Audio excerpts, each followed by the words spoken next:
All right, we are here. The beginning of a new Souls game.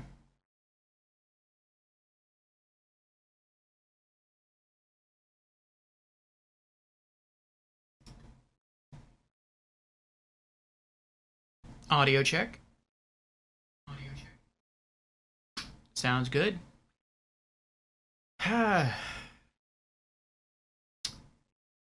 Well, we're here for our 18-hour stream.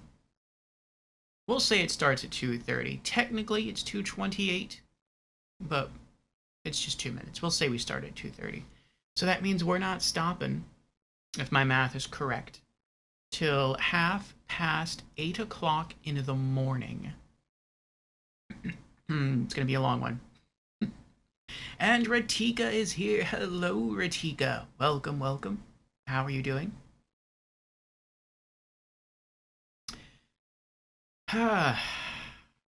Well, we had a great run with Dark Souls Remastered. It was a lot of fun. We finally sort of put it to rest last night. We completed our new game plus playthrough. And it was a lot of fun. So this will be our third Souls game. So far, we've played through Demon Souls, the original 2009 release on the PlayStation 3. We played through Dark Souls Remastered, and now it's on to Dark Souls 2, Scholar of the First Sin. And I am hyped. I am excited to start playing a new Souls game. This is a blind playthrough for the most part. I only know two things. You can wear 4 rings instead of 2. And I know how to acquire the whips in the game. I want the whip to be my main weapon. This playthrough is meant to be an homage to Castlevania because the two are somewhat similar in terms of concept, not necessarily in going to slay vampires, but you're going to kill monsters, demons, and you're traipsing through castles and ruins and caverns, and I thought it'd be kind of cool as a little homage to Castlevania if the main weapon of my character is a whip and utilizes consumables more. Just like in Castlevania, you throw holy waters and throw crosses and throw throwing knives and stuff like that. So, partially for that reason. Also, this is meant to be an homage to what's the series called? The movie series, Indiana Jones. So, Indiana Jones also uses a whip as is his main weapon. And Indiana Jones is an archaeologist. He is an adventurer. He is an explorer. And there is an explorer class in Dark Souls 2. So that's the one we'll be choosing. So, yes, I'm looking forward to getting underway. But before we do, let's get back to stream chat. Then I will get into our opening announcements. And then I will tell you what the plan is for the day, even though I kind of already did that. It's going to be very vague because I don't know really anything about the game. But we'll get there when we get there. So, Ratika answers, tired, yes, woke up at 4 a.m. Oof. Now it's 9:30 p.m. I see. Well, I guess you'll be going to sleep soon then, Ratika. But while you are here, thank you for being here, and thank you for stopping by, and I hope you get some good sleep tonight. I am working my way through the first of several cups of coffee I plan to have through tonight's stream.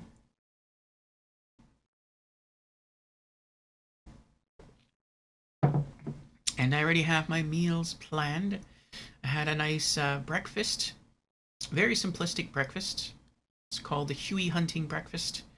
It's 3 eggs and 2 tins of chili.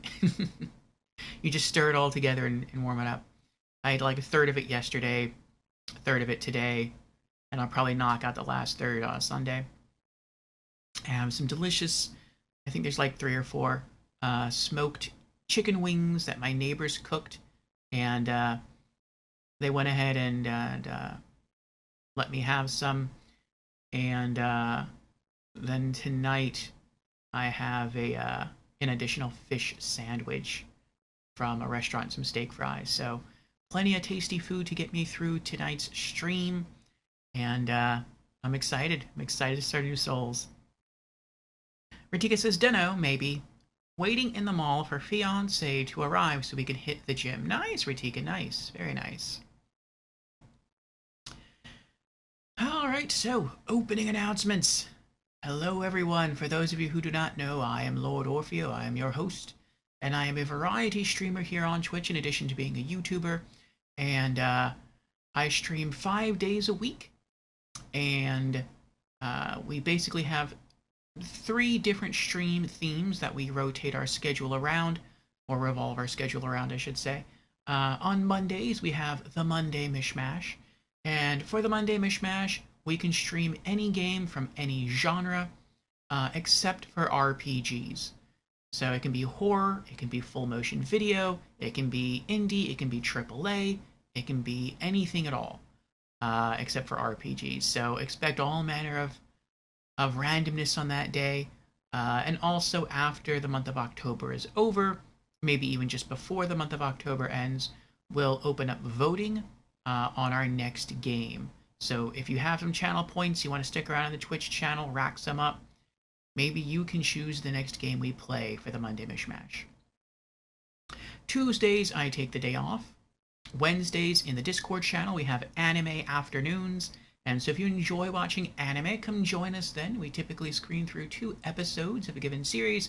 And then afterwards on Twitch, we have our weekly Just Chatting stream called Community Chat and Gaming News, during which we discuss community updates, gaming news, and game releases for the week. Thursdays, Fridays, and Saturdays are our RPG afternoons. And so if you enjoy role-playing games, then those days are for you. And at least for the time being, we are going through the Souls series. Like I said earlier in today's stream, we just finished up Dark Souls Remastered yesterday. Today we're starting Dark Souls 2, Scholar of the First Sin, and I'm excited. Tomorrow is not going to be an RPG afternoons, and that is because we're finishing up an older stream series called Spooky Saturdays. Tomorrow night at around 8 p.m. Eastern till maybe midnight or so, depends when we finish, we shall be finishing up Resident Evil Revelations. It's been going very well. We've been knocking out about 2 episodes per stream session. We only have 2 episodes left, and we'll be done with the game, and then we'll be done with the stream series. Then as of next week, Saturdays will indeed become another RPG afternoons. So, oh, and Sundays I take the day off. So if any of those stream themes are of interest to you, then I encourage you to drop me a follow, and I hope to see you sometime during the week. And with that, our opening announcements are out of the way, so let us return to the stream of the day. So we are here for RPG Afternoons, and this is Dark Souls 2, Scholar of the First Sin, from From Software. So, as I said earlier, I know nothing about this game other than the 4 rings thing and where the whips are, and even then, like, I don't remember where all the whips are. Like, I actually have tabs open on my computer to tell me how to get some of the whips. But, yeah, other than that, I don't know very much about this game at all. The only other thing I do know is that it seems to be people's least favorite Souls game of the Souls series. But that's about it. So we're going to go in. I'm not going to look up anything, not for the entire first playthrough. If we decide to play through this a second time, then yes, I'll start looking stuff up. But for our first playthrough, as blind as can be other than the whips. So, yes, I am excited. And Brandon is here. Hello, Brandon. How are you doing? Brandon says, heyo, Orfeo in chat. How's everyone? Doing well, Brandon. Doing well, thank you. Am I late? No, you are not. We only started about 9 minutes ago. So actually, I was running a bit late. I ran about half an hour late. Which is, I mean, I apologize for being half an hour late, but we were still going to get in our full 18-hour stream. We're not going to end half an hour early. We're going to extend it, our end time, by half an hour to make up for it. So yes, let me, hold on.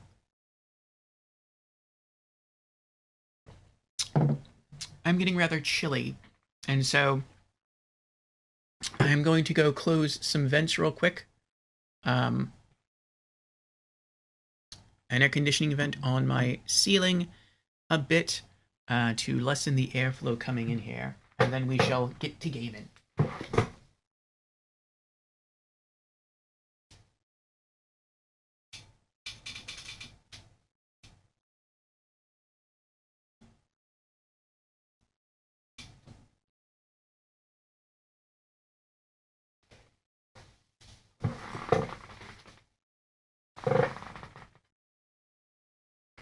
Okay, we're back.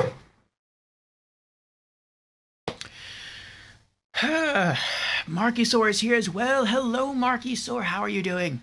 Markysaur says, hello, I'm also here, but yet lurking. Mage High. Well, thank you for the lurk, Markysaur. And how is Forza Motorsport continuing to turn out for you? Has your rating gone up, down, or stayed about the same? Brandon says, just was watching someone on TikTok playing Darksiders War Mastered Edition, and they said the second Darksiders plays a lot differently. It does, I agree. I would say that all of the Dark Souls, I said Dark Souls, I would say that all of the Darksiders games play differently, and I like that very, very much about the series.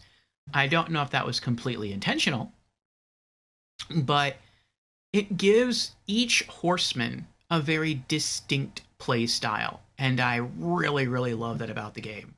Or about the series, I should say.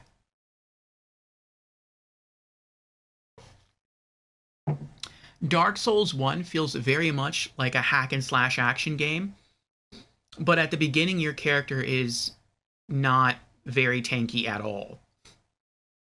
But once you build him up, and you do have to get quite a ways into the game for him to be built up that way. I want to say like almost 3/4 of the way into the game. But once you do, he becomes a massive powerhouse. He's just like a brick moving through jelly, which is a weird image, I know, but it's like he becomes an unstoppable force of destruction. It is amazing. He becomes kind of like Kratos, actually, in God of War. How he just runs into a whole bunch of enemies and just destroys them all. Um, Darksiders 1 is amazing, and it's still my favorite game in the series. Darksiders 2, your character isn't nearly as tanky, but he's a lot quicker. He can dodge pretty much everything. He's way more agile. He has better reach. And I feel like there's more RPG mechanics to it. Still very hack and slashy, but very different, very, very different play style. And then Darksiders 3 is almost more like a Souls game. It's more punishing. You have to get your dodges. You have to learn to time those right. The abilities you get to use are super cool, and I think they're the coolest abilities in the whole Darksiders series. And then Darksiders 0, Genesis, you get to play as Strife, and it's like a top-down isometric twin-stick shooter, which fits him because he's a gunner. And so each game has a very different play style and a very different writer, and that's how it's supposed to be. It's supposed to be a gathering of four very, very powerful individuals, but they're all supposed to be powerful in their own unique ways, and I feel that the Darksiders series conveys that very well from game to game.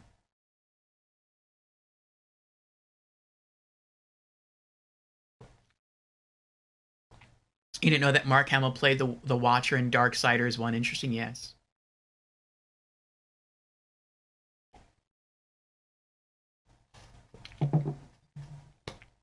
Very talented voice actor. Very talented actor, Mark Hamill. All right.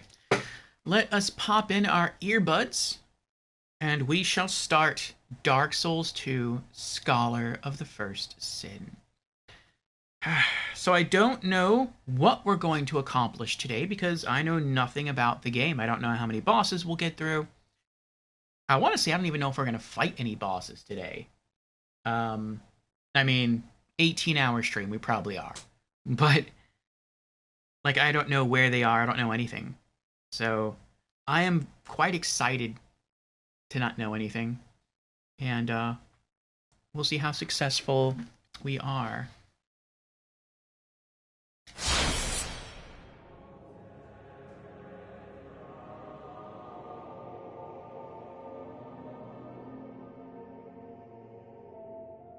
Terms and conditions. like the music so far.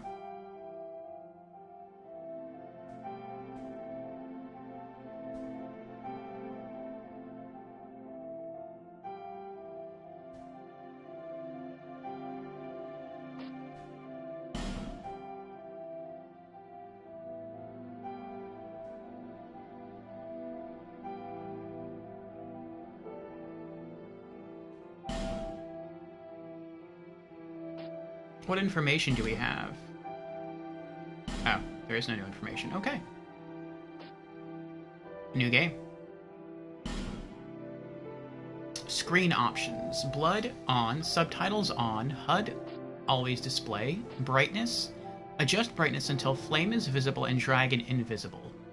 What flame? There's a flame on the screen? Okay, now I can see the flame. I can't see the dragon at all. This is the issue we had with Dark Souls Remastered, where, like, I had to crank up the brightness all the way, and to me that seemed like that should be the default. Like, max brightness should be the default brightness. It's the same with Dark Souls 2. Okay. Oh, we got a lot of options here. Camera flip Y-axis, no. Camera flip X-axis, no.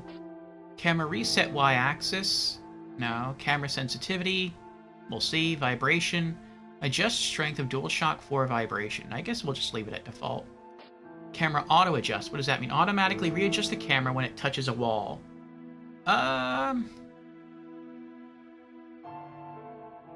When it touches a wall? I'm thinking like if your character is running next to the wall, would there be any reason for me to focus the camera in that direction? Probably not. We'll let it reset. Cinematic effects.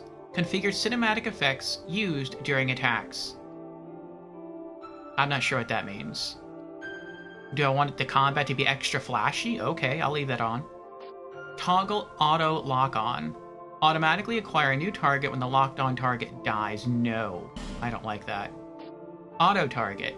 Automatically target an enemy when attacking close range with no lock. No. Jump controls. Configure jump controls. There's just a standard jump? I don't know. I don't know. I don't know how to feel about that. See, I feel like I can't make that decision because I don't know what the other controls in the game are.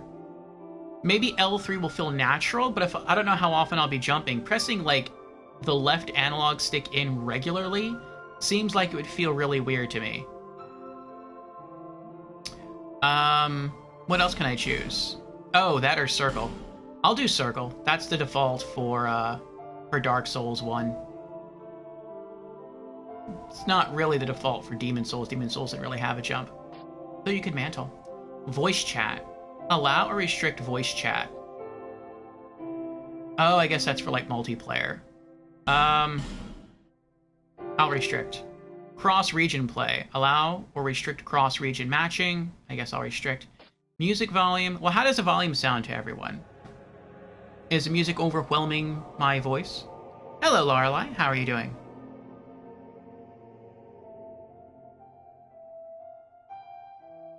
To me, music sounds okay. It sounds normal.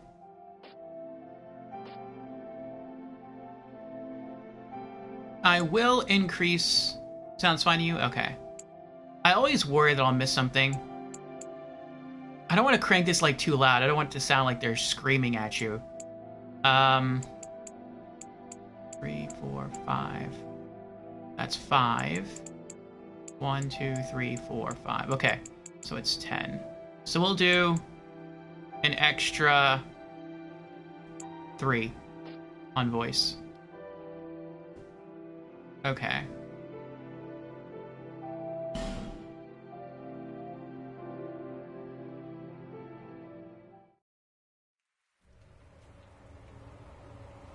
Perhaps you've seen it, maybe in a dream, a murky, forgotten land.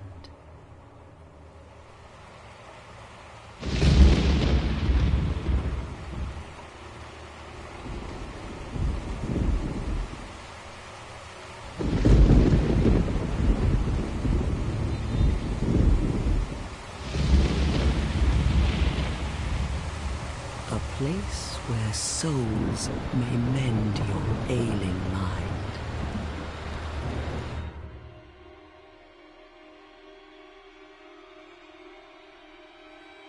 You will lose everything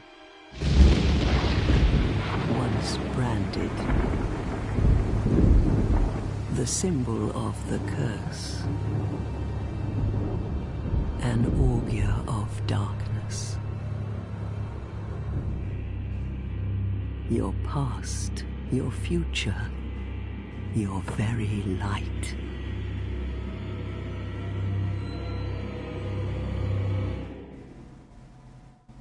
None will have meaning, and you won't even care. By then, you'll be something other than human. A thing that feeds on souls, a hollow.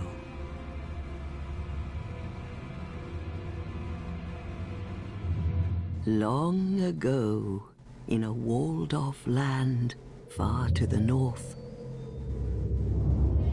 a great king built a great kingdom.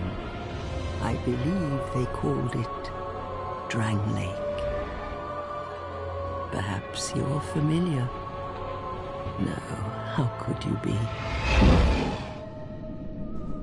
But one day, you will stand before its decrepit gate without really knowing why.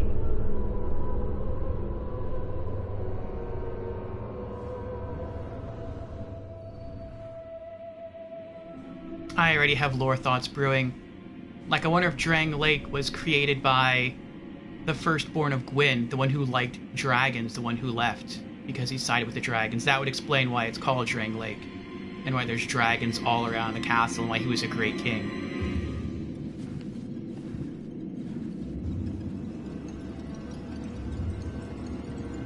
And it seems like the main character has to give up his prospect at having a family. Maybe once you become hollow, you become undead, you can't have children. That would make sense. He gave up his humanity and the possibility of offspring to become a hollow, to become immortal.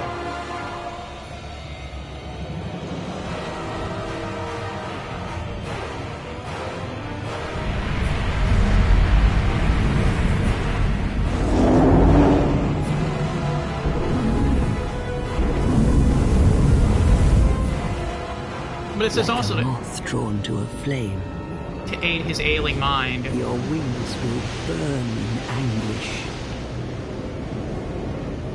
Time after time. Maybe he's scared of dying. Maybe that's why he chose to become a hollow. For that is your fate. The fate of the cursed.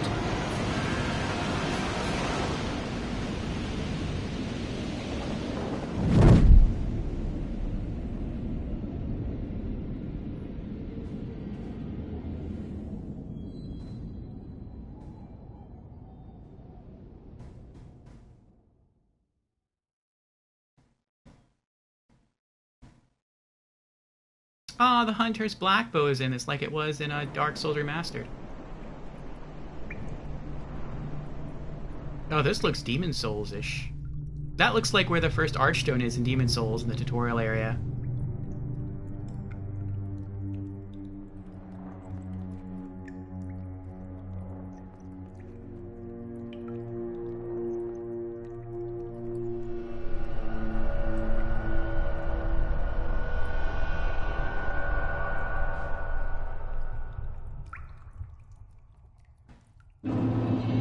Things betwixt.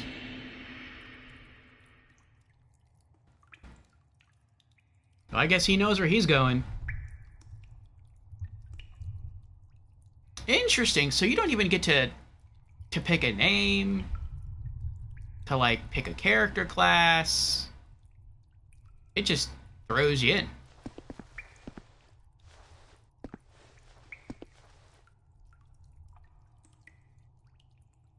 Arla has been falling for 1 year now. 2 months, 20 days, and 16 hours.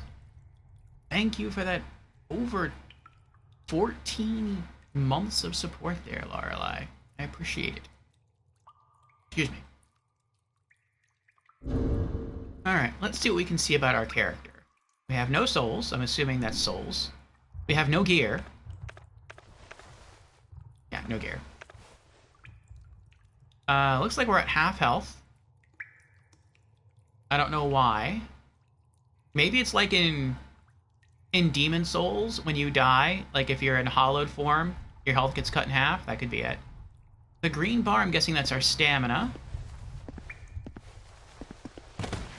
Yep, okay. Whoa. Wow, you can move fast. I'm not holding down any sort of... Wait, is there a sprint button in this game? I don't know.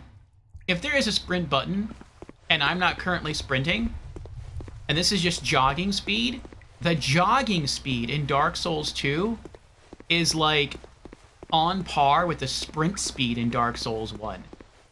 Wow, that's quick. What is that? Is that a design?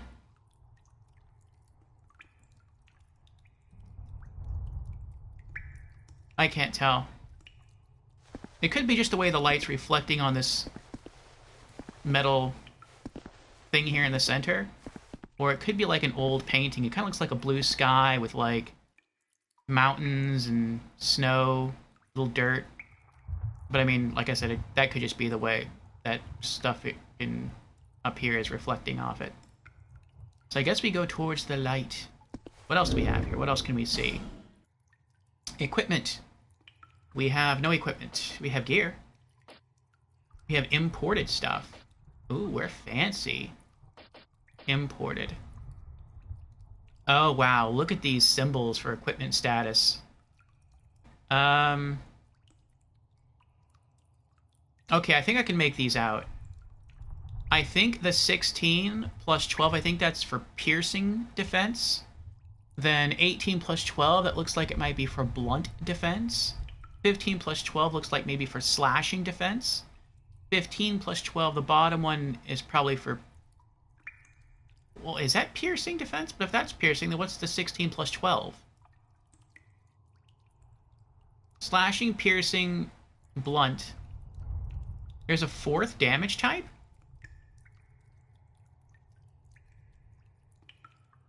I mean, I guess maybe 16 plus 12 is thrusting damage?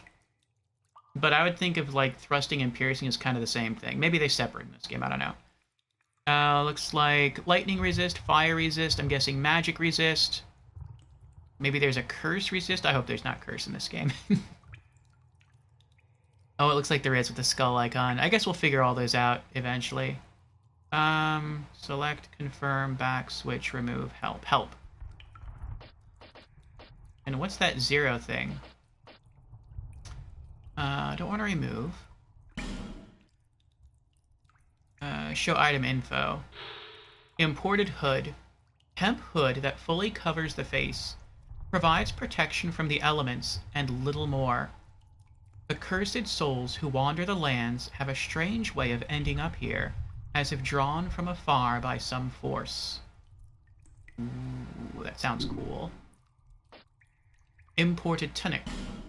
Is it the same lore? Yep, pretty much. Traveler's tunic. Won't provide much in the way of protection. Imported manchettes. Traveler's manchettes. Legs. Imported trousers. Traveler's trousers.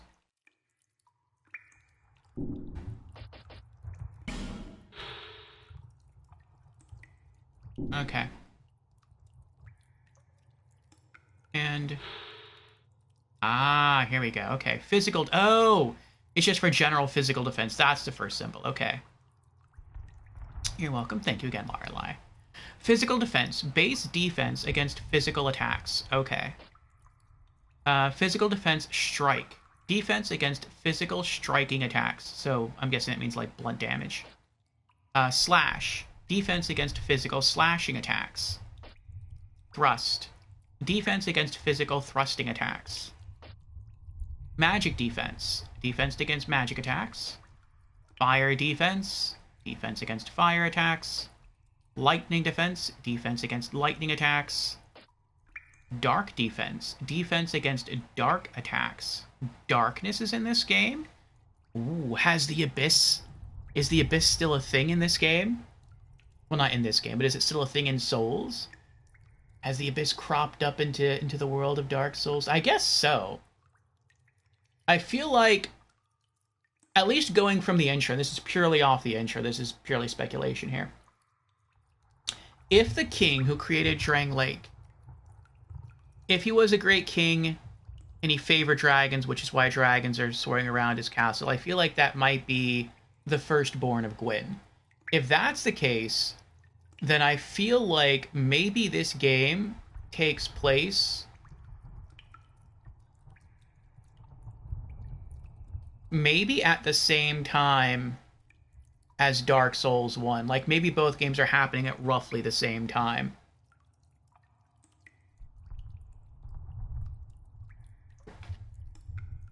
In fact, maybe Dark Souls 2 takes place before Dark Souls 1. In that, maybe in this time period, Gwyn is still, I guess, being burnt by the flame, but it's probably not going to last too much longer. But the Chosen One in Dark Souls 1 hasn't been chosen yet. So maybe that's kind of where this takes place. But then I have to learn more about the lore of the game.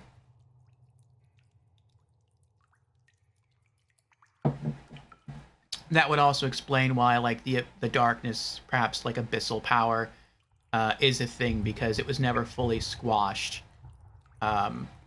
It's been contained to a degree in Dark Souls 1. Even by the end of Dark Souls 1, it still exists. It's just contained. So maybe in other forces in Dark Souls 2 have found a way to tap into that power. That could be it. Dark could also be... Maybe Dark isn't also necessarily abyssal in origin. Dark could also be occult damage. Occult was a thing in Dark Souls 1. Maybe they just changed the name. That could be it. So it could be either one of those. I'm not sure. We'll see. Maybe as we play through the game more, it will get clued into which one it is. Poise. Ability to withstand the impact of attacks. Weak poise makes it easier to be knocked off balance. So we have 0 poise. That's not good. Poison resist. Ability to withstand poison. Higher value reduces chance of poisoning. We have some poison resist. That's good. Bleed resist. Resistance to incisive attacks which cause bleeding. Higher value reduces chance of bleeding. Okay. Petrify resist. Resistance to petrification. Higher value reduces chance of petrification. Oh, so this was Curse in Dark Souls 1. You would get petrified, so that exists. That's a thing in Dark Souls 2. Okay. Ugh. Curse resist. Resistance to the Hollowing Curse. HP is reduced as Hollowing increases in severity. Oh.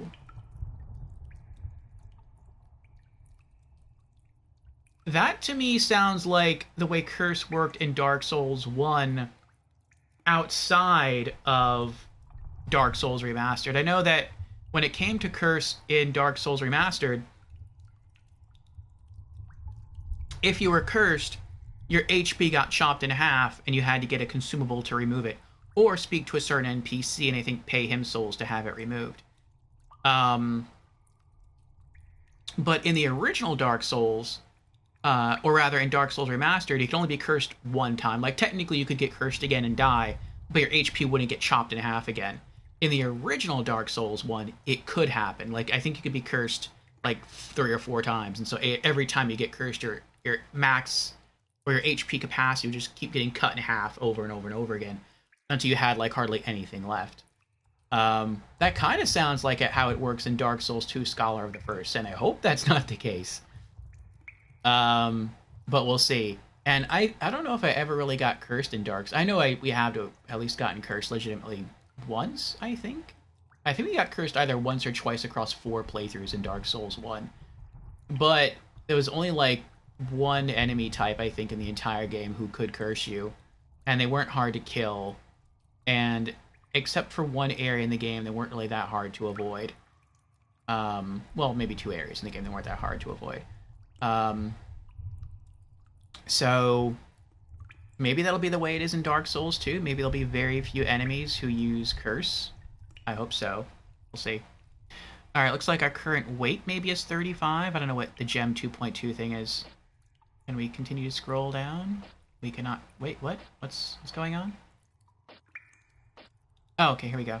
Current durability / maximum durability. Oh, that's our durability. Okay. Oh, per item. At 0, items break and become ineffective. Durability is restored by resting at a bonfire. Oh!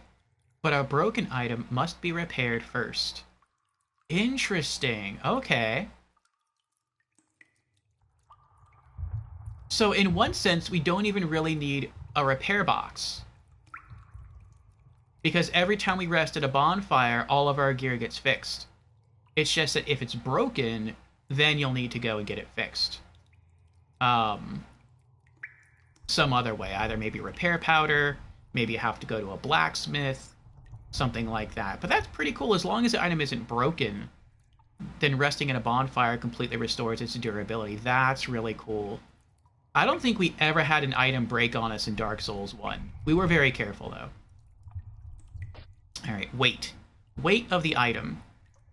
Movement becomes sluggish if your load is too heavy. Okay. So that's pretty cool. I like that, I like that. Anything else? Any other information here you want to give us? No? Oh, wait, we can switch. Okay, well, first let's see our... Okay, so... all of our imported stuff has weight of 35 each. Durability 2.2, 6.5, 1.8, 3.6. Okay. Switch. Oh, boy. I will say right now, I am very, very glad that we have the option of using the help feature, because I wouldn't know what any of this stuff means. I do not have a physical version of Dark Souls 2. This is a digital version. So I have no manual. So I am very, very grateful they put something like this in the game.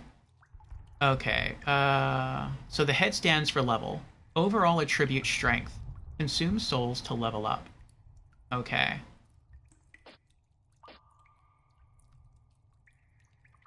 Wait, what? Oh, that's okay. When they use the word strength, that like threw me. Like, is that strength or is that representative of a level? I think it's just a level. It looks like maybe this is strength down here. That was the strength symbol for Dark Souls 1. Okay, so that's just our soul level. Our soul level is set to 1. Vigor, an attribute that determines HP. Okay. Endurance, an attribute that determines your overall stamina. Vitality, an attribute that determines your maximum equipment load. Attunement, attribute governing number of spells that can be attuned. Boosts spell casting speed. Ooh, that sounds interesting. We're not going to use it, but it sounds interesting. Strength, attribute required to wield heavy, powerful weapons. Also boosts attack. Dexterity, attribute required to wield weapons requiring finesse. Also boosts attack. Adaptability, raises various attributes to ensure one's survival. Boosts agility and various resistances. Okay. Intelligence, attribute required for sorceries. Boosts magic defense and proficiency in sorceries. Faith, attribute required for miracles. Boosts lightning defense and proficiency in miracles. Interesting that it boosts lightning defense.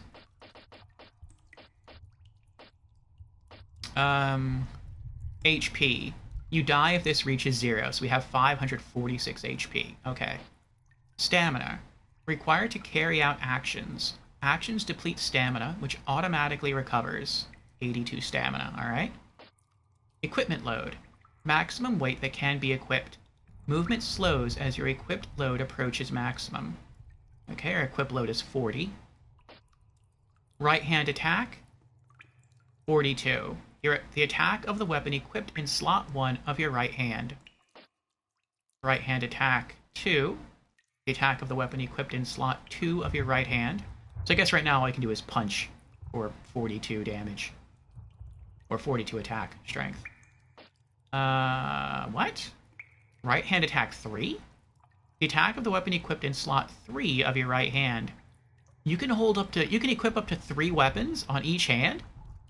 Oh, that's interesting. That's one more than both Demon Souls and Dark Souls. Huh. That makes you more versatile. Left hand attack 1, left hand attack 2, left hand attack 3. I wonder why they did that. Not that I'm complaining, I'm just curious. Okay. I think this is the last page.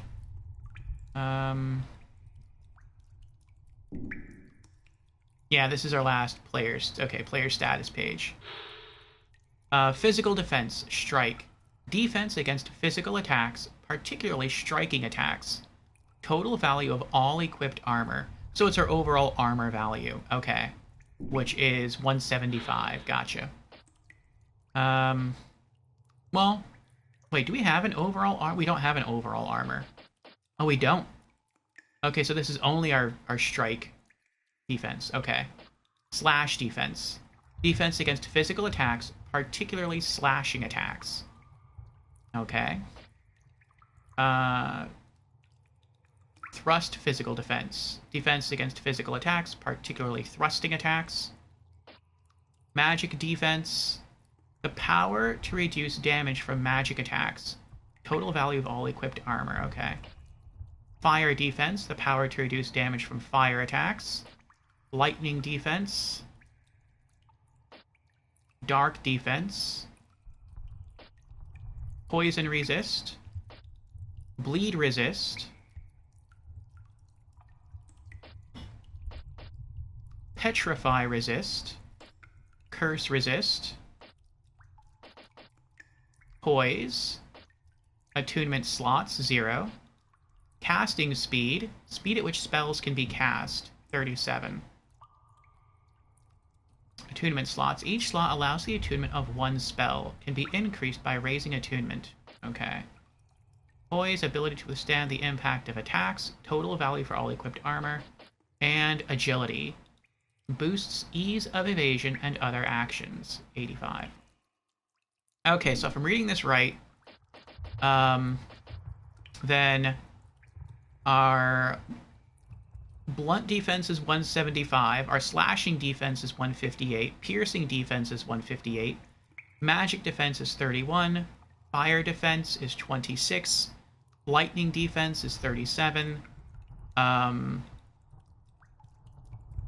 dark defense is 31, poison resist is 37, bleed resist is 40, petrify resist is 0, curse resist is 0, poise is 0, attunement slots 0, casting speed 37, agility 85. Okay. I wonder why they made the dark symbol like an eyeball. That's weird to me. It looks kind of stony. You can get that confused with petrify. Okay. Alright, what else do we have here? Our inventory. The inventory screen looks different. Okay. Dark sign. Lose souls and return to last bonfire used. Dark sign. An accursed mark. The dark sign induces death, returning the player to the last bonfire rested at the cost of all souls held. Do what you must to gather the pieces, scraping them into some semblance of a whole before the will to do so fades.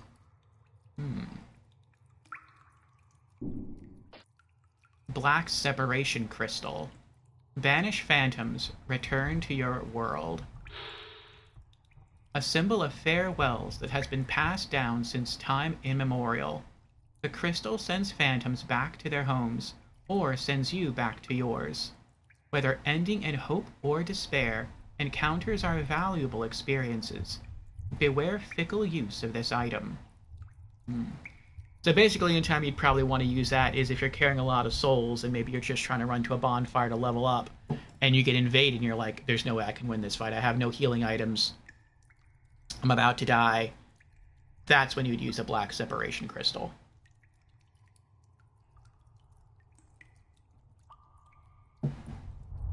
Okay.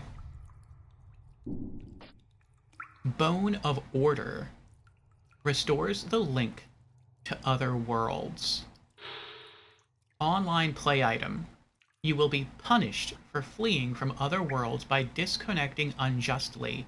However, this charm will disperse the ire directed at you.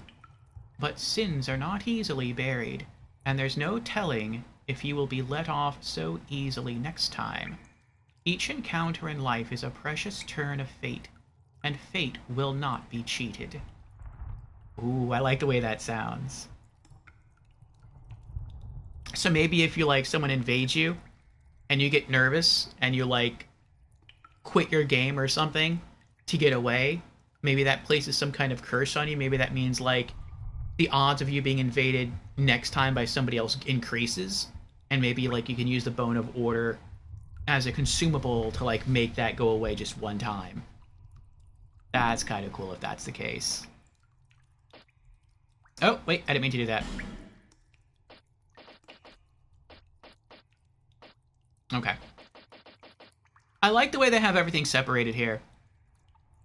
In Dark Souls 1, it was like all of your weapons were in one place, all of your armor was in another, and it just made scrolling through everything kind of like, ooh. But here it looks like all of your weapons, all of your bows. I'm guessing those are your magic items, like maybe your wands or your talismans, catalysts, stuff like that. Excuse me. Your shields, helms, armor, gloves, boots, and rings. Okay. Alright, what else do we got? Player status and player info. What's our status? Oh, and it just shows us everything. Okay. I like the way that's organized. Oh, to level up. Oh, wow, that's so nice. That is so very convenient. I don't... Hold on, what?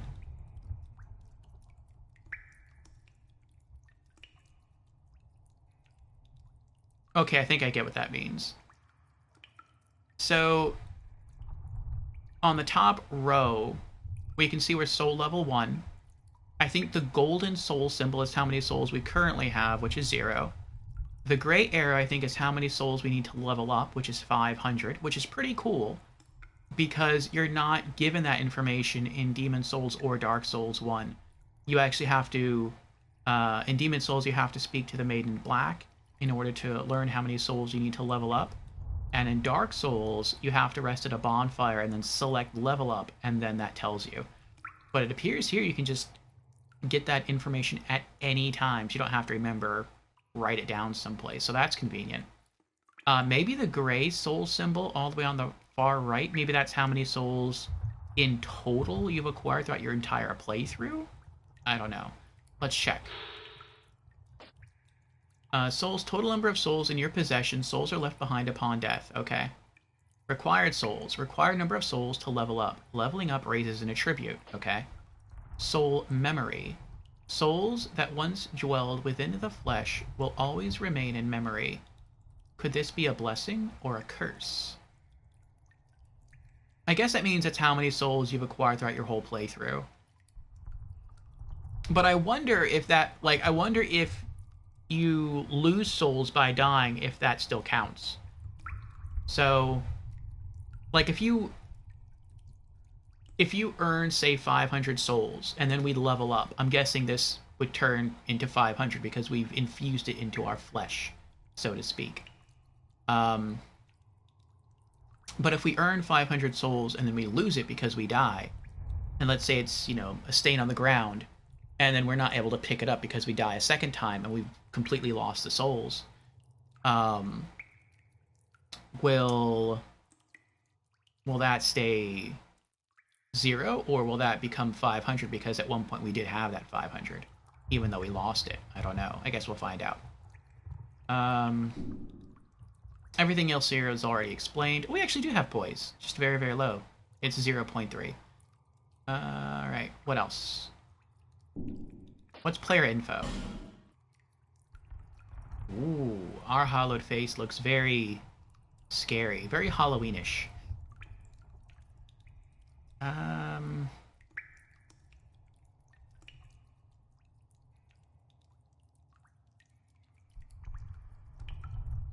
What? So it looks like at max, you can equip 3 items in your right hand, 3 weapons in your left hand, 2 different kinds of arrows, 2 different kinds of bolts. Oh, I bet each time you equip a weapon in one of your hands, it increases your character's equip weight. So if you want to have like 3 weapons in your right hand and 3 items in your left hand, you'd probably have to like really pump that iron. You'd probably have to put a lot of points into strength, or not strength, I'm sorry, into like endurance to up your equip load capacity. There's the 4 rings I knew about. It looks like you can put items in your belt. Okay, so I think it was in Dark Souls 1 you could have like up to, what was it, 5 items, I think, on your belt? I don't remember how many it was in Demon Souls. It might have also been 5. So it looks like here you can put 10. They doubled it. I feel like that's... I don't know. I feel like that could be risky depending on how you heal in this game. Like if you're running out of health and you're about to die and you're in a fight and you really need to heal, you don't want to have to like spam up or down on the D-pad, or just up on the D-pad or down, whatever, to like scroll through 10 different items to find your one heal item. But I mean, maybe if you have a lot of different ways to heal in this game, that could be helpful. And it looks like you can hold up to, what is that? 3, 5, 10, 14 different spell scrolls. And there's probably space for one more because there's probably a ring somewhere that you can wear to give you access to like one more spell slot.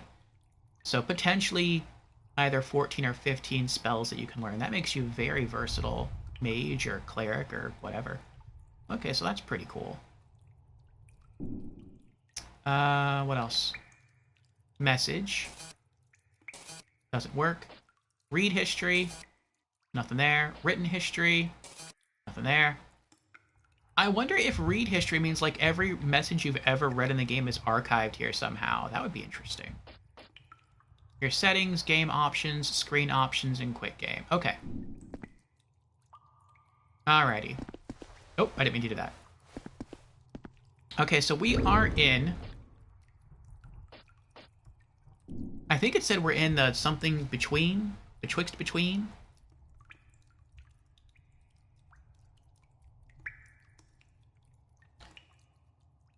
Okay, so I have a wiki next to me, and I said I know this is a blind playthrough, but I said except for the whips. And I see the 5 whips displayed. There's the standard whip, the notched whip, the bloodied whip, the spotted whip, and the old whip. And so I have how to acquire them. I don't know how to like actually acquire them. It makes me think of like if you've ever read the Lock and Key series of books, which are really good. They're kind of dark, but they're really good. There's like an ability one character gains where it's like he can like literally open his head in a non-gruesome way and like instantly learn anything by inserting a book into his brain or like into his head, but he doesn't necessarily understand it. Like a funny example that was given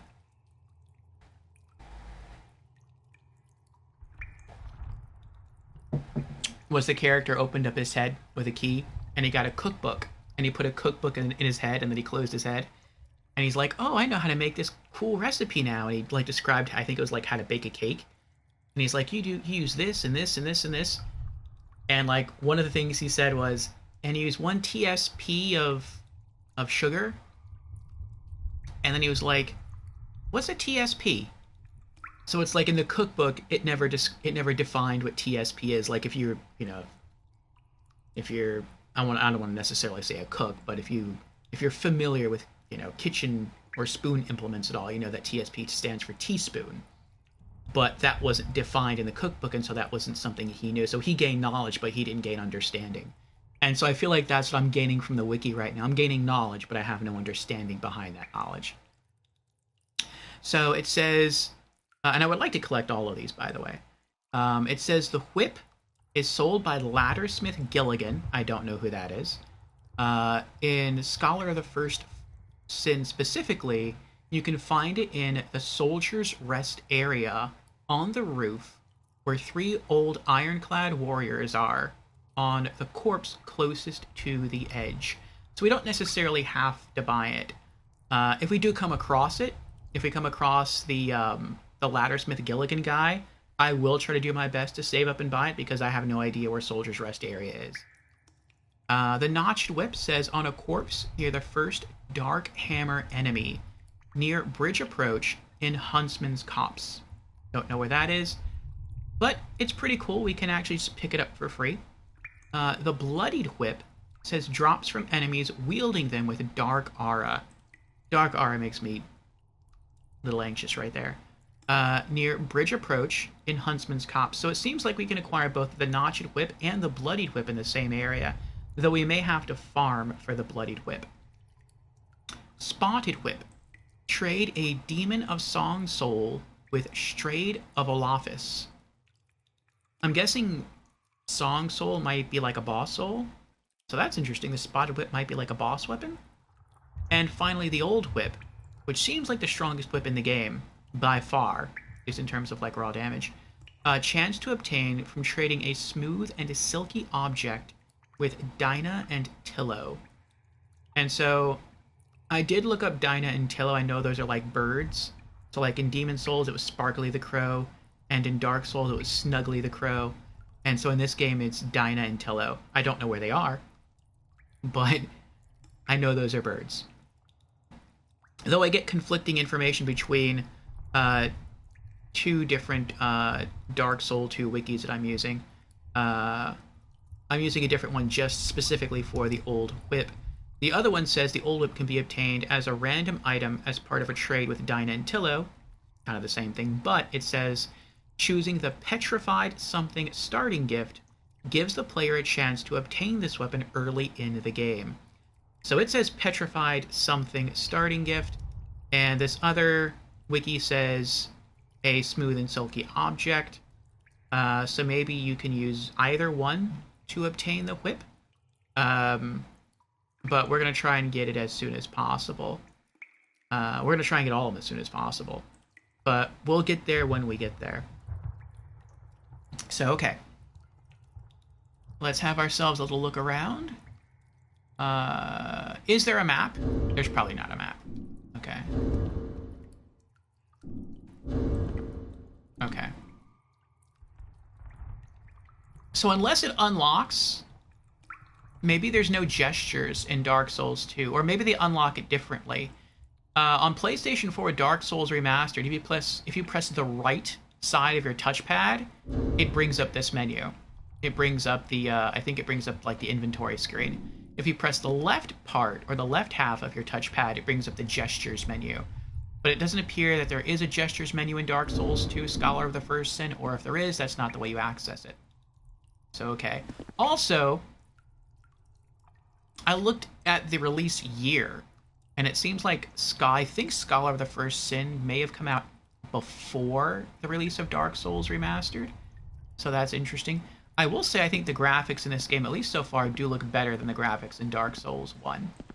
But it could just be this area. Maybe the first area is like highly detailed. I have no idea. I'm also a little scared to go that way. Like, I don't know. I'm pretty sure. I feel like if I go towards the light, I'll be okay.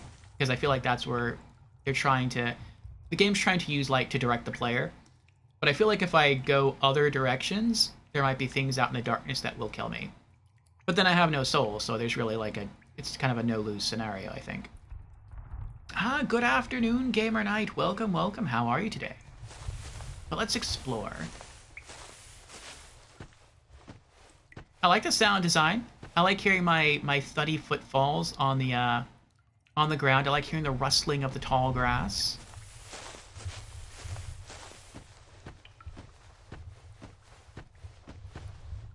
And that looks like a drop into the abyss. So let's not go that way. Part of me wants to move on. Part of me wants to move in the direction I think we're supposed to go.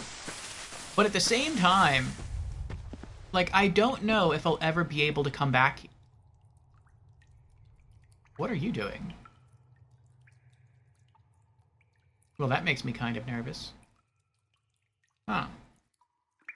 Maybe this is a popular PvP area. Maybe you can come back. I was just saying, like, he was pretty heavily armored.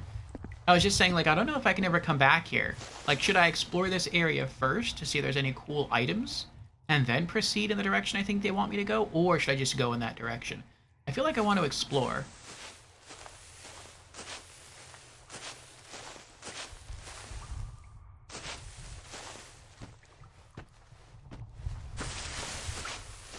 I'm going to try not to run, though, because I don't want to kill myself by falling off the edge.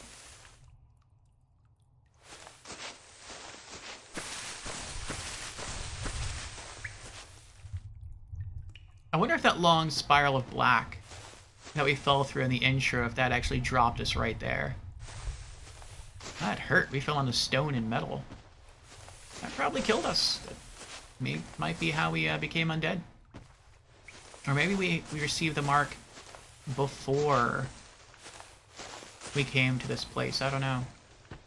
Like the undead cursed mark. Okay.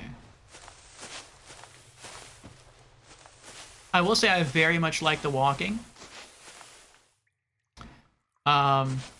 Something else I've noticed, and I'm very, very grateful for it, and we'll see if it holds up, is that I said before in multiple playthroughs when I played through Dark Souls Remastered that both of my PlayStation 4 controllers have stick drift.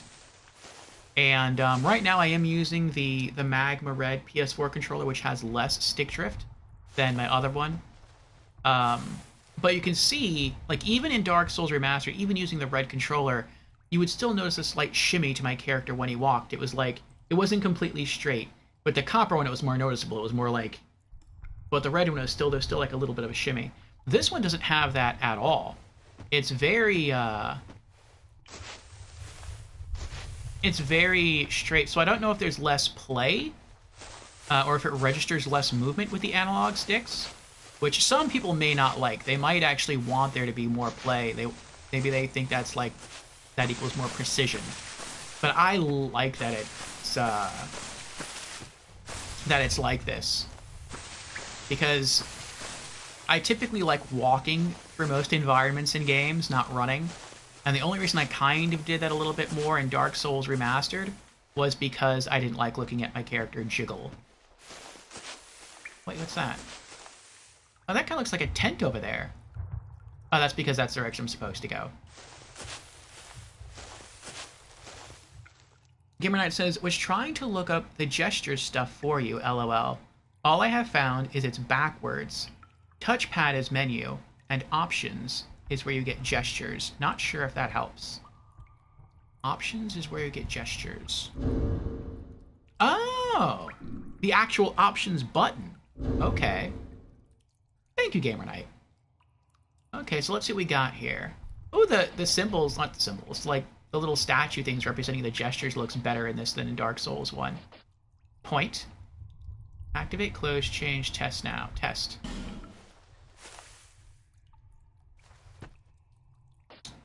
I won't bite. Come here. Bow.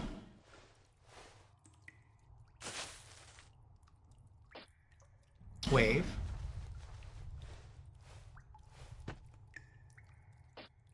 Aww. Testing this made me a little sad, because this is one of the last gestures we did. This is one of the last things we did in Dark Souls Remastered before we ended our playthrough entirely. a little bow out. Pumped up. Oh, that's funny. War cry. That looks kind of like an exaltation, like a prayer. Righty ho. No way. That's cool. I wonder if we can, as we continue through the game, if we'll unlock more of these gestures. That happened in Dark Souls 1. That never happened. I don't think that ever happened in Demon Souls. No, I'm pretty sure it didn't. Maybe it did in Demon Souls, the remake. But in the original Demon Souls, you had access to, or either you never gained any additional gestures. Dark Souls Remastered, you could acquire different gestures by interacting with other people.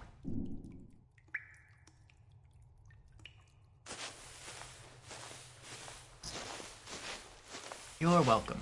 Pump up reminds me of an excited wrestler, lol. Pump up reminds... Pump up. Let me... Pump up. Pump up, pump up. Oh yeah, I can see that. To me, that like made me think of an excited sports fan, like a football fan, or maybe a baseball fan, like at the stadium. And maybe they're like getting hyped up. Their team was performing like well. They're like, yeah, yeah, they're doing it. They're winning. All right, let me test some character movements here. Okay. Wow. So there is a sprint button. Yeah, you can move a lot faster. It feels like you can move a lot faster in Dark Souls 2 than you could in Dark Souls 1. To me, this feels... It feels faster than the jogging in Dark Souls 1, but maybe a little bit slower than the sprint speed in Dark Souls 1. That feels faster to me than the sprint speed in Dark Souls 1 as well, the sprint in Dark Souls 2. I like how he, like, bends his back further down. Like, he's really trying to make himself more aerodynamic as he's sprinting. That's cool. What if I just tap circle? Okay, so that's a back hop. Okay, we can roll. We roll far. Okay. Oh, okay. When we sprint and jump, we don't really travel that far. We actually, it seems like we traveled further in Dark Souls 1 when we sprinted and jumped. I don't know, maybe it's about the same. Hard to say. I like the sound effect, though, the whooshing sound effect when you jump. Alright, let's try fighting. Alright, we got our punch there, our right hook. Left hook. Yes, we can engage in some proper fisticuffs. Nice. What does L2 and R2 do? Oh, heavy attack. So, heavy punch. I'm not sure if that's supposed to be a parry with your forearm or if that's supposed to be a back slap. Kind of looks like a parry. Okay, what does X do? Nothing yet. Square, nothing. Triangle, nothing. Wait, what did he just do? Oh, that's right. Triangle is typically, like, used to two-hand a weapon. So he's two-handing his fist. That's funny. Quick attack with your fists. What about a heavy two-handed attack? Oh! That's cool. I like that. Okay. Interesting. Interesting. Okay.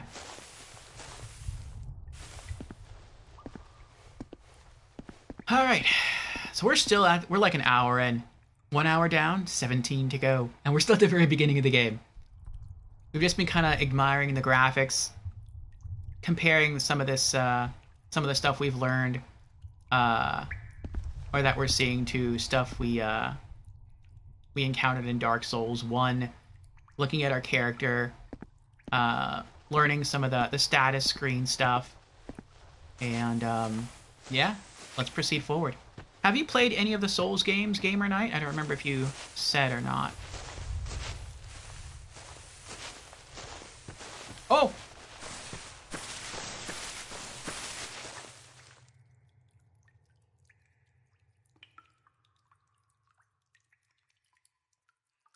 It's a doggy.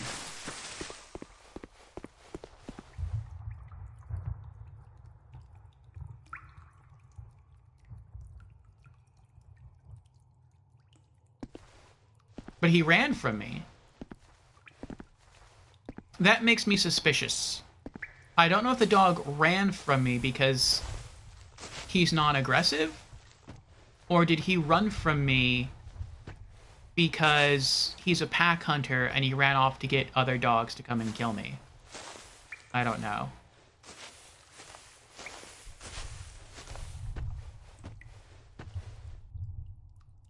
I would assume that this area is a safe area. I mean, tutorial areas typically in Souls games are not safe areas, but considering I have no weapons except for literally my fists, I would kind of hope that it is. You've dabbled in the first, got to a bit past the Taurus demon. Oh, that's right, I remember you saying that. And I've played some Elden Ring. I thought I heard doggy footsteps. I think I'm just hearing water droplets. Again, really good sound effects. Very good. And you played some Elden Ring. You tend to game hop too much, working on focusing. Yes, we talked about game hopping as well. I remember that.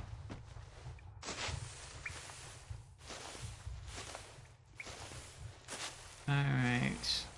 I am not going to try to antagonize the dogs in any way. If they attack me, I will try to defend myself if I think I can win. Otherwise, I may just try to run. But we'll see.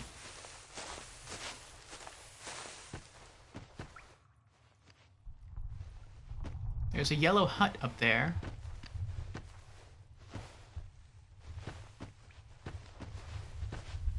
Is that the dog? Wait, is that a... What is that? Is that a kangaroo? Kinda looks like a kangaroo.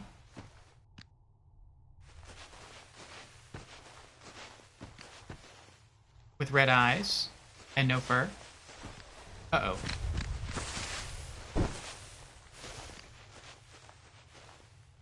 I, like, wanted to instinctively raise my shield, but I have no shield.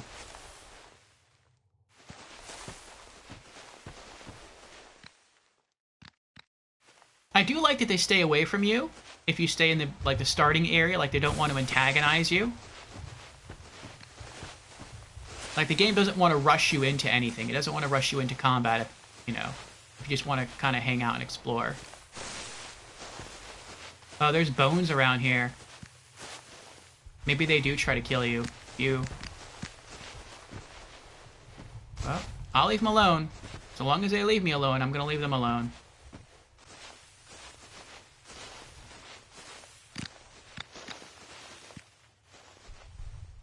I feel like if I attack one of them, they're all going to attack me and I'll die pretty quickly.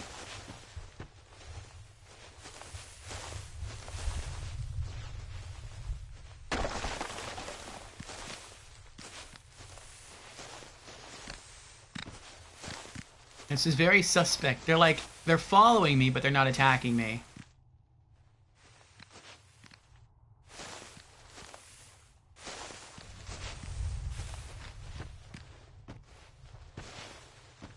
If you guys attack me and kill me, and I'm able to come back here, I'm going to kill you all.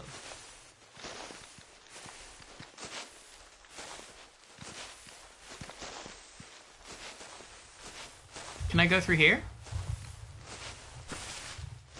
No. Okay.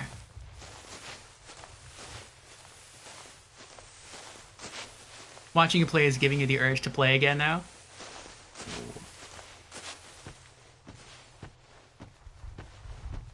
We did it. We got through without being attacked.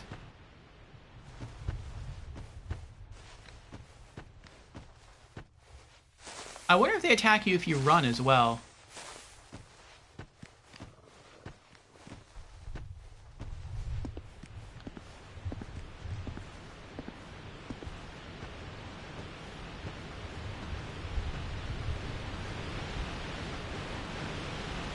I like the sound of the rushing water.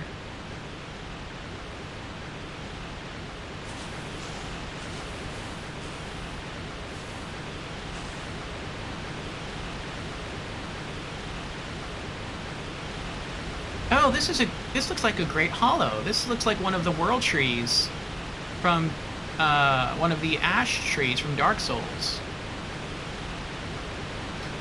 And that down there looks like a soul item.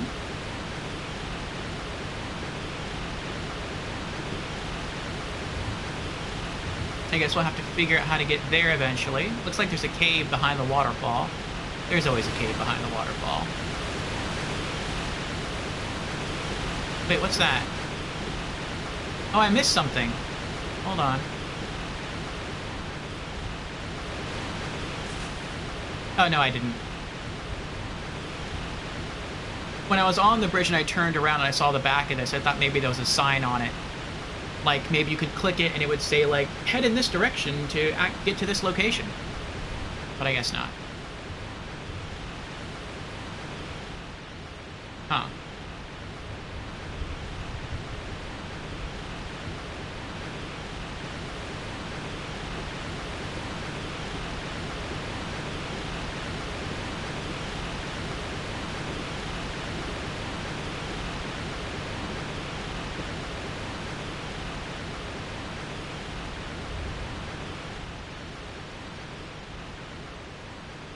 Looks like we have a path there. I feel like this is where we're supposed to be. That's why it's so well lit. Though, knowing Souls games, you can probably just bypass that altogether and just go that way. I wonder if anyone's ever done that. I wonder if the game would even allow you to do that. Because right now we have no class, we have no name, we literally have nothing. And I feel like you're supposed to probably go in here and then that's how you gain access to everything. But I wonder if you don't do that. I wonder what happens if you just skip that. What do you... Oh, maybe this is like... These look like bones from the little creatures that we first encounter, the black creatures. Maybe this is like... They see this and they won't try to invade. It's like a warning to them to stay away. That's interesting. People live in a great hollow tree. Ooh, can we look through the window? I want to look through the window.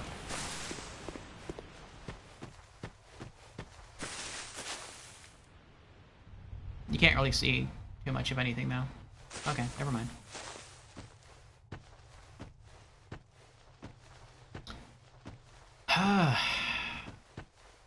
Alright, first impressions of the game. Granted, we really haven't done much, but so far I am loving it. Absolutely loving it. Fantastic sound design. From the more cavernous area, we could hear like water droplets dripping off the stalactites. Here we can hear the rush of the waterfall. I like the graphics. They seem more detailed. You can kind of see... I don't know if it comes up on stream that well, but you can see like the sackcloth threading of our traveler's clothing. I like the look of the ground. I like the rustling of the grass as we walk through it, and the sound of our footfalls on the dirt road. Just everything looks and feels to me to be very good. All right, let's continue.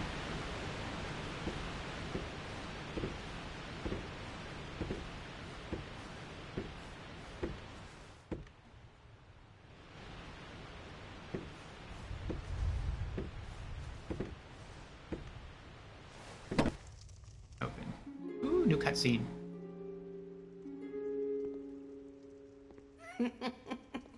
What seems to be the ruckus? Oh my, your face. The face of the curse. It's an undead. An undead has come to play. They all end up here. All the ones like you. You spoke to that kind old dear, didn't you?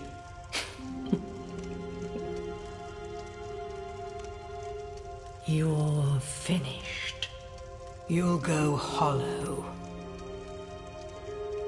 Yes, you'll become one of them. Hollows prey upon men, feast upon their souls. This is the fate of the cursed.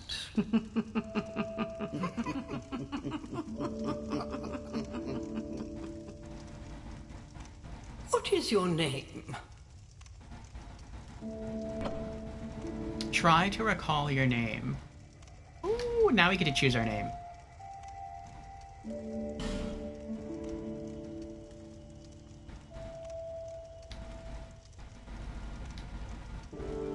We are a new Orfeo.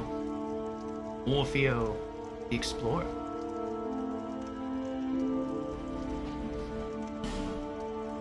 Orfeo, are you sure of your name? Yes, I am sure. At least you know your own name. Here's your reward for sharing. It's a human effigy. Take a closer look. Who do you think it's supposed to be? Is it me? Think back, deep into your past. Yes, it's an effigy of you. That looks like the symbol of the cursed right there on the back from the intro. Oh, now we choose everything. Okay.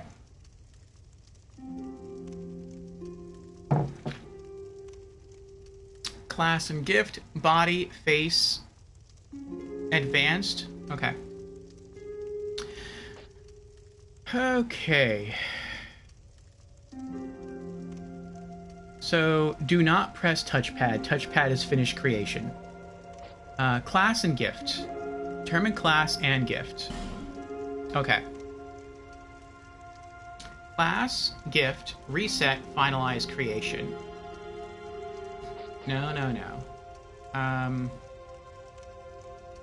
Well, first let's go to... I don't want to do this. Hold on. Let's go to body. Can I choose that first? I can. Okay. Gender. Male. Body type. Shape. Oh. What's the difference? Oh. I see. So our physique can either be like normal or like ripped. We're gonna leave it normal. If I was like planning to make my character a warrior, like a muscle-bound guy, then yeah, I would probably like try to go ripped. But we're not doing that. We're not being a tank. We're being a very general, very vague class. So we're gonna stay as normal. Normal physique. What about our build? What do we got here? Okay, so normal, slim, slimmer,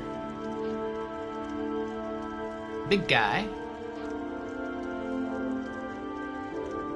What?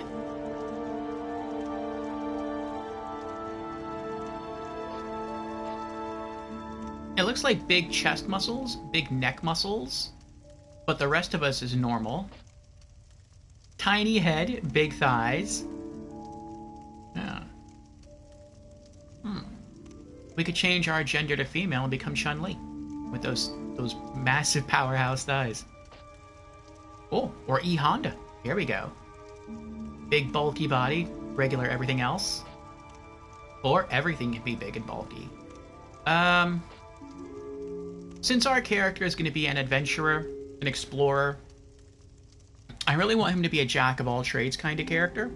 And so we're just going to leave it as just the most average physical looking build that we can have. So that's fine. What about our face?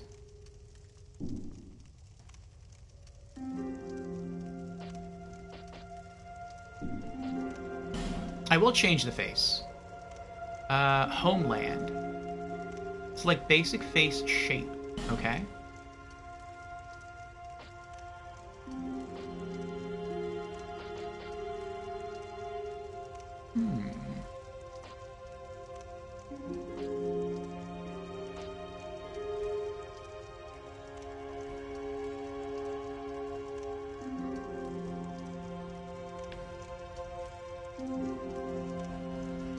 I kind of like this one.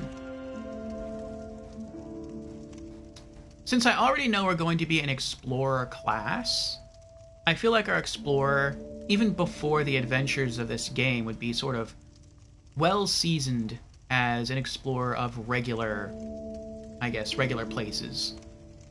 And he would often be out in the sun, and so he would probably carry a pretty good tan. And I feel like that's a bit too pale.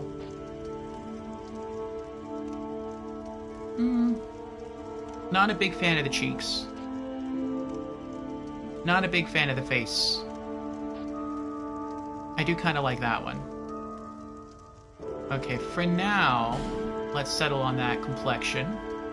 Now, what about the hair? Let's change the hair. Definitely, let's change. I want to change the color, but we'll do that next. Let's do that now, actually. Oh, it even lets you, like, really fine-tune the color of the hair. That's interesting.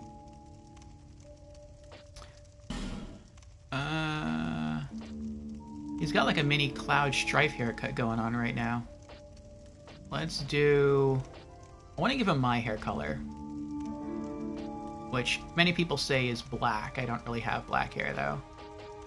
I have brown hair, but it looks so dark that it looks black.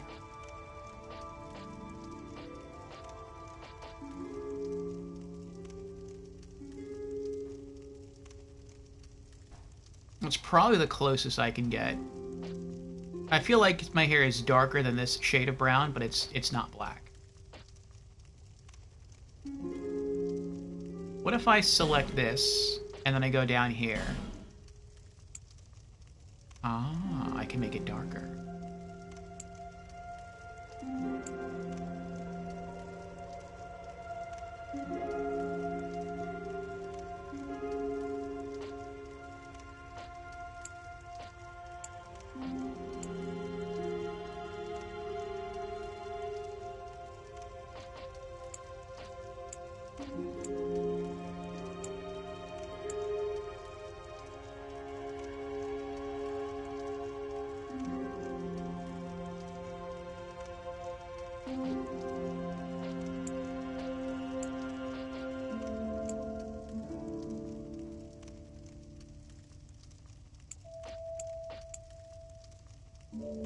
Probably right up there. Okay, that's good. That's like super dark brown. Alright, now hairstyle. Let's see what we got here. Bald.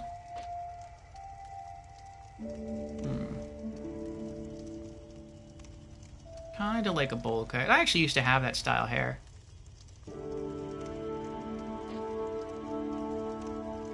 And I probably have closer to that style hair. Unfortunately. Oh, when I was very young, I used to have that style hair. Well, it wasn't all slicked back like that, but I had like the little curls out in the on my forehead like that. A little Superman-esque curl. Once upon a time.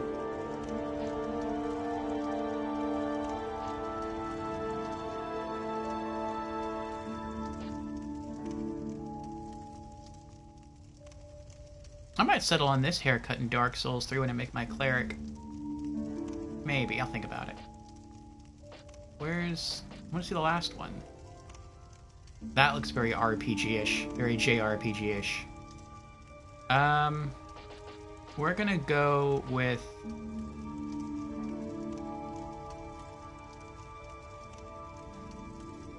I guess this one is probably the closest one to my current hairstyle.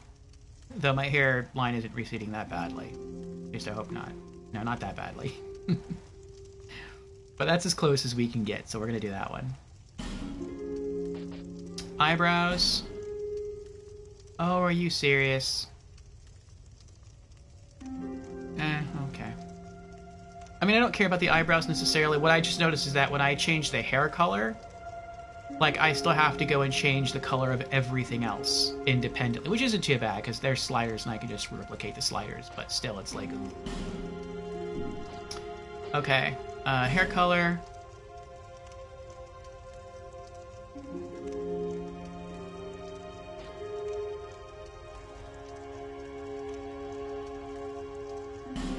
I'm gonna have to write this down.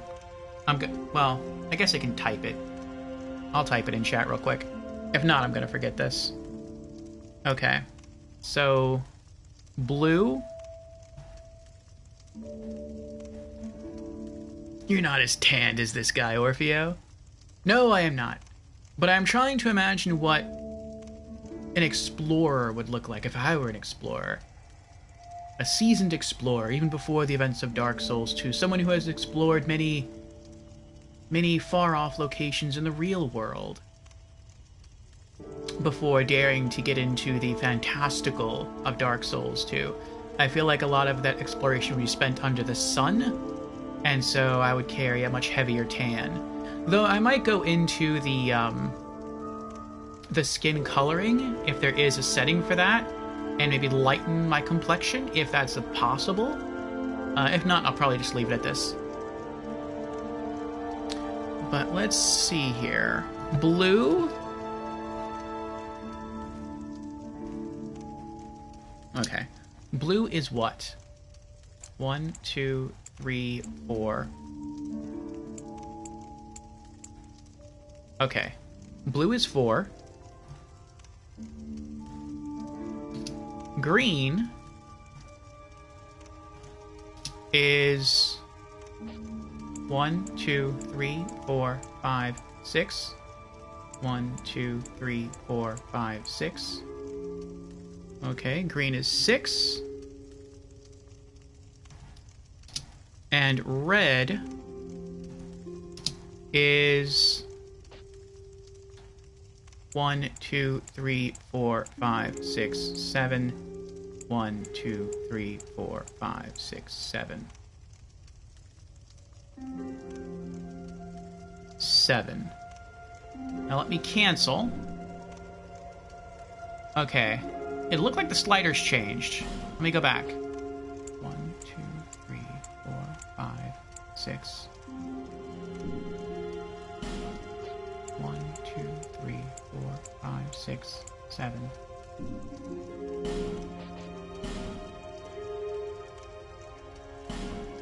1, 2, 3, 4.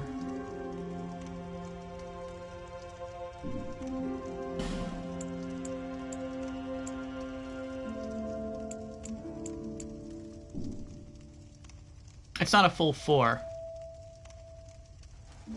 But it's close. Okay. As a soldier, you need deathly pallor. Well, when we're hollow, we'll probably be a deathly pallor. When we're human, though, be nice to have a nicer looking complexion. Okay. Let's go to eyebrow color. And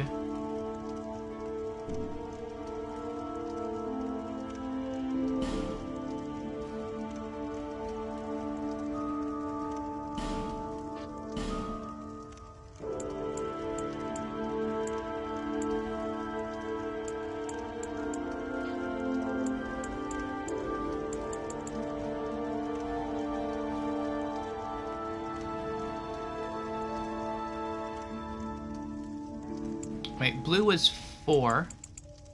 1, 2, 3, 4. Green was 6. 1, 2, 3, 4, 5, 6. Red was 7. 1, 2, 3, 4, 5, 6, 7.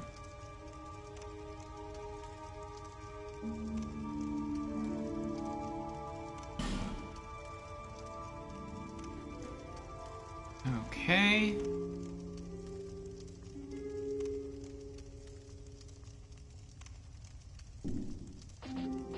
Beard color, even though I don't have a beard yet, we will. And then 1, 2, 3, 4. 1, 2, 3, 4, 5, 6. 1, 2, 3, 4, 5, 6, 7. Okay.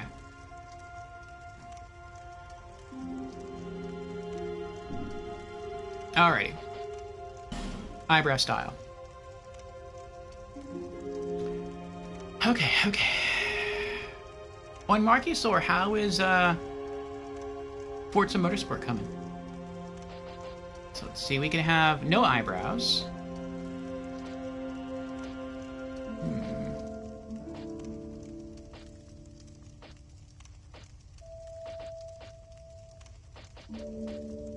I feel feel like that's my eyebrows right there. That's my style that I have. We'll go with that one. We did eyebrow color already. Eye color. I have hazel eyes. So that's... oh, that's scary. I have... that's about it right there, actually.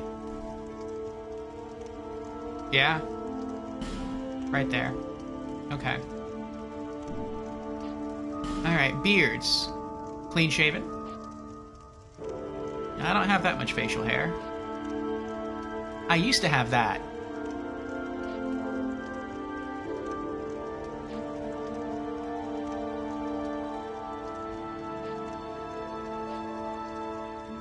I guess that's the closest one.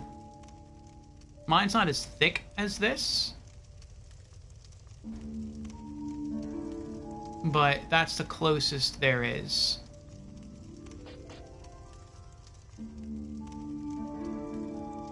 I kind of miss that one, though.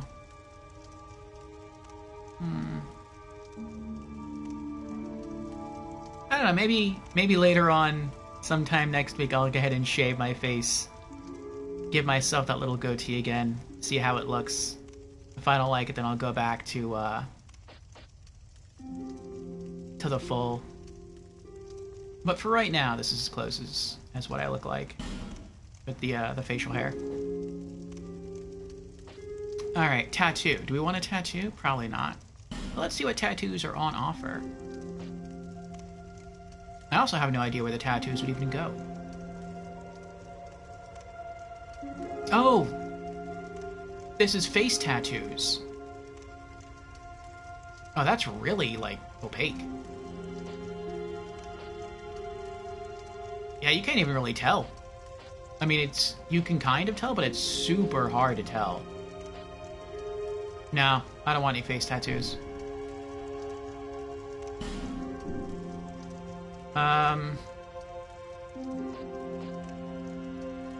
Tattoo color, tattoo opacity, whatever. Okay. That's good so far.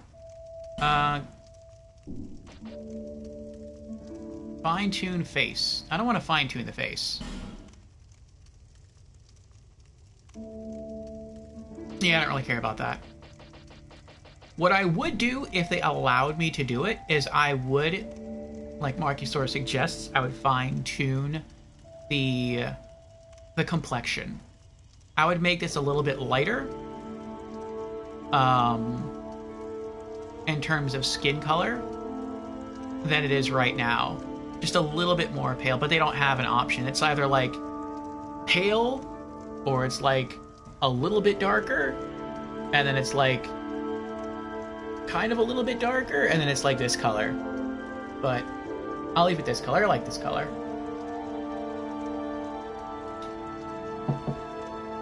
And I think after character creation, I'm going to excuse myself briefly to get myself more coffee because my cup is empty. And we still have a lot more hours of the stream to go. Alright. So now that our character is created, at least cosmetically, let's go to our class and gift. Okay, so what have we for class options? I know which one we're going to choose, but I still want to see them all.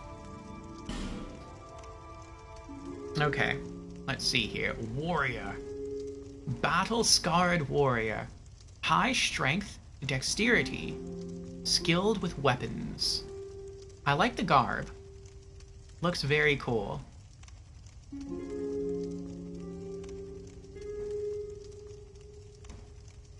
Knight. Traveling knight. High HP and adaptability. Tough to take down. I forget exactly what adaptability does. I think adaptability is like, resistances from, like, Dark Souls. Swordsman. Oh, this looks like the Wanderer class from Dark Souls 1. Finely skilled swordsman. Fights gracefully with strong weapons in both hands. Oh, can dual wield. Nice. The Bandit. Yeah, that doesn't look like a thief at all. That looks like a road warrior style bandit. A merciless outlaw. High dexterity, skilled with bow. Fights well at various ranges. The Cleric. I love the drip for the Cleric. I love the robes. They look awesome. Cleric on pilgrimage. High faith and miracles guide the way. Sorcerer. Knowledgeable sorcerer. Casts sorceries with high intelligence and attunement. I will say, out of the starting clothes between Dark Souls 1 and Dark Souls 2, I love the clothes in Dark Souls 2, the look of them, a lot more than the clothes in Dark Souls 1. I wonder what the other armor sets are going to look like, the ones that we find as we travel throughout the rest of the game. The Deprived. Unclothed, origin unknown, has nothing to fight with except life-affirming flesh. And there we are. The Explorer, who kind of looks like a Taru Taru from Final Fantasy XI. Well-traveled explorer, not terribly powerful, but has many items. We're very resourceful. That can be a good thing. I will say, though, out of all the clothes, of all the different classes, I feel like the Explorer's clothes are the worst. They look the geekiest to me. I don't like the way they look at all. So, once we have the opportunity to change these, we're going to change these to, hopefully, something we find that's better.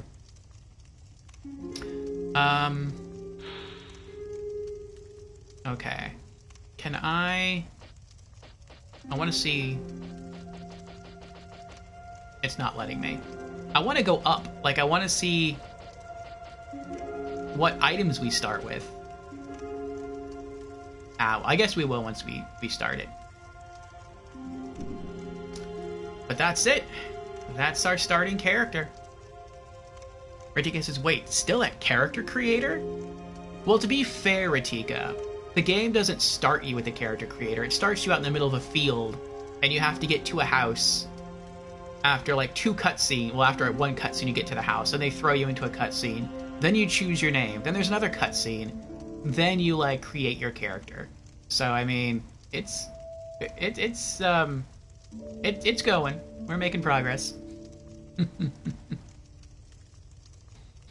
Right, yeah. Alright, but we're done. Oh, that's right, we still have a starting gift to look at. Okay, what starting gift do we want? Determine gift. Nothing, receive no gift. Unless you're doing a challenge run, I don't know why you would choose nothing. Life ring. This ring of old slightly increases HP. Oh, that's the Tiny Beings ring from Dark Souls. I recognize that. What else do we have? Human effigy. Oh, that's the thing that the old lady gave us. Which I guess she takes back if we don't choose human effigy. A familiar-looking effigy returns the hollowed to life. Oh, so it allows us to unhollow. So I guess we actually have consumables to unhollow us instead of using humanities at Bonfire. Okay, so maybe there are no humanities in Dark Souls 2. Maybe those were replaced by human effigies instead. Okay, interesting. Healing wares. Oh, we got a lot of healing items over there. Various items used to cure poison and restore HP. Essential for anyone traveling Drang Lake. That's tempting. Homeward Bone. We're going to have to stock up on a lot of those. I really loved using the Homeward Miracle in Dark Souls 1. And never having to depend on a consumable to, like, instantly teleport to our last bonfire and keep our souls. So, eventually.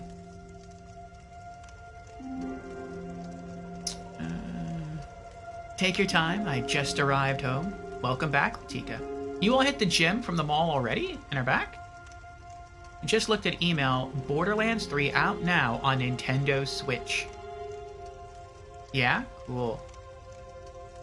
I think I tried looking this up this past Wednesday, and I couldn't find the answer. Is there anything in the email that you received detailing whether or not Borderlands 3 is cross-play, like cross-platform play with other versions? Or can people on Nintendo Switch only play with other people on Nintendo Switch?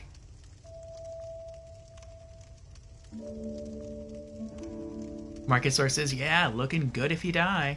That's right. You gotta look good, dead or alive. Homeward Bone returns you to the bonfire last rested at. Having one may ease your mind, but there are no easy journeys. Yeah. At least from Dark Souls 1, they seem pretty easy to get, either to purchase, or you just were given a free one every time you beat a boss, so I feel like we're not going to take this as a starting gift. It's a good and useful item, but I feel like there's probably better stuff, better starting gifts. Seed of a Tree of Giants. A seed grown from a tree of giants. Inedible. Huh. Wonder what that's for. Don't tell me. Bonfire Ascetic. Toss into a bonfire to raise the strength of nearby foes. What? Only for those who seek greater challenges. So if you want to do a challenge run, you can toss that in to make the enemies around you stronger? That's horrible. I mean, I can guess why you would want to do it other than a challenge run. Maybe if they're harder, you gain more souls, and so you can level up faster, but I'm good. I'm good. And it seems like maybe it would only raise... Yeah, it says only nearby foes. So I guess I could also see choosing that item if you wanted to, like, use a starting area to gain more souls without having to venture out further. So, like, you can start the game, you can find your base bonfire, you can go explore the surrounding areas, and you can start grinding. And then once you hit a certain point where you feel like you're not gaining as many souls as you really need to hit those higher levels, then you can toss the bonfire Ascetic in the bonfire. Everything around you gets stronger, and then you can go around and just keep farming the same mobs over and over again to gain more souls because they're harder. So you wouldn't have to, like, branch out. So that makes sense. That would actually be a cool strat. Okay. And Petrified Something. A simple petrified lump. It may be of some use someday.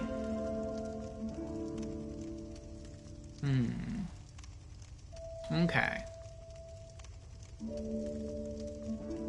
Ritika says, doesn't say anything about crossplay.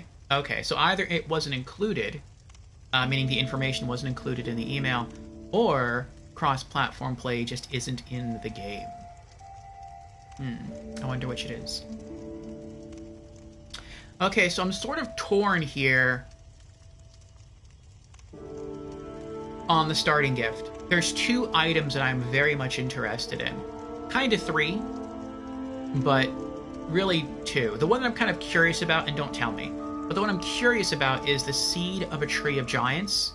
It's inedible, so it's not any kind of buff.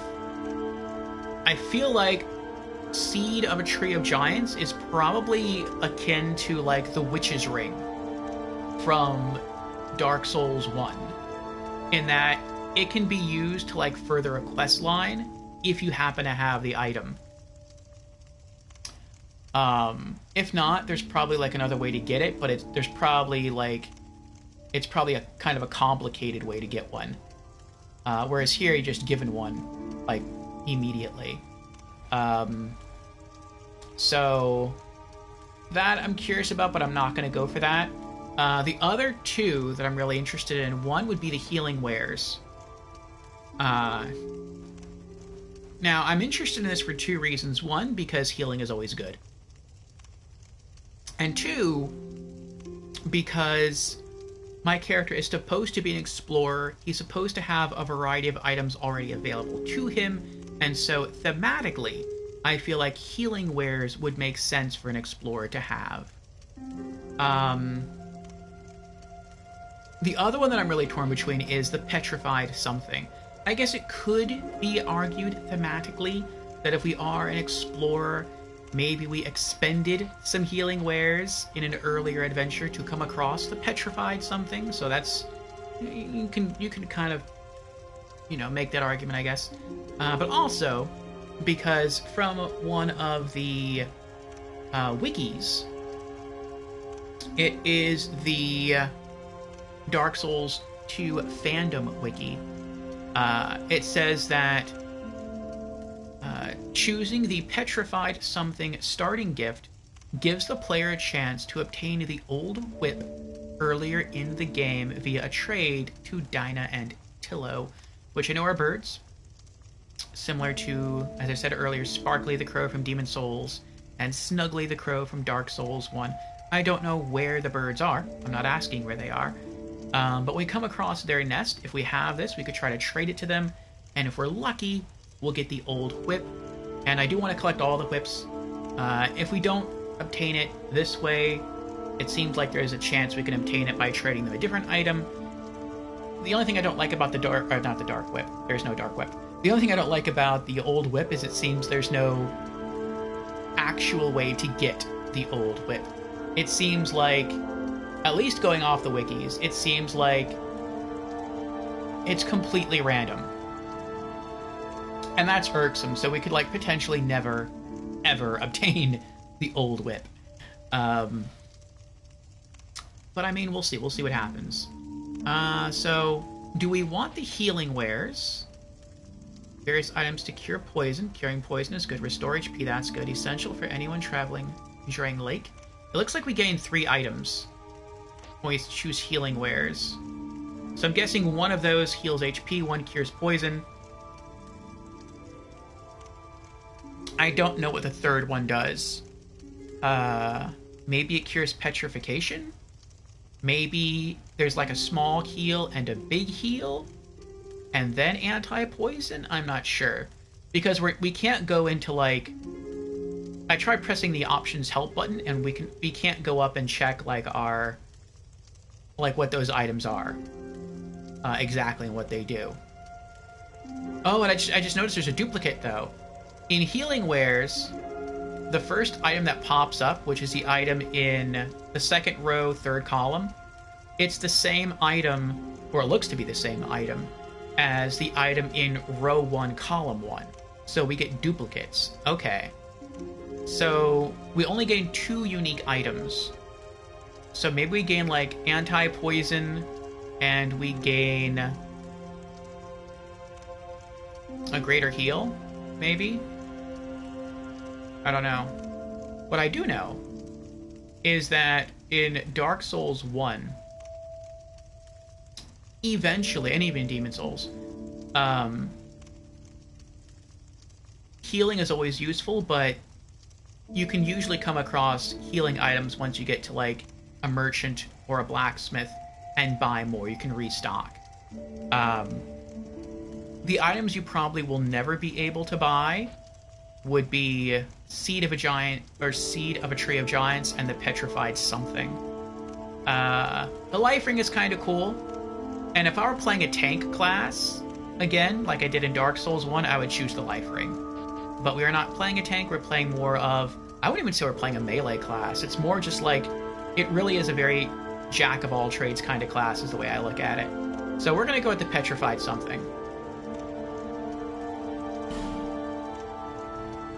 Okay. And I think we are finished with our character creation. Let me delete the numbers I put in. Actually, I'll just press enter. There we go. Those are the colors for the mix of our hair. Finalize creation.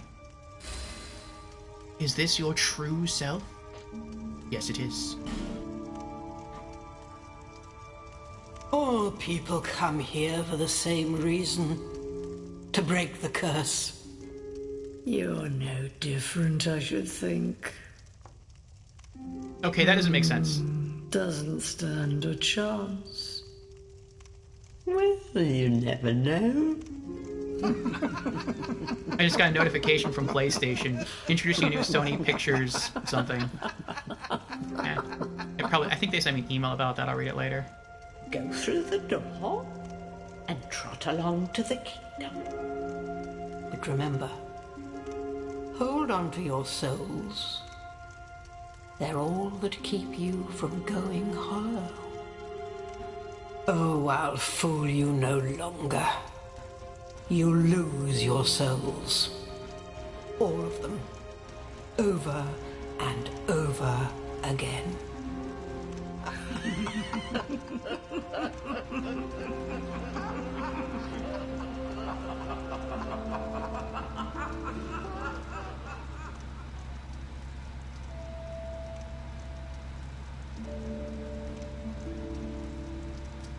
Trophy earned. Self-recollection. The reason why is... Ooh, she's pretty. Do I have to go to the kingdom? Can I just, like, stay here and marry her? I'd be okay with that.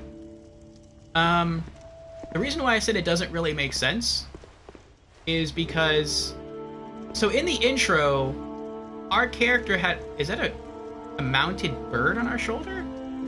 Oh, it is. Well, it's like part of our carved shoulder piece. That's interesting. Anyway. So in the intro, it seems like our character had a choice. We're suffering from something, either some sort of mental or physical ailment. They said we had an ailing mind.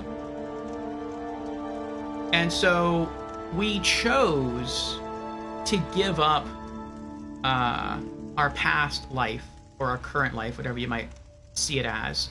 And we chose to give up our potential future, which seemed to be falling in love and marrying someone and having a child. We gave all that up to accept or pursue the curse. And so we are now cursed. We're now an undead. We came to this land as an undead. But we came to this land as an undead to break the curse that we chose to inflict upon ourselves. On the surface, that makes no sense. Unless what that means is we were suffering from something, we became undead, perhaps becoming undead alleviated what we were suffering from. And since what was harming us is no longer harming us, now we're trying to break the curse so we're no longer suffering. That could be it. Or it could be more of a pursuit of power kind of thing. Like maybe while we're undead, we can continue to gain souls, which is maybe something that you couldn't do if you were not undead. We could become very powerful either through strength, or through dex, or through sorcery. We're not going to do sorcery. But, like, in theory you could. And then once you've reached a certain power level, then you could break the curse.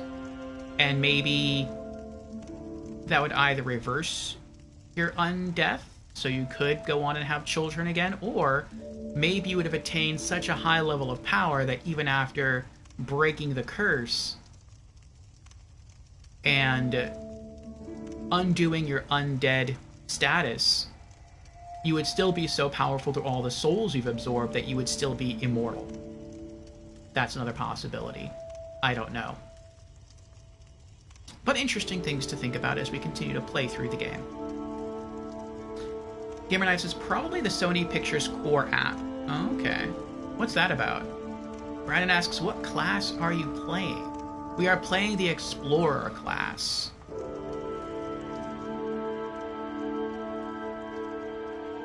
Look at all the stuff we have. We have a little cup. We have a little... What is that? Like a drinking horn? A black satchel? I think that's just an item bag. We have some medals on our back. We have another little white mug there. We have a kettle on our right hip. A belt. More satchels. A dagger. Looks like some rolled up cloth there. I don't know if that's supposed to be a blanket. Oh, we have a little spoon and fork. A wooden spoon and fork. That's cool. It does indeed look like we are ready for adventure. We have, what are those, test tubes? Right there, holding probably medications. What is that called? I was going to say spectacle. It's not a spectacle. Is it a spectacle? The one-eyed piece thing? Alright, now let's have a look at our items.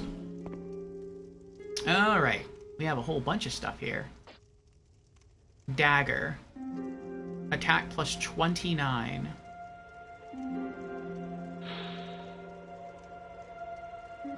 Weapons are categorized by physical specifications.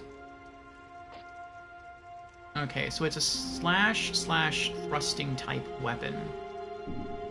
A slash thrusting weapon. Okay. But I want to read the lore.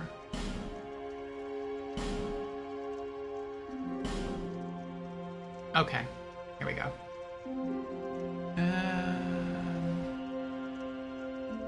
Show weapon info, or item info. Dagger. A standard dagger. Oh, I guess that's what we're wearing on our front right there. That dagger right there. Has only modest attack and short reach, but can be jabbed in rapid succession. With a powerful critical attack, this is a potent weapon in the hands of the capable. Okay, so at least to start, we're going to have to focus more on backstabs and crit attacks. Okay.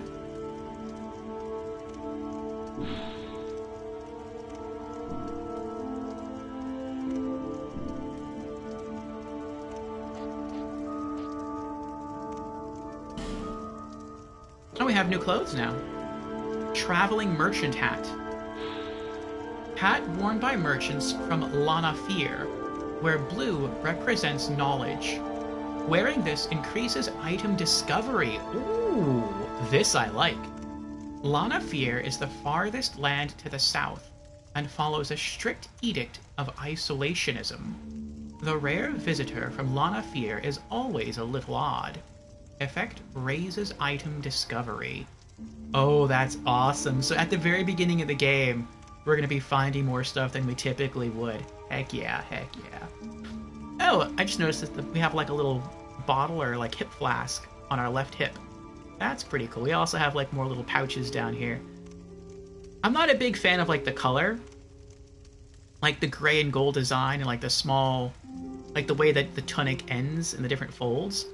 But the amount of detail given to it, like the lace on the back and all the little pouches and trinkets decorating the tunic, that is really, really cool.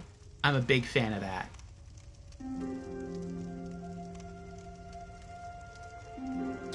Gamer Knight says, I think the app is a way to watch your Sony movies. Rent, purchase. Oh, that's cool. Premium Plus members will have a list of about 100 movies they can watch that will recycle periodically too, I believe. Oh, that's nice. That's a good incentive to have that Premium Plus service. And Creepy is here. Hello, Creepy. Welcome, welcome. I said welcome. Welcome. Oh no, Dark Souls, yes. And Creepy has redeemed Hydrate. And hello, I'm new to stream. Well, welcome, Creepy, to our stream for the very first time. Again, always happy to have you. And your cheers. I have a little bottle of grape Gatorade here. Cheers, Creepy. And we are now 2 hours into the stream. 16 left to go.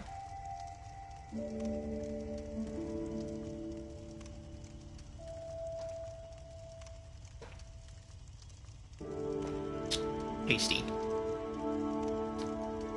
Very tasty, actually. I haven't had grape Gatorade in a long time. And thank you for passing out some shout-outs. We just finished creating our character, Creepy. Wait, 2 hours in? But this is character creation? I mean, technically we just finished character creation. We're just going through our gear right now that we got from character creation.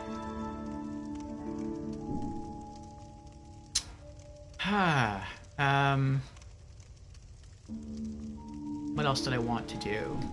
Oh, see the other items. That's what I wanted to do.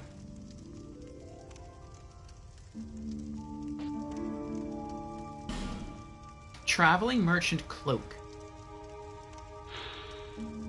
Coat worn by merchants from Lanafir. The eagle is normally a symbol of strength, but in Lanafir it symbolizes wealth. Lanafir is the furthest land to the south. Oh, we read that earlier. Okay, so the second part is always the same. One moment.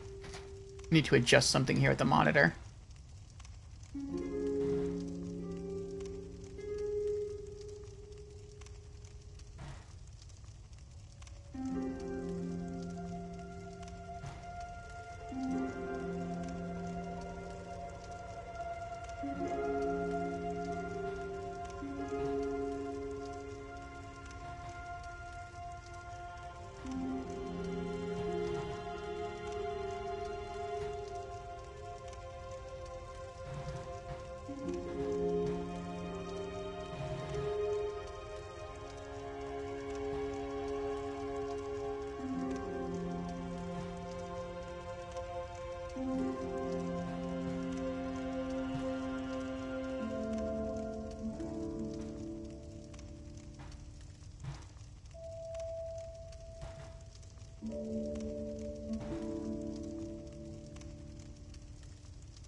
Okay. Alrighty. Let's see here. Traveling merchant coat. We just read that. That's right.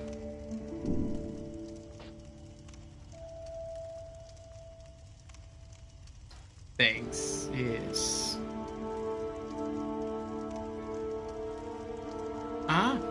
It says, I didn't catch that typo. Yes, referring to a poem that Creepy shared within the Discord. And probably never would have, by the way. Thanks for spawning it. You're welcome. It was a very good poem. I liked it. Traveling merchant gloves. Gloves worn by merchants from Lanafir.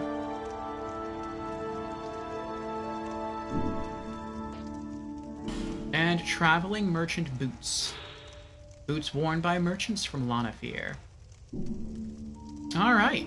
So, by wearing our hat with our monocle... Oh, that's right, it's called a monocle, not a spectacle.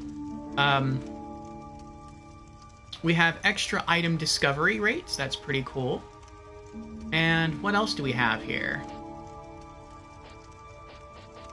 I don't know what the time thing is, though. It never explained that to me. Maybe that's our playtime? I don't know. Spell Quartz Ring. What does that do? Increases magic defense. Oh, that's nice. Extra defense is always good. A ring bestowed upon students of a certain standard at the Melfian Magic Academy. Its soul-based quartz increases magic defense. Pyromancer Glocken crafts these replicas, much to the dismay of the conservative Old Guard faculty. And I guess we acquired one through trade somehow, as we are a merchant. What's this? Wood bolts. Oh, for a crossbow. Crossbow bolt made from wood. Inexpensive wooden bolts. Not very intimidating, but highly portable and easy to use. Use of a crossbow requires the equipping of bolts, which are shorter than arrows. We might use some of this in the beginning, but I don't see us using bows that often, or crossbows. In fact, can I unequip this? I can. We're gonna unequip that. We don't even have a crossbow. Not yet, anyway. Alright, what are these things? Life gem. What is a life gem? Slightly restores HP. Oh. No more Estus? Small stone made up of crystallized souls. Gradually restores a small amount of HP. Oh, so it's gradual, it's not instant. Often found near abandoned corpses, as if it were what remains of the soul. Interesting. The Dark Sign, we read about that already. A Witching Urn. Explodes to deal magic damage. Oh. Like a magic Molotov cocktail. Interesting. A small clay urn enwreathed in magic. Explodes, inflicting magic damage. Created in Melfia, a land that flourishes with magic and pyromancy. Though the magic contained in the urn lacks potency, it is a boon to any inexperienced traveler. Interesting. So low-level magic damage, even though we're not a magic class. I like that. That's pretty cool.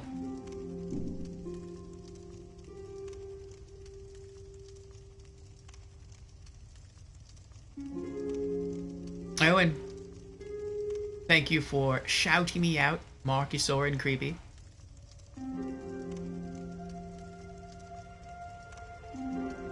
Estus still exists.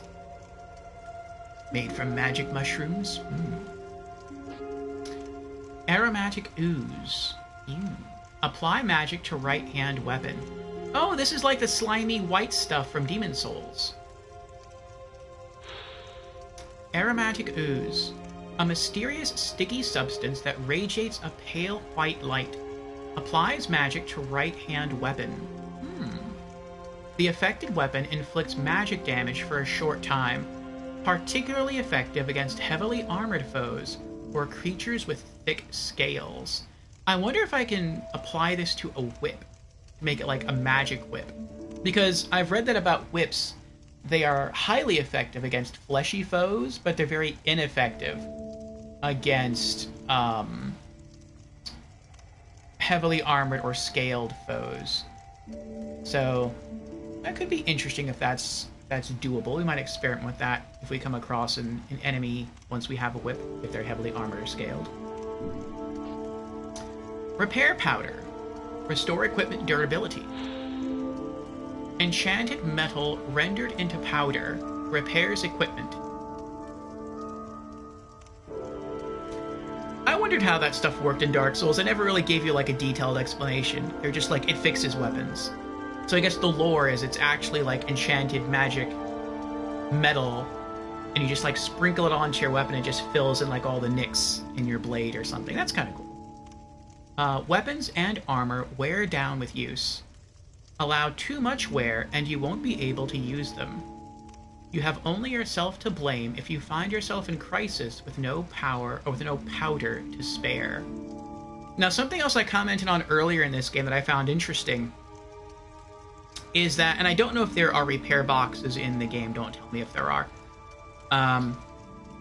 but all of your gear fully repairs itself anytime you rest at a bonfire, unless it's broken. If it's broken, then you probably have to use repair powder, or maybe go to a blacksmith, or maybe you can buy a repair box and fix your broken stuff. But it's interesting to me that every time you rest at a bonfire, so long as your durability isn't zeroed out on an item, that your durability gets restored. And I wonder if that means, in terms of weapon and item durability in general, if the game is easier or harder than Dark Souls. At first, you would think it might be easier, because every time you rest at a bonfire, you get all the durability back. But in Dark Souls 1, I feel like it was very hard to break items. Unless you're using crystal gear, which has very low durability anyway, you could go through like an entire dungeon, fight and kill a boss, and your weapon wouldn't even be at half durability. Like, your stuff in Dark Souls 1 was very durable. And so I wonder if that's true in Dark Souls 2, or maybe your stuff wears away much quicker in Dark Souls 2, which is why you regain durability on all your gear whenever you rest at a bonfire. I'm curious. We shall see as we play, don't tell me. Prism Stones. A slightly warm rock. Emits light and marks one's path. So far, those have existed in Demon Souls and Dark Souls, so they had a really special use in Dark Souls with the invisible platforms. I hope those don't make a return in Dark Souls 2. Slightly warm rock emits a beautiful, phasing aura of 7 colors, with a very rare 8th. The Prism Stone does nothing special, but if you feel it, you may lose your way. It can serve as a path marker. Okay. We read about the Black Separation Crystal and the Bone of Order. Pharaoh's Lockstone activates Pharaoh's Contraption. Stone activating a creation of Pharos the Vagabond. Pharos the Vagabond was a legend who wandered the lands, creating contraptions to help those in sincere and dire need. The scope of his travels was so wide that Pharos has been mistakenly credited with many inventions that were crafted by others. Ooh, that sounds useful. Maybe, like, unlocks a mini dungeon or a treasure room. Nice. And there is our petrified something. A petrified object that is pleasant to touch. An unidentified petrified object, pleasant to the touch despite its looks. A rare and peculiar thing, to be certain, but one without a known purpose. Oh wait, what's this? Rusted coin. Temporarily boosts luck. Oh, interesting. An old rusted coin. Crushing the coin temporarily boosts luck. This rusted coin gives you that little extra bit of luck, making items and the like easier to find. The coin is engraved with the image of a god that was worshipped in ancient times, but no one knows its true origins. Interesting, interesting. Okay. I'm liking our gear so far. Let me scroll up in chat here. Marcusor says I have some aromatic booze here. Gamer Knight says left-hand weapon, no magic. Yes. Yes, this will be a non-magic playthrough. Marcusor asks, do you know the Powder Gangers from Fallout New Vegas? I do not. I have not played Fallout New Vegas. I would like to one day, though. Creepy says, I never used whips, but if you use it in right hand, I suppose. Oh, about smearing it with magic goo? Yeah, we'll see. Marcusor asks, how do you know the durability stuff? What do you mean, how do I know the durability stuff?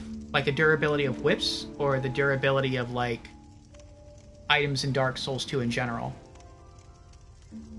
Marcusor says, my Uchigatana was, dunno, 40 or 60 durability in Dark Souls 1 only. Oh, that's because it was a katana.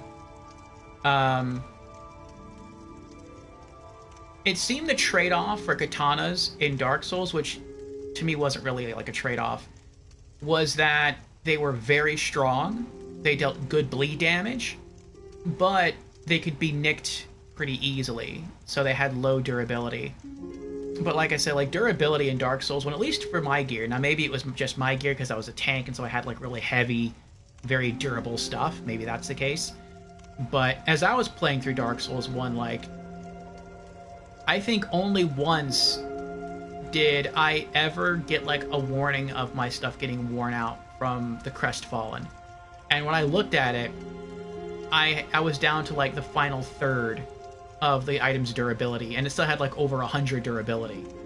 So, and I think I had totally like forgot to like fix my stuff after like 2 dungeons and 2 bosses, and I still had like a ton of durability left. So, yeah.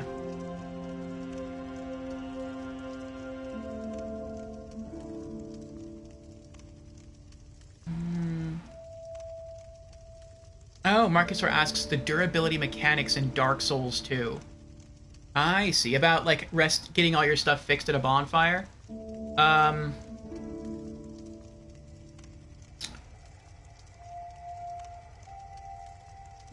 I think it told me that on one of the status screens. Let me see.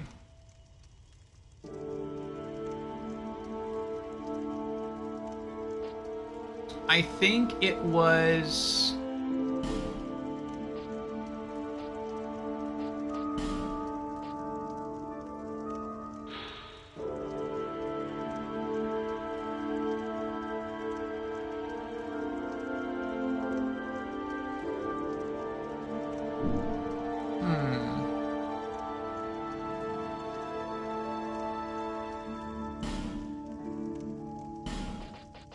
We went through everything earlier.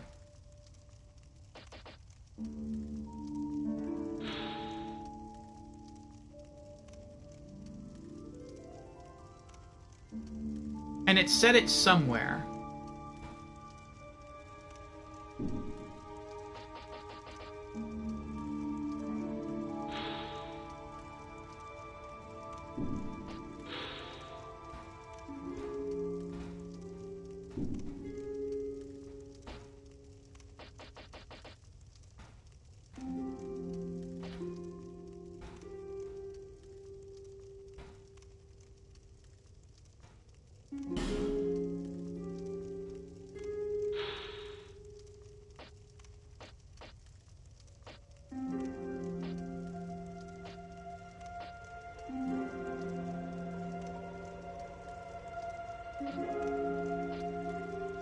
It might have been one of these. Like, it might be weapon durability.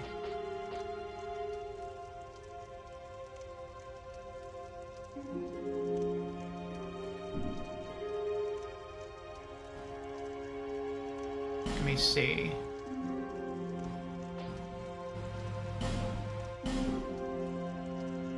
No, don't leave. Don't leave it.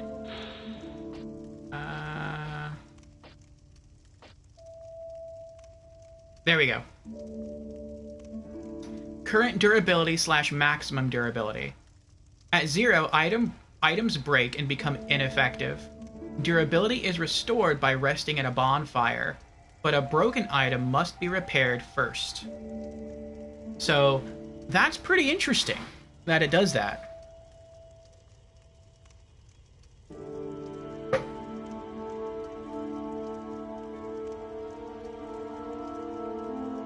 Or Marcus asks, or what topics about Dark Souls 2 did you read before this playthrough? None. None at all. Except for the information about the whips. That's it. This is other than the whips, this is a completely blind playthrough. Creepy says, my spear had 300 durability. Or the function hovering over the durability, maybe, yeah.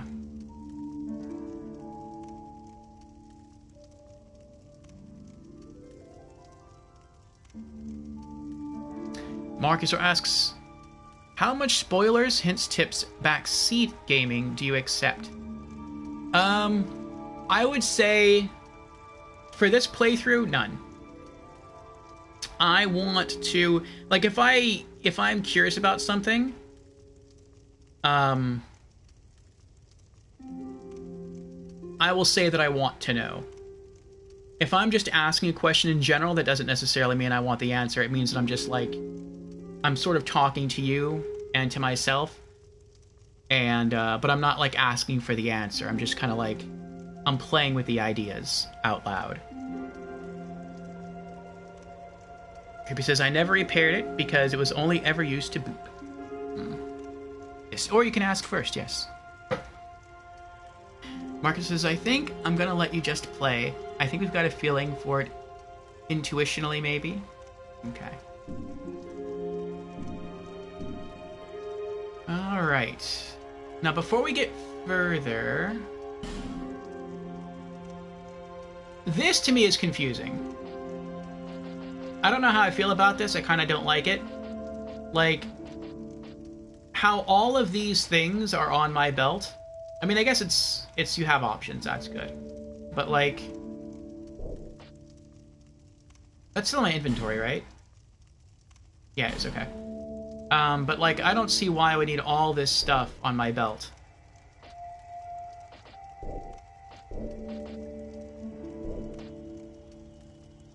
I'll keep the witching urns for now. And I'll keep life gems. That's interesting. We don't even have a way to, like, instantly heal ourselves. You pop a life gem, and it gradually heals you. That sounds like it makes the game harder. Unless, like, the regeneration is, like, insanely fast. Which I wouldn't think it would be for, like, a starter item.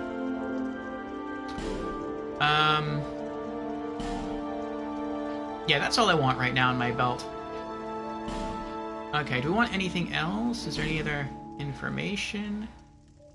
I like that. You get to see, like, what our face looks like as human. Though I wonder, once we go hollow, I wonder if our facial complexion will change. And you'll see, like, what our face looks like hollowed, or will we always still get to see what our character looks like while human? I don't know.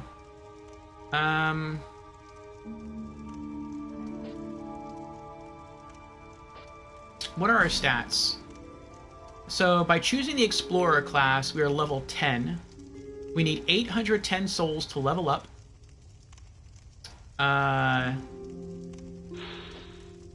10 vigor, no, 10. 7 vigor. That's HP. 6 endurance, determines your overall stamina. 9 vitality, determines your maximum equip load. 7 attunement.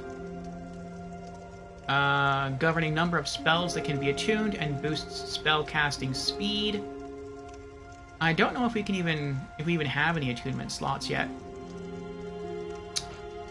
Strength is at 6. Ability required to wield heavy, powerful weapons also boosts attack. 6 on dexterity, so our strength and dex are balanced. Okay. Required to wield weapons requiring finesse. I'm guessing that whips would require dexterity. Also boosts attack. Adaptability is 12. Makes sense for an explorer. Raises various attributes to ensure one's survival. Boosts agility and various resistances. Okay. Agility. Does that mean your speed? Like, your roll speed? Could be. Like, endurance was kind of a joke stat in Dark Souls 1. Unless, like, you maxed out almost everything else. So for them lumping in, like, agility into along with resistances for adaptability, maybe that's what they did to try and enhance the stat. Intelligence is 5. Required for sorceries, boosts magic defense and proficiency in sorceries, and our faith is 5. Required for miracles, boosts lightning defense and proficiency in miracles. Okay, so I'm curious. Our poise is 1.8. Agility is 90. Physical defense is good. Poison resist is okay. Our elemental and magic defense are pretty low. Our magic defense must be really low. Because we're wearing a magic defense ring, and our magic defense is still 30. Unless these stats are only for our character, they're not reflective of our gear. Which I don't think that's the case.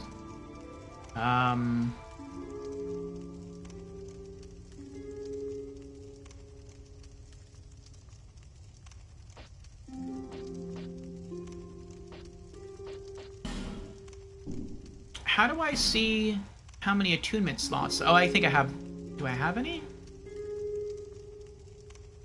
I don't know what the scrolls... Being that they're all grayed out, I don't know if that means that we have no attunement slots. Or if we do have attunement slots, but we haven't memorized any spells yet.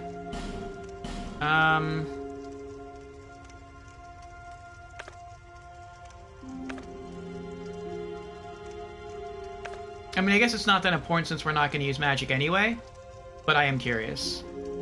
Like, if we even have any.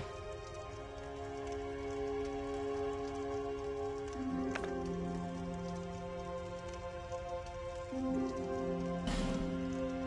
that's not it. Player status?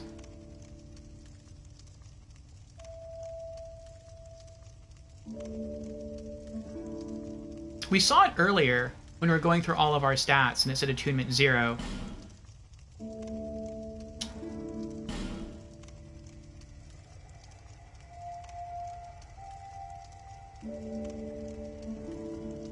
Well, actually the stat, I think it said attunement 0.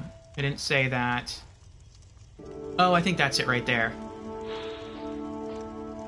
Attunement slots 0. Okay, there we go. So even with our 7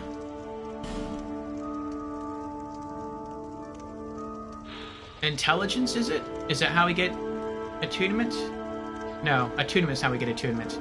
Even with our 7 attunement, we have 0 attunement slots. We probably need like 10. Okay, so this playthrough, since we are going to be more of a melee user, or not melee user, a melee person, I guess, and a user of consumables, we're probably going to put stats into Vigor for HP. Let's see. And maybe some into Endurance. I guess some into Endurance would be good. We're not going to wear very heavy armor, so I don't think we're really going to have to focus on Vitality that much. We're not going to focus on Attunement at all. We're only going to focus on Strength, probably if we need to wield something, but this is probably going to be more of a dex build. I don't know really how useful adaptability is in Dark Souls 2. I really don't know what it means by boost agility.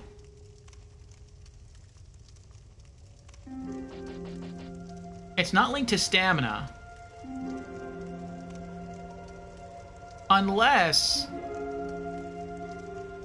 endurance means your stamina capacity, And adaptability boosting your agility means stamina recovery. If that's the case, then adaptability is actually a pretty good stat. Intelligence, we're not going to focus on. Faith, we're not going to focus on.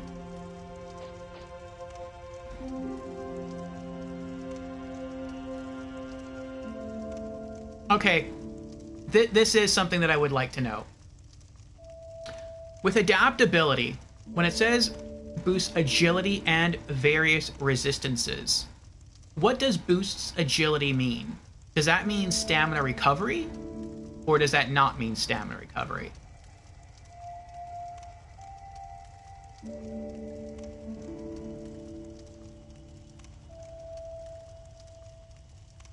Creepy says, for example, Orphe, would you like to know something about the starting area?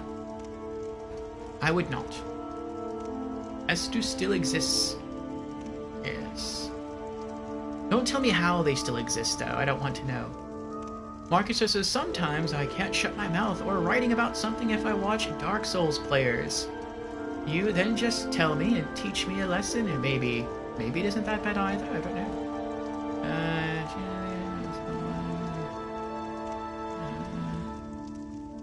No, I don't recall you ever spoiling anything in Dark Souls 1, Markisaur. Yes, S2 still exists as a spoiler. I just don't know more than that, so I don't know, like, in what state it exists or, like, how you acquire anything like that. But don't tell me. See, I didn't know Estus was in all Dark Souls. Estus is not in Demon Souls. So I didn't know if it was going to be in Dark Souls 2 or not.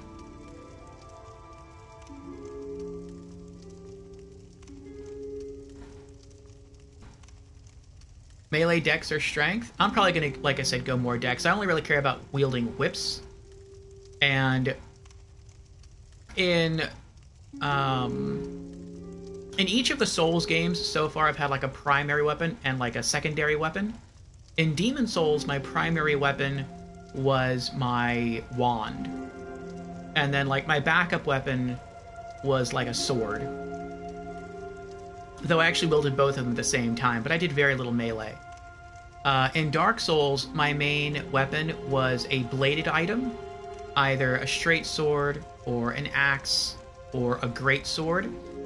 And my sub-weapon was a blunt weapon, either a mace or a great hammer. In this game, I'm planning to make both my, if I can pull it off, if I can find them, I'm planning to make my main weapon definitely a whip, and maybe my sub-weapon will be a different kind of whip. But maybe until I obtain that different kind of whip, I might just settle on a dagger. I don't know. But really, I want to bounce back and forth between whips as my main and consumables as almost like my second.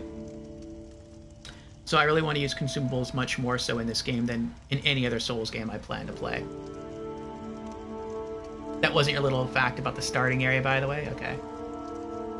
Motravindia, hello Motravindia, how are you doing? Agility is how far you'll roll from an attack when dodging. Ah, thank you, Motravindia. That's interesting. That could be useful to me. Because again, I intend to use whips as a main weapon, and whips do have range. So if I can dodge outside of someone's attack range, but still be able to hit them, that's pretty useful. So I might put some points into adaptability, but probably not too many. Agility increases speed. Yeah, it does a ton of different things behind the scenes. Interesting. How much of agility you want to know? Agility increases speed, like speed of using items and the amount of iframes you get. Interesting. Like the speed of using items. Okay, so you can maybe use healing items faster than the amount of iframes you get. Okay, so then I would consider adaptability to be one of our main stats.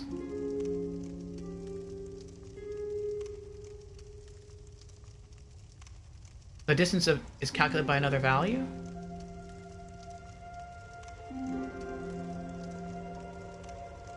Oh, roll distance. you'd go with? Okay. Changes how fast you roll? Okay. So then main stats... I feel like I should write this down because I may not remember it. Yes, why not? Why not? Let us write it down. And then this will just be another paper that I leave on my desk. That only gets thrown away once I complete the game.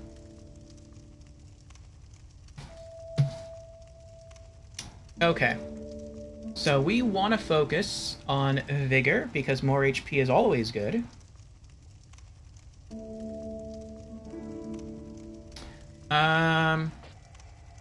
Determines your overall stamina. Stamina's good. I'm not really sure how much stamina I'm going to need, but stamina is never bad.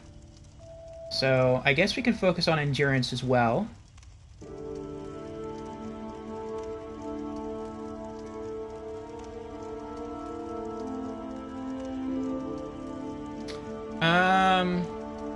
Vitality determines your maximum equip load. I don't really care about vitality. That's going to be more a secondary stat.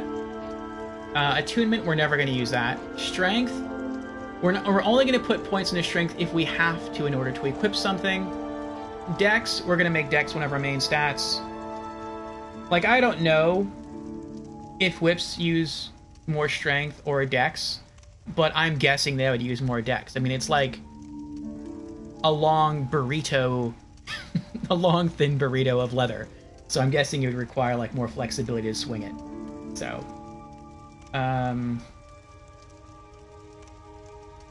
I'll just put attack here. Adaptability, we'll make that one of our main stats. So that's... I'll just put speed plus resistances. The only thing that would worry me about, like, roll distance increasing would be, like...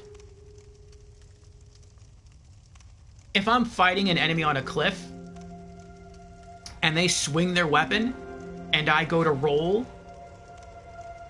that I accidentally roll so far that I roll out of the range of their attack and then roll off the cliff.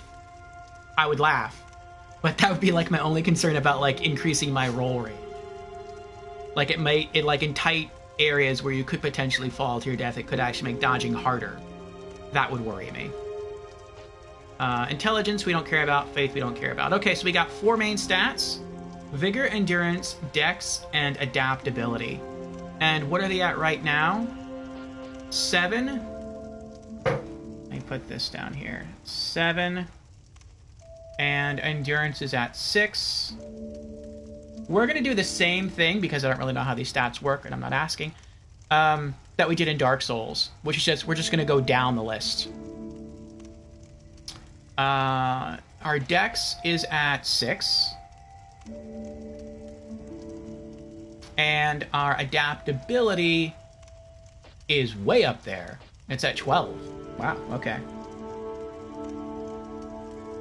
Okay, so we're going to try to get all of those 4 stats equal first, and then we're just going to start going down the list just 1 point at a time. So our first point is going to get invested into Endurance to up our stamina. Okay.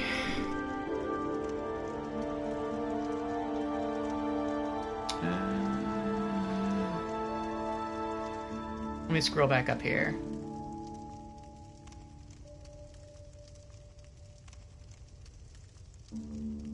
It changes how fast you roll, but not how far. Okay. Also not fast. So it seems like there's contention about distance and roll speed here. That's fine. We'll figure it out as we invest points into it. If we can tell the difference. Devs should have not even tied so much stuff into one stat, really. Yeah, I feel kind of like I mentioned earlier that it's really probably a response to Dark Souls 1. How in Dark Souls 1, most of the stats were very useful, but there was one stat that just like boosted your resistances that wasn't useful. And it would have been a genuinely useful stat. It's just that it was useless in regards to many of the other stats, because whenever you invested a point into something in Dark Souls 1, whether it was strength or faith or whatever, it would also boost your resists. It would boost all of your resists. Unless you got to a point of diminishing returns with that particular stat. And so it's like, well, do I want to invest a point into resist to up my resists? Or do I want to invest a point into strength to up my strength and my resists? Like, logically, you would just go with, like, the other stat. You would ignore resists. And so I feel like in Dark Souls 2, they didn't want the resist stat to be considered worthless, and so they bundled more things along with it. And so maybe that's why there's so much stuff tied in there.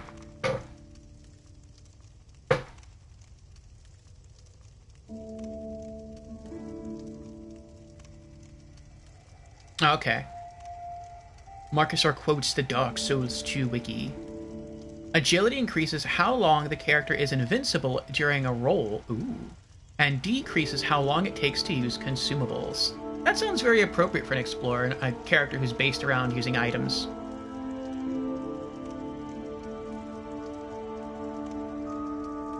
Creepy says, alright, I'm off to bed. Okay, Creepy. Excuse me. Sleep well, my friend, and I will see you again. Perhaps I'll even see you again before I end my stream, considering we still have a long time to go. Nap time before work. Sleep well. See you in 10 hours still at the character creation screen. Hopefully not. Slow and steady, sure and true. Yes.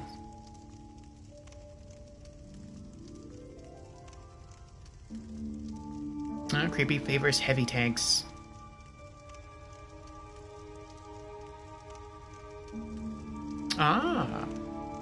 Marcusor says roll distance and speed depends on equip load. Okay.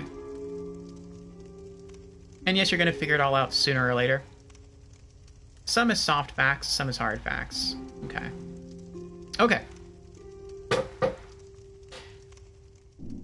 Alright, let's put that away. Let's test our rolls out.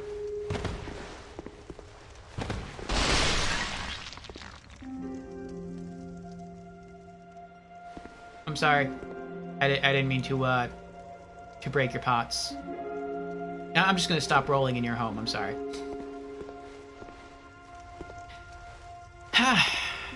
Is this a treasure chest? Can I open it? I cannot. Okay.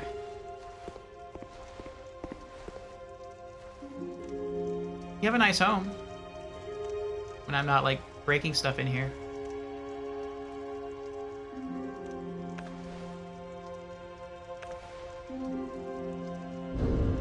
Is the dagger equipped in slot 1? It is, okay.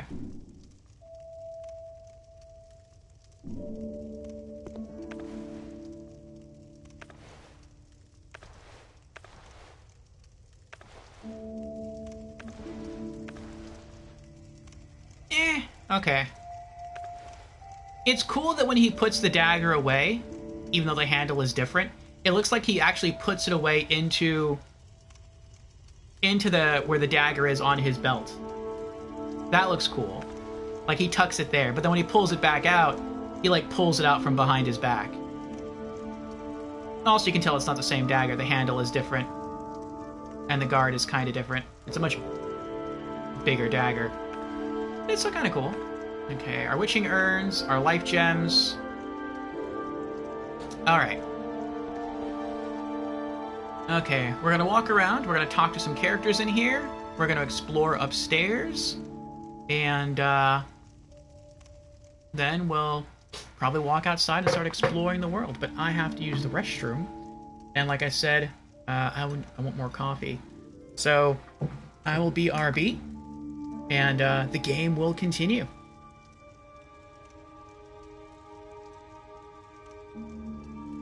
You damage the pots, you're gonna pay 500 souls for that. Yes, 500 souls per pot. I'll have to write him an IOU, I don't have any souls. A real rider he is, yes. Alright, boob.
Okay, we're back. Thank you for your patience. Oh,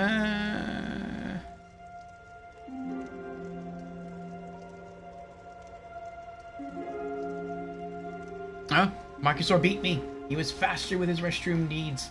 Well, I also had to pour myself another cup of coffee.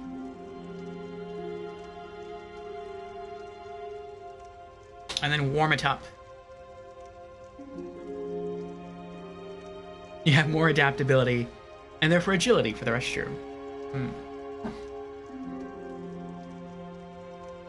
Oh, you fetched yourself a beer? Nice. This is a limbo. A link between Drangleic and the outer world. Fair traveller, I know that you must have a story. Why else would you visit such a place?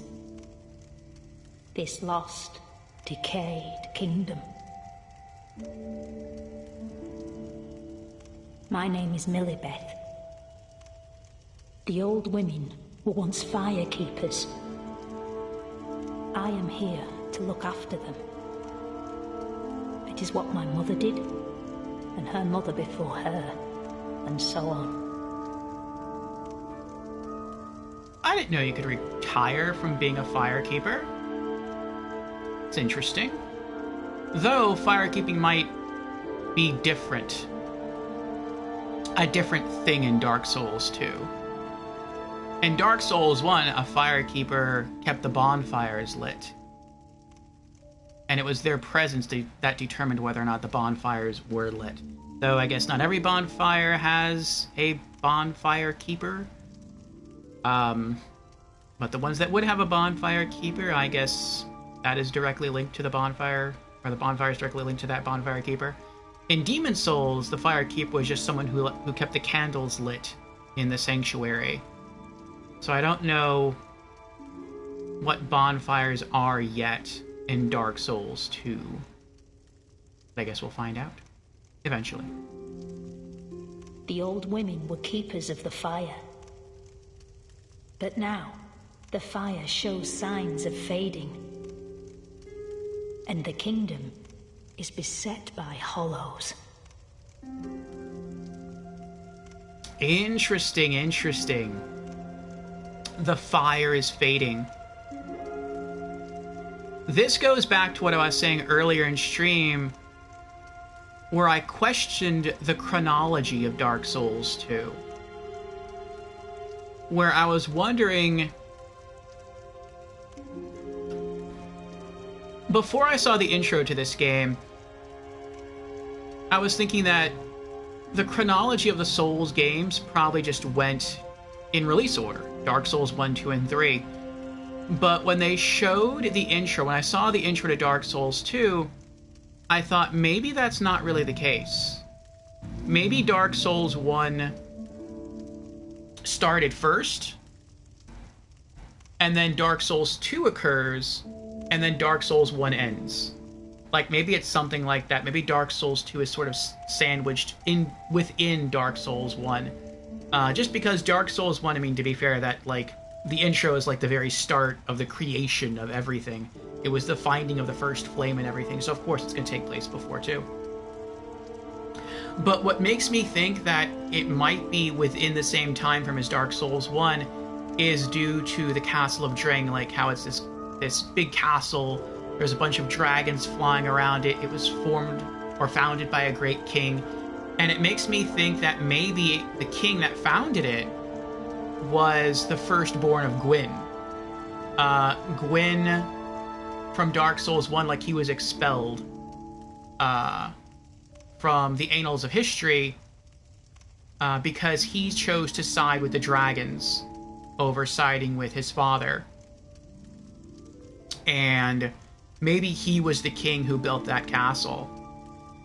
And if that's the case, and he still reigns there, then, you know, if he still reigns there, but the fire hasn't fully faded yet, then to me that kind of sounds like this is before the chosen one of Dark Souls 1 was even chosen.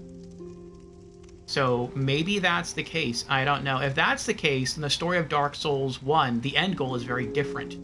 from Dark Souls 2. Dark Souls 1 was about either saving the world by rekindling the flame, or accepting the coming darkness, but then choosing to rule that darkness. Dark Souls 2's endgame might literally be just to break the curse. It might be a more personal journey. So we'll see. I'm interested. I'm curious. Ah, Astoradad is here. Hello, Astoradad. How are you? Dark Souls 2. Oh my. Hello, yes. Oh, yes. What bonfires?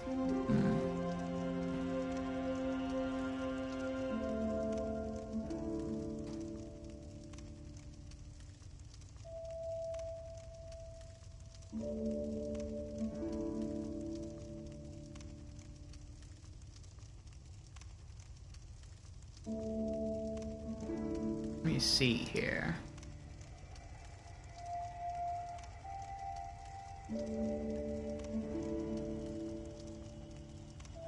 Just a moment.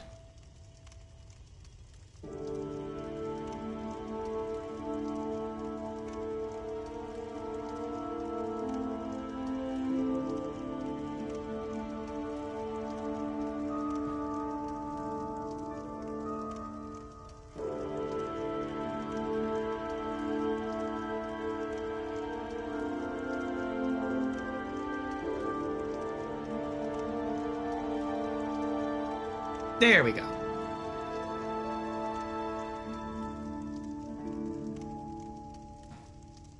Okay. Yes, to Storadad, we are going on 3 hours of our 18-hour stream. And, as you can see, we haven't gotten very far. We did character creation. I like the design of our character. We chose the Explorer class, which I said I would. And, we watched some cutscenes. Now we're starting to talk to the characters. Then we're going to explore the house, and then we'll see where things go from there.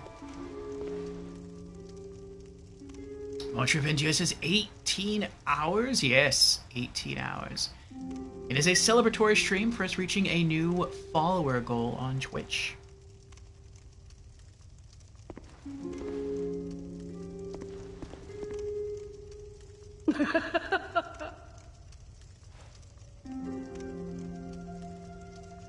Congrats, thank you, Ultra Vengia. So I've already set the next follower goal at 540, I think it is. And when that happens, we'll do a 20-hour stream.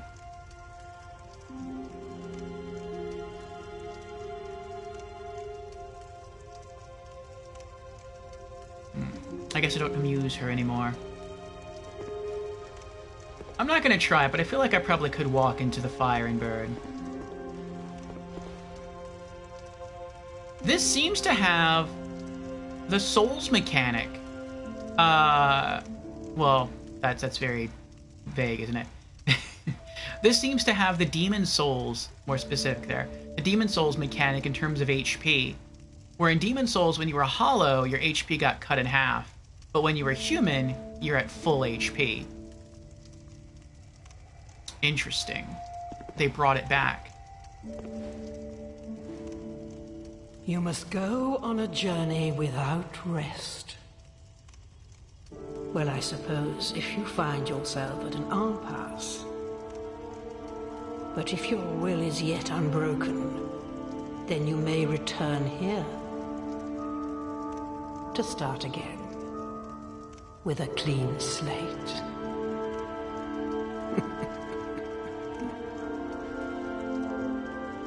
I wonder what that means. I wonder if that means you can come here and they can help you reverse your undead curse if you bring them like a valuable item. Or I wonder if that's like just saying that this game has New Game Plus. And when you choose to do New Game Plus, you can come back here and like start again or something. I don't know. Now, go along, go along. I like her character animation. She's just shooing me away. Go along, go along. Now, go along, go along.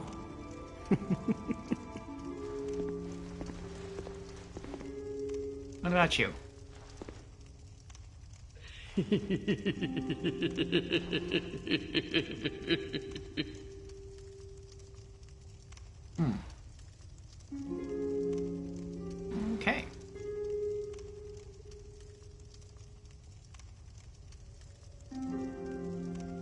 Do I have lots of coffee brewing? I do. I've downed 2 cups already. This green mug I have here holds about 2 cups of coffee, like 16 ounces. So, here we go. And I have, I think, like another 6 cups in the pot. And if I need more, I will brew more. Demon Souls strikes back, yes. Lots of NPCs in Dark Souls always laughing. That's true. I feel bad I broke their pots. I didn't mean to do that. I was testing out the rolling speed of my character, and I crashed through them all. The old women are sisters. I am told there was a 4th. Long ago, firekeepers were commonplace. But now they are lost, scattered to the winds. Interesting, that was new dialogue. We stood here for a while and we talked to her multiple times, and we talked to her like twice. Well, more than twice. But when she gave us the same dialogue twice in a row, I gave up and I went to talk to everyone else. I wonder what made her... Maybe talking to everyone else in here made her give us new dialogue? I don't know. But that was pretty cool. So she's the caretaker of the bonfire keepers. Or I guess ex-bonfire keepers.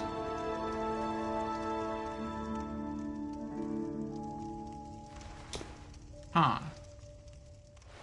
The old women are sisters. I am told there was a 4th. Long ago, firekeepers were commonplace. But now they are lost, scattered to the winds. I think the 4th sister was probably who our character spoke with in the introductory trailer. The one who prophesied our coming here. You can hear the squeak of the stairs. That's neat. Ooh, a chest. Wouldn't that be messed up if I went over there and tried to open the chest and it turned out to be a mimic? I haven't even left the intro house yet. I'm already dead.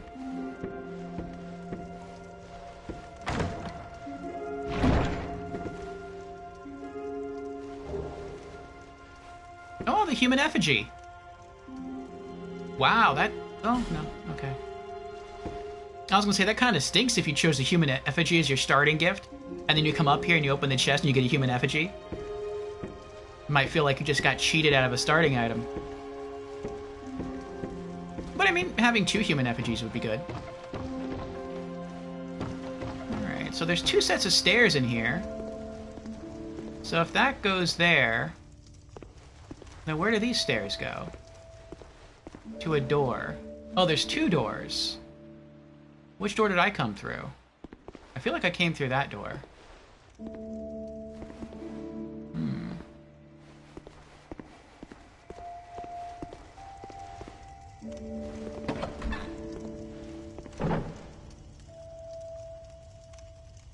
I did not come through that door. There's a bonfire there. I'm also a little worried. Let's close that. I'm a little worried that, like, what if I leave the house, the door closes and it locks, and I can't go back?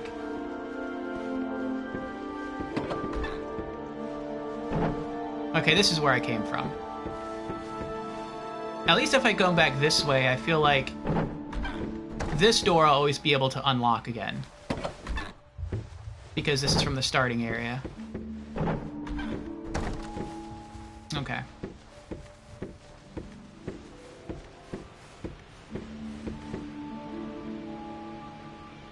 Very nice. You love freshly brewed coffee? Me too. It is both freshly brewed and freshly ground. It is, I have a coffee grinder And a friend of my aunt's joined a Coffee of the Month club. And he received his first shipment in. He was very excited. But to his dismay... oh, I can't climb this. I thought maybe I could mantle this. But to his dismay, they sent him whole bean coffee bags. And he doesn't have a grinder. And so he spoke to them, and they apologized, and they said that he could keep the whole beans, but they would send him ground coffee. And so my aunt gave the bags of beans to me. And so they're very tiny bags. But I was able to grind myself out some coffee from Uganda. It's unflavored, but it's very tasty.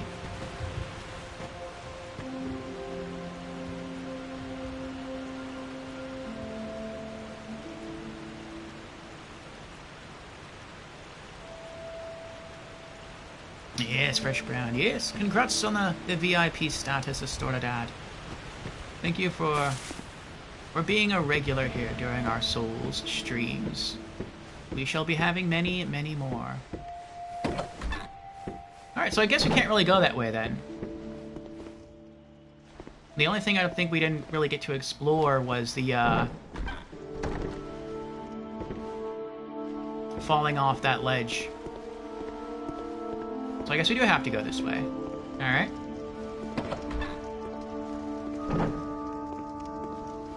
Well, I shall see you ladies later. Stay warm.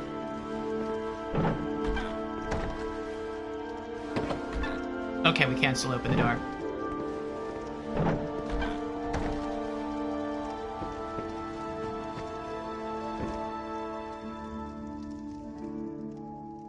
Ooh, what's this say?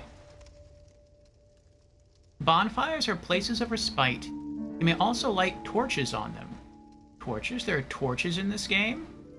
Interesting. Well, that would make traveling through dark areas like the Tomb of the Giants a lot easier. Well, no, not necessarily. It's kind of hard to wield a lantern and a weapon and a shield all at the same time.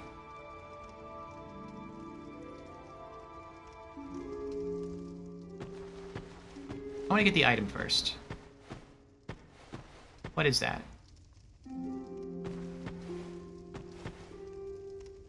I can't get to the item. Give me the item. Oh, I can get it while I roll. No, I can't. Okay.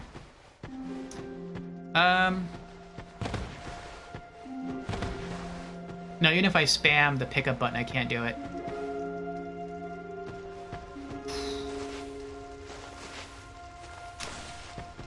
I feel bad. I am sorry, ladies. I think I'm going to have to break your wheelbarrow.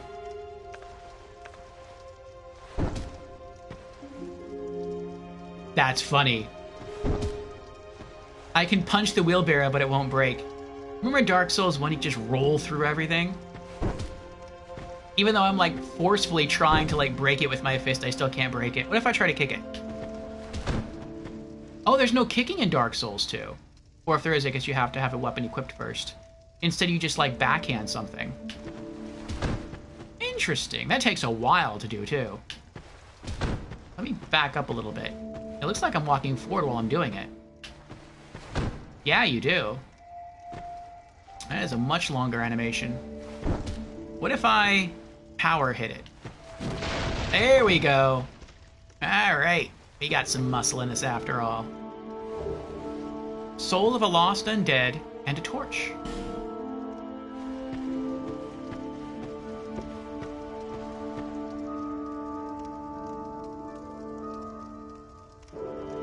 You are welcome, Astoradad. Will you do that with every door from now on? No.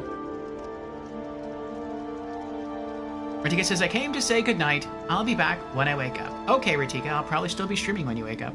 Sleep well, my friend. I will see you again. Alright, let me check out the items that I just picked up. There we go. Soul of a lost undead. Soul of a lost undead who has long ago gone hollow. Used to acquire... Excuse me. Used to acquire souls.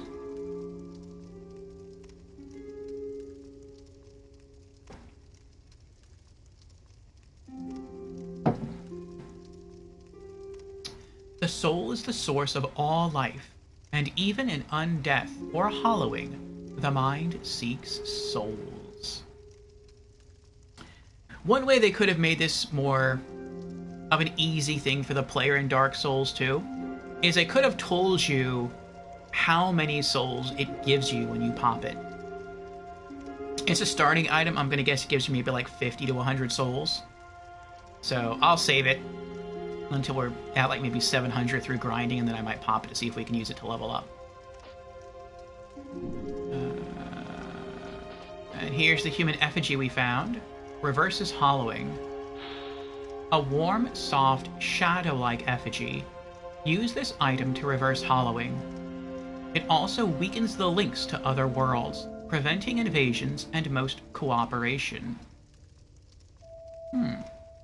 Peer closely at an effigy, and one begins to perceive a human form.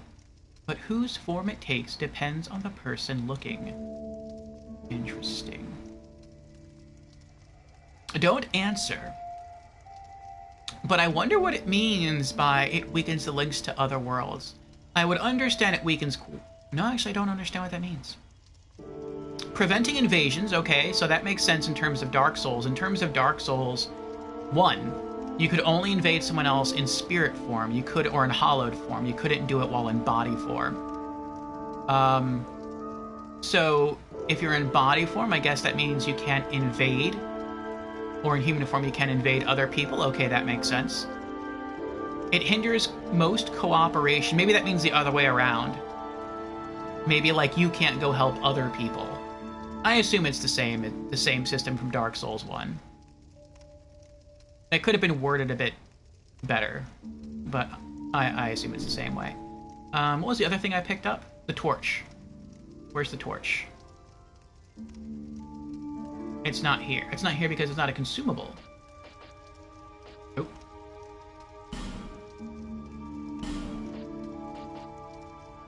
Oh, you press circle to go back, and then you can toggle. Okay, I gotcha.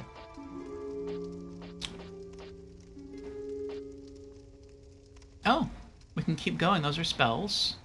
Arrows and bolts. I don't know what that is. Maybe those are key items. No, those are key items. Okay, I don't know what that is. And that's it. What?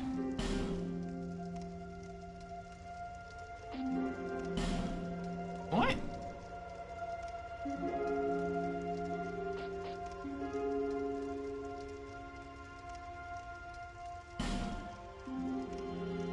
Am I just not seeing it? Torch. Where is torch?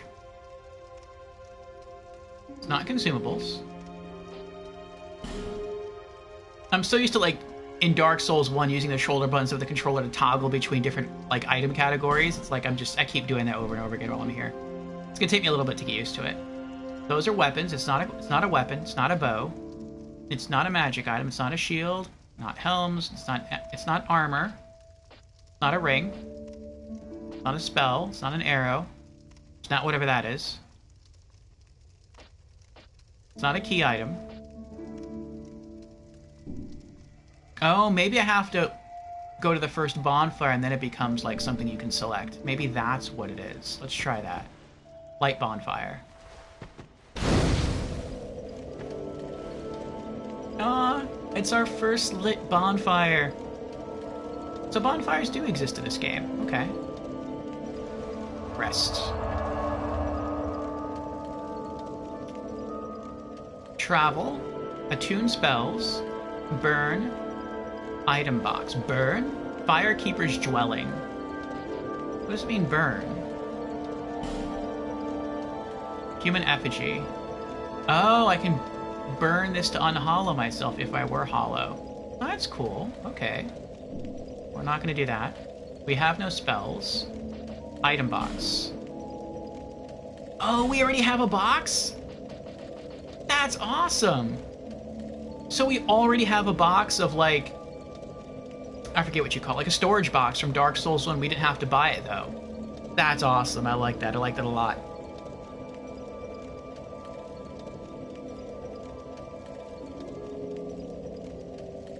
Oh, thank you for the follow there. How might I pronounce your name? I'm guessing the 3 is pronounced like an E. And the 1 might be an L?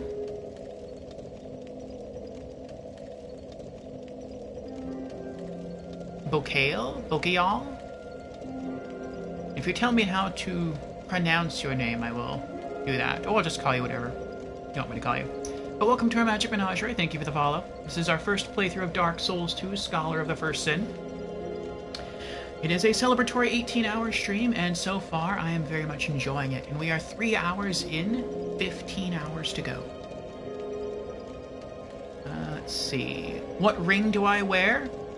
It was a ring gifted to me from my starting class. I forget the exact name of it. It boosts our magic defense.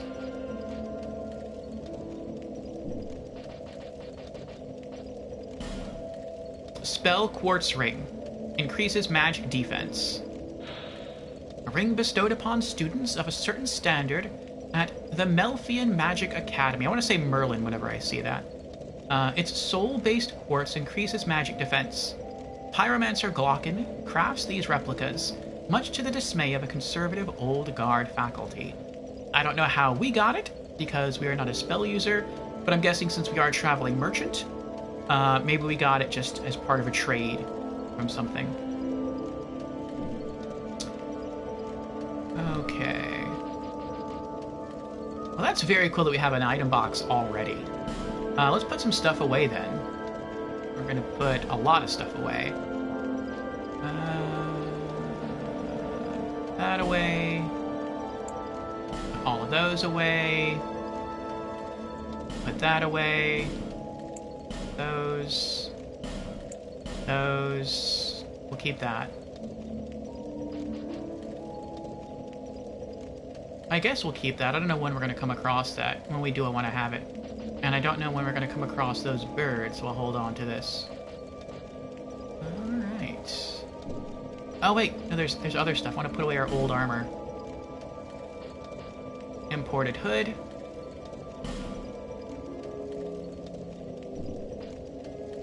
And imported tunic. This is such a better item sorting system than Dark Souls 1. This is so greatly appreciated. The only thing that this would make confusing is if you acquired a suit of armor in Dark Souls 2 where the pieces had different names. So like here, our pieces all have pretty much the same name. It's like Traveler's Tunic, Traveler's Gloves, Traveler's blah blah blah. But if you got like a suit of armor where the helmet was named something, the armor was named something else, the gauntlets were named something else, and you put the whole suit away because you didn't want it, or didn't want to wear it, and then later on you changed your mind, like maybe you altered your character build, and you're like, no, I want to wear that after all. Then you have to like try to piece together and remember like which item goes with which, because you don't see like a full suit of armor like at a time like you did in Dark Souls. But I prefer this way.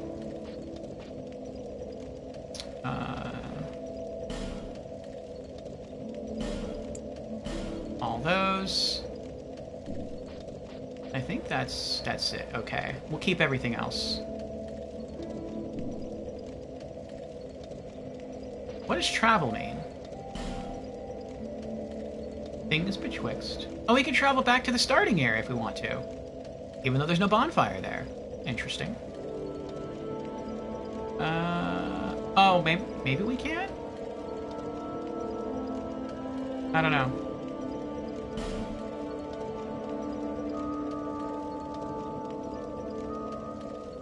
Oh, we can't. I see. Okay, so it looks like there's 4x3, that's 12. Maybe there's 12 unique locations, and each location may have up to 5 bonfires. Wait, so we can immediately travel between bonfires?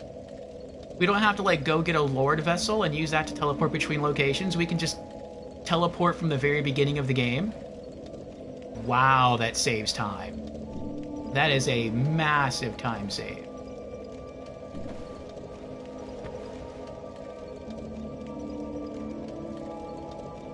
The torch mechanic is a little different here.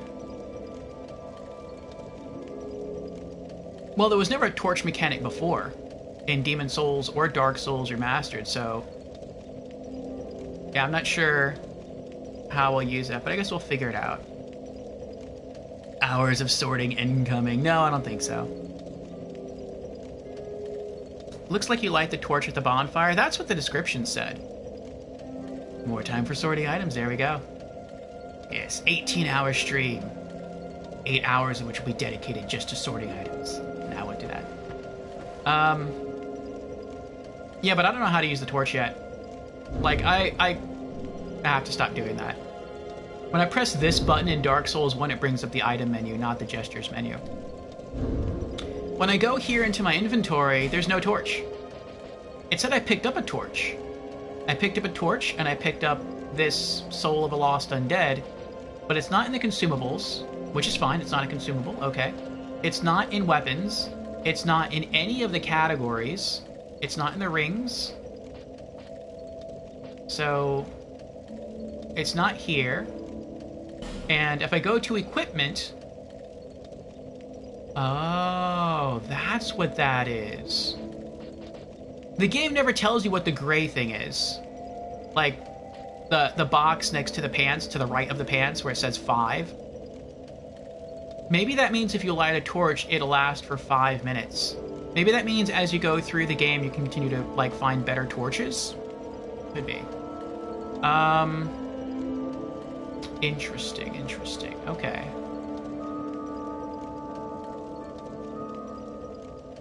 So you always have a torch on you? Like, once you find one?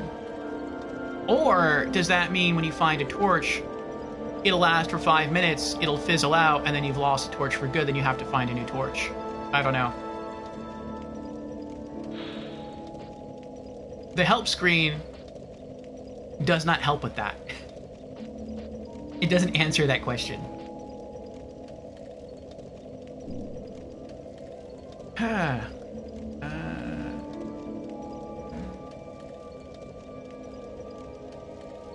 It doesn't appear in the inventory, yeah.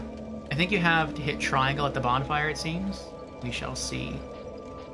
I think I'll wait to light it, though, because I don't know if the torch, once you find one, like you always have it, and after 5 minutes it self-extinguishes and then you have to relight it, or if it means once 5 minutes has gone by, you lose the torch and you have to find a new torch.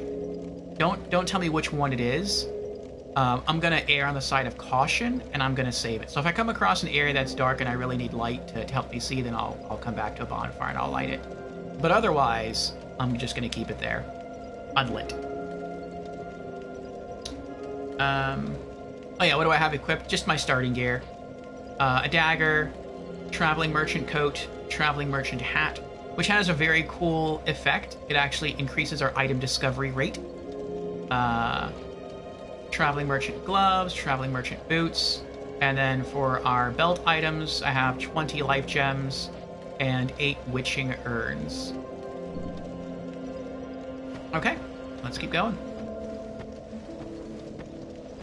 And I also said before that something else I really like about this game, and this is more of a settings thing, is that in Dark Souls 1, my character jiggled often when he walked or when he ran, and that's because my controllers have play in the analog sticks.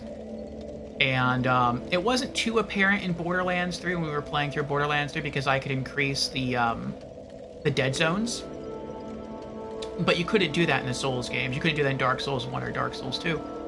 And so in Dark Souls 1, like whenever I walked, my character would jiggle a little bit. But here, my character is like, there's no jiggle at all. And that's really nice. So I guess they like increased the dead zone, or it's not quite as sensitive in Dark Souls 2 as it was in Dark Souls 1. And so some people might not like that, but I like that. That was actually one of the reasons why I ran so often in Dark Souls 1, was because I didn't like the look of my character, like, jiggling all the time. But now we can more, I feel like, freely explore in Dark Souls 2. I really wish I had a shield, though. I think that's something else I'm going to have to, like, get used to. Like, I'm really uncomfortable not having a shield. And that's because I'm used to, like, being a tank. But I think that's also part of, like, getting used to playing different classes. Like, in Demon Souls, I had a shield at the very beginning, and then I completely, like, stopped using a shield. I just had, like, my sword in one hand and my wand in the other, and that was it. Did something just die? Something did just die. Ooh, free souls. That was nice. Huh. I guess if you want to freely level up, you can just go back to the bonfire, walk back out here, wait a while, earn 200 souls, and just keep doing that over and over again to level up. That's a super easy way to level up at the beginning of the game. But yeah, we're just gonna have to get... Oh, wait. I should probably... There we go. Arm myself. I think I'm just gonna have to get used to, like, living without a shield. At least for the short term. I don't see myself using a shield, typically. I foresee my character either dual-wielding whips, or only using one whip and never having anything else in the left hand. Though I would hope, and I don't know if this is the case, but I would hope that if you never have anything in your left hand, that your left hand would work sort of like a kick in Dark Souls 1. Like, if I punch someone while they're guarding with their shield, maybe that would, like, cause them to stagger, and then I could, like, attack them. That would be nice. But I don't know, we'll see.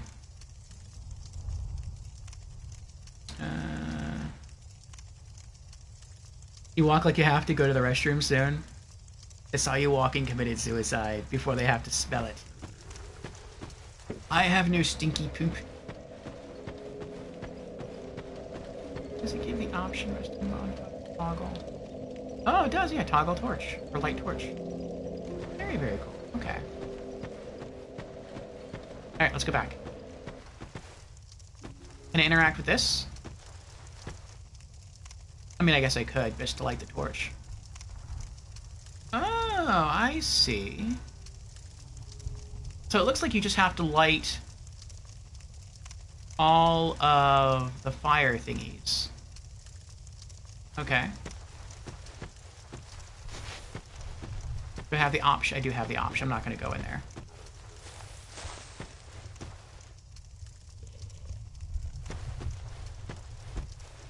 I don't want to alter anything yet. I just kind of want to explore what's here.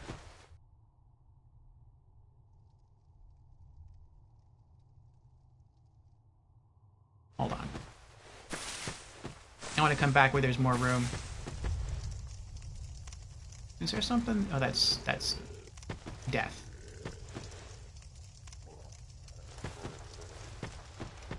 I want to try using my weapon.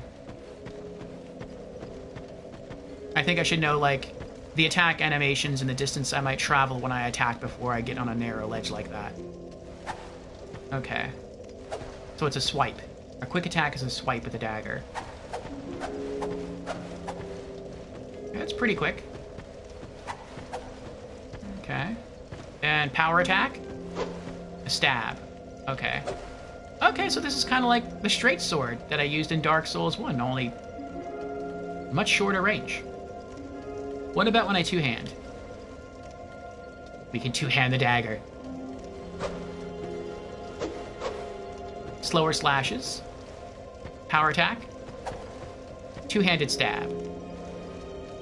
Okay.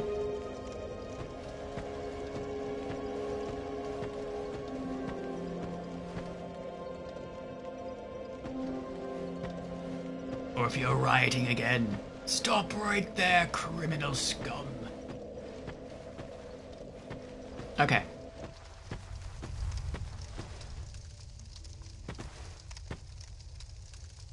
I'm worried that if I start lighting stuff, creatures will start spawning and attacking me. I'll explore first to the end of this grassy area, without lighting anything, and then I'll turn around and light my torch, and then run around and light everything up.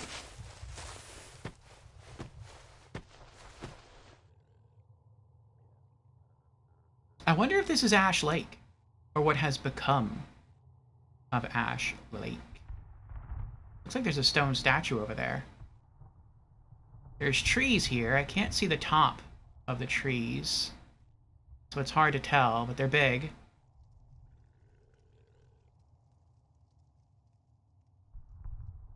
They're clustered together. There's a lot of water here. Makes me think that these are that I'm wandering through Ash Lake. What is that? It looks like a box with a big hippo creature standing next to it. Oh, I just noticed my buff screen. I hear footsteps. Thought I heard footsteps.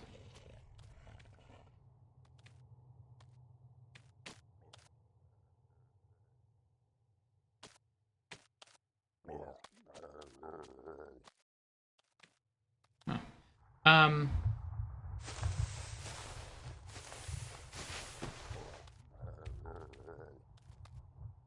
It's like, sounds like he's complaining about something, like he's grumbling over there. Like, oh, my box slid off the beach into the water. I forgot what I was going to say now.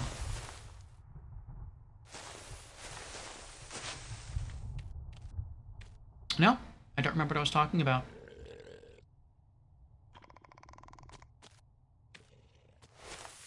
What was I talking about? About not lighting the fires yet. Oh, that's right. The location. Maybe this is what Ash Lake has become over the years.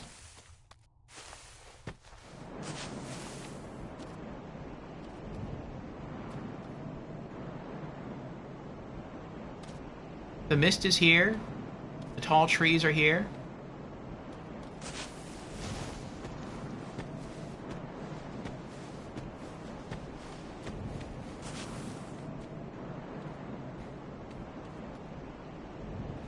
I wonder if he just died by getting turned to stone. Maybe that's his 200 souls I acquired. I don't know.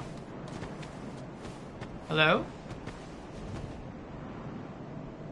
A statue blocks your way.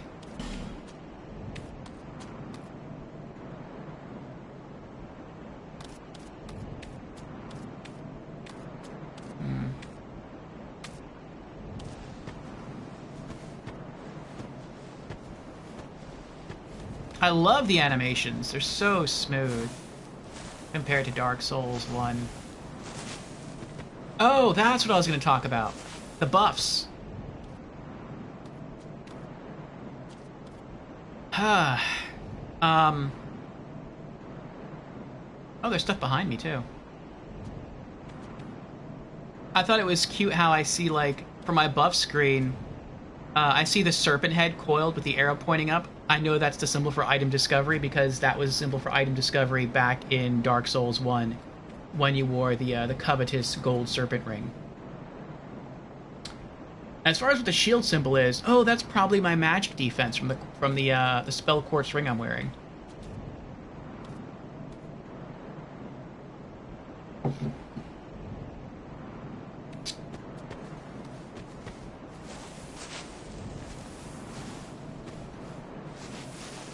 Then we have an open passageway here.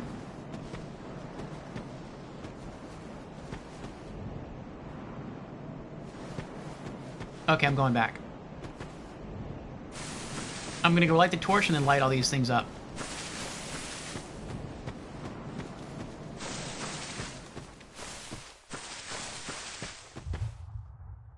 I wonder if lighting one of these will, like, dispel the mist. Part of me hopes it will, part of me hopes it won't.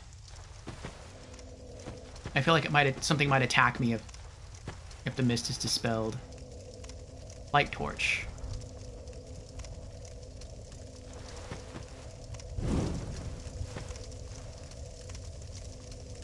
Can I attack with it? Oh, it is counting down. 5 minutes. It's in my left hand. I can block with it. I can block with the torch.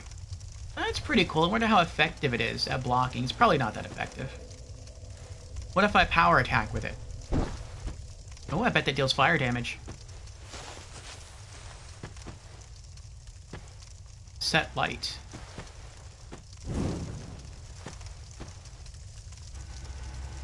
Okay, so it does not dispel the mist.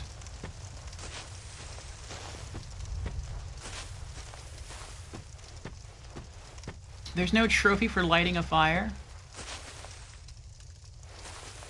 Whatever. Look, I'm the hero from Dark Souls 1. I am linking the fire.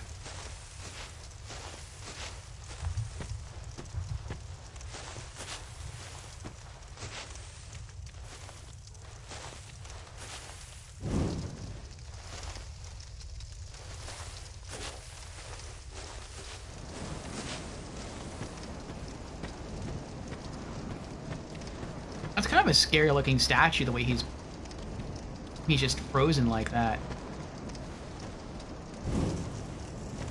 It makes me think like when you get close to him to examine, he's just gonna spring up and grab you, like strangle your neck. Just... Looks like someone's trying to smash the statue with a mace to get in there. I don't want to do that. Maybe we can restore him somehow. Maybe that's part of a quest line. Okay. So, should I continue through here? Or should I go through the trees? My guess is that if I go that way, that's going to take me to a new area. If I go through the fog gates, I'll get to explore trees. Maybe going through there is like the exit of the tutorial area. And maybe this is the tutorial area, so I should probably explore this place before leaving. So let's go through all the fog gates in the order in which we encounter them.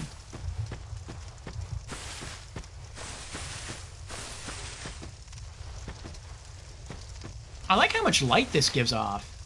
Like, this is way better than the Skull Lantern from Dark Souls 1. Enter the mist.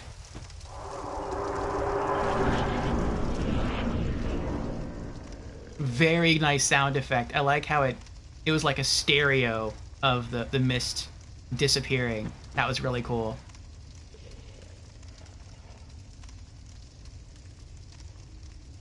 Dang, Bok, so bother is. Role playing like a true explorer. Trying, Mochivindia, trying.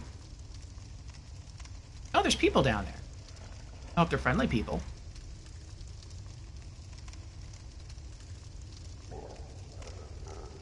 Get lost. Quite a labyrinth for you here, it seems. Yes. Amazing. What, Dark Souls 1 was your tutorial area? No, no. Not gonna attack me, are you? Oh, they're moving, so they're not statues. Okay. R1 attack. Right weapon. Okay. So this is a tutorial area. Okay. Unless he attacks me, I'm not going to attack him. I would feel bad. Like in Dark Souls 1, you come across creatures that you can attack, but they're like, they don't attack you at all. They're just kind of tormented. Tormented beings, and I felt bad hurting them. Oh, oh, oh, oh, oh.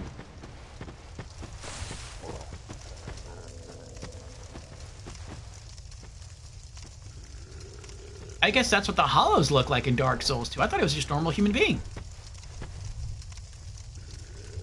Okay.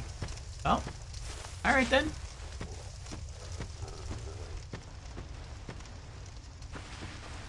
Step up. Do it. Ah! How dare you!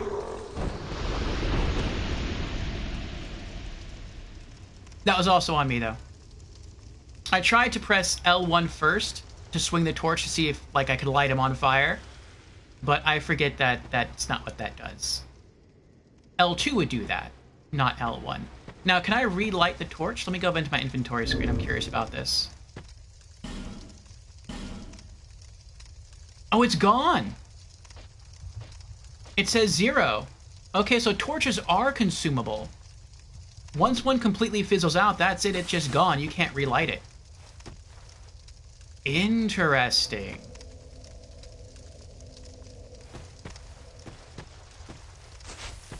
Okay. What if I go to a bonfire and rest? Will I get the torch back?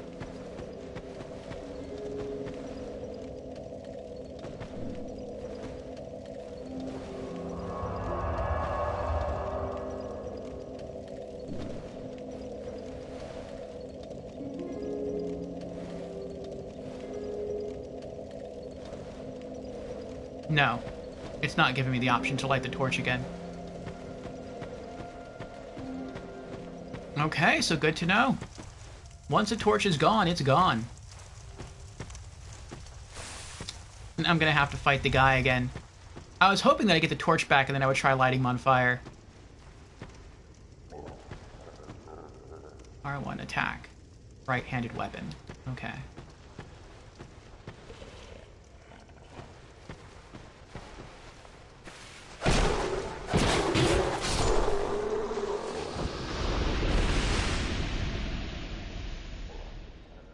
Some pretty good souls from this.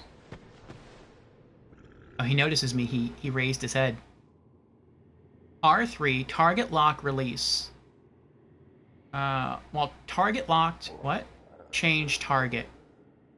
Oh, okay, so once you lock on, you can move the right analog stick to change your target. I gotcha, I gotcha.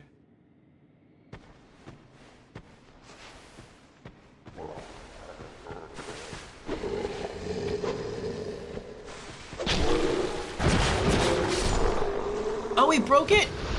I didn't mean to break it. Once you break it, you can't read it again.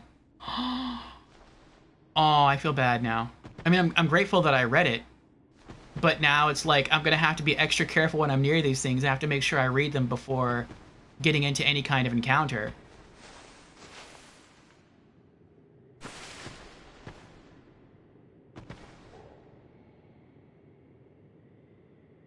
Oh, I could have lit that.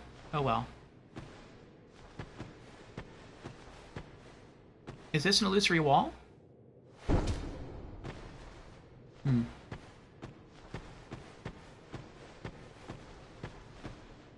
Don't forget there's a timer? Yeah. We just learned that. You fight like a dairy farmer.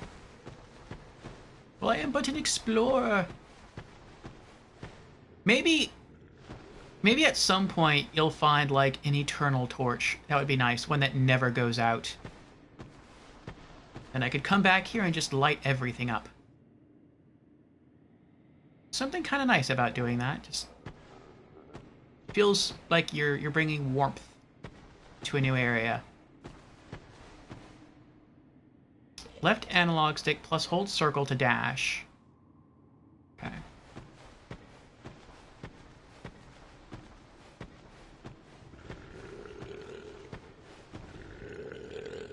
Oh, there you are.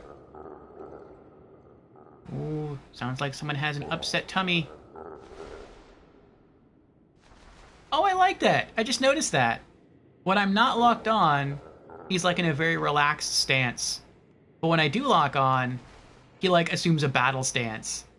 That's cool. I like that. That is something else that's different from Dark Souls 1.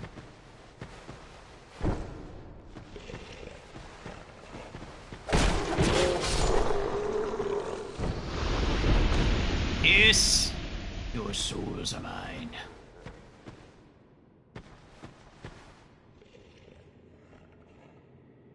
Sounds like you're waiting at Burger King for your meal. I haven't had Burger King in a long time. I miss their Whoppers.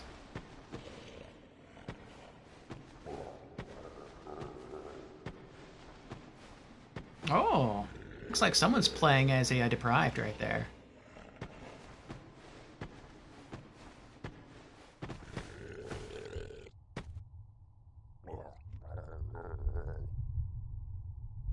That fella has so much gear, it looks like he's doing New Game Plus. Oh, you cheapskate. I just realized what he was doing. Though I'm not sure he could do it, though. It looked like he was wielding a sorcery wand and he was trying to kill that thing from here, safely.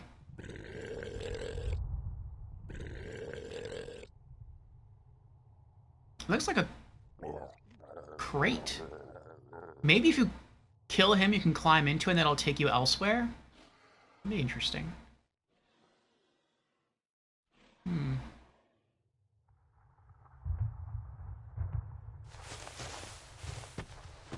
Oh, maybe this teaches you how to backstab.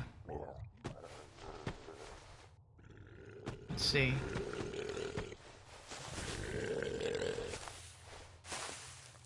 R1, behind enemy's back, critical hit. Okay.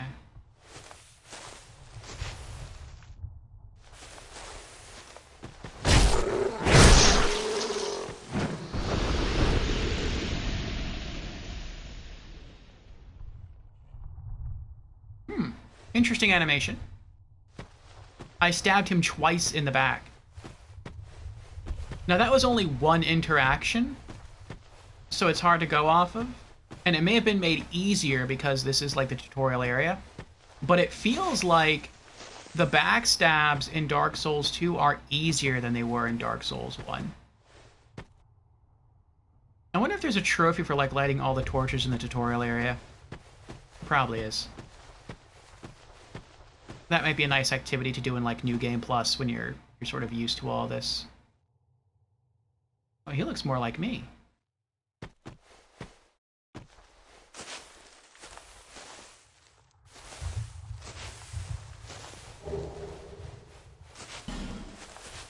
Oh, he found another dagger.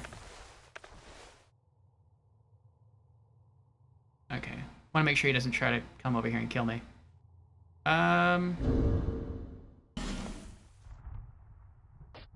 Is it the exact same dagger? It's the exact same dagger. Okay.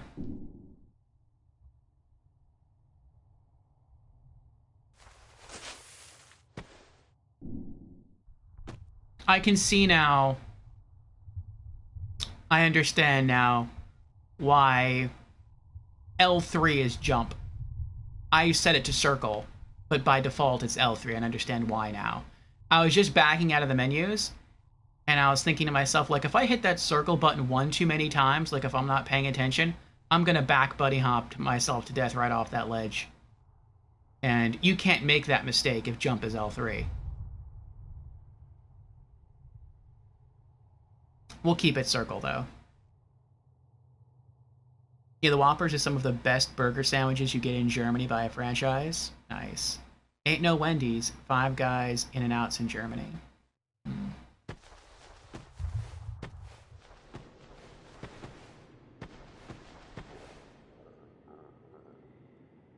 Was it Germany who invented the Reuben sandwich?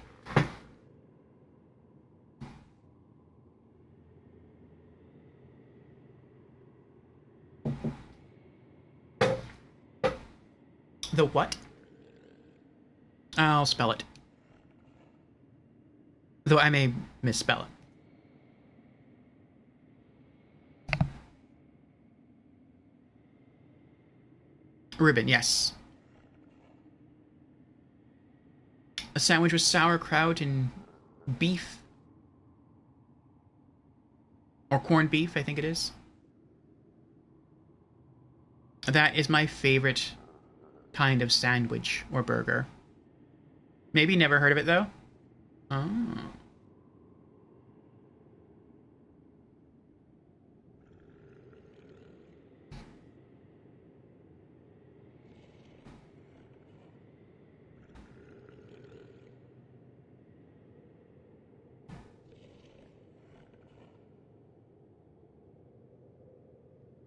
Now I'm curious. No, it's North American. The Reuben sandwich is a North American grilled sandwich composed of corned beef, Swiss cheese, sauerkraut, and Thousand Island dressing or Russian dressing, grilled between slices of rye bread. It is associated with kosher-style delicatessens, but is not kosher, as it combines meat and cheese. Place of origin, United States. Served either warm or hot. Yes, that is delicious.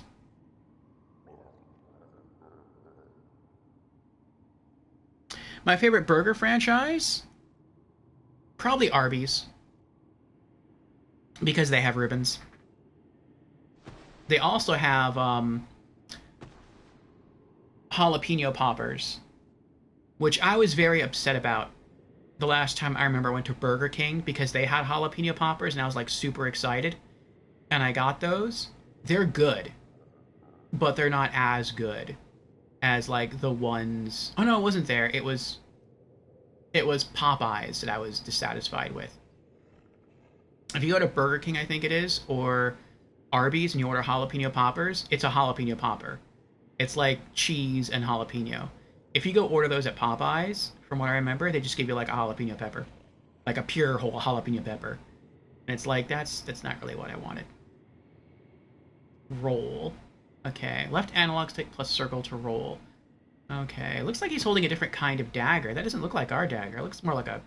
It's tinted orange, it looks like. Is it a poison dagger? Oh, nope, nope, it's a bow.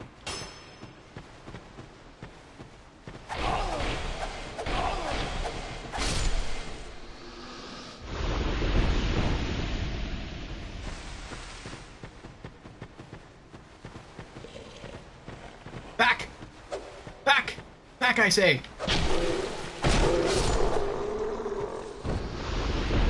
Woo! That was scary. Whew. A store dad says Chipotle is my favorite. Oh, Chipotle is good. They have some really nice, really thick burritos.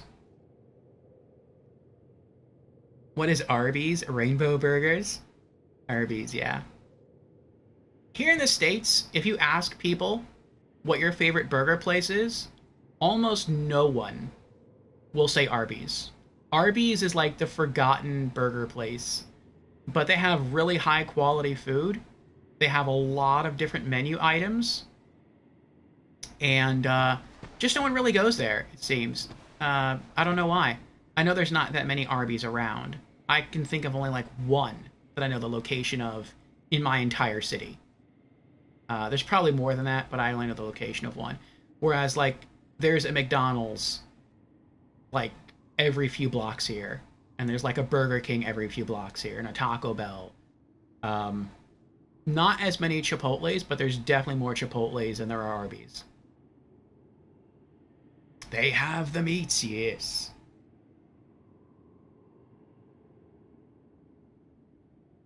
Five Guys. Five Guys, I like for their fries. You go there, order a small fry, and you get more fries in a Five Guys small fry than you do in like an extra large McDonald's fry. It's ridiculous. Like they really go with their fries. D-pad, switch equipped weapon. Okay. Oh, now we can have one of our questions answered here. What's the durability like on this weapon? How is it doing? 52 out of 60. Ooh, interesting. Okay. So I had questioned earlier, because the durability in all of your gear resets, it sort of repairs itself whenever you rest at a bonfire. Does that make the game easier because you can do that? Or does that mean the game is harder because the durability on your gear wears out faster, and that's why it sort of mends itself at a bonfire unless it's completely broken? And it seems like it might be a balance of the two. It's not necessarily harder or easier. It seems to be about the same. The durability seems to be wearing way faster than it would in Dark Souls 1, but it's not wearing out so fast that I'm worried about my item breaking. So as long as you pay attention, and so long as you probably rest at every available bonfire you come across, it's probably not going to be an issue. That's what I'm guessing. That may not be the case, but we will see. Where did I come from? I came from that way. Okay, so I can go up.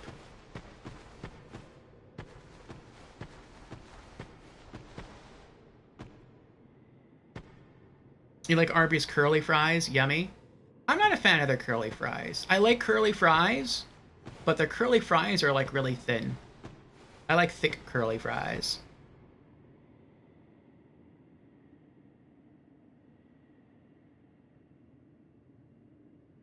Yeah, 52 out of 60 already by hitting 10 to 15 some dudes. Or 10 to 15 times in some dudes, yeah. On the weapon durability, there's a small red line below each weapon.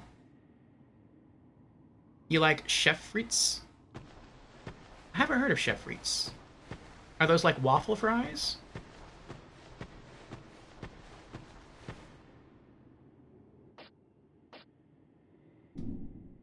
Oh, I see it now. The red line beneath the dagger. I got you. Well, on the plus side, if our dagger is about to break, we have another dagger. So, what's this? Backstep.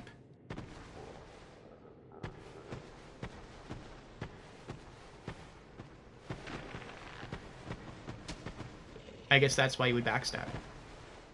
Ooh, is that a... Oh, that's just a dagger.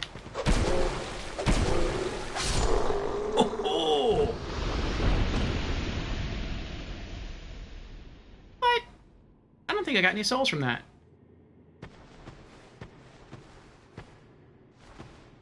Okay, so we have another hollowed archer in there. We had a guy with a dagger. I don't know if there's anyone else in there. SWAT run. Coming for you. Come. I want him to fire one more time. There we go. Get you. We get you. Oh, he has a sword. Oh. Oh, that was scary. I did not expect him to draw a broken sword. I thought he would just be like the other archer and just keep trying to fire his bow.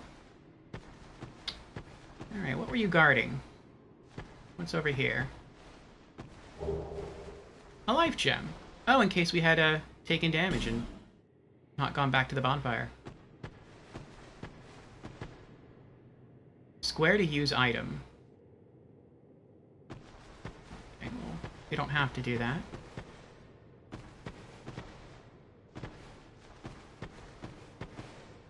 I feel like there has to be a trophy for lighting all these. Or if not, maybe you get something special for lighting them all. You'd really have to race through the area, though.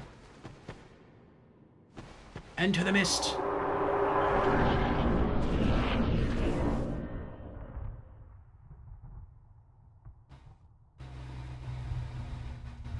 Oh, this is back where we started. We're just higher. Move camera. Okay, so there's a ledge down there and an item. I wonder if the tablet down there teaches you about fall damage. Like when you drop down onto a ledge, you're going to take damage. There's also a ladder there. Wait, was that? I don't think that was there before.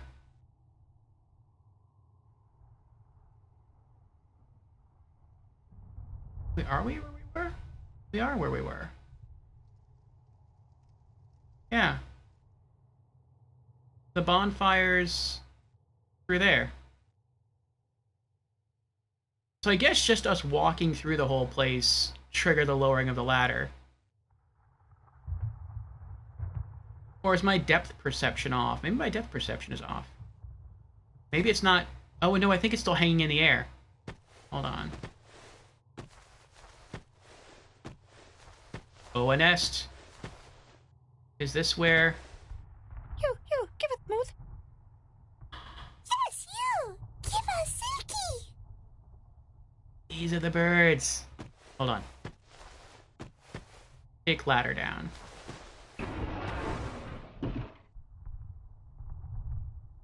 Alright.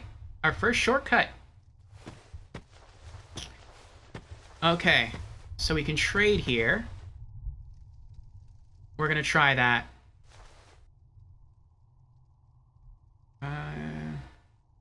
Don't know if you know what it is. Similar. It's named Crinkle Cut. Oh, okay. I like Crinkle Cut fries. Crinkle Cut fries, I think, are the same. Oh, okay. Crinkle Cut. Yeah, I know what those are. Those are good. They're like grooved. They can hold more ketchup that way. Realizing the time of praying, healing wonder is over. Give us smooth. The boobs. Yes, you. Give us silky. Alright, hold on. What's durability now?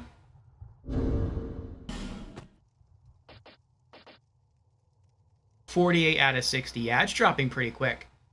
Like, these are standard run-of-the-mill enemies. Now, it could be, to be fair, that the dagger is a starting weapon. It's perhaps one of the weakest weapons in the entire game. I haven't upgraded it at all. And so maybe for those reasons, its durability is wearing out pretty quickly.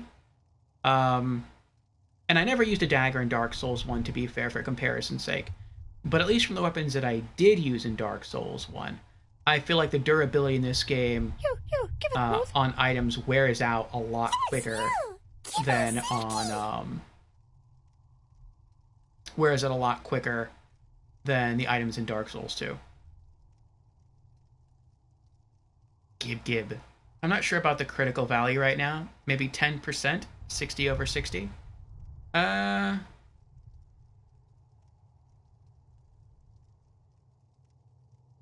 don't know which number is crit.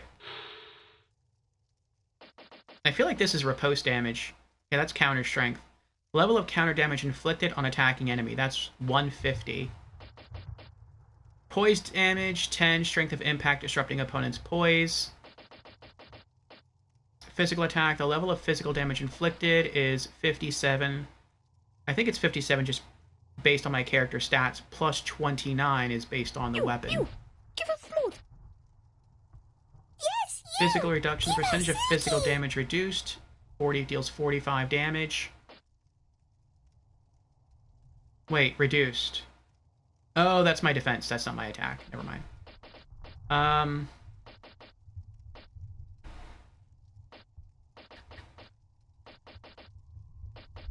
I would think there's a crit damage on a dagger. Typically, everything has crit damage, just like everything has like slash damage. Well, if it's slashing weapons, it has slash damage. But no, I don't see it here anywhere. Maybe I have to switch. Maybe that's what it is. What's this? Oh, that's equip load, stamina, HP.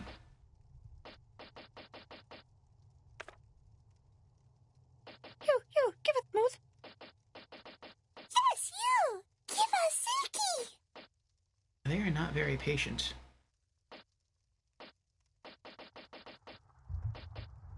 Oh, it's defense. I don't know. With critical, I meant before the weapon breaks, not crit damage. Oh, okay, I gotcha. The critical value before breaking or making it unrepairable at bonfires. Crit equals 150%, by the way. Oh, so crit is the same as counter. Okay.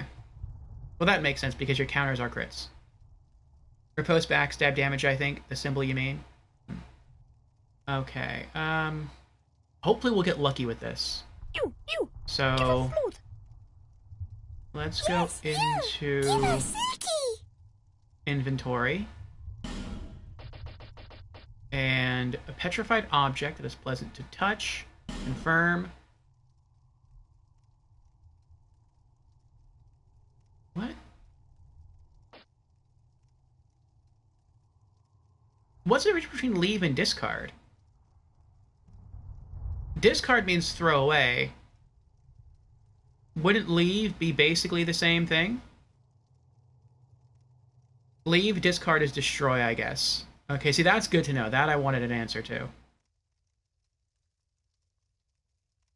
Leave. Leave petrified something? Yes.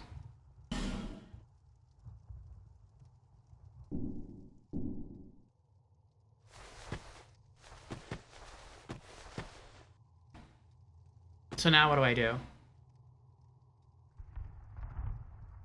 I left it.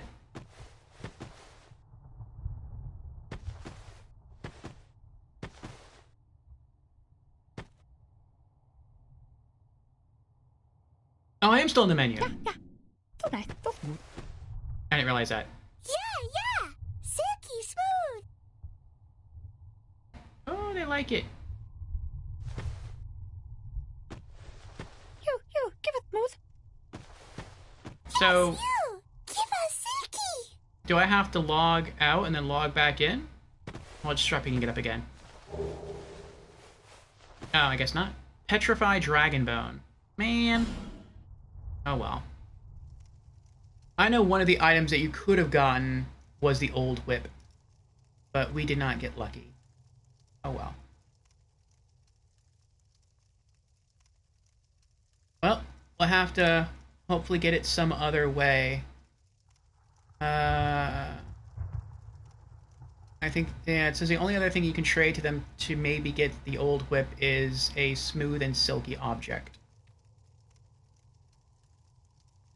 So I guess it'll be actually called a smooth and silky object?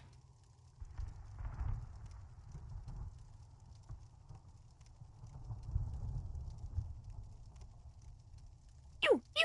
Give us Smooth! Yes, you! Give us Silky!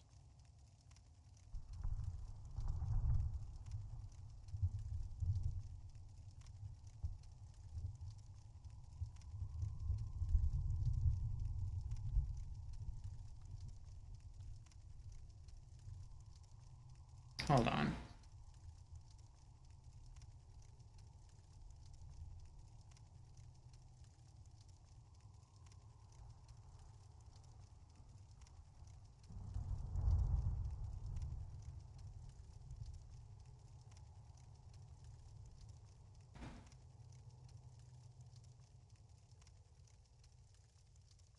You!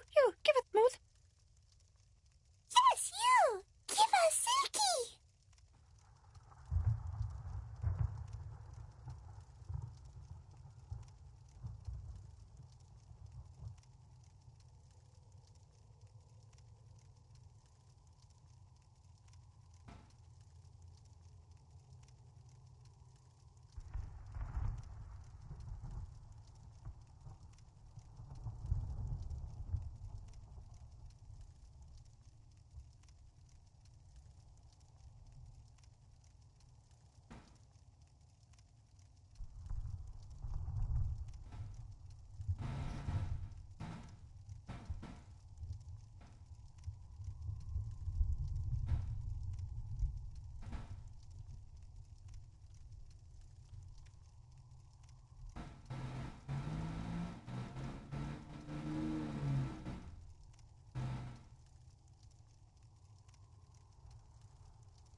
You! Give us Smooth! Who told you that? You! Are you sly us reading the Silky! wiki? Well, I said in regards to the whips, I was reading the wiki. Okay. So let's close that one. But you have a wiki open with the location of the 5 whips in the game. So I know there's the regular whip, there's the notched whip, the bloodied whip, the spotted whip, and the old whip. And I want to collect them all. And it says how to get them, roughly, but I made, like...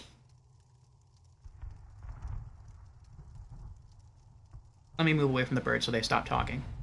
I said earlier that, like, I have knowledge of how to get them, but I don't fully understand it. So, like, I know that there's 2 ways of getting the standard whip. It's sold by Laddersmith Gilligan, and specifically in Scholar of the First Sin, it's also in the Soldier's Rest area on the roof where 3 old ironclad warriors are on the corpse closest to the edge. So I know that. What I don't know is where Laddersmith Gilligan is, and I'm not looking it up. And I don't know where the Soldier's Rest area is, and I'm not looking that up. So, like, I kind of know, like, there's almost like they're clues, in a sense, but I don't, like, I can't just go, okay, I know where that is, I know exactly where to go. So,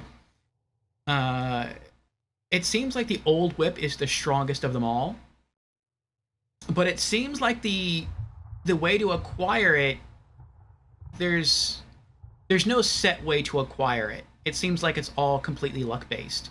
It seems like the only way to get an old whip in the entire game is to trade smooth and silky objects to Dinah and Tillo, and I don't know what it considers to be smooth and silky objects.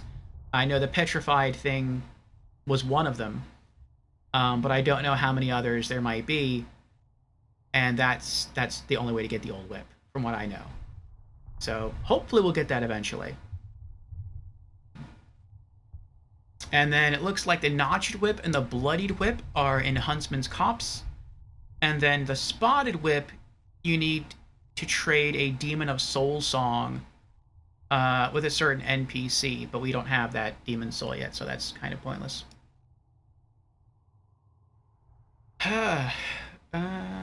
You want the whip as your first playthrough weapon? Yes. I mean, ideally, I want the whip as my permanent playthrough weapon. Like, I want to collect all the whips and upgrade them, if you can upgrade them, and just use only whips throughout all of my playthroughs in this game. I don't know if I'm going to do multiple playthroughs in this game, but, I mean, I may.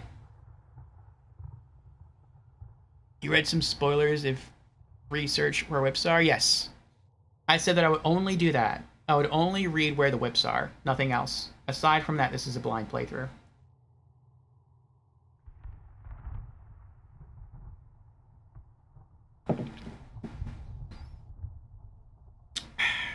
Okay. The only other thing I may look up, which is in direct relation to the old whip, is what items specifically can I trade to the birds for another chance at getting the old whip.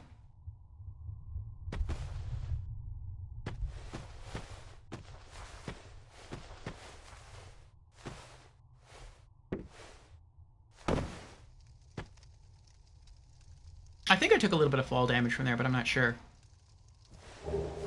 Soul of a Nameless Soldier.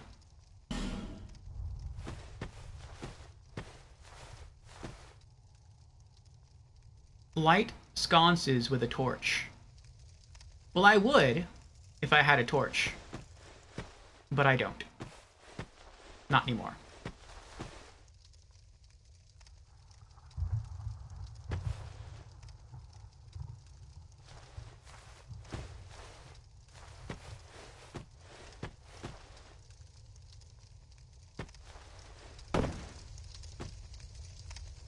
Yeah, I think I just took more fall damage.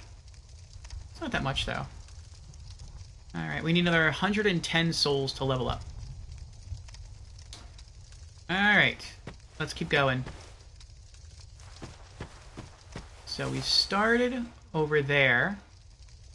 We're going to keep going in order.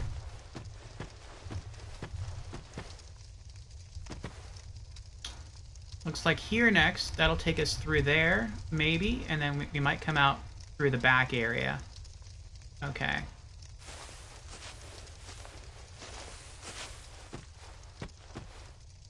Oh, well. Yeah, okay. Let's go back to Rest of the Bonfire real quick.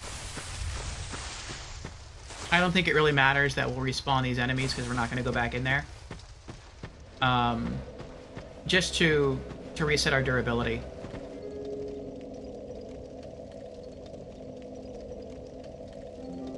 Oh, you can see people that are near the bonfires. I see, I see. I'm like, is that a new NPC that just spawned?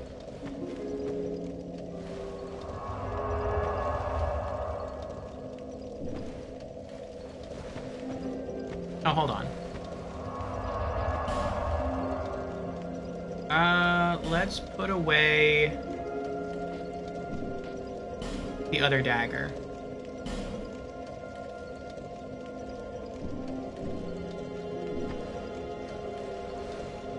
And you know what? Why not? Let's use the consumables. Soul of a Lost Undead. Soul of a Lost Undead who has long ago gone hollow, used to acquire souls. The soul is the source of all life, and even in undeath or hollowing, the mind seeks souls.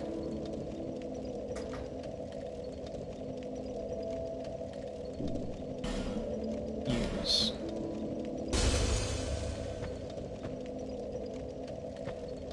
Alright, we got enough. We don't have to use the other one.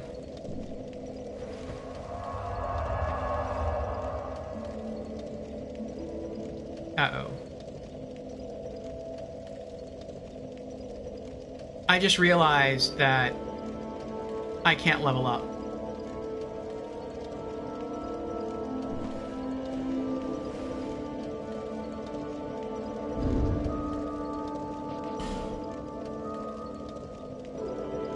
Yeah, I need 810 souls to level up. I have 890. Huh. I mean, I guess that makes sense. In Demon Souls, you couldn't level up till after killing the first boss. In Dark Souls, you couldn't level up until leaving the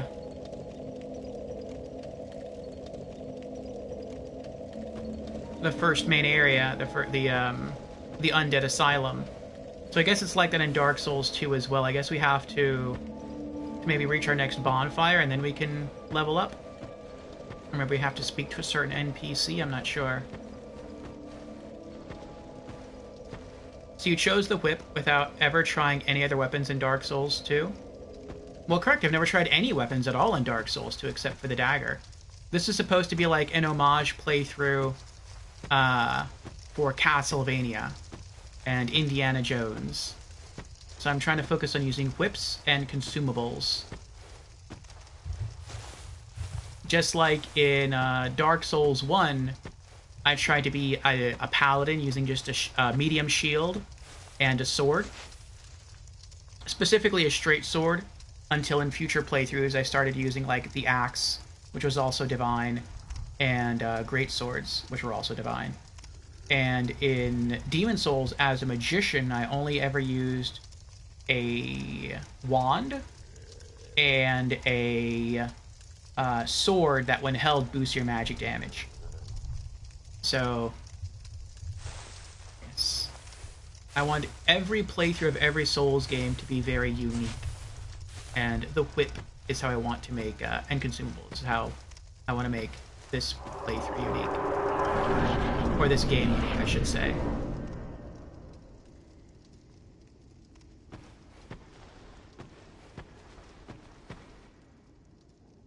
Triangle. Wield right weapon two-handed. Not gonna really do me a lot of good, though. I don't think I really increased the power of my dagger that much by two-handing it. Oh, they're both coming.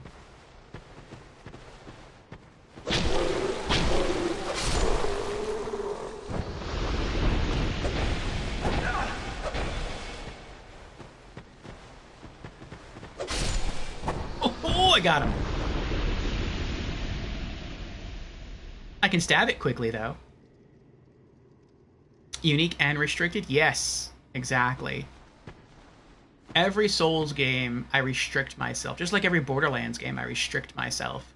Playing within confines that I set for myself, I find to be extra challenging, extra rewarding, and extra fun. Hold triangle, wield left-handed. Oh, wait, what? Hold triangle, wield left weapon two-handed. Oh, okay, so we can do that now. Not only can you hold the right weapon in two hands, but if you hold it down, you can wield your left weapon in two hands. That's cool, okay. Interesting. We are truly ambidextrous, then.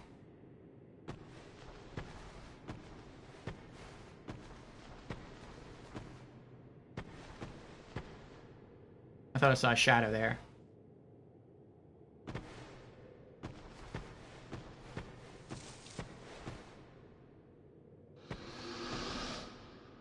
Alright, we got some free souls. I guess someone else just randomly died.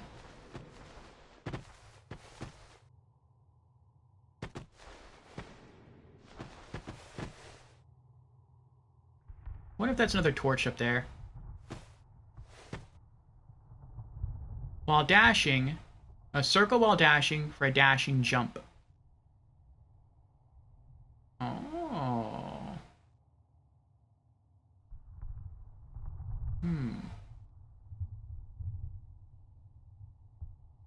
I can see we can climb up, but I feel like that's the way we're supposed to go, is up the ladder.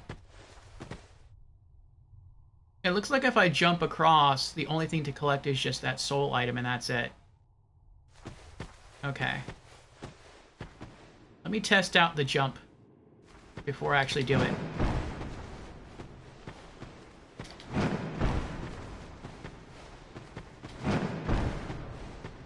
Okay.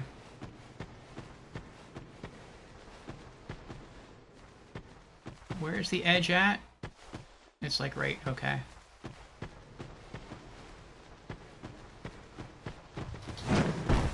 Oh.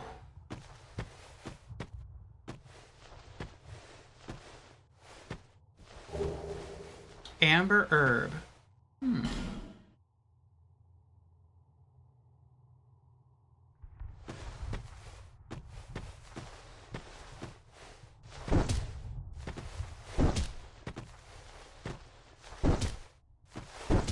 Okay. Thought maybe that might be an illusory wall. Now what does that do?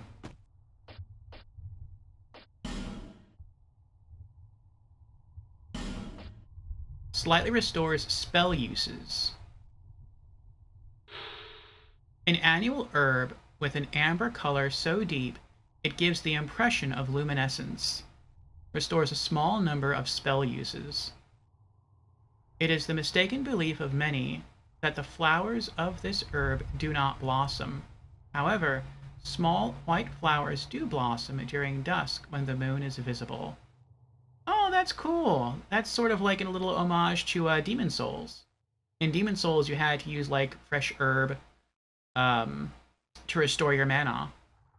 That's pretty neat. I like that.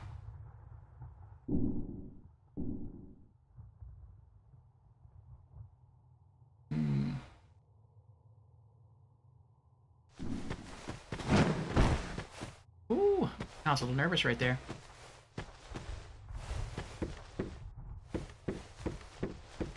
The climbing ladder animation's kind of funny. We really waddle to the left and right a lot. Now, before I get up there, is there an enemy up there waiting to kill me? No, not that I see. Okay. Oh, that looks spooky down there. I see 2 enemies. Oh, I better know how this is going to play out. It's probably going to instruct me how to do the plunging attack. So we walk to the edge, drop off, plunging attack, he dies instantly, and then we get attacked by that fellow, and we just have to fend for ourselves. R1, L1 while falling for a plunging attack. Okay. I thought so. L2, R2 with shield equipped, parry, repel enemy's attack. Which I would if I had a shield.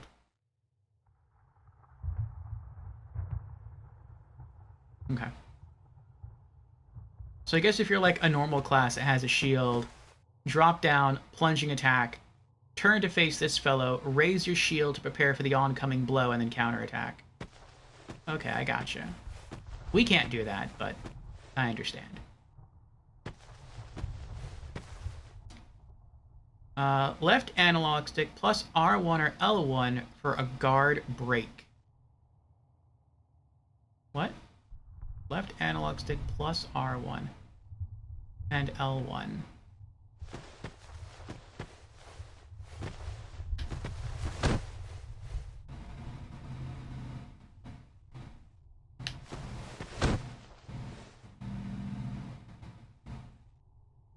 That definitely feels like it takes longer than the standard kick in Dark Souls 1 to break a guard. I don't see anyone else down here. I'm guessing that way leads out of this place.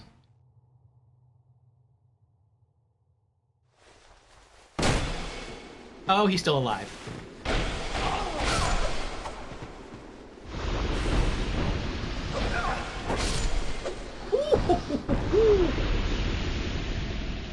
We are good.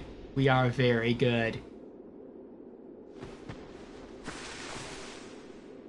Left analog stick plus R2, L2 jumping attack.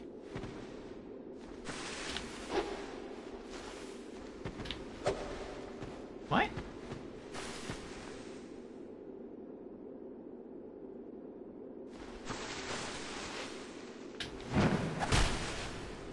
Oh. Okay. You have to push it at the same time. I gotcha. Okay, so that's, I think, is that different? No, I think that's the same as Dark Souls 1. Now, I see a fog gate there, but it looks like there's a door over here.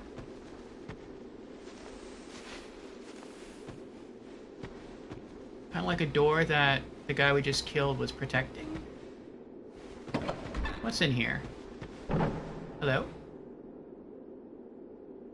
Oh.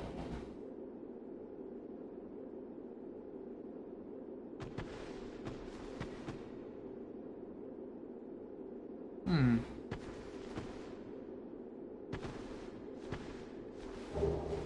Cracked red eye orb. Oh, this is for invasions.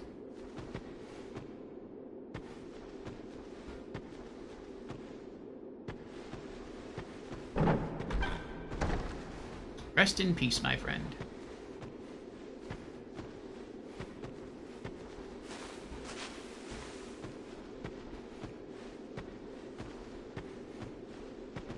Enter the mist.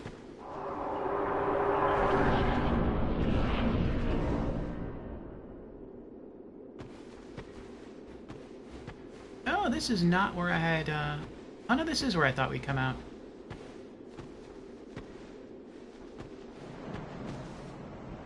Maybe he'll become a merchant.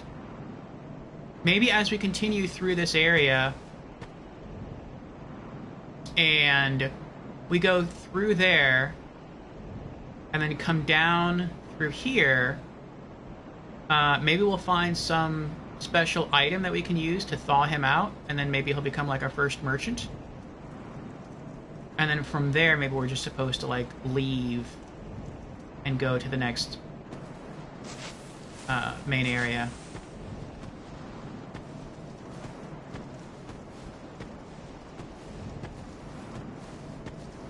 It looks like if we go through there, that wraps around down to that beach where the hippo creature is. I'm guessing the hippo creature's like our first boss. Oh.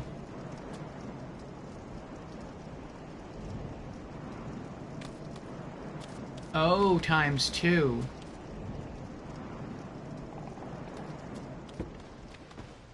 We have a human enemy that's dual-wielding a dagger in one hand and a broken sword in the other.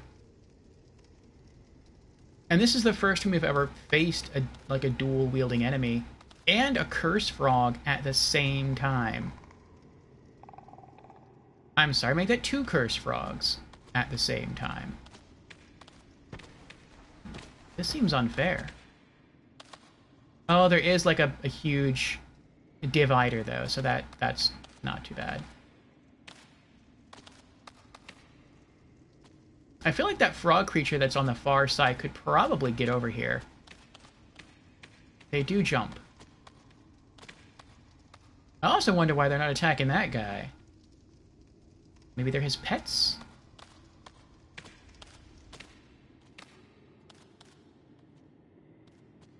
Oh, there's the fog gate that I can't go through, that the statue guy was preventing us from going through.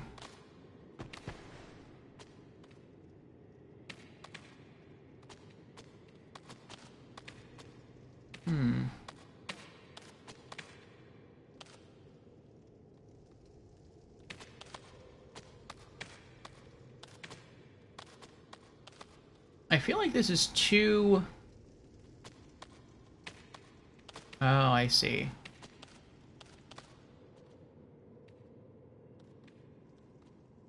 I have to drop down. I think interact with that tree right there. Push or kick it down. And then I can use that to cross. And then fight that frog. Fight that person and then drop down the hole. That looks like what I have to do. I don't know if I have to jump over this ledge and then do all that, or if I don't do that and have to eventually find some way to help that guy down there, maybe thaw him out first, then he'll move out of the way and then I can go through here. I'm not sure. I'm gonna try jumping it.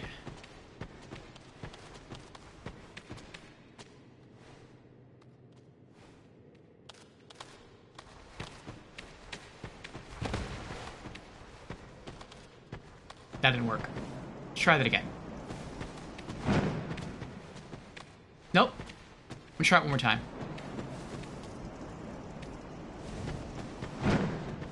Nope. Okay, so that's not how to get over there. So we do have to thaw out the guy first. Okay. So I guess maybe we'll... Oh, maybe if we kill that hippo creature, it'll drop an item and then we'll have to come all the way back here and then we can go through there. That might be what it is.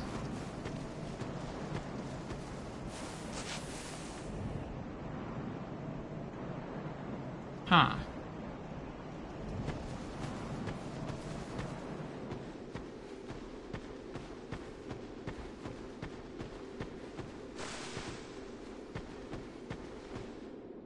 Wait.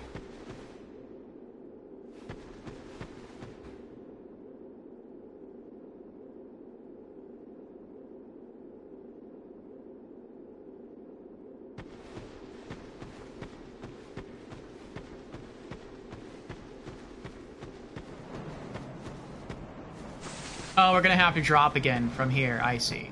I was like, well, if that's the case, then how do I get down? I'm glad I looked before. Oh, wait, no, that's all connected, isn't it? Yeah, okay, never mind. That looks like there's nothing there. If it weren't for the grass, I wouldn't think that that's connected at all. That looks like just a huge hole right there. Okay. Oh, you're lost already? Have to tell Charles about that incident. Marcus are redeemed. Hydrate. Very well. Oh, we're 4 hours in. 14 and a half. Or not 14, 4.5 hours in. 13 and a half hours to go. Cheers, Marcusor.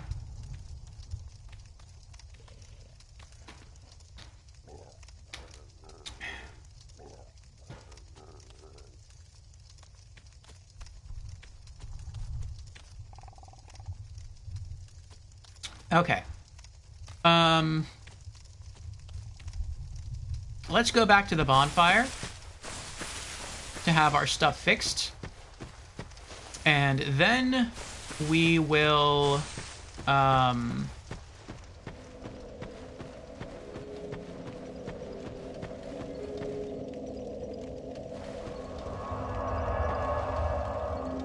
actually, I think then I'll go back inside the house and talk to some people. Maybe one of them will let me level up. But then after that, we'll continue on through the main path.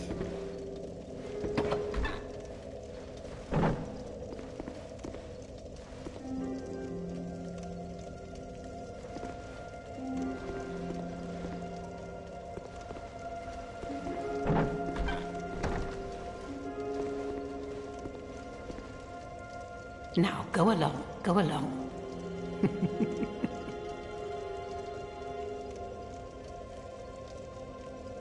Now, go along, go along. Alright. Trying to speak to her. Nothing. What about you? Nothing. You again? The old women are sisters. I am told there was a fourth. Long ago, firekeepers were commonplace. But now they are lost, scattered to the winds. Nope. I thought maybe if I had enough souls, they might let me level up.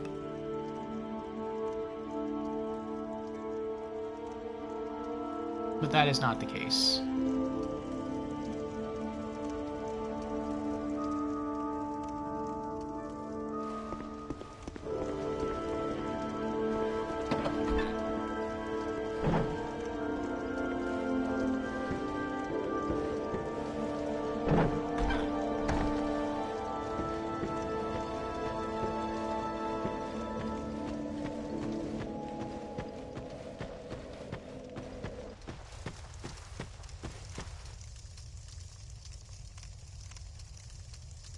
Cheers. What secondary weapon will I use along with the whip?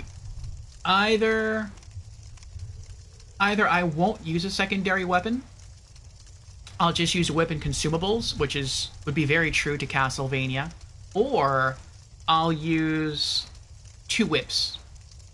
So I know from looking at the whips that it seems that 3 whips by default are raw. It seems like the first whip you get, or the first whip maybe you're supposed to get, like the plain whip, is just a plain kind of long-range melee weapon. That's very good against fleshy enemies, but very ineffective against heavily armored and scaled enemies. It looks like the step up from that would be the Bloodied Whip.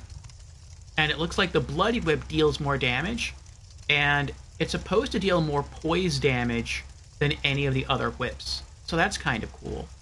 And then the strongest raw whip is the Old Whip, which I was hoping to get from that tray just now, but we didn't get that. We got a bone instead, which, by the way, I might as well just go drop that off at the bonfire. I kind of forgot about that. I don't like carrying materials on me.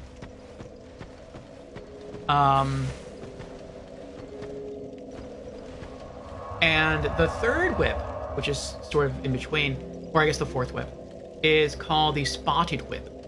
And the Spotted Whip is different in that it's not raw, it's poison. And so maybe if I'm fighting a creature, like maybe by default I'll just use one of those, the first 3 whips I talked about, whichever one I happen to have, whichever one's the stronger one. But if I run across an enemy that's heavily armored or scaled, then I might switch to using the Spotted Whip if I can get it to poison the enemy and just let the poison slowly kill them that way, in addition to me just whacking them over and over again with it. So that's the plan. Now, I feel that would probably work in a good amount of circumstances, unless the scaled creature that I'm fighting is like a poisonous snake, in which case I don't really have any solutions to that. But hopefully my consumables will be plentiful enough by then so that I can just pelt it with fire bombs or something to kill it. Let's see. You remember Indiana Jones had daggers, guns, something else? Yes, he had daggers. Well, he didn't really have daggers. I think occasionally he would use a boot knife. He did have guns, and he had a whip. Yes, whip was his main thing. What about channel points for setting a special weapon for you to play 1 hour with?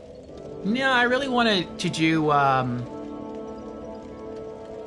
the main playthrough where I play as a unique class, using unique weapons for every game.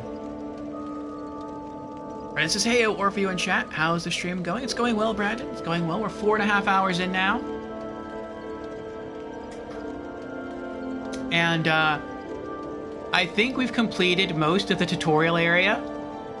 So we're getting there. We're getting there. Item box. Oh, that's right. We can put this away because we're never going to use spells.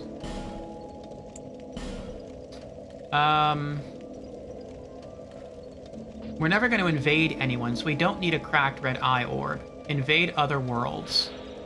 Online play item. Invade other worlds. Defeat the master of the world you have invaded to acquire a token of spite. The residual sins of those who have succumbed to dark temptations are contained in the form of the cracked red eye orb. Interesting. And... oh, that makes sense. That's what that thing was. That category here where I was like, I don't know what this little category is, but that's what that is. This is where you contain crafting materials. Petrified Dragon Bone. Reinforces special equipment. So I guess this is like dragon scales from Dark Souls 1. A large petrified bone reinforces equipment made from special souls. Commonly called Dragon Bone, but the veracity of the name is questionable. In any case, this petrified bone houses great power. I don't know if this is like Demon Souls and Dark Souls, where you don't have to carry around crafting ores with you to create or improve upon stuff, but I'm going to operate off that until the game tells me differently.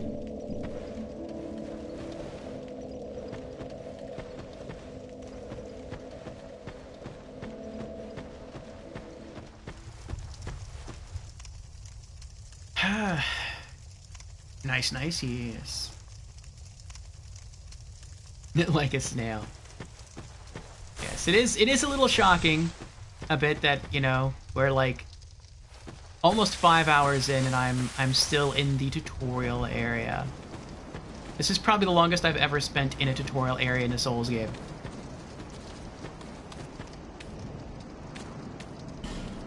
I can't go around him? I cannot go around him. He doesn't look hollow. I mean, maybe he's hollow. I don't know. Maybe we'll have to thaw him out.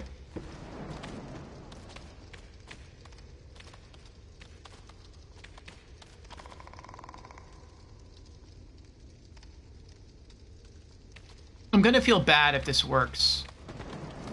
Maybe we're not supposed to find a cure for this guy and thaw him out and he becomes like a merchant NPC. Maybe I'm just supposed to smash the statue. Maybe that's what it is. Ow. Try that again.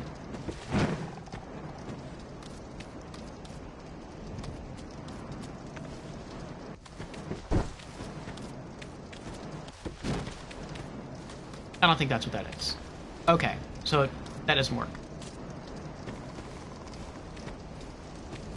Unless we need to go find like a hammer or something and then come back and break the guy apart. But I am having a lot of fun. I haven't made too much progression, but I am having a lot of fun in Dark Souls 2 so far.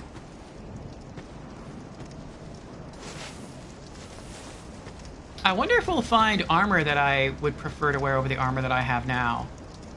I mean, I do really like the hat. I don't really like the look of it, but I like the fact it has, like, extra item discovery. And I like all the trinkets adorning this, like, the clothes I'm wearing. I really hope we can level up soon. Carrying around these souls makes me a little nervous.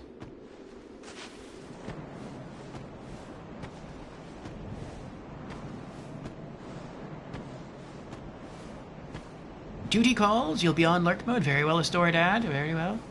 Thank you for being here. Oh, I see messages. Oh. And bloodstains. Lots of bloodstains. That's not good.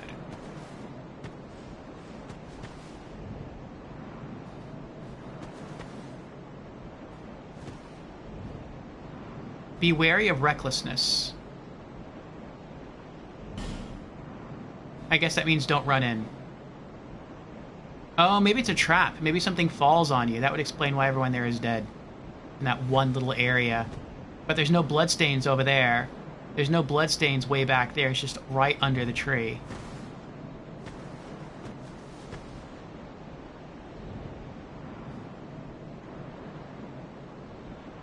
I don't see anything up there, though.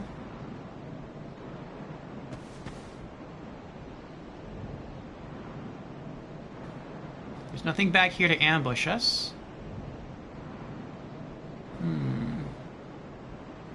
Maybe that's a pitfall trap. Maybe you walk over there and the ground falls out from beneath you. But if that's the case, then you probably wouldn't be able to leave a message there. We'll try to be careful.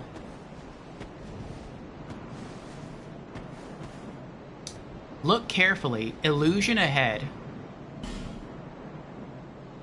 I wonder if these are player mess. No, there's a rating next to them. There has to be a...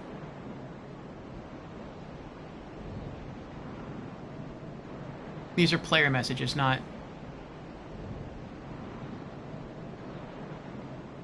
developer messages. Illusory wall ahead, huh?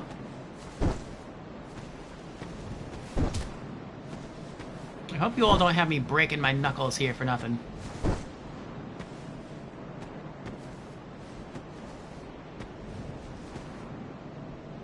Hidden path ahead. 11,000 upvotes.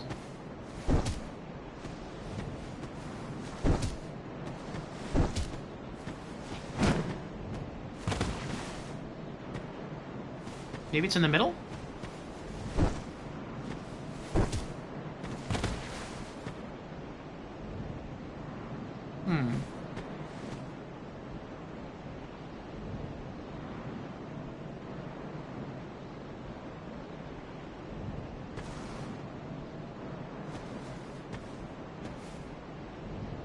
help me.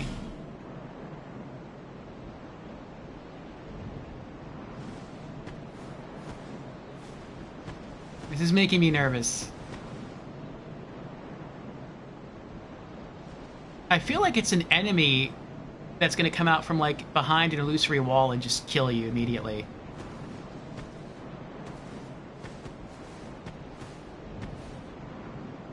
Praise the sun.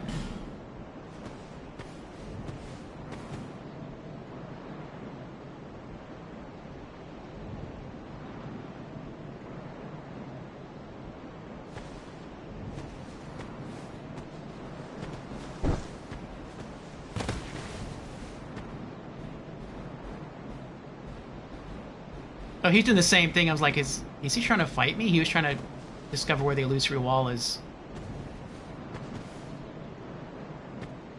I'm gonna try to stick to the outside as much as I can.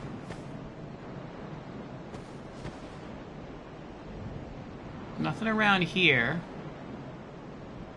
It would be funny if there is an illusory wall and you break it, and it's like, yay, there was an illusory wall, and like right behind it were like 2 or 3 archers, and they all shoot with an arrow at the same time. That explains all the bloodstains because everyone dies from the arrows.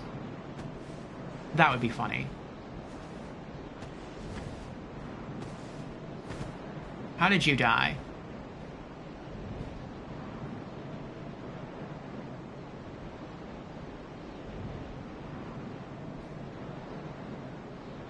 What? He just ran right through. He's on a mission.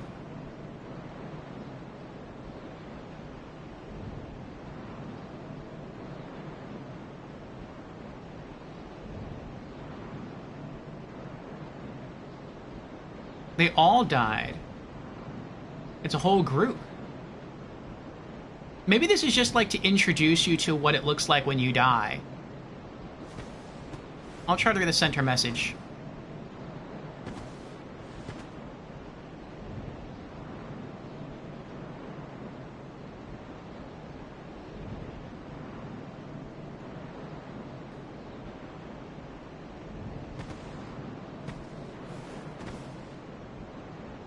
Wretch ahead.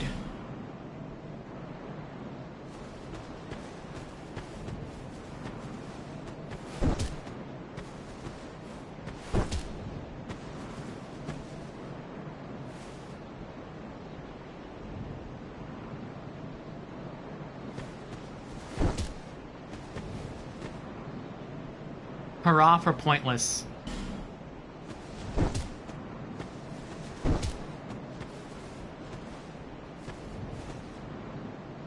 Visions of death, therefore good luck.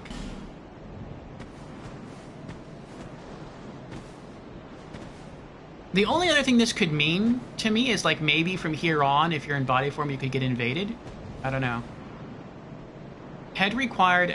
What? Head required a head in short head... In short what?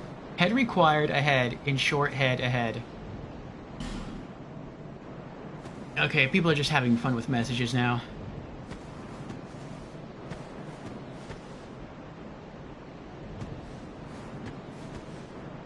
Are you ready? No? If a woodchuck could chuck wood. Astoradad casts invisibility to go unnoticed. Enjoy your look, Astoradad. I think he is up to mod duties in another channel.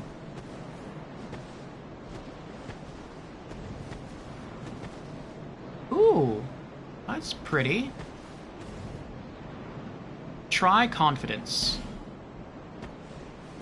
I see bloodstains out there. The sunlight's really pretty, though. Bright spot ahead, but hurrah for weapon. Oh, I guess that means, like, you're gonna fight someone, but you're gonna get, like, a new weapon? That'd be nice. But until we get a whip, we're gonna use whatever we find. Once we find a sword, we're gonna switch... Unless it's a greatsword. I don't want to use a greatsword. But if we get a sword, then I'll use that. For now, over the dagger. Are you ready? This is getting me nervous. It's like all these, are you ready? Get ready. It's almost time. It's like, what's gonna happen? You're gonna die? Majula. Oh, new area. How did you die? Okay, you ran out there. Oh, you're an archer. You ran around the corner, and you disappeared. Like a dream.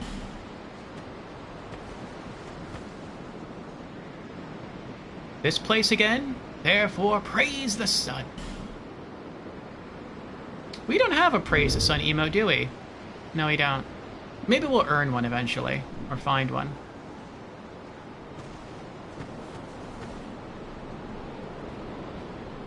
Praise the sun again. Oh, it looks like there's a bonfire over there. We have a tent. We have some ruins over there. Okay.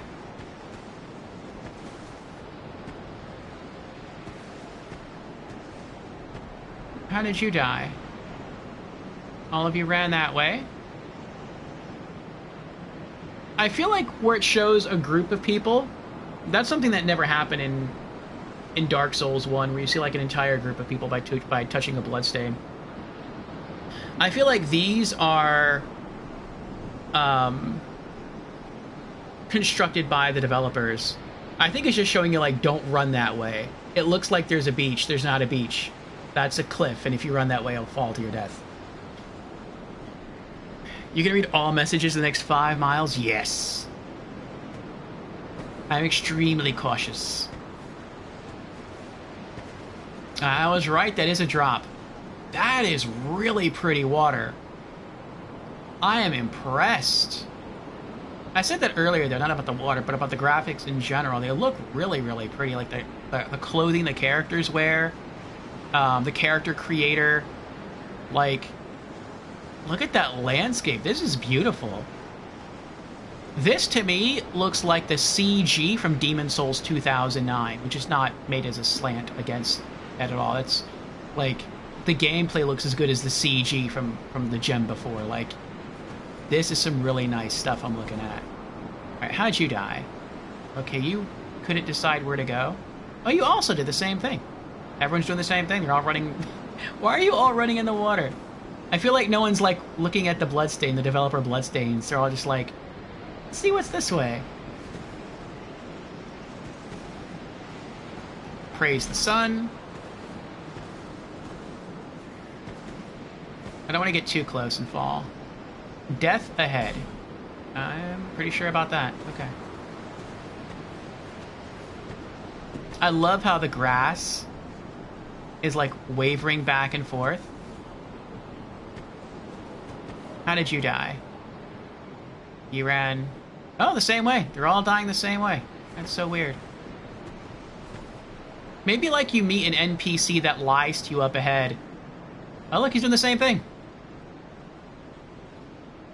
Oh, he just stood there. Like, maybe you meet an NPC further on. He's like, there's a secret over there. Go check it out. And that's how they die? Oh, there's a person over there. Okay, remember that then. Once we get down there, we can turn around and go back, and there's a soul thing there.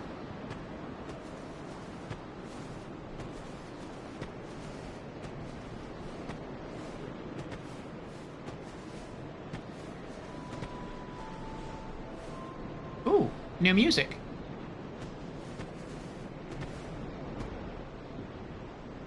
Sounded like a flute. Oh, there they go again.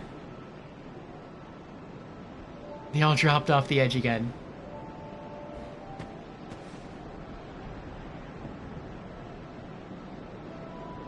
I like how the developers use different classes, too, to form a party of 4 just to drop off the edge.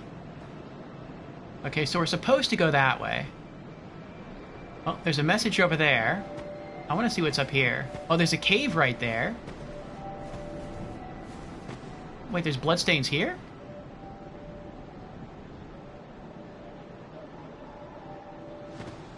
Maybe they tried to just drop to the lower ledge to get that soul item.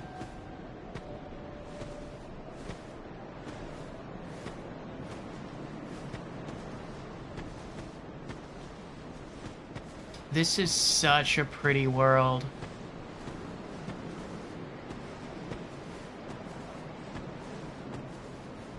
I love how it's so peaceful here. Like, it's so calm. Like, Demon Souls feels very dark and enchanted. That's, like, to me, its vibe. It's very, like, mystical.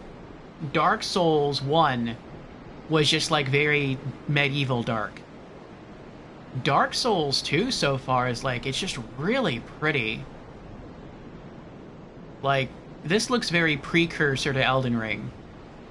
Like, when I've seen Charles play through bits of Elden Ring, this large, open, grassy fields and ruins in the distance, like, it looks like a lot of that scenery is based off of Dark Souls 2.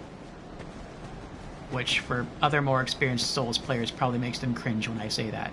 But, I mean, it kind of looks that way. Yeah, I'm not going that way yet. I don't... That could be death right there. I'll wait. I feel like there's a bonfire up here. I'd rather go check this out first.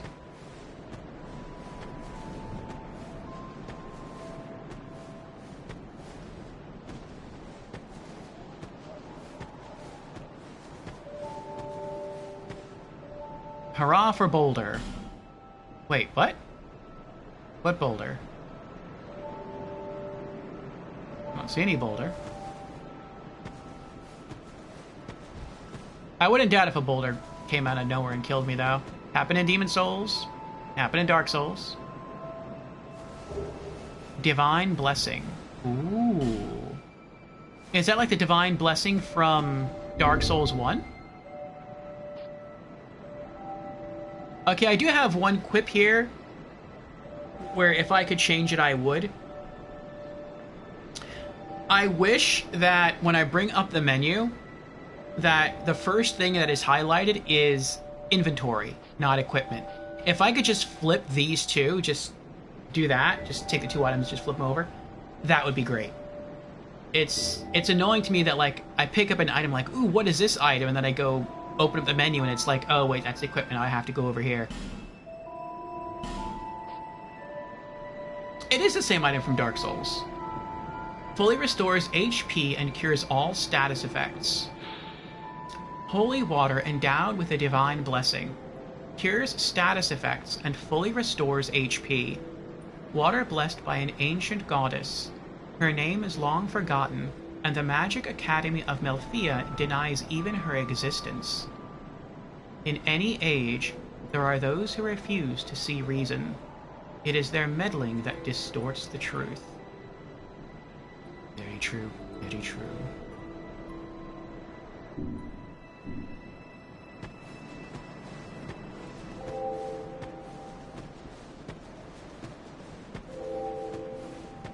The music, the scenery, it's all so pretty.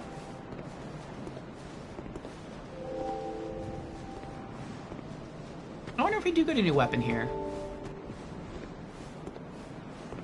There's the bonfire. I'm gonna guess this is a mostly safe location. I don't think they would put a bonfire in the middle of death. Oh, there's a lot of bloodstains right there. Yep, I'm gonna wait on that. First thing I'm gonna do is go for the bonfire. After that, I'll go explore everything else.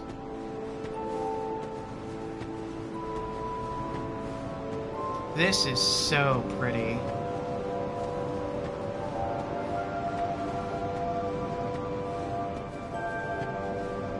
Look at that view. Ooh, what's that up there? That statue? Is that a statue? I can't tell if that's a rock formation or like a Buddha statue. How'd you die? That is a massive axe.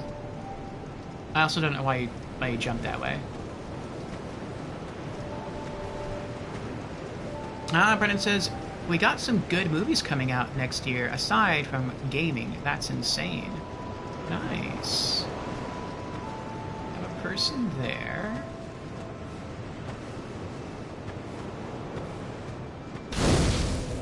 We did it! We got a second bonfire. And let me try this. Things betwixt. Majula. Firekeeper's Dwelling. Bonfire Intensity 1. 1? Intensity. Oh, we can kindle the bonfires? Like from Dark Souls 1? Majula. The Far Fire. Wow. You can teleport between bonfires without needing the Lord Vessel from Dark Souls 1. You can instantly teleport. That is so cool. Okay, now I feel better if I die.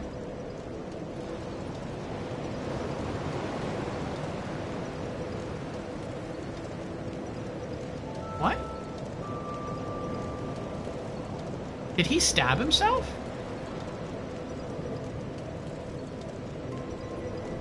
Looks like he's... Yeah. One guy just jumped off the edge. And it looks like he just stabbed himself in the stomach with his own sword. That's interesting. Weakness projectile.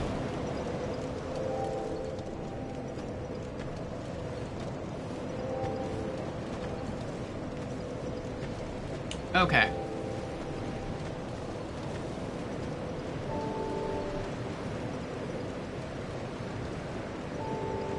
Look how silvery smooth that water looks. This is the most beautiful area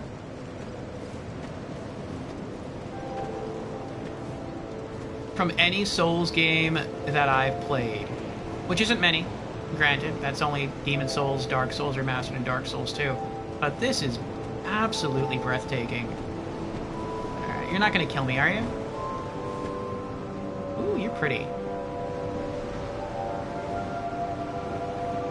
Are you the next monarch? Or merely a pawn of fate? Bearer of the curse, I will remain by your side till this frail hope shatters. Take this with you. May it ease your journey.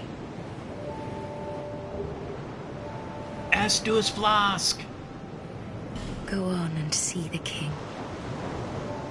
He who made Drangleic what it once was.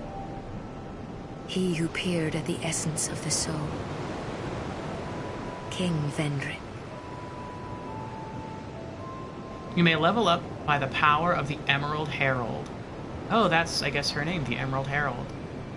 Nice, we can level up now. Bearer of the curse, seek misery. For misery will lead you to greater, stronger souls.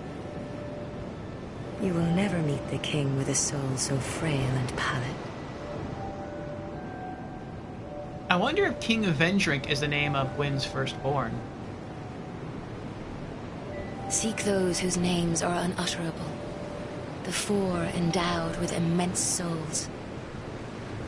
Their souls will serve as beacons. Once you have found them, return here to me. So that hope will not fade away. Okay. So it sounds like there's another 4 Lord Souls that we have to obtain, just like from Dark Souls 1. Bearer of the curse. Seek souls. Larger, more powerful souls. Seek the king. That is the only way. Lest this land swallow you whole, as it has so many others. Oh, now we can finally do it. Okay. I want to talk to her some more. Over the hill and past the forest is the king's castle, where a man peered straight into the essence of the soul. But whatever came of it? Those who come to Drangleic seeking salvation soon lose hope and turn hollow. It happens to them all, sooner or later. That blue knight at the base of the tower, his spirit is already broken. A new Crestfallen? Although he does offer sound advice. Sounds like Crestfallen. Perhaps he is a foreshadowing of your own future. Hopefully not. That tiny thing inside the ruins. An ancient being that will mock your very existence. She imparts sound wisdom, provided you find her on a good day. The sign you bear will drain your very souls. And without souls, you will turn hollow. Stay strong. Do not lose hope. Even when you have precious little time. It's interesting that the hollows in this game look so human. Like, I mistaked hollows for being human when I first encountered them in the tutorial area. I also really like how the tutorial area is connected to, I guess this is like the hub world, like Firelink. Like, that's different from Demon Souls and Dark Souls 1. In Demon Souls, once you leave the tutorial area, you can never go back. And in Dark Souls 1, you can go back, but, like, you have to do it in a roundabout way. For when the undead dies, it is never truly dead, but only one step closer to hollowing. Not all undead are hollows, but all hollows were once undead.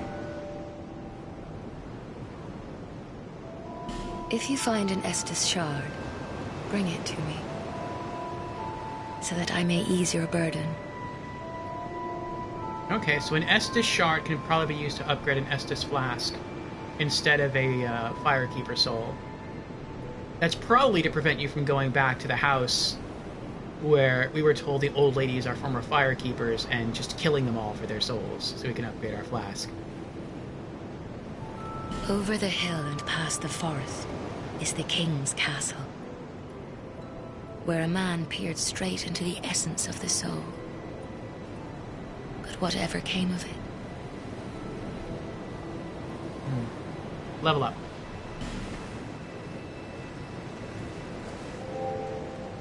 Okay. Brennan says, for Xbox, they have the Sherlock Holmes Essential Bundle marked from $100 to $20. And it comes with Sherlock Holmes Chapter 1, Crimes and Punishment, and The Daughter's Redux. Oh, The Devil's Daughter Redux.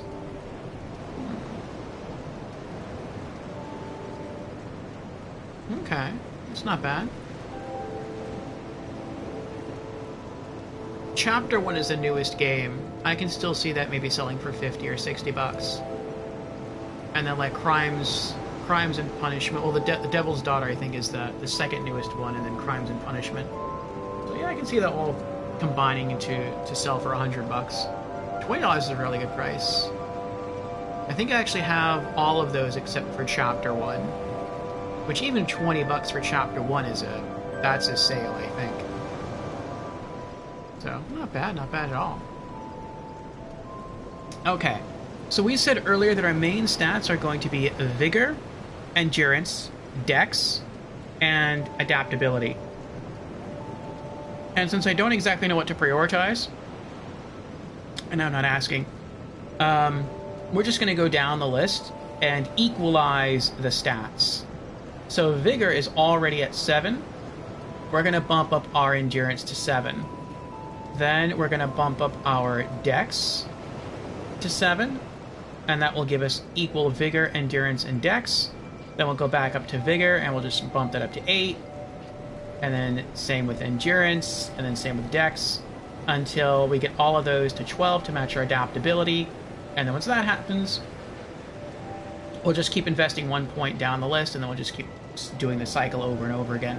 Unless we get to the point where we want to equip a special weapon, and to do that, we need more Dex. Then we'll just focus on that. Or if we encounter like a different kind of armor that we want to wear, then we might have to bump up a different stat. I forget exactly what... Okay, so it tells you. So Vigor buffs up your HP and your Petrify resist. Endurance is your HP, Stamina, and Poise. Your Dex is your Attack Dex. It looks like your Poison resist, your Bleed resist, and your physical defense. And your adaptability is your HP, and your poison resist, bleed resist, petrify resist, curse resist, agility, and poise. That's a lot. Oh wait, poison BNS. Wait, BNS and resist aren't the same thing. What? What's the... Oh, poison attack bonus. That's what BNS stands for. Bonus, okay.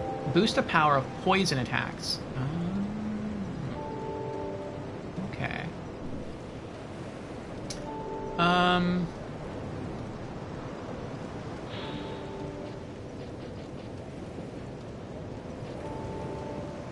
Okay, vitality determines your equip list. So if we come across new armor that we want to wear, we may have to start putting points into extra vitality. We're gonna stay in, like, cloth armor, or maybe leather armor. So maybe as we go through the game, if we find better armor, we may have to start putting points into vitality. But we're never gonna, like, we're super tanky armor, so we're never gonna have to bump the stat up. We're only gonna raise it if we actually need to. So yeah, first point, endurance. Wait, is it endurance? It's endurance, okay.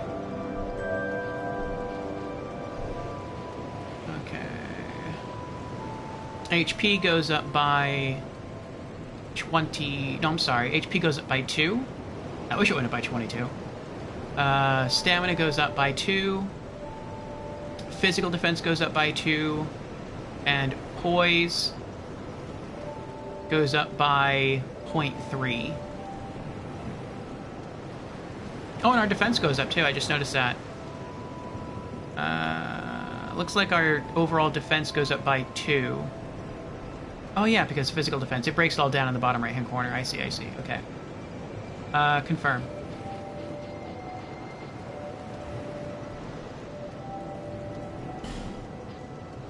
You're about to level up the character based on these choices, okay? Yes. Yay! We did it! How many souls do we need to level up again? We need 854 souls.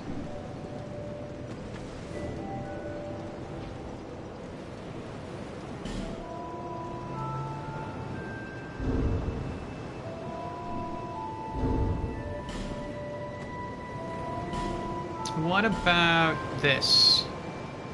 Soul of a Nameless Soldier. Soul of a nameless undead soldier who has long ago gone hollow.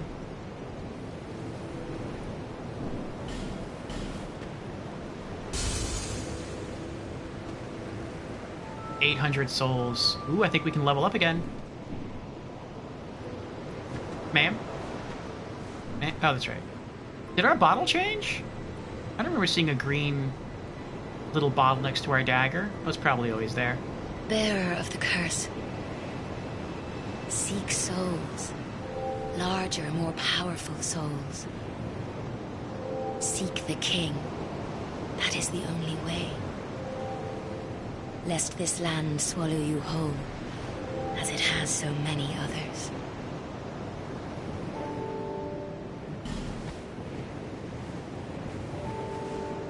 I like that we still have to kneel to level up, just like we did in Demon Souls and Dark Souls. Did you have to kneel in Demon Souls? I think you did, yeah, you did. Well, you didn't have to kneel in Dark Souls, but you did have to sit down at a bonfire.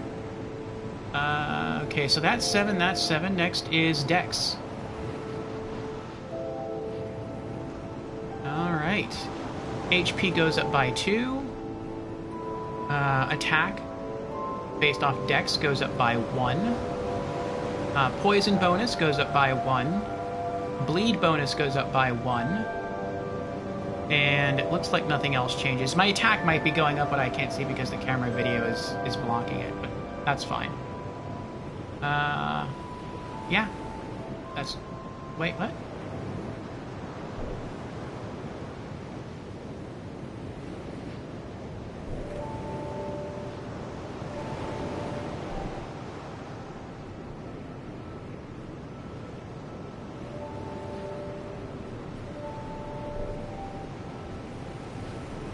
Oh, we can't level up.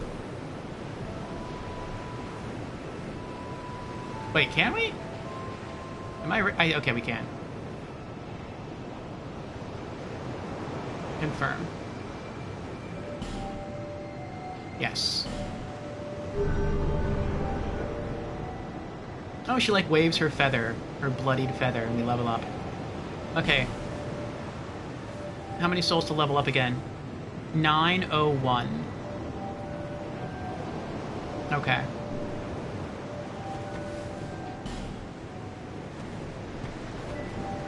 Alright. I like how the wind can actually blow like the collar of your hat up. That's neat. That's a cool little detail. Okay. I feel better now. Now that we've consumed some souls. Or not consumed some souls. Now that we've leveled up and now that we've also found a new bonfire. What is that in the background? Is that the King's Tower? That looks like Saruman's tower from Lord of the Rings.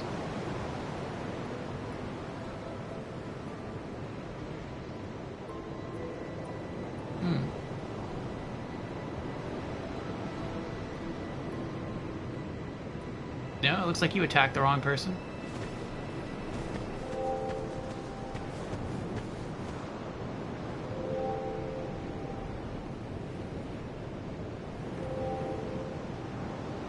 Oh. Oh, wait, that's right, hold on. Once we saw this fire from far away... Aww! Aww! That's the Elite Knight armor from Dark Souls 1. That's cool. Alright. We saw a figure... I think... they were... No, that goes inside, though. When we were over there, we saw someone, like, down here, a corpse on a cliff with a soul item. How'd you all die?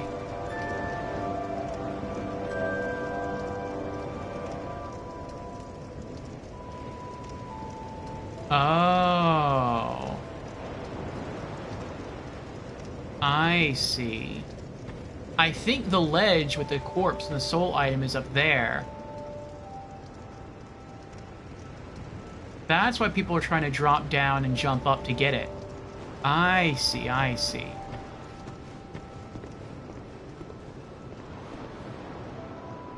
I don't know where that's going to take me. We're going to hold off on that. I don't want to leave the sunny beautifulness yet. Let's explore the rest of the area. Enemy ahead, and then enemy ahead.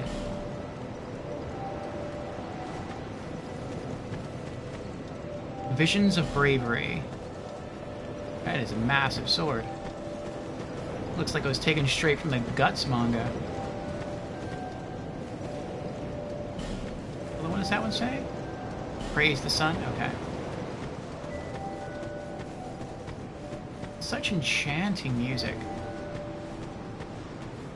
Alright. Are there any hidden items around here?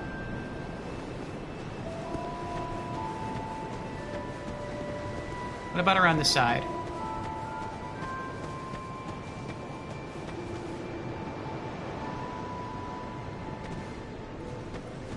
No.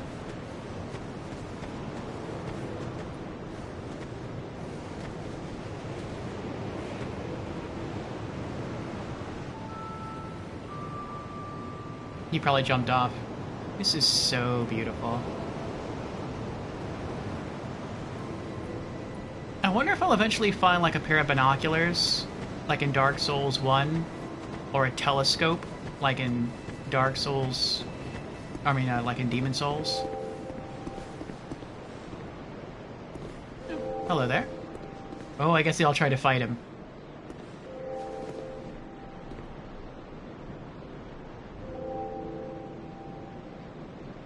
Oh, they just wanted to jump off. Okay. You're undead, aren't you? You have that distinct scent. Hey. The smell of irreversible fate. Maybe it's my soap. This is Majula. It is a kind of settlement. A place where life is almost normal. And in Drang Lake these days, there are very few places like that.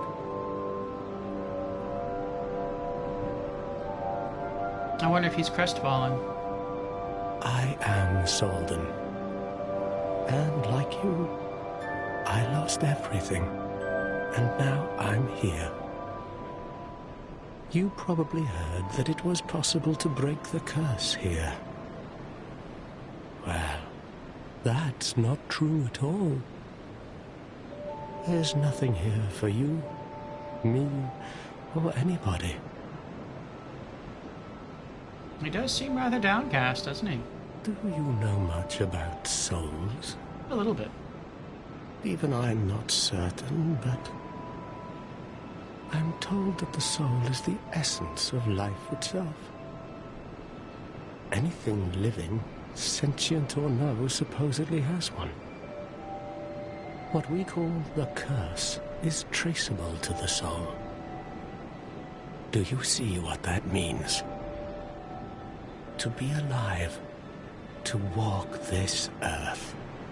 That's the real curse, right there. We undead will never die. And that's quite a predicament, really. There are 4 beings in this land with giant souls. And wherever you go from here, you'll sooner or later come up against them.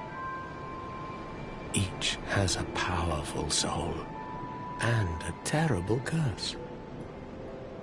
If that frightens you, then you ought to just give up right now, like I have.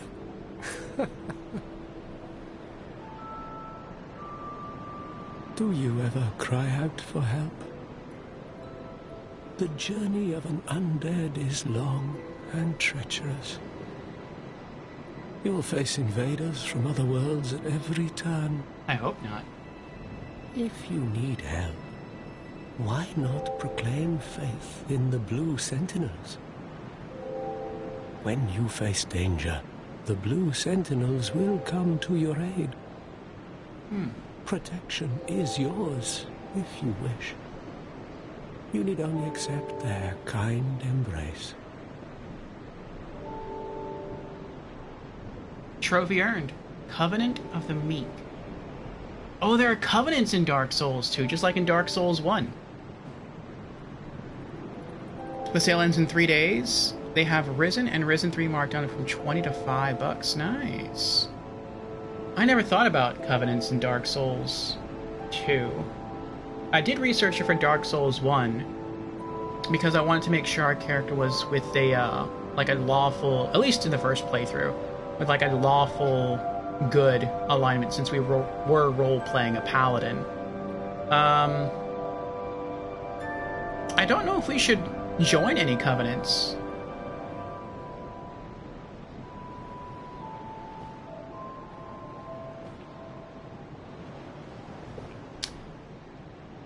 From the sound of it, and I don't know if it's just fanciful talking from him, but it sounds like maybe if you join the Way of Blue Covenant, maybe that will allow you to summon NPCs to help you during certain encounters like boss fights. That is something I might be interested in New Game Plus and beyond, but not for our first playthrough. Also, if we are truly role-playing a merchant or an explorer, then I feel like we shouldn't be a member of any covenant, unless there's a covenant out there that is both neutral, and is maybe more mercantile.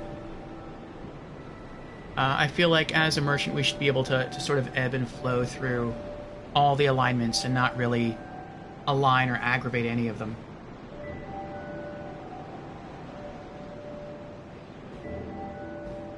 So I will reject the covenant. LOL, what's with people jumping off? I don't know. This should help. Oh no, I don't want to. I'm not going to read that. I do not want to know about the Covenants. I will find out on my own. Well, maybe. I want as much of this playthrough to be a blind playthrough as possible.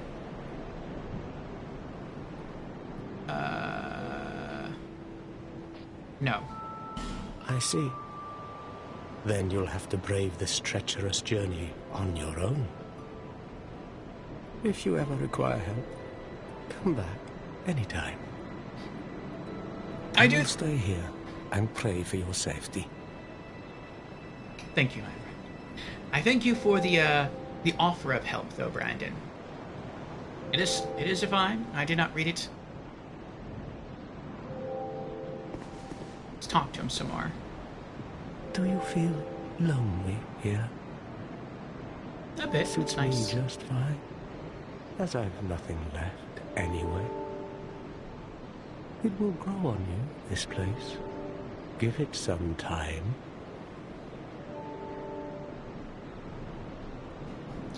A moment.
Okay. Oh! Learn gesture. Nice. Welcome gesture. So we can learn gestures. Okay. Do you see the way beyond the bonfire? That will take you to the forest of the giants. I'm guessing that way? There was once a great fort, but little of it remains. You may just find something there that will be of use on your journey. Ooh. But don't venture too far inside, or you might not come back. Or maybe he means that place, down there. Hade's Tower of Flame lies beyond the far gate. Maybe that's In the that. cathedral, the Apostles of Blue gather. But the road leading there is perilous. The gate is rigged with some contraption. But how it works, I just don't know. Traps, huh? Okay. Have you seen that pit, that gaping hole in the earth? No. I don't know what it's like down below, but I wouldn't suggest trying to find out.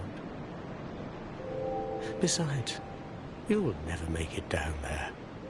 Not without a ladder of some sort. Those look like buildings off in the distance. Huh. Maybe we'll find out how to get over there at some point. The flame you see there is a bonfire. They exist all across the land, beacons to we undead. If you are tired, try resting beside the flame. The flame heals us. Long ago, a woman called a firekeeper watched over each bonfire. She kept the flame lit and guarded it from those who would extinguish it. I wonder where the firekeepers went. We know. They retired in a cozy cottage not far from here. Did you notice any letters on the ground on the way here? Yes. These are messages that have jumped the fissures between worlds. In Drang Lake, the flow of time is convoluted. Things shift and waver, twist and turn. That's what Solaris is in Dark Souls 1. Poignant wishes, dashed dreams. The messages convey our very inner thoughts. If your will to soldier on falters, try leaving a message. Somebody out there is sure to listen. You may notice symbols that appear upon the ground. These are summon signatures. They call upon spirits from other worlds through the schisms in time. If you fear hollows, find summon signatures to call upon spirits to help you. I like all the hints that he gives you. Do you see the way beyond the bonfire? That will take you to the Forest of the Giants. There was once a great fort, but little of it remains. You may just find something there that will be of use on your journey. But don't venture too far inside, or you might not come back. Okay, he just repeated dialogue, so I'm assuming that's it. I'll talk to him one more time. Hade's Tower of Flame lies beyond the far gate. No, okay. In the cathedral, but the road, the gate, would have it work. May you find peace on your journey.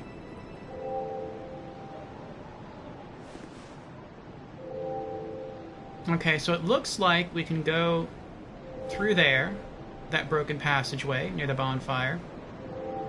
I'm not sure what he means when he says beyond the bonfire there's a fort. Because it looks like every location is beyond the bonfire. That tower in the distance is beyond the bonfire. That cave to the left is beyond the bonfire. Looks like we can go up that way beyond the bonfire. Literally everything is beyond the bonfire, so that didn't really help too much. Like, do you see beyond the bonfire? Like, everything is beyond the bonfire. Well, in that general direction there. Does this say anything? Oh, that's cool. 455,285,660 deaths worldwide. That's pretty cool. It's actually keeping track of all the deaths in the game. This is probably just for the PlayStation 4 version of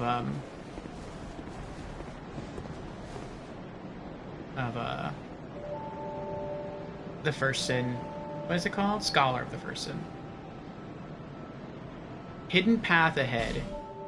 I think you're lying.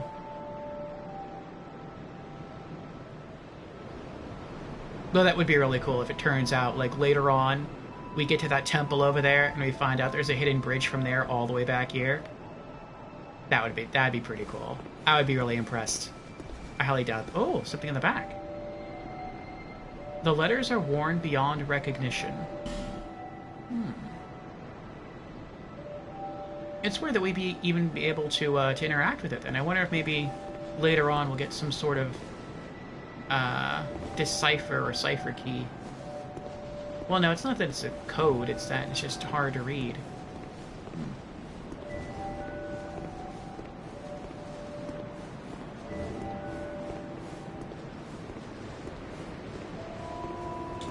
Okay. I think we're going to continue to explore the village. And then, we'll think about what to do from there. And we're now 5.5 hours in. So what is that? 6, 12, 12.5 hours left to our stream.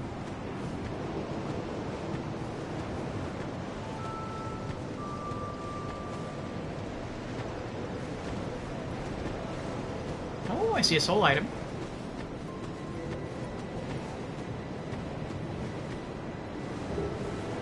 Soul of a nameless soldier and 3 life gems. Nice.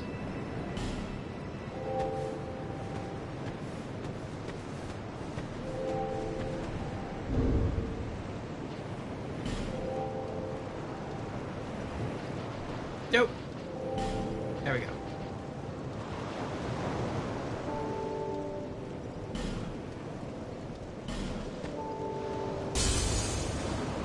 $800 souls. Oh, I think we can level up again.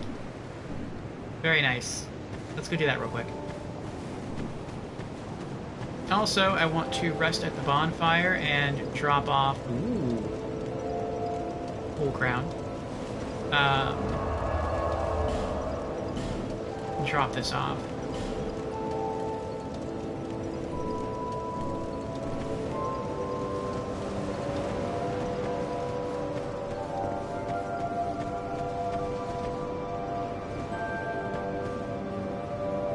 Maybe I shouldn't be so eager to, like...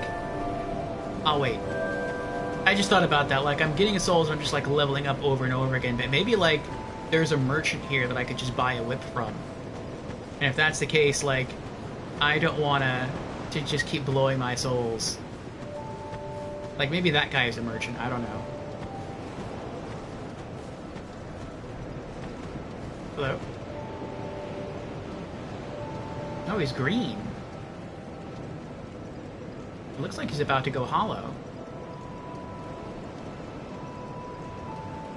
No voice. Who are you?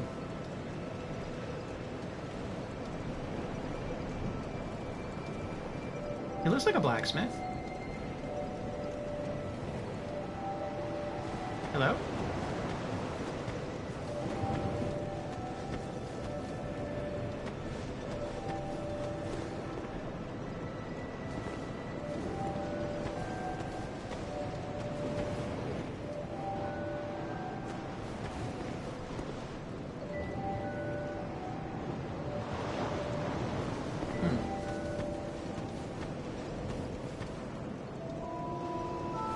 Okay. He's not the talkative type. Now you talk to me again? Nope. Maybe that's the clue he was getting at, that there's something there to help you on your journey. Maybe if you go and inspect the giant fort thingy, maybe it'll be something that he wants, because he looks like a blacksmith. And maybe he'll open his smith area. Let's keep looking around. Okay. Oh, another soul item. Oh. Another pathway down there. What was that? What's that?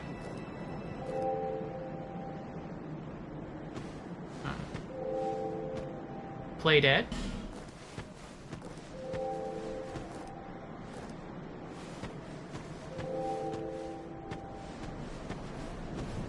What? Oh, am I gonna have to break these?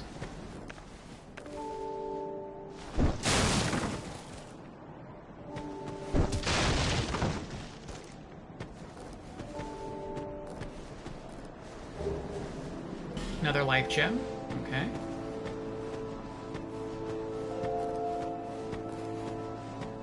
I wonder if there's stuff hiding inside boxes. Maybe, probably, actually. I should be checking more of these. In Demon Souls, there was quite often hidden items in barrels and boxes. That almost never happened in Dark Souls. But then in Dark Souls 1,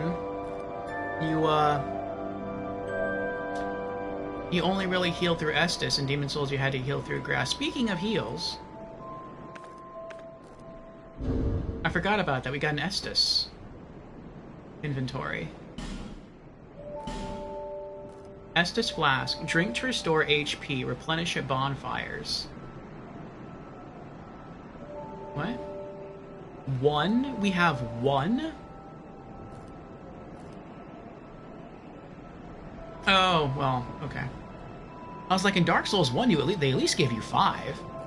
But in Dark Souls 1, the only way to heal was through Estus. As opposed to, this game where it seems like you have life gems in addition to Estus. So I guess that balances things out. Estus Flask. A green glass bottle of unknown make. Fill it with Estus at a bonfire and drink from it to restore HP.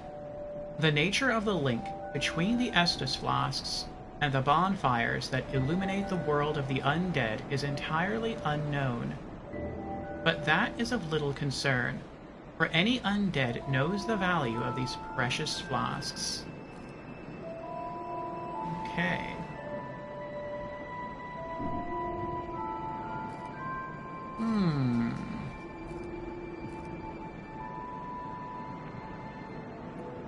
It's definitely going to go on my belt. I'm thinking where to put it, though. This game basically mixes the healing systems from both Dark Souls and Demon Souls. It has consumable healing items, which are life gems, which is similar to the grass from Demon Souls. And it has Estus that you can always get back at bonfires, like from Dark Souls. Interesting. I guess I'll put Estus first, since I always can get that back.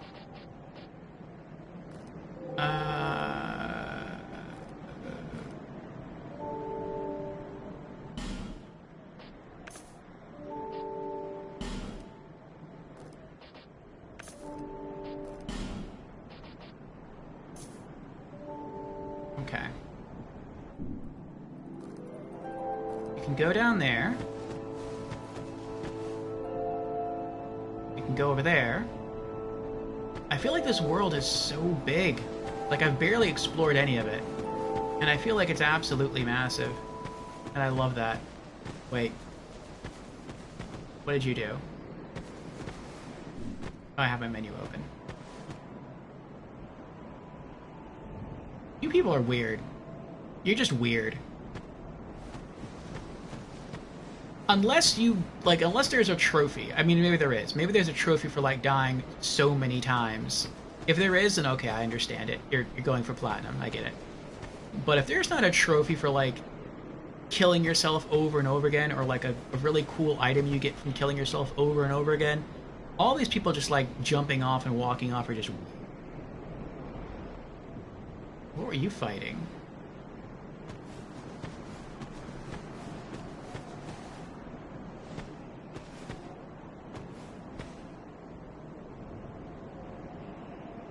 Oh, he rolled off the edge. That stinks.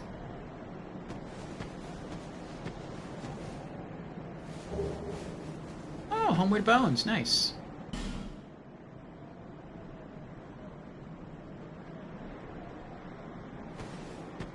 They have to be doing it on purpose. This can't be accidental.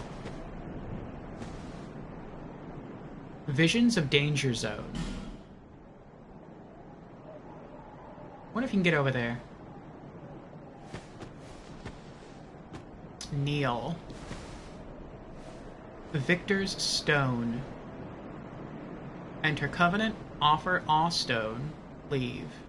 Leave. Okay, so we have another Covenant point here. What was it called? Victor's Stone. Maybe the Alliance is called, or the Covenant's called Victor? Maybe. Maybe that's a PvP Covenant. Maybe that's why some people died here. Maybe like they enter the Covenant and that enabled PvP.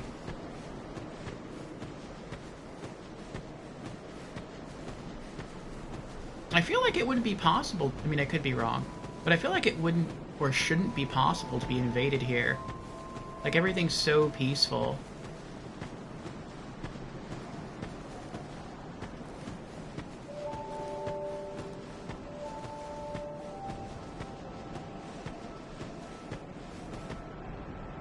Oh, hello there, stone statues.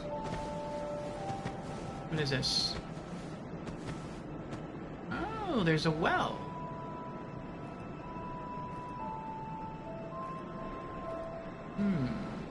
Yeah, we're not going to try dropping down there.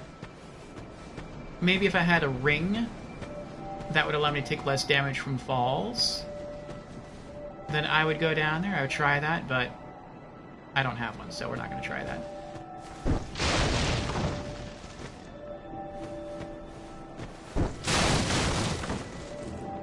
I will say I'm enjoying just punching stuff.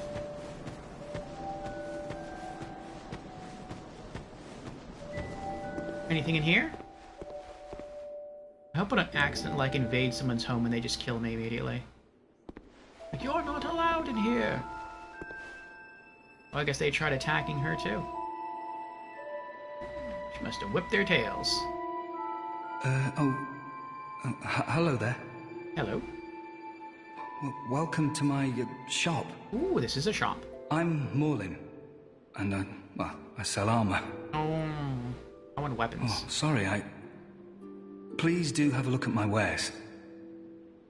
I could really use the business. If you'd be so kind. No, let me talk to you first. Mauglin the Armorer. I came from the west, from Volgan. Have you been there? It's a lively place, vibrant with trade. Very competitive, of course. And you have to grease the wheels to get anywhere. But I didn't have the funding for that, so I left home in hopes of striking gold. It's been years since then, and I've made very little headway. I don't even know why I'm still here. Everything's all run down and dying. It's terrible for business, really. A group calling themselves the Blue Sentinels have gained much power in Volgan. You can't even run a shop without their blessing. They claim to be working for the greater good, but it's absolute hogwash. So the Blue Sentinels may not be as good as we were first led to believe.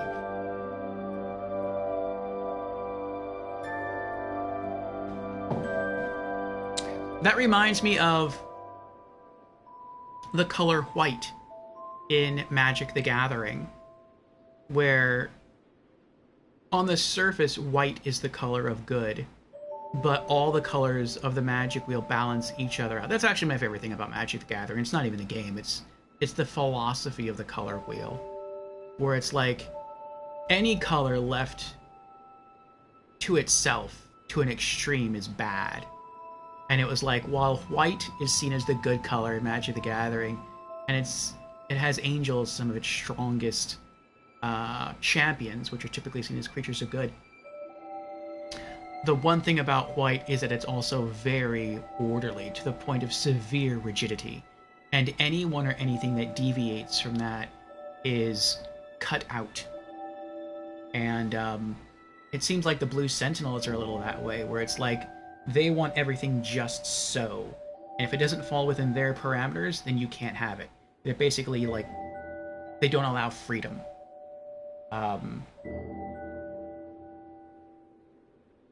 Freedom not to do evil makes sense, but when you eliminate more extreme cases of evil, then what you're left with is the gray area.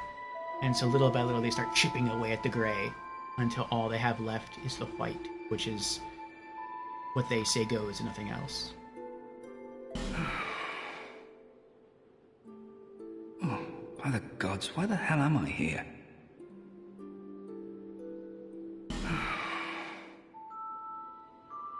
Oh, by the gods, why the hell am I here? Alright, let me see your stuff. Alright, what do we got? Oh, shields, finally.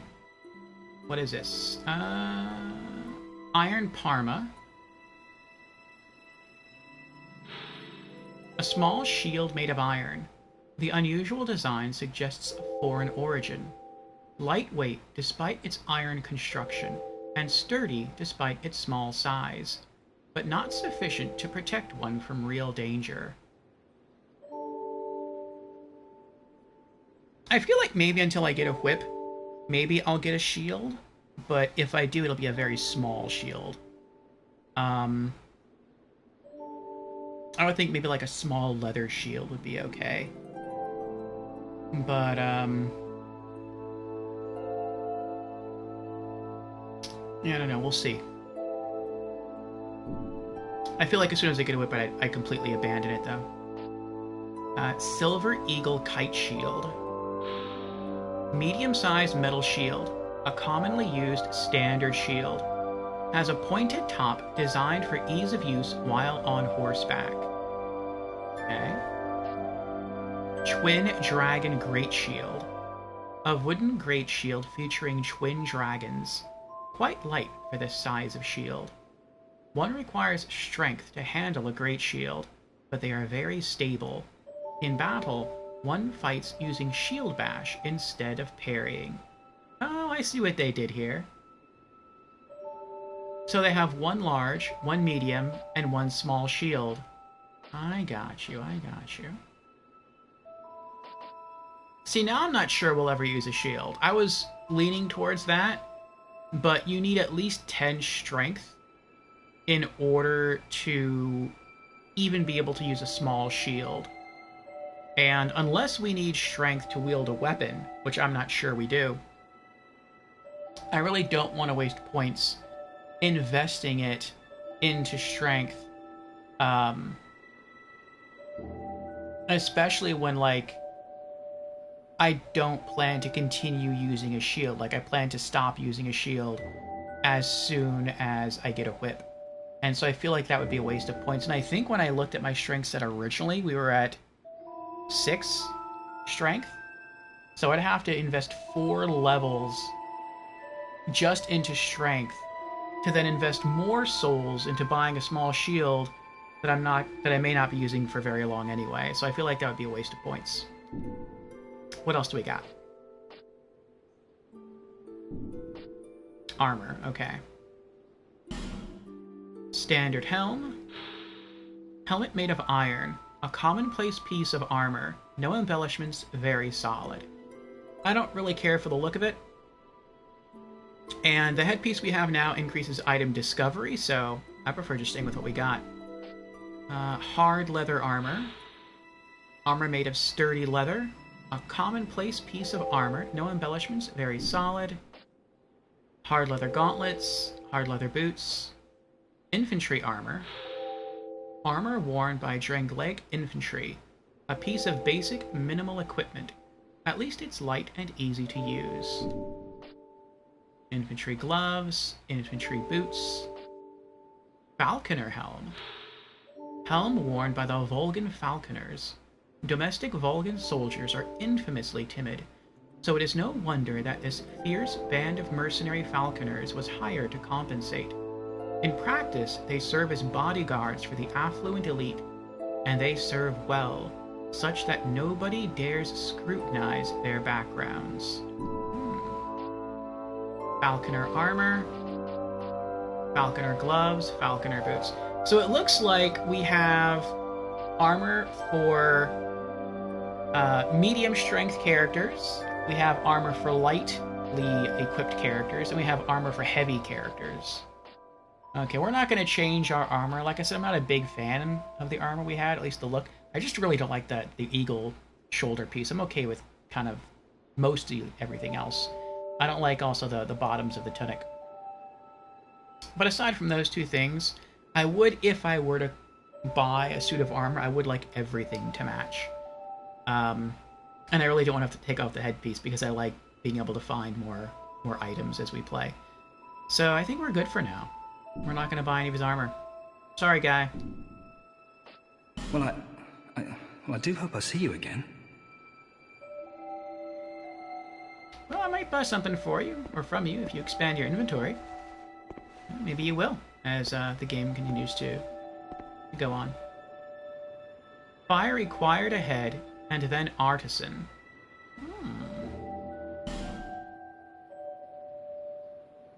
So maybe we can kindle his kiln here, and he can make us some new armor, maybe. Or maybe that's used to reinforce armor. We have a... Oh. What's up here? Why did you die? How did you die?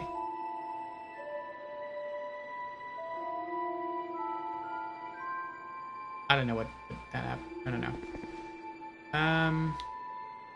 Let's see what's up here.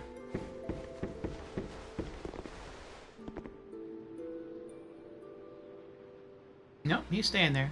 I thought maybe if you go up here, he gets angry at you and tries to attack you. Oh, what were you reading? What's in here? You're not gonna get mad at me, are you, by taking this item? Titanite shard. Hmm.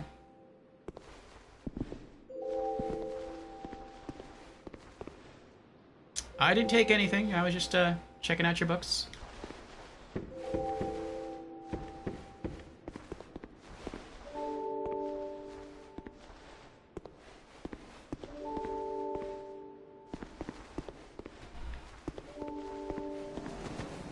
Wait, what's that say?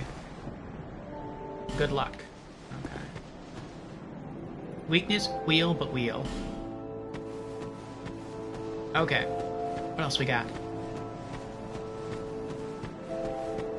Okay, that's the blacksmith. That's an empty tent. That leads somewhere. That goes up to a stone to enter a covenant. This is the armorer.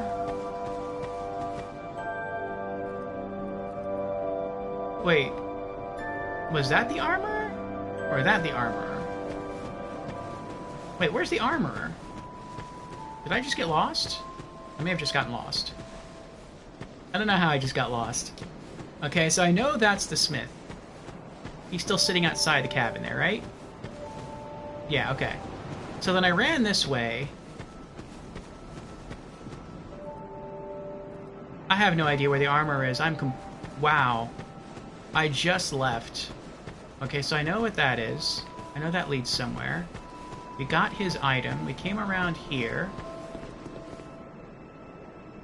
Is this the armorer? This is not the armorer.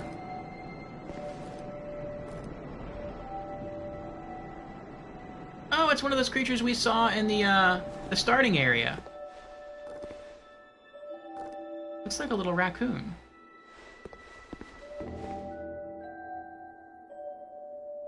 Did you try to kill the raccoon?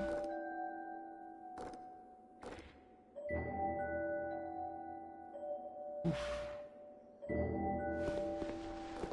Oh, there's a hole here.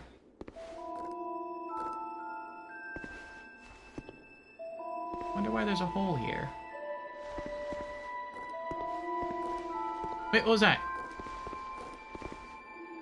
Something popped up. Was it the door? It was to close the door? Maybe it was to close the door. Hello? I can talk to it? Oh, undead are we? And one without much time remaining. Just about ready to fall apart, I'd say. Not exactly the time to be chatting with a cat. Oh, you're a cat? Well, suit yourself. Oh yes, you may call me Shalqua. Enchanté. So, what did you want anyway? Just browsing. Ooh, you smell wonderful. Is that sarcasm?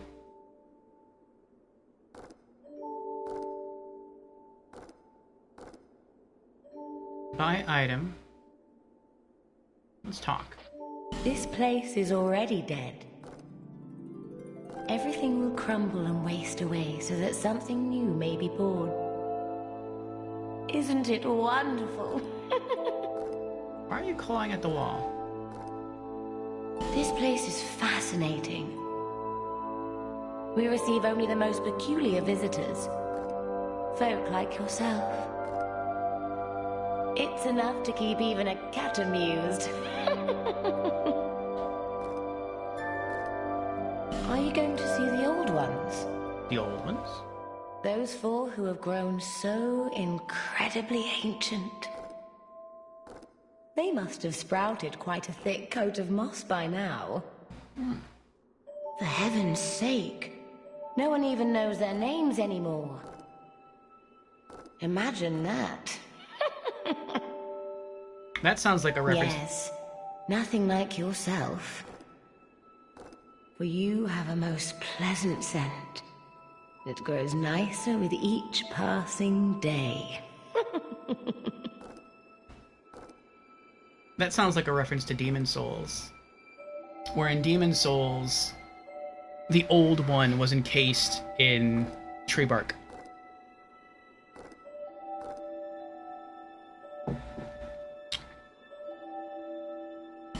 made friends with the man by the sea?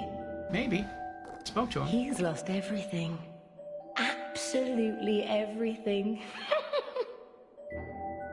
The only thing he's good for now is a few tidbits on covenants. Covenants are a type of, well, contract, you might say. Oh, now I'm glad we didn't enter any. You give something to gain something. That's the way humans like it, right? It might be just the thing you need. But what does a cat know? Are there any covenants to give us discount on items? Did you see that oddly formed rock behind here? I think so. Long ago they called it Victor's Stone, as I recall. Oh, I did see that one, yes. If you wish to face greater challenges, speak to the rock. Although, you'd just as well not. Yeah, I'm glad I didn't finish interacting with it. I'm glad I didn't join that covenant. Maybe that was a PvP thing. This place is already dead. Everything will crumble and... Okay, she said that already. Let's go to covenants. No covenants joined. Abandoned covenant. Oh, so I guess this is like an NPC. This gives you some of the functionality from the bonfire of Dark Souls 1 where you could change your covenant on a whim. Alright, what items do you have for sale? You have rings? You do have rings. And you have consumables. What consumables do you have? Homeward Bone. Return to last bonfire rested at. A white ashen bone. Return to last bonfire rested at. Bonfires burn on the bones of undead. And this one, belonging to one whose journey was cut short, has the power to travel to bonfires, as if it yearns to resume its futile quest. That's kind of sad. Also kind of expensive. 600 souls? No, when it tells you the quantity, you can only buy 10. Interesting. I wonder if all merchants are like that with consumables. I know in Dark Souls... Well, I don't know in Dark Souls. Maybe there were... Well, yeah, there were some consumables in Dark Souls 1 where... you could not buy infinite of... Like, I know with the Purging Stones that remove the curse effect in Dark Souls 1, I think you'd only buy either 5 or 7 of them from the Moss Merchant. But I believe you could buy, like, infinite moss from the Moss Merchant. But it's nice to actually tell you how many the merchant will sell you here. Prism Stones. Alluring Skulls. Lures certain types of enemies. Oh, that's very nice. It tells you how many you have that are held. And I don't have any of these homeward... Actually, I think I do have homeward bones on my person. I know I have some in my storage. It'd be nice if they tell you how many you had in your storage. They should do that. That would be nice. If they had held, then the number, and then beneath the word held, it said storage, and then the number. I would appreciate that. Maybe that's in Dark Souls 3. Okay. A skull of unknown ownership.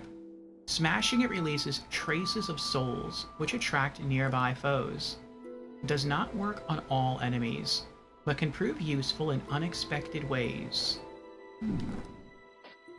Lloyd's Talisman still exists. Blocks Estus recovery within a limited area.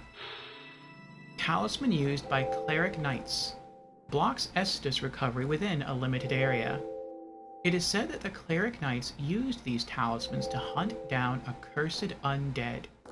Cleric Knights fight with pride, and by blocking the recovery of the undead, they can also fight with impunity.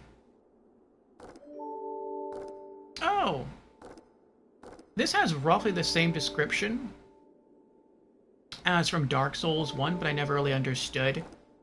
Like, I think I misunderstood why this was used in Dark Souls 1. I thought, like, I know it's to keep them from regenerating, but I thought maybe the reason it was used is because Cleric Knights, when I think Cleric Knight, I think like a non-undead. I think like a normal human.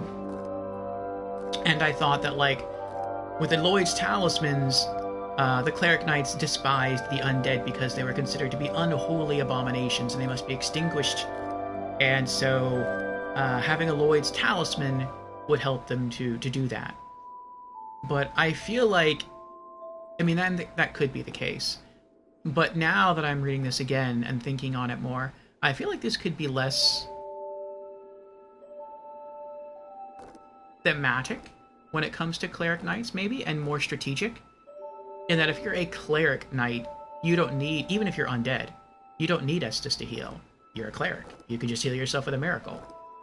So if you block your Estus, your own Estus, but you still have miracles and you can still heal, you're just shutting down your opponent's ability to heal. So that's almost like kind of a dirty trick, but it makes sense. Okay, now what rings do you have? These are a little expensive, but I mean, we've been gaining some souls here. Not too slowly. What do we got here? I recognize this one from Dark Souls 1. Ring of the Evil Eye. Absorbs HP from each defeated foe. No, probably not going to use this. If we ever roleplay a Dark Knight or like a Shadow Knight, definitely I will use this ring. But outside of that, probably not. A modest but inexplicably disturbing ring. Absorb HP for each enemy defeated. Peer too closely at the rare stone that forms the eye of this ring, and things that writhe and stir may come into focus. Sounds abyssal, I like that. I'm gonna read the ring's descriptions from lowest price to highest price. Save the best for last, perhaps. 5,500. Name engraved ring. Easier to connect to players who chose same god. Oh, so if they chose, like, I guess the same covenant, you can link up with them easier? That's cool. A special ring that can be engraved with the name of a god. Becomes easier to connect to worlds of players who chose the same god. There are countless vestiges of long-lost gods in the ruins of Drangleic. Or perhaps they are the very same gods as ours, only known by different names. Interesting. 5,800. Ring of Whispers. Can hear the voices of foes. Ring worn by Roy the Explorer. Ooh, an Explorer ring. We might wear that. Hear the inner voices of surrounding foes. Useful for locating hidden enemies, and perhaps for a few other things as well. Ooh, I like the sound of that. 6,700. Red Eye Ring. Easier to be detected by enemies. Oh, is this like a challenge run kind of ring? A cursed ring depicting a demon eye becomes easier to be detected by enemies. If it is tranquility that you seek, then you should never have left your home. If you seek strife, then fair enough, but no need to overdo it. Interesting. Or I guess if you want to play like the entire game in multiplayer, and you want to be a tank, and you want to like keep the heat off your cleric friends and your sorcerer buddies, then I guess you would opt to wear the Red Eye Ring to draw aggro. That kind of makes sense too. Okay, let's look at the Cat Ring. Reduces damage from falling. Oh, this is the one, so you can go down and explore the well area. I see. Silver Ring depicting a leaping feline. Reduces damage from falling. Legend has it that when cats grow old, a force brews within them, and they are reborn as something new. Interesting. Okay, so maybe when we get to the point where we just have like a bunch of surplus souls, and you know, if we just happen to like come back here, then yeah, I might pick this up. But I'm definitely interested in the Ring of Whispers. We already have 1,000 souls. I feel like just grinding for that. I think we already have... Let me write this down. Actually, I won't write it there. Let me bring up my calculator app on my phone. I think I'm going to stop leveling up. I think I'm already... Yeah. We've leveled up twice so far. We put a point into endurance and a point into dex. And so now our vigor, endurance, and dex are all at 7, and our adaptability is still at 12. I'm going to hold off. I'm just going to start saving my souls until I have 5,800 and then come back and buy the Ring of Whispers. Because it sounds like... I mean, detecting enemies, that's always useful. But the fact that you can also hear other things, and I don't know what they mean by other things, but maybe it's like, I don't know, maybe certain items that you can collect, like treasures, emit a sound, and if that's the case, then maybe this will help you detect treasure. I mean, it is held by an explorer, so could be. That's it, I guess. Nothing suited you, I presume? Well, that's dismaying. No, you got something I want, I just don't have the souls for it. But I'll be back. Woman! Oh! Sorry. I didn't mean to creep out the kitty by closing the door. Try rescue and then enemy ahead. Don't you dare! Bloody expensive. That looks like a message Creepy would leave. Okay.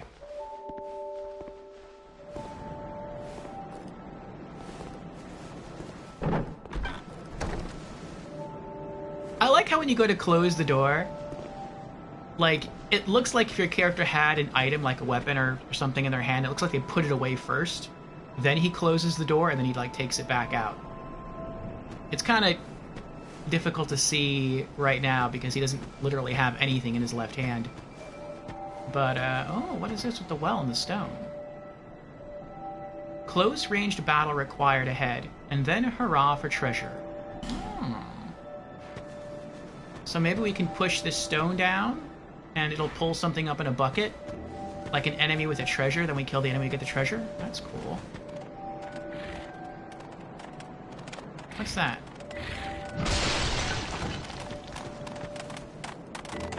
Uh-oh. Hey. Hey now. Hey. Stop it. Stop it. Be nice. Are you gonna hurt me? Can you hurt me? Hey, you can hurt me.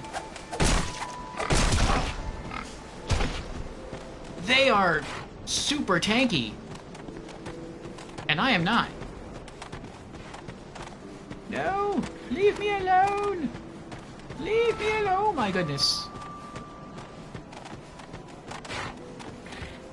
Go away!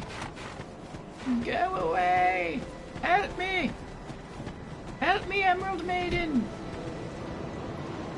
Oh my... Are they still following me? They are still following me. I'm gonna hit the bonfire.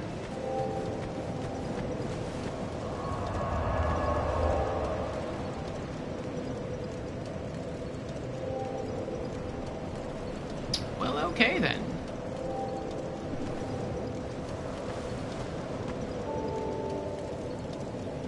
Alright, I have to go use the bathroom again. And my coffee cup's empty, so I'm gonna refill that. And we've now done 6 1/4 hours. So what is that? 18, 12, 11 hours and 45 minutes left of stream. I think I'm also going to prepare myself a late lunch. I said earlier there's some smoked chicken wings that my neighbor gave me. And so I'll be right back with that. You shall probably hear me munching on screen. And I will continue to comment on Dark Souls 2 as I do. But BRB in just a few minutes.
Okay, I am back.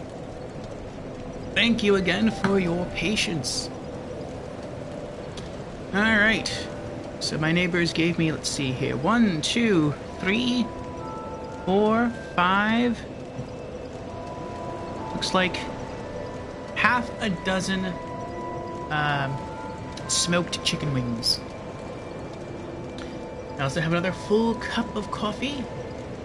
And so we'll hang out here a bit and chat about our experience in Dark Souls 2 so far. Let me back away there. I'll keep the camera off while I munch. But so far, I am very, very much enjoying the experience. I think at least from what I've seen of the world and the graphics, specifically this area, absolutely breathtaking. It's definitely much, much prettier than Dark Souls 1. The combat feels okay. I feel like I can't really judge the combat yet because I've never used a dagger in Dark Souls 1, so I'm not sure. It feels maybe a little bit faster. The movement speed feels faster. The music is beautiful. So far, I would say the music in Dark Souls 2 is more beautiful than Demon Souls or Dark Souls 1. The characters are interesting. The story seems unique. It seems we're still trying to break the undead curse, but I feel like maybe this is more personal than anything that is... like, it's not necessarily saving the world, it's just try to get out of the situation that you're in. And while that may not be as epic, it could still be very interesting. And perhaps even more interesting because it is more of a personal journey.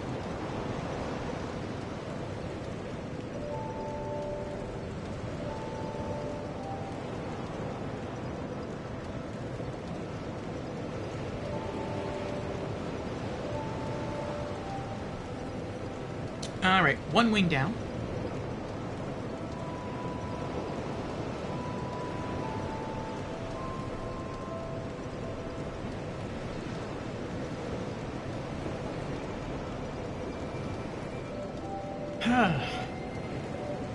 I do like having access to so many merchants at the beginning.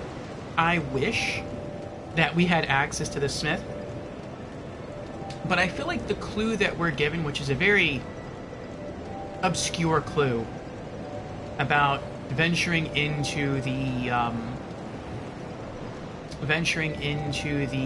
fort to find an item that may help us. I think maybe that's something that we can give to the smith, so that maybe he can start like selling us weapons or maybe crafting us stuff, and maybe he is the merchant that sells the whip. And that would be pretty awesome. So we'll poke our noses into a few places. I don't plan on committing to any one area initially.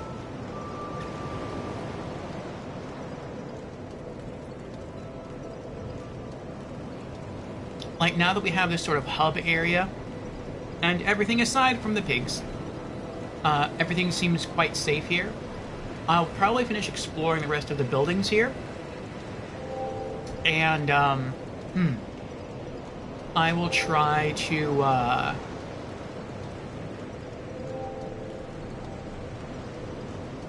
maybe wander down a hallway or so, and take a peek inside, and then back out, go into another area, peek inside, and just keep doing that until I settle on which area I want to investigate.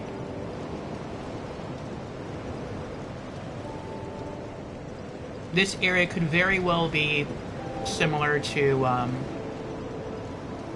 the Firelink Shrine in Dark Souls 1, in that you can really go anywhere you want in Dark Souls 1 once you get to the Firelink Shrine.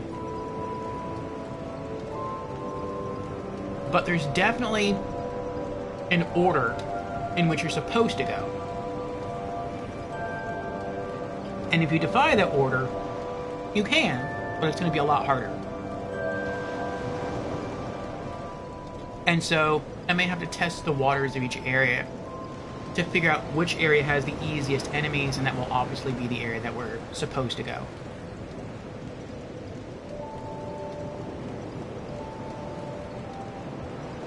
These are good wings. There's not a lot of meat on them, but they're cooked well. They smell very smoky. 2 wings down.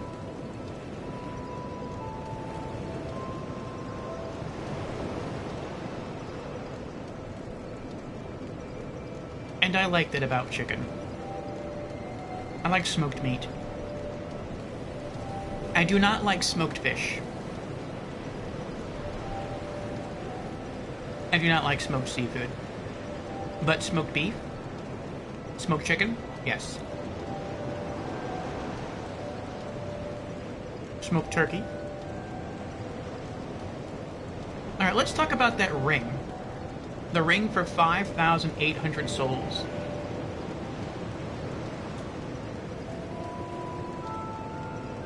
Now, we have 1,000. I don't remember how many souls we were getting off of the hollows back near the first bonfire that we came across. And so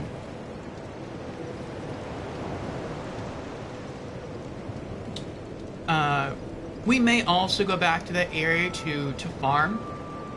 If we go back there and we kill like a hollow and it gives us like 400 souls, something ridiculously high like that, then yeah, we may just hang out there for a while and just farm them to get 5,800 souls, and then buy the ring and then continue to push on with the game. If we get like 20 souls, then we're not going to do that. I really don't remember how many we're getting per kill.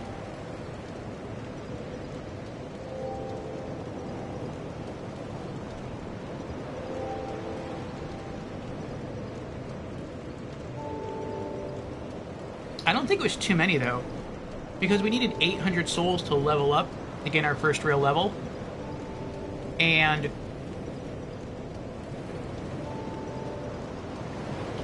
we had to go through, like, almost the whole tutorial area just to get that many souls. So, get your money up. Yes.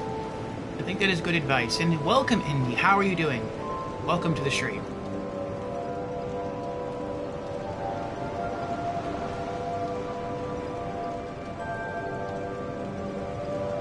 We are 6.5 hours into a 18-hour stream.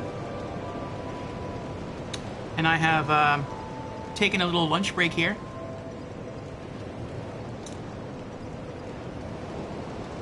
It is important for us to keep up our strength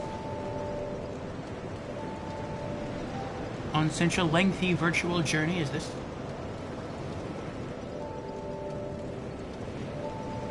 So.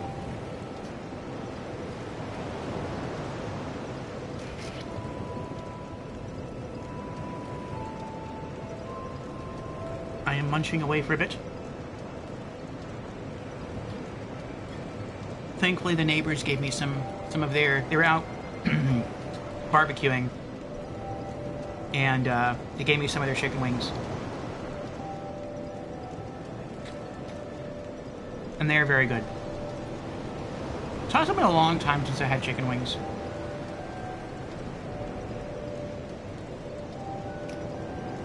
I had chicken tenders not too long ago, but that is different.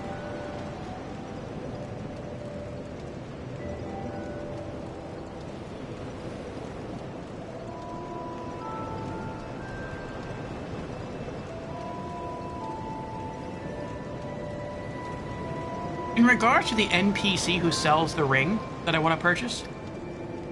Oh, that was a bone. I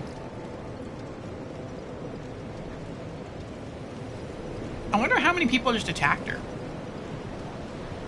I also wonder how strong she is. If she fights back or if she just runs away.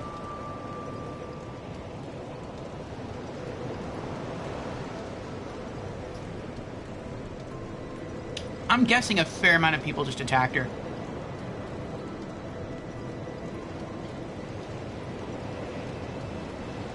Like, maybe they thought that her scratching against the wall was a clue. Like, maybe there was some sort of treasure hidden behind that wall or within that wall. And so they just swung their weapon, killed the cat, and then tried to hack away at the wall.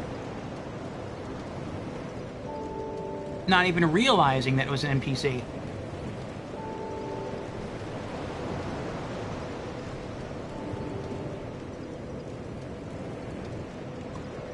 I bet that happened.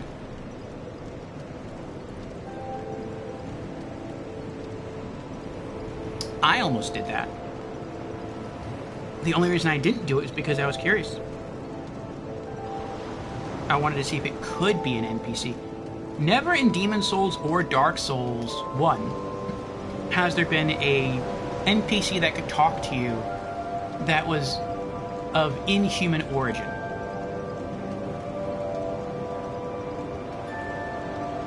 Like a hollowing person could talk to you, or a soul could talk to you, or of course a human could talk to you. But it was always human. You never had an animal or a monster talk to you.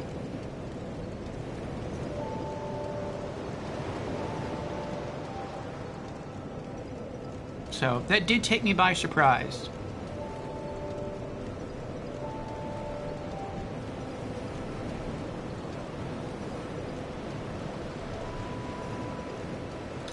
I also wonder how long it's going to be till we're strong enough to not have to worry about the pigs.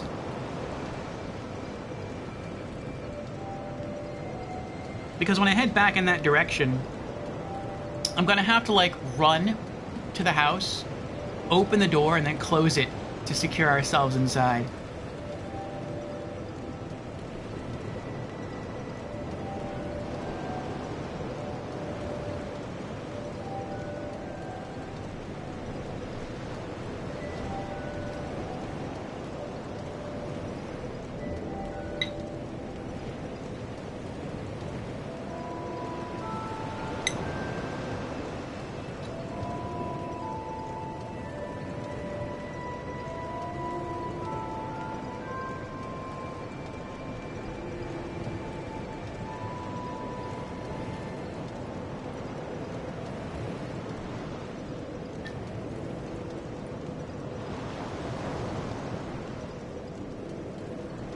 I don't think they used any seasoning on these wings. And that's not a criticism. It tastes like they just put them in the smoker and cooked them. They came out very well. Alright, last wing.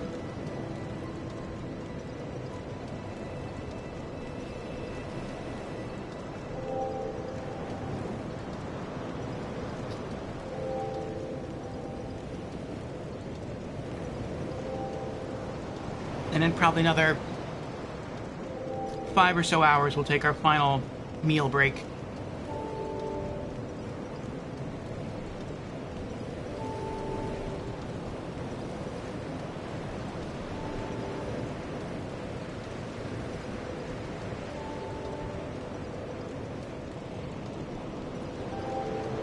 For our fish sandwich and fries.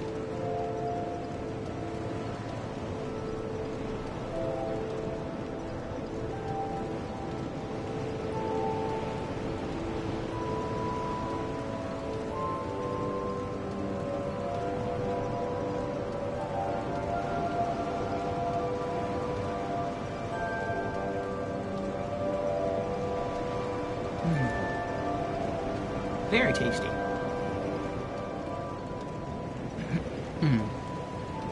So the first thing we're going to do is we are going to explore the rest of the buildings.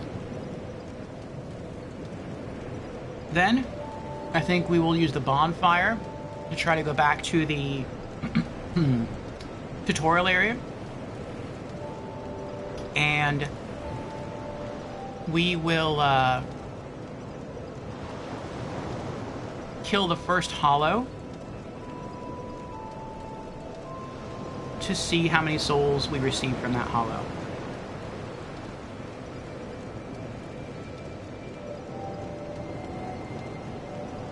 and if it's a decent amount, we'll farm those hollows till we have enough souls to buy the ring. If not, we'll just come back here and we'll continue to explore the area.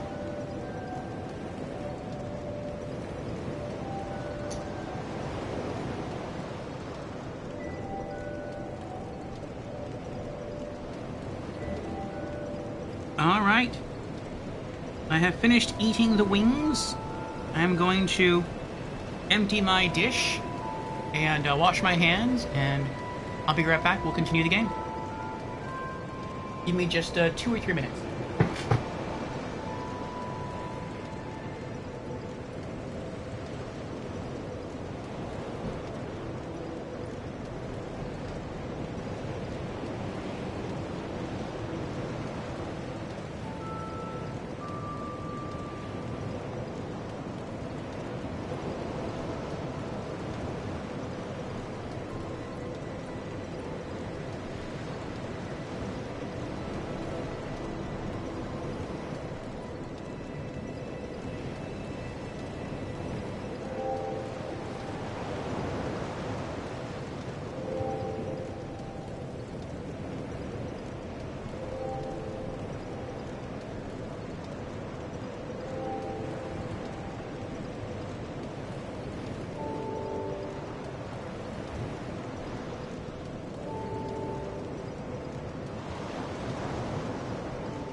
Okay, I am back.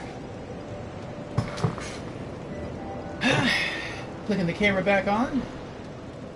Or I guess really just taking off the privacy lid. Cheers.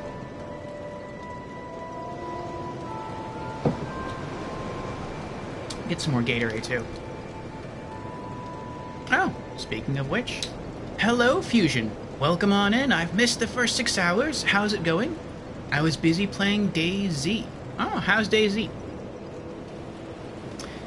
And Fusion has redeemed. Hello, I'm new to stream. Well, welcome, Fusion, to our stream for the very first time. Again. And Fusion has also redeemed Hydrate. Cheers.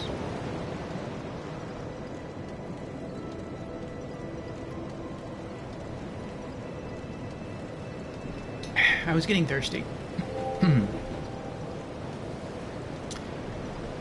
Fusion answers, it was good. Had a small 11-hour session. A small 11-hour session. That's pretty lengthy.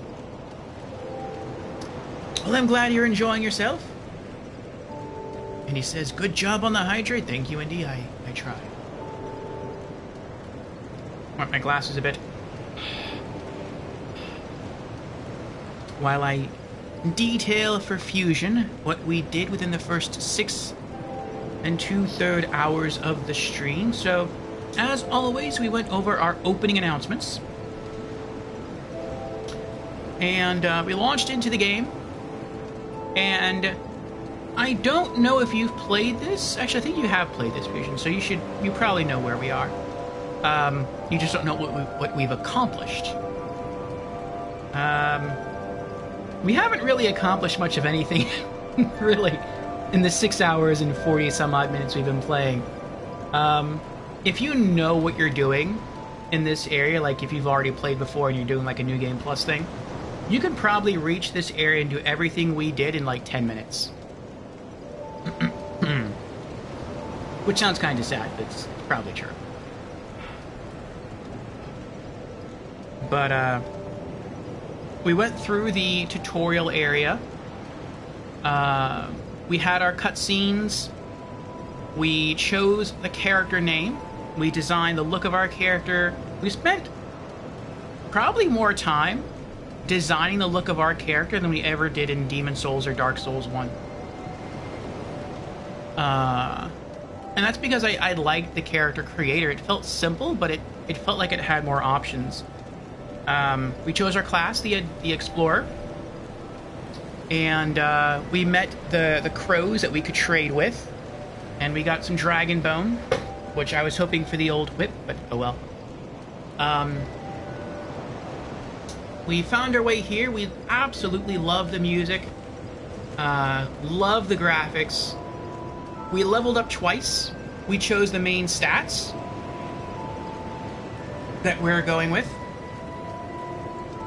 I wrote them down here on some paper, and what our starting values were. We are focusing on Vigor to raise HP, Endurance to raise Stamina, Dexterity to raise our attack, and Adaptability to raise our speed and resists. And this is meant to be like a jack-of-all-trades kind of character. We are sticking with wanting to use the whip and consumables to make this more of an homage to Castlevania and to some extent Indiana Jones. And so having more vigor is always good for HP. Endurance is always good for more stamina if you're playing like a melee class, or even a tank class, but this is more of a melee class. We're not going to use any spells. This is going to be a zero magic run, or a zero magic playthrough. I want to focus more on dex over strength, unless I need to invest in strength in order to do something specific. And that's because the main weapon type that I want to use is the whip. And I feel like you probably don't need a lot of strength to use a whip. It's probably more a dex thing. It's probably more, in the wrists, so to speak, and in the fingers. And adaptability, just because we did have a discussion earlier in stream chat about what exactly adaptability does. It was very obvious that it boosted your resists. I didn't know what it meant by your speed. And I thought maybe it meant like the speed of your stamina recovery, but that's not actually what it is. It's more like... what did someone say? I forgot what they said now. Let me scroll back up, see if it's still even there.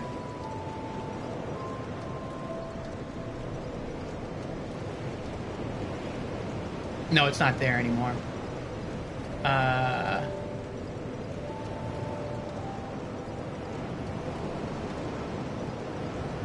But basically it was like... there was contention as to whether or not it dealt... Oh, no, it was... I think it's like... maybe how fast you roll and how many iframes you have during the roll. But it seemed like there was contention among that, but I don't remember what people finally settled on as far as speed goes. But, I think maybe Marcusor can go back and refresh my memory. But it sounded good, so I chose to write that down as one of our main stats. And our Vigor started at 7, our Endurance started at 6, our Dex started at 6, and our Adaptability started at 12. And so I don't know how, what priority I want for my stats, but I want this to be a very generalized, all-around character. And so I'm just going to kind of do what I did in Dark Souls 1. I'm going to even out my 3 first stats. I want to get them all to 7. And so we already did that. We leveled up twice. So now our Vigor, Endurance, and Dex are all at 7. And now, as I continue to gain more levels, I'm going to raise my Vigor, Endurance, and Dex to 12. And then once they hit 12, they'll be matched with my adaptability, and then we'll just go down the list. And so it'll just be like, level this up, this up, this up, this up, go back to the top and do it again. So that's the plan. As far as what other stuff we've done, we've gone through the tutorial areas, we've killed some hollows. We only have a dagger as our weapon. We have our full explorer suit, which looks pretty cool. I like all the little trinkets hanging off it. I learned that our hat has increased item discovery, so I think that's pretty cool. We found a talking cat that will sell us a ring, an explorer ring, which sounds pretty cool. We are an explorer class, so I really want the ring. For 5,800 souls. I want to see if maybe we can grind a bit for that ring. And then we'll continue to explore the area. I did find the armorer shop. I have no idea where the armorer shop is. Like, not even the slightest clue. We were literally just there. No idea where it is. I know that this is the house of the smith, apparently, but for some reason he won't talk to me. Oh, I guess now he'll talk to me again. I'm a blacksmith. I'm a blacksmith. I'm nothing without my tools. Let me pop in my earbuds so I can hear him. Bring me that key. Chop, chop. Oh, he's locked out. He's locked out of his own house. The poor fellow. We talked to the Crestfallen. The Crestfallen told us that there's something nearby in like a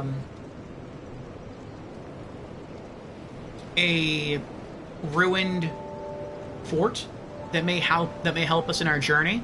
Maybe what's in that fort is the key to this guy's door, because he would definitely help us if we could, you know, get him back inside. I'm a blacksmith. I'm nothing without my tools.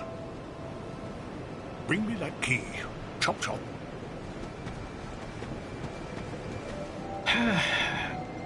Yeah, we talked to the cat.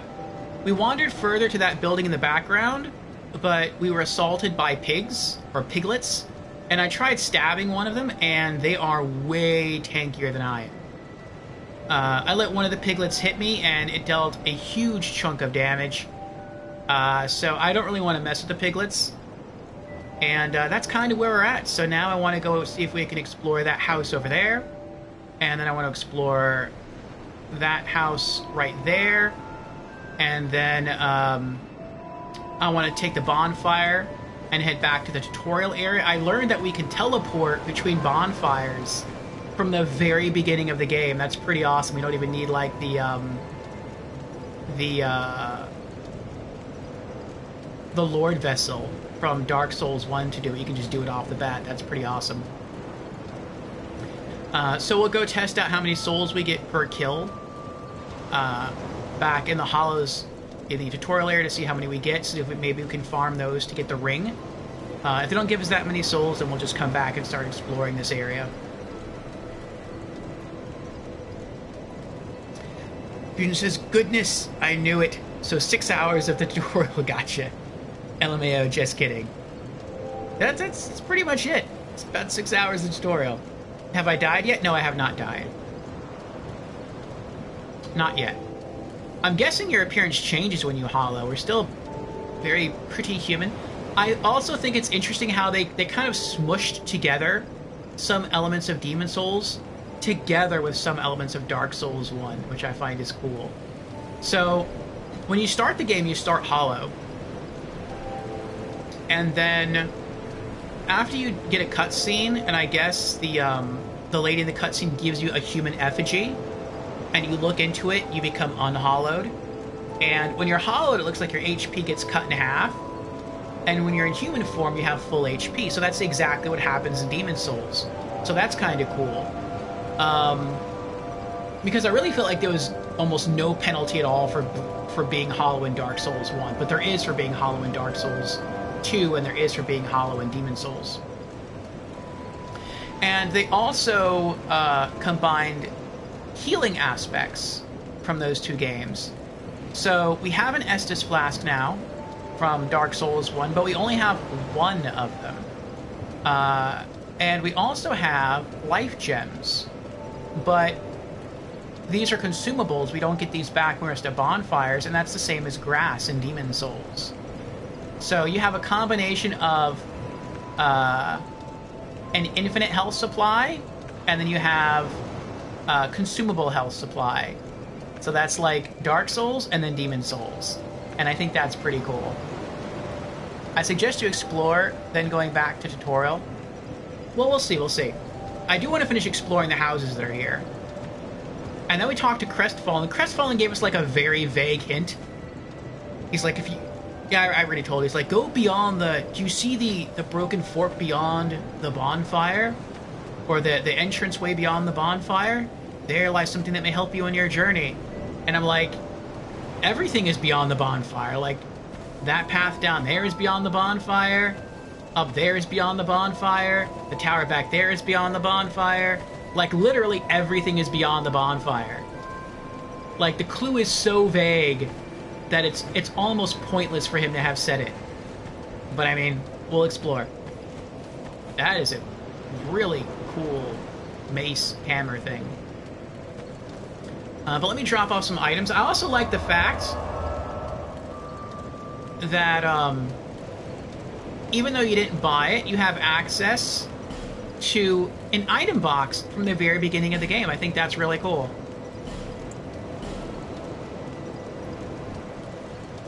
For our starting gift, we chose a petrified object. I did say that I would use the wiki to help with the whips. And it said that if you trade the crows the petrified item, you might get lucky and get the old whip. We did not. We got...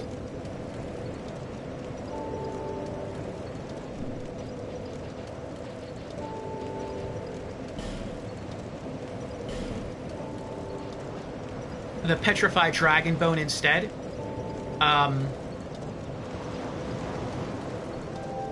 And that's it. That's pretty much what we've done. I didn't read the lore about the Titanite Shard yet, though. Titanite Shard used to reinforce equipment. Reinforces equipment up to +3. Titanite was discovered in an ancient layer of Earth and is said to be a gift of the gods.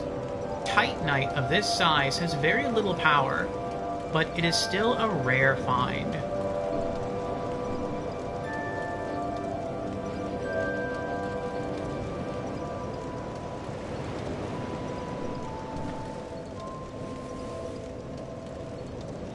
Okay. Next stop, house on the left. I love the I love everything here. I love the graphics, the sunlight, the little things you see like flowing through the wind, the wavering grass, the music, the sun. Like, this is the most breathtaking scene in a Souls game I've encountered so far. Love it. The only thing here that kind of like offsets everything are the piglets, which are kind of like behind that shack over there, because they are way too threatening for me right now.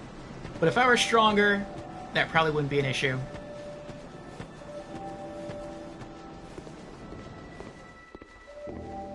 Oh, this is the armorer shop. Okay, I was wondering where this was. Try attacking, no.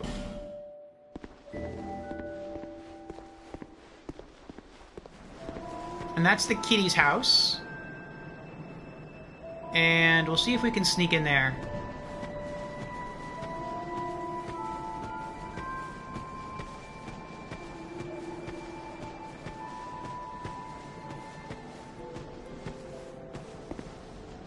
I think maybe we'll get away with it. I don't think...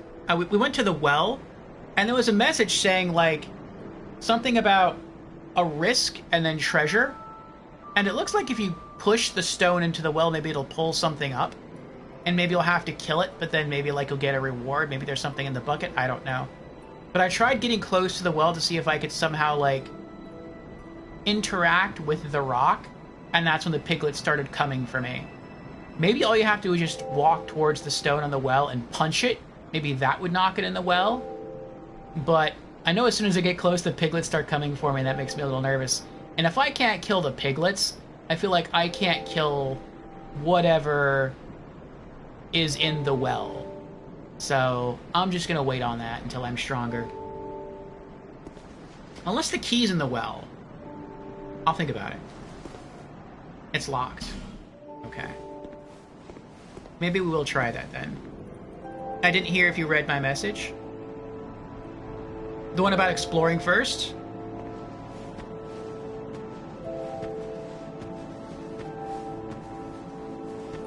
See if I can peek in the house. I see a hallway. About exploring in general? Yeah, I read that one. And not going back to the tutorial? Yeah, I read that one. I said we'll try and explore the rest of the houses first.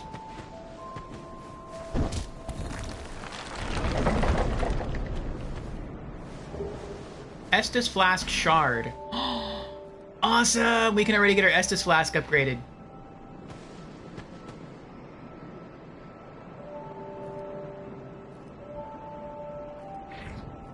I'm scared to go back there. I feel like there should be a really awesome item back there, because the piglets are OP. I'm gonna leave them alone for now.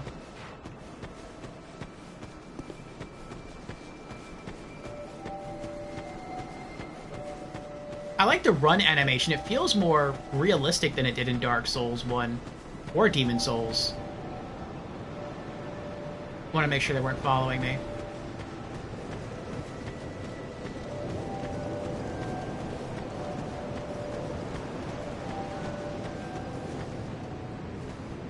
And the female NPCs in this game are beautiful too. Where?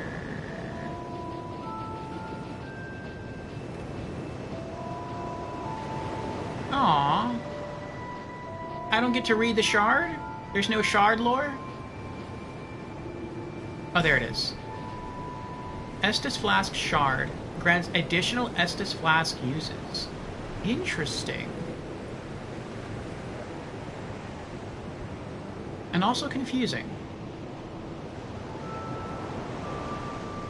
So in Dark Souls 1, whenever you reinforced an Estus, it made each charge give you more health back. But apparently, reinforcing your Estus here just gives you additional uses, not more effect. But then you can stoke bonfires or kindle bonfires here. It seems that you can. When you go to rest at a bonfire and you click on travel, it says like something like bonfire level 1. So that makes me think that you can level up the bonfires. But if that's the case, and if you can level up a bonfire, what does that do? If the Estus Flask shards give you more uses, that seems to replace the function of leveling up bonfires. I guess it does something different now. I also found it funny how I think her name is like the Emerald Ambassador, something like that. How she tells you that like Estus Flask shards are used to enhance the Estus Flask, because in Dark Souls 1 it's Firekeeper souls, and you're told in the hut, the starting hut of Dark Souls 2, that all the old ladies there used to be Firekeepers. And so it's like, once you find someone who can upgrade your Estus Flask, if you're like, you know, into Dark Souls 1, you would just go, oh, okay, well, I guess I'll just go back to the little starting hut, just kill all the old ladies there, get their souls, come back and reinforce my Estus Flask. But that's not how it works in this game.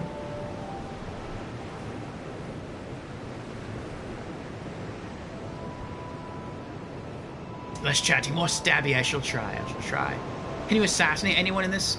You can kill people in every Souls game, even if you're not really supposed to kill them. Like, even if you shouldn't, you can. The game gives you that freedom. I won't be doing that, but you can. The shard of an Estus Flask. Shards are deeply soaked in Estus. Graft the shard to an Estus Flask to increase flask uses. Over the ages, countless souls rested their bones as they drank from the original flask. And now this shard remains, serving as a vestige of their hopes and dreams. That's nice. Nice lore. Bearer of the curse. Seek souls. Larger, more powerful souls. Seek the king. That is the only way.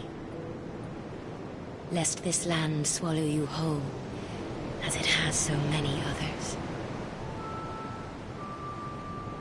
Upgrade Estus Flask.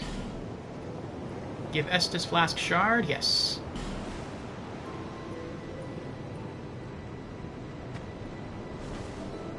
Estus Flask strengthened. I was expecting some sort of special effect there, but okay.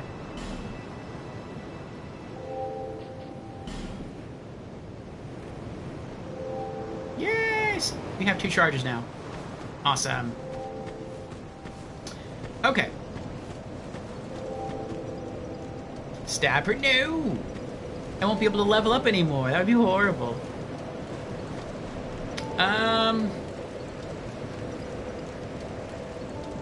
Ooh, that is a really cool staff there. It also looks like that's a marshmallow on the tip of it. Like that they're standing here roasting a marshmallow. That's kind of funny.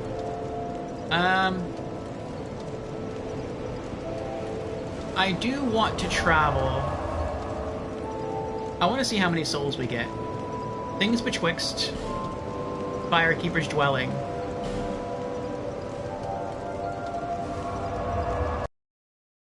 Our first teleport.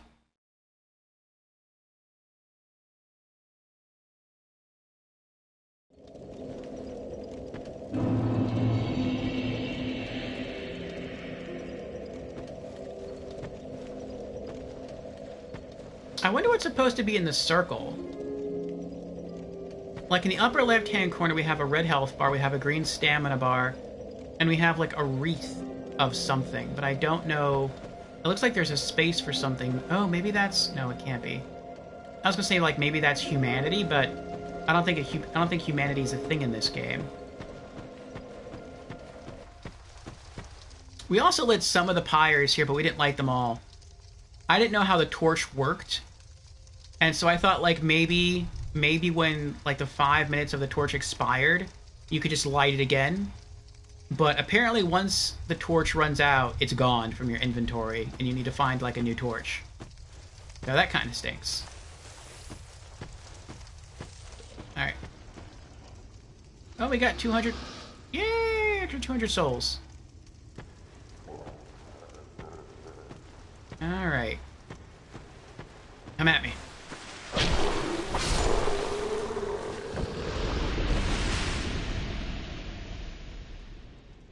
I don't know how many that was. Was it like 20 souls? That's not really worth it. I'll kill him and then leave.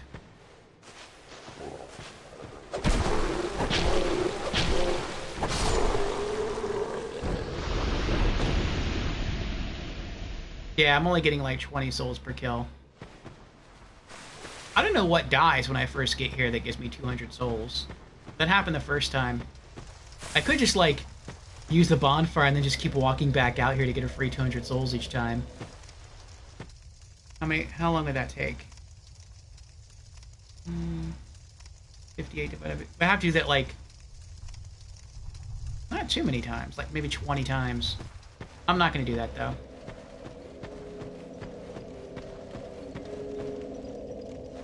Let's teleport back.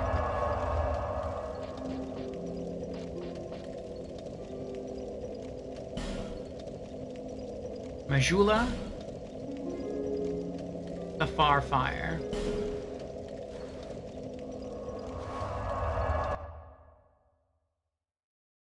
Dark Fog is in this game. Interesting.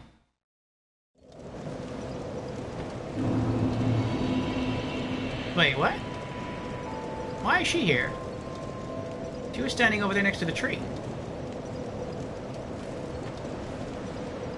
Bearer of the curse.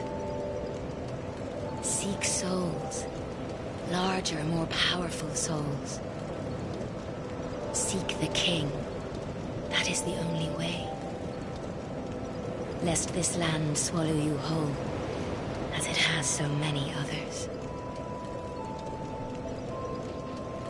Those who come to Drangleic seeking salvation soon lose hope and turn hollow. It happens to them all, sooner or later.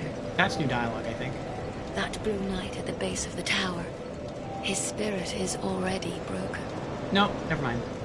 Although he does offer sound advice. Perhaps he is a foreshadowing of your own future.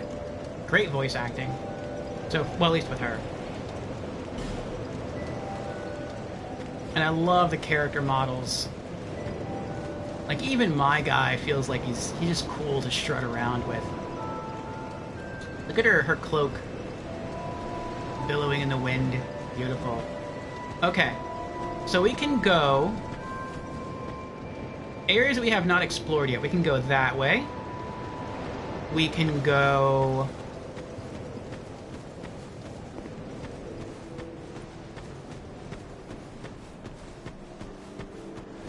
that way. And I think that's it. Unless, if you go behind where the piggies are, you can go up that way. Which maybe you can. But I mean, the pigs are so strong, that's probably a deterrent from going that way. Also, if we had enough souls for the cat ring, where we could take less fall damage, we could try falling down this large well. But the cat ring is incredibly expensive, and so we're not going to be doing that anytime too soon.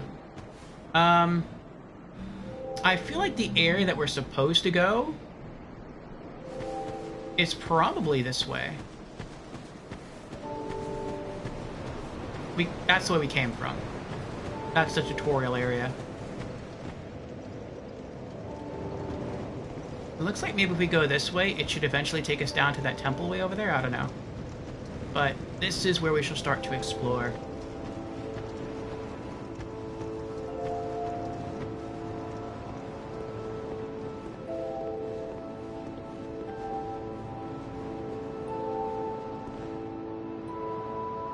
We have no shield. We have no magic. Just a dagger. Ooh, a chest. I wonder, don't tell me if there are, but I wonder if there are mimics in this game.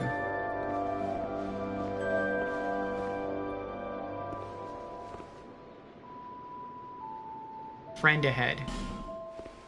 I don't know, that bloodstain makes me think otherwise.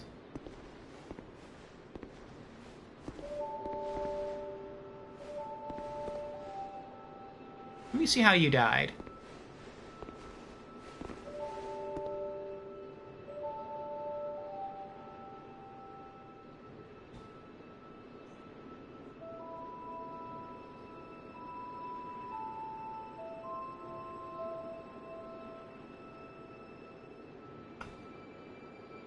That looks like a mimic to me. From the death. There's nothing about it that gives it away, though. In Dark Souls 1, it was the well, there's two things in Dark Souls 1. One is if you just stared at the chest long enough, you would see the lid sort of peek up and then close. Because that's like the lid of its mouth. You could see it breathing. And also the chain that would dangle from the side. If the chain curved backwards... I didn't see anything bad happen to him. But if the chain curved backwards... then that meant it was a normal chest. If the chain curved forwards, that meant that it was a mimic. But maybe this chest is different than other chests. And I never really observed the other chest. That could be it, like the other non-enemy chests. Try behind in short hurrah for chest.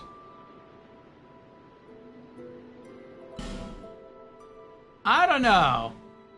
All these messages are pointing me to the chest, and there's a bloodstain there. That bloodstain makes me nervous. I mean, we just saw someone walk up there, though, and nothing bad happened. Liar ahead.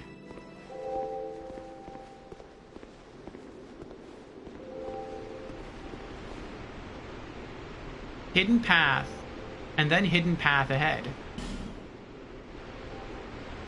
Oh. Left. Let me see what this says. Visions of Merchant.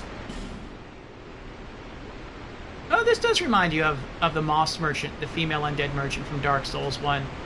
When you were near her area, you could kind of hear some water in the background, and you could talk to her through the grate. Through the bars. Okay, we're gonna go try the chest. If we die, we die. Though if it doesn't immediately kill us, we are running away. Open.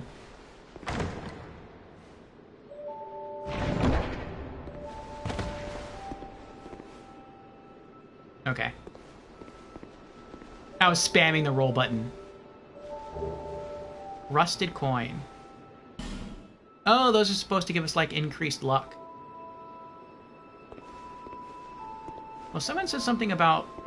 Is there an illusory wall behind the chest? No. That's gotta be, like, breaking my knuckles right there. I'm punching, like, solid stone. Well, then how did you die?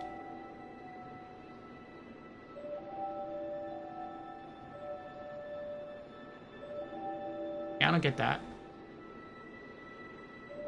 Unless maybe, like, if you attack the chest, maybe then it'll hurt you? I don't know. That's weird. I wonder if any of these archways lead to, like, if they're illusory walls.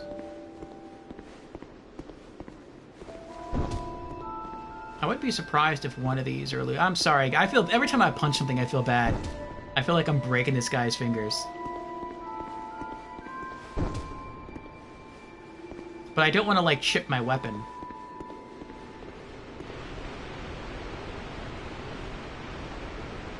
They said left. I don't see anything to the left. Oh, there's a lever.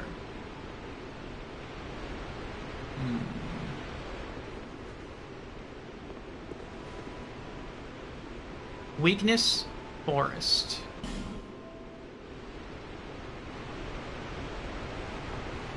Why did they say go left?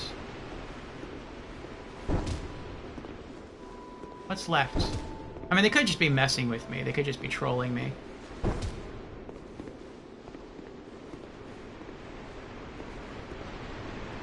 I like how the switch is the same as it is in Dark Souls 1.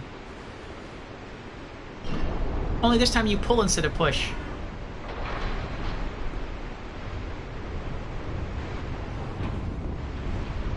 I'm gonna hide just in case. I don't know what's back there.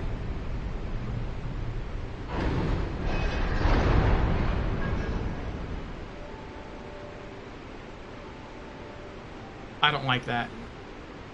I don't like the fact it doesn't stay open and you have to keep pulling the handle.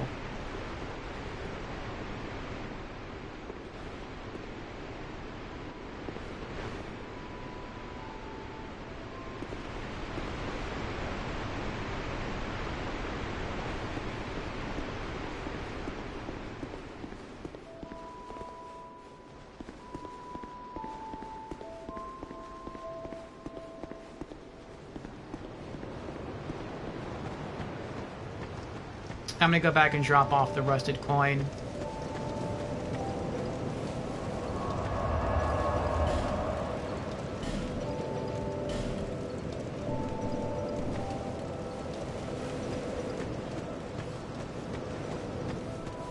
Wonder what's through here.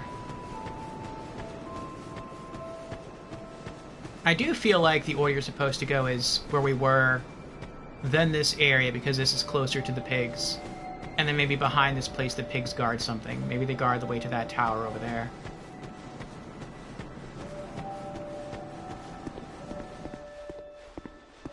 This already looks bad. There's already 3 bloodstains in here. 4 bloodstains. How did you die?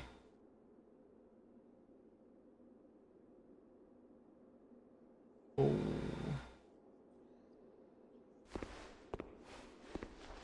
I wonder why he was wearing his shield on his back.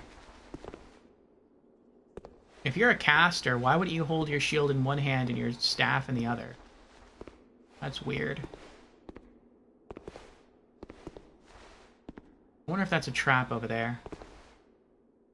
Weakness, close ranged battle, and then be wary of loss of stamina. Look at all these bloodstains.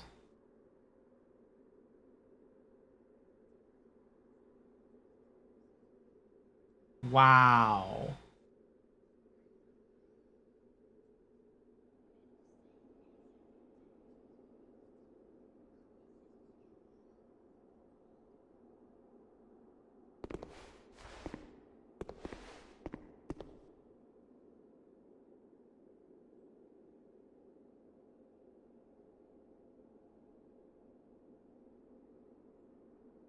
That's not good. It looked like he got dropped in 2 hits. He has way heavier armor than I do.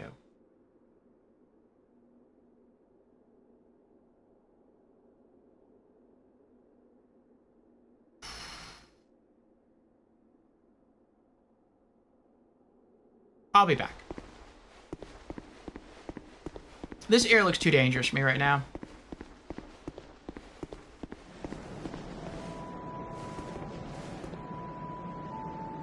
Bravery and short like a dream. I'm not sure what that means. Let's go the other way. The shadow of the dancing little... of that thing over there. That's really cool. I like that. I wish this guy would tell me where his key is. I don't know where the key is. He never told me where the key is. I'm a blacksmith. I'm nothing without my tools. Bring me that key. Chop chop. I mean, maybe the key is down there, because that's where he is. Or near where he is. Don't tell me, though.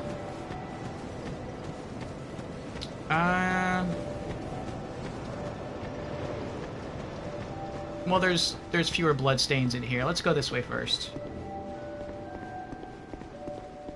I would have hoped the key was, like, right in that chest.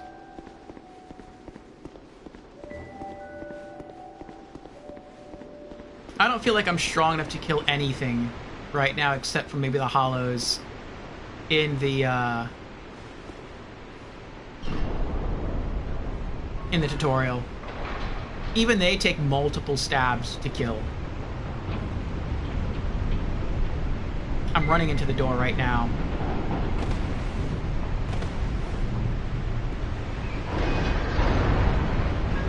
Alright, we're through. I want to make sure this can open it.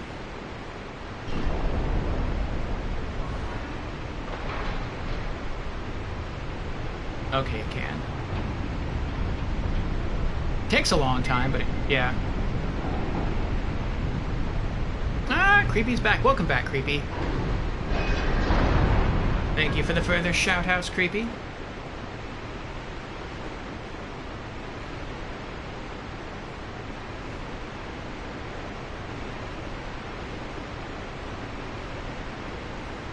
I instinctively want to raise a shield that I do not have.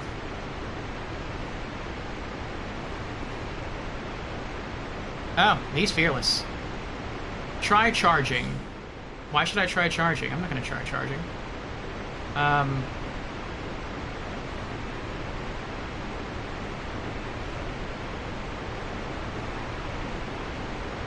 But I have to get used to playing a melee instead of just a tank in like I did in Dark Souls 1. Oh, is this the place with the big hippo that we saw from the tutorial area?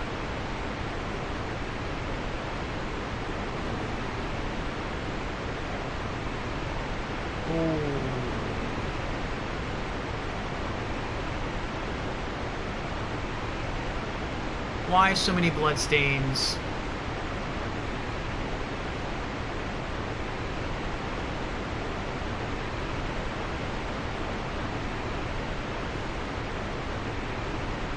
There's a chest down there.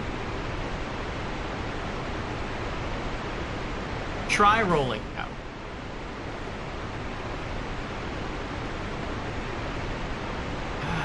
Because you can die here? I guess that's true. There's been some really weird, like, deaths. Like, I constantly see people running around and just, like, jumping off of stuff to kill themselves. It's like, I don't know what you're doing. Like, I think all these phantoms killing themselves as a group. I think those are the developers having fun. But when I see like individual player phantoms doing that, it's kind of confusing. Unless there's a trophy for doing that. If there's a trophy for killing yourself over and over again, I understand it. Be wary of death.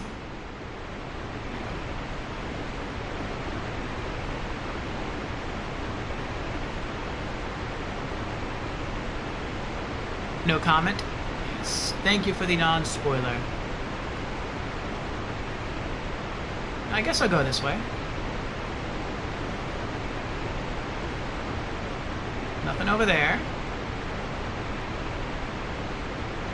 No enemies there.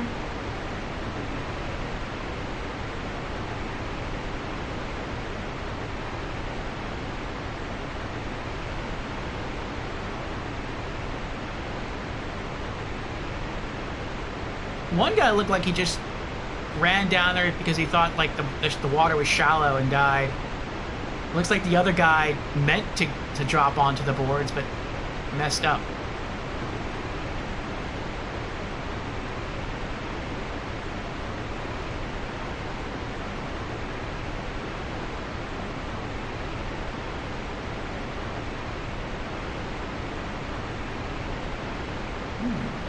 Is it that hard to cross?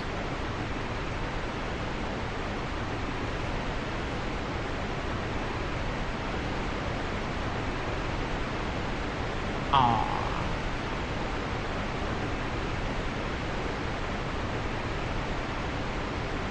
And even if you get over there, there's bloodstains right in front of the chest. Though maybe that happened because people like dropped off from the bridge and maybe they died from fall damage. That's what the bloodstains are from. I don't know. We're gonna experiment with this. We're gonna see what happens.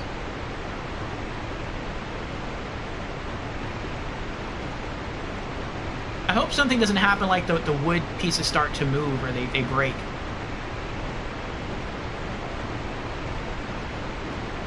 That'd be a cheap death. We're halfway there. Really nice water. I really love the graphics in this game.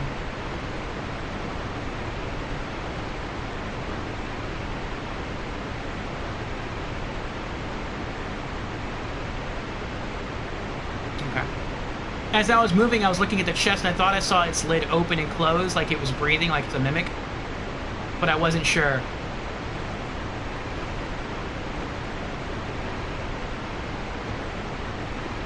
We made it! Alright, let me examine these bloodstains here.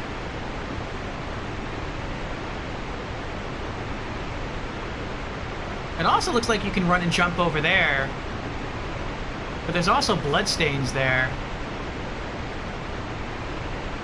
Maybe because once you jump over there and get whatever that is, you're stuck there, unless you use like a homeward bone.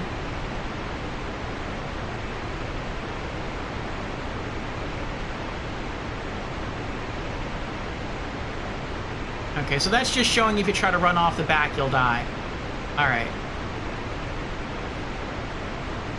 See, now I feel like I should have at least one homeward bone on me now. I feel like I messed up.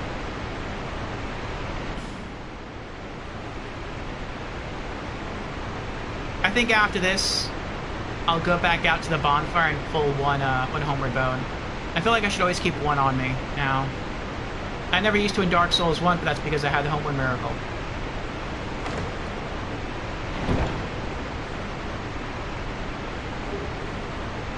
Oh, human effigy, nice. Okay. Yeah. We will try to come back and run and jump over there, but not without a homeward bone. Because I don't think you can jump back.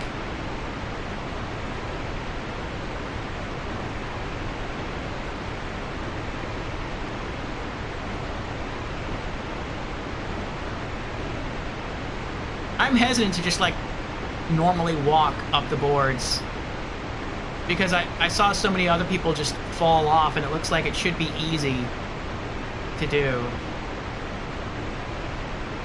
Okay. Now let's go back and we'll get a homeward bone. Maybe there is a path over there? I don't think there is. Alright.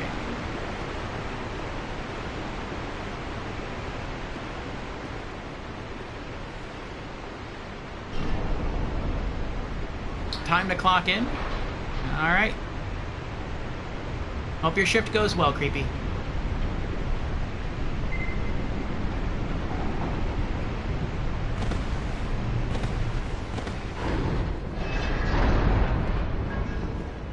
I feel like if that drops on you, that's like an immediate death. Okay.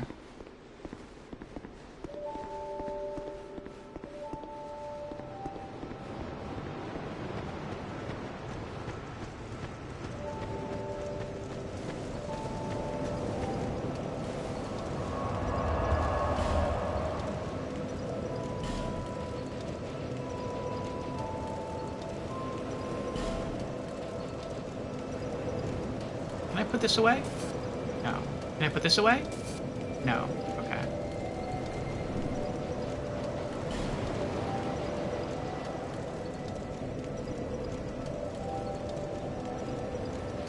Oh, okay, there we go. It's like, how do I get my items back?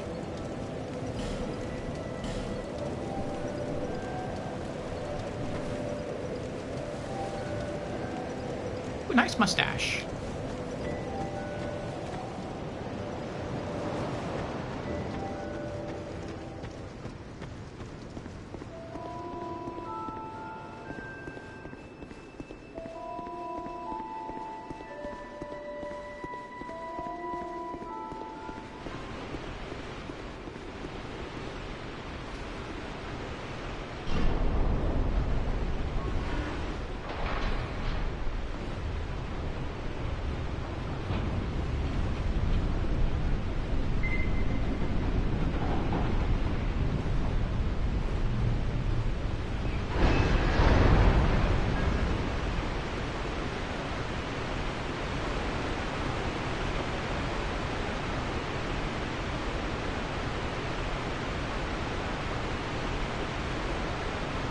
You know, I bet if you have the ring that reduces fall damage, you could probably just roll from here and land right there and you'll be fine.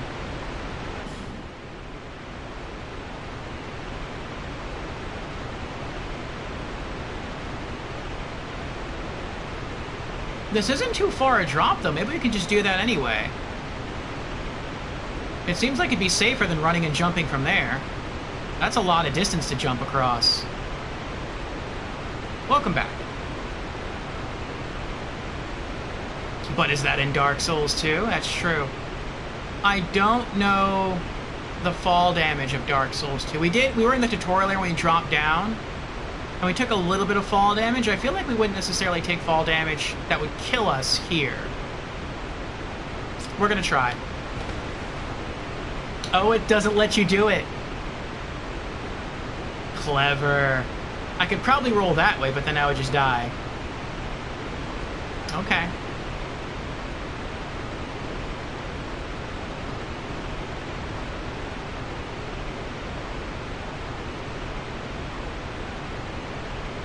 I'm not going to try that. That's too far. I didn't realize how far that was until I got back up here and looked. We'll keep going.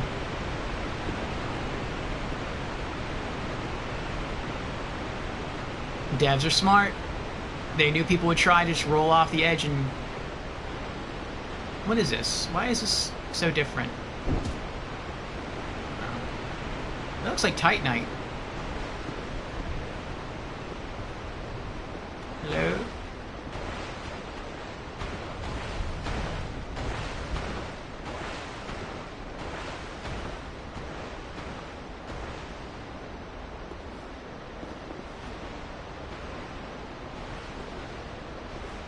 I don't have faith that my little dagger can kill that thing.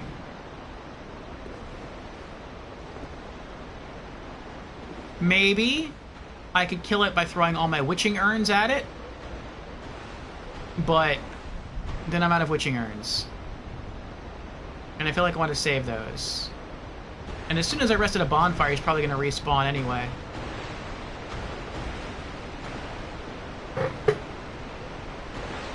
That looks like a bonfire down there. Wait, is that a person?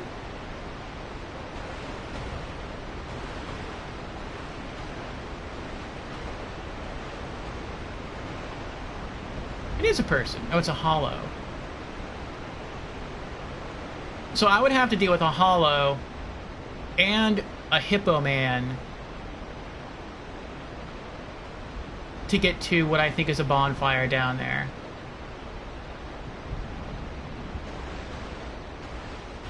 I'd probably pull aggro as soon as I walk out of this cave.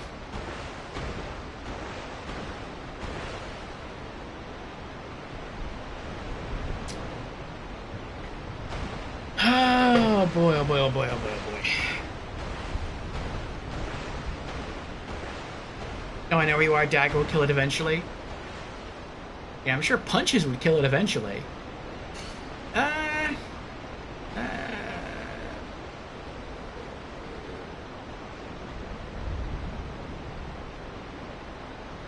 I can't even kill the piglets.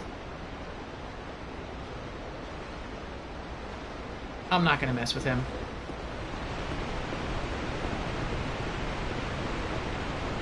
I'm gonna go back to the other location and... I was trying to hurry and almost ran off the edge. I'm gonna go back to the other location and try to explore there. This seems like it's gonna take us into a different area. The other tunnel path just looks like maybe it was a small building or something.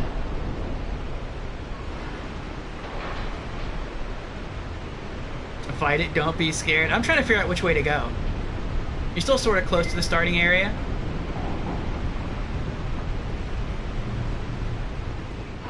And like I said, in Dark Souls 1, you're sort of free to go anywhere, or at least to try to go anywhere. But there's definitely an order in which you're supposed to go, in which you're supposed to progress. And the way you know that is by coming across enemies, and if those enemies are too hard to kill, then you're obviously in the wrong area. So you reroute yourself. And I feel like that's kind of what's going on here. And so I'm trying to, like, figure it out. Oh, that's right, there's that. I never went that way. I ignored that because I saw a bonfire in the distance and I wanted to go light it first. I never came back. Let's go through here. Now, what did that say? Despair. Where are the positive messages? Where are the happy messages? Where's, like, treasure this way? Praise the sun. See, there you go.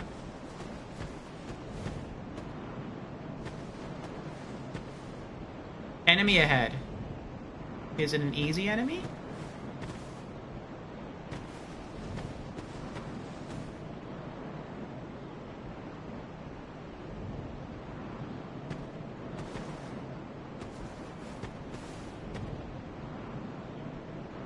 I don't see any enemies. Make sure they're not going to drop down from the ceiling.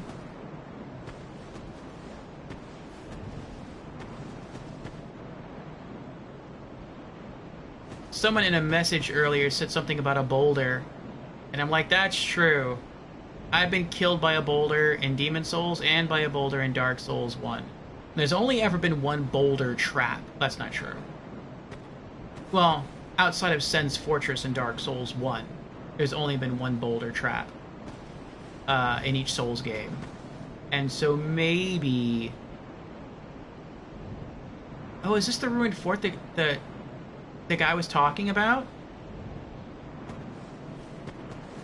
Crestfallen? Maybe.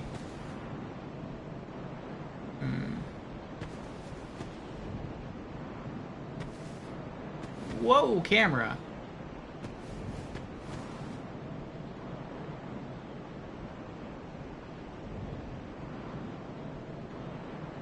These white phantoms make me nervous. Okay, so I came from there. I don't want to get lost. There's so many doors here.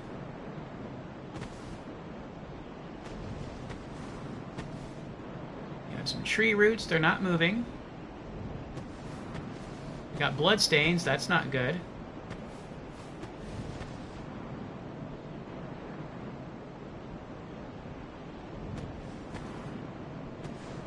How'd you all die?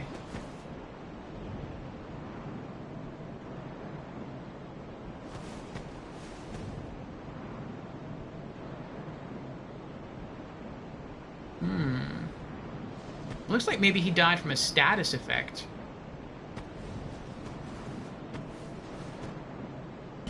Fatty. Already? There's a boss this way?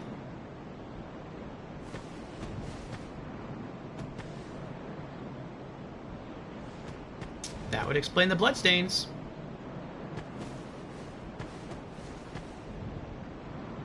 No, that can't be right, though. Boss fight that you can run from?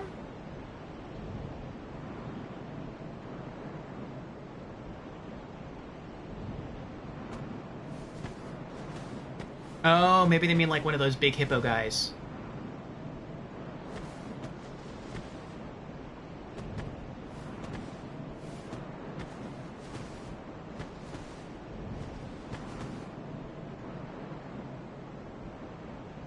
They're all running away. That's not encouraging. No one is like dying running towards battle. They're all dying fleeing. Illusion ahead, therefore try attacking.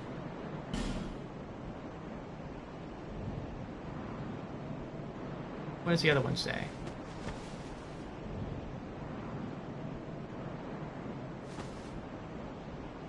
Be wary of hint. Oh. I wonder if that means if you punch the wall, it is illusory, but there's an enemy behind the wall that will kill you. That would be funny. I would be irked and laugh at the same time.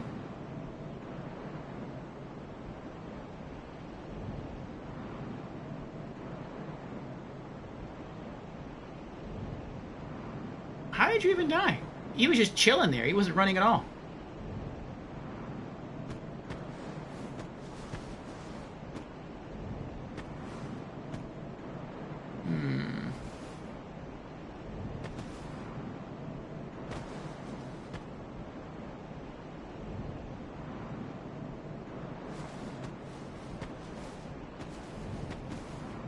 Look, oh my goodness. Look at all these bloodstains.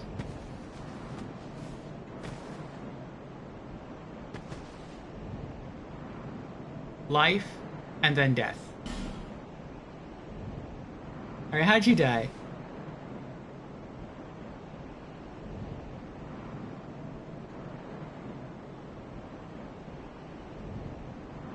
The death animations are so dramatic.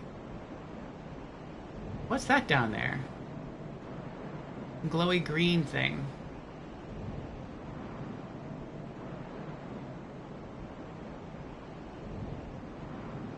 This is kind of sus. This looks like it opens out into a large circular area like an arena. I'm gonna go knock on the wall.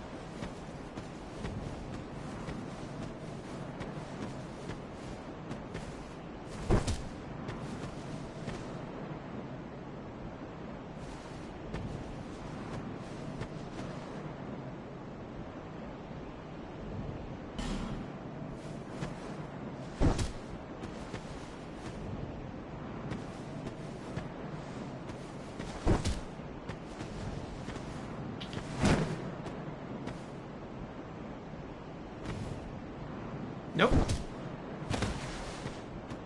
Okay, so I'm being trolled. No illusory wall.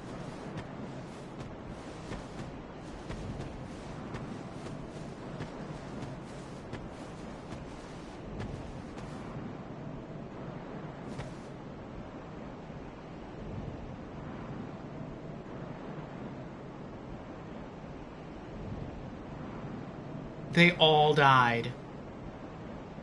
A group fighting together died, and I'm wandering in here solo with a knife. This is not encouraging.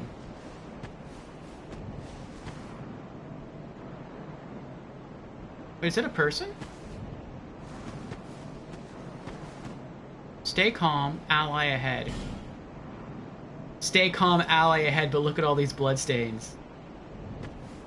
Stay calm! You'll be fine.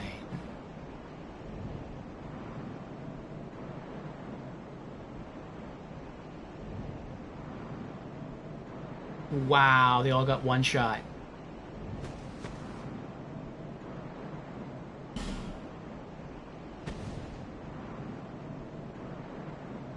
Okay, okay.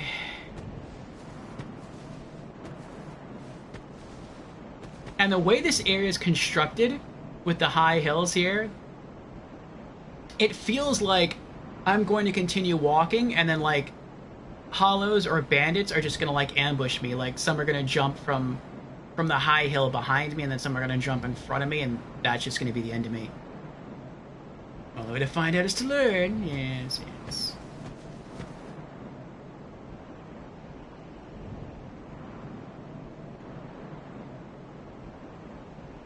There was 6 of them.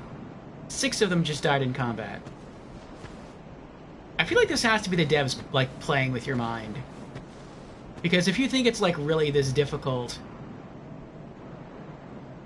and you're, like, wandering in here solo, and they all have better weapons than I do, it's like, you don't even want to, like... Is that an energy... Is that the Moonlight Greatsword? That's cool. It's in Demon Souls, it's in Dark Souls 1, and it's in Dark Souls 2.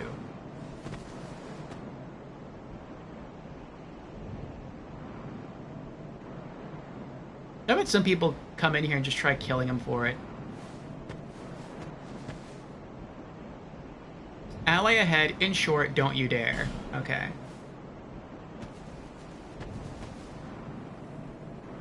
Looks like he's sleeping. Be wary of attacking, and then slip up ahead. Oh, so the enemies are inside there. I gotcha. I wonder if he'll help me. Or if he's gonna be like Patches was in Dark Souls 1, when he sees you getting chased by enemies, he's just like, oh look, there goes the player. There go the enemies. He'll be fine. Have you business with me? The way yonder's all blocked up, you see, by this god-awful statue. Heavens above! Who thought it a good idea to put it there? Oof, I'm in quite the pickle now.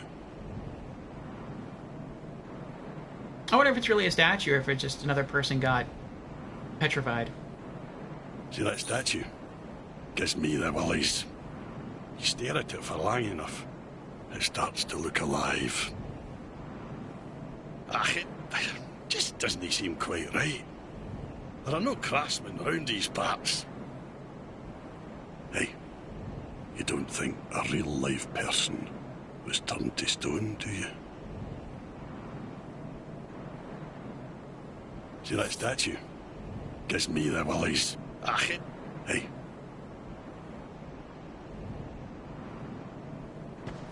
I don't know what statue he's talking about yet. What's in here? Life gems and homeward bones. Okay. I do like the fact that it's giving me a lot of homeward bones. Like, I never got this many homeward bones this quickly in Dark Souls 1.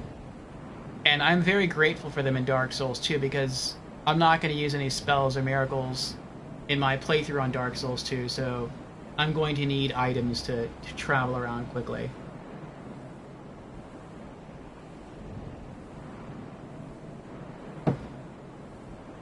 Okay.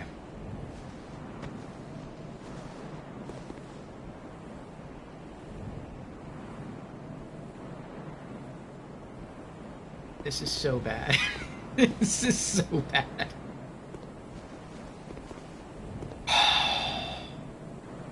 I'm going in with a butter knife and a teacup.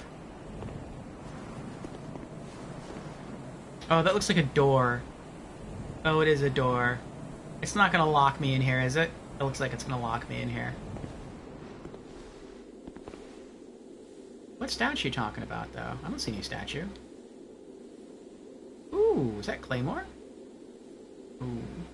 Oh. Oh. Hello? Oh. That was a hard hit. Hello? Anybody here? Hello? Oh.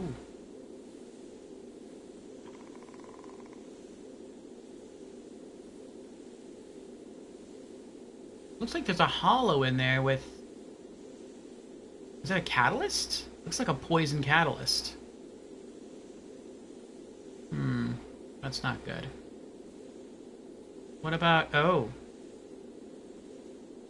Looks like there's a poison person in there too. What if I ignore them? What if I just don't open the doors and just go forward?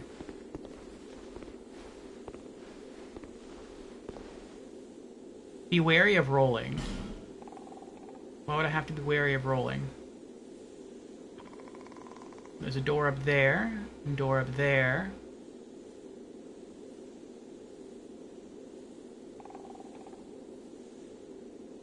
Oh. So I'm gonna guess I go up there, I pull the lever, that's right there. That door opens, that door closes, and you're locked in here with a bunch of creatures that want to kill you. That's mean. Let's go look at the statue, though. Try rolling, and then be wary of ambush. Oh, break the barrels? Is there something in the barrels?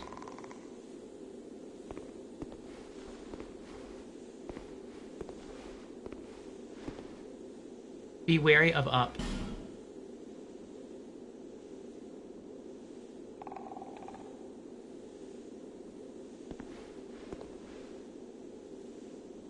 A statue blocks your way. I do not feel like I'm ready for this.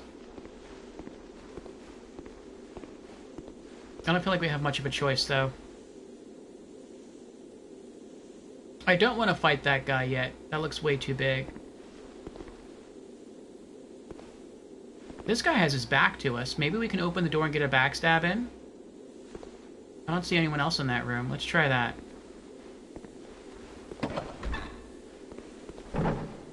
Oh, that phantom scared me. Okay. What you doing there, fella? You okay? Yeah. Oh!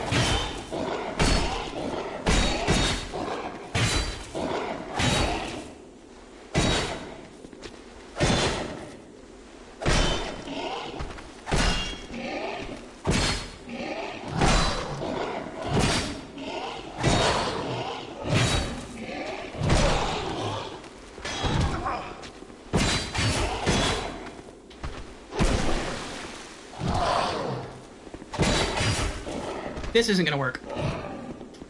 He's way too strong. Run away, run away, run away if you want to.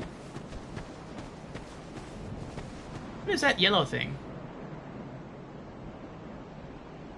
Oh, I was suffering from poison?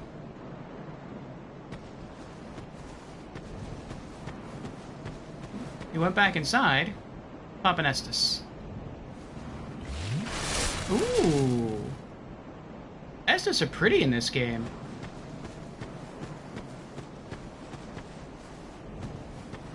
Do I get new dialogue now that I was almost killed? See that statue? Guess. Okay. Hey. I mean, if you want to come help me, that'd be nice. I'd be grateful.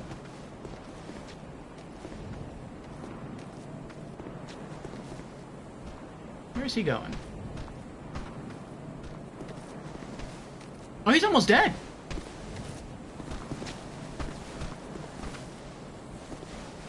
Why do you have such a large lower appendage?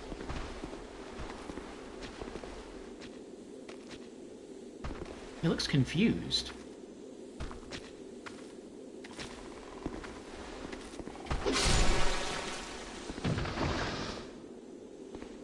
I wasn't sure if, like, he was going to explode into poisonous disgustingness.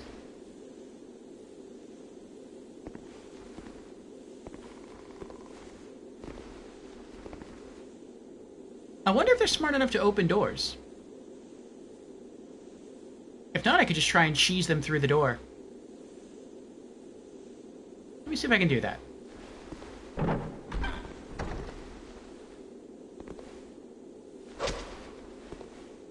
No. The door absorbs the hit. Looks like if I hit it enough, it might actually break open. Okay. So this isn't like Dark Souls 1 where you can abuse closed doors and kill enemies through them. Wait, hold on. Let me go back in there. So are you telling me I went into this room and I killed the enemy and I got nothing for it? There's nothing in here. What's this orange line down here?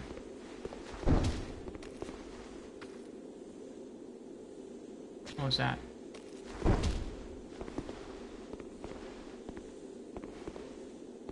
Well, he made pretty quick work of this guy.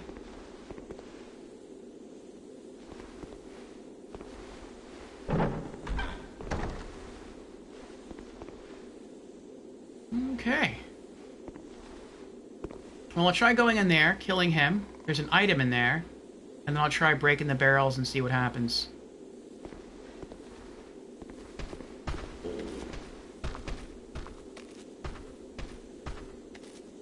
You're not smart enough to open the door.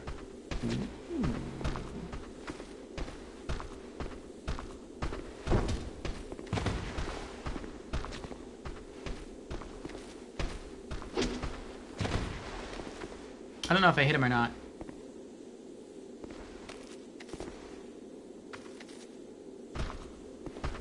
This guy looks more dangerous, though. He has a weapon. The other guy didn't have a weapon.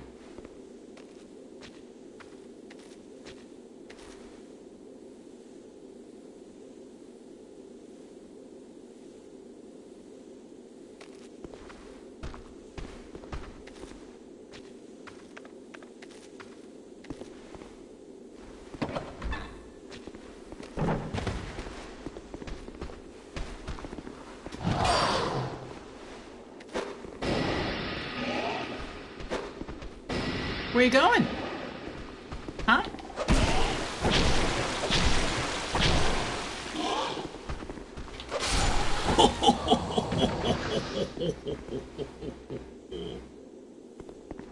Oh, that was good. That was good. He was using the corpse of another enemy like a weapon. That's just like the goblins in Dark Souls 1 in Blighttown. These witching urns are no joke.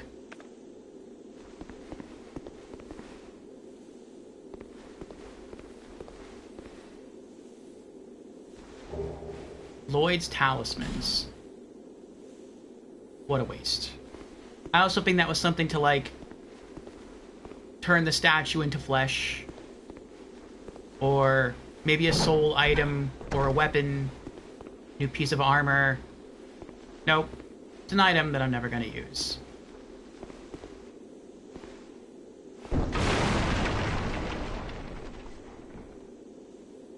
Nothing in here.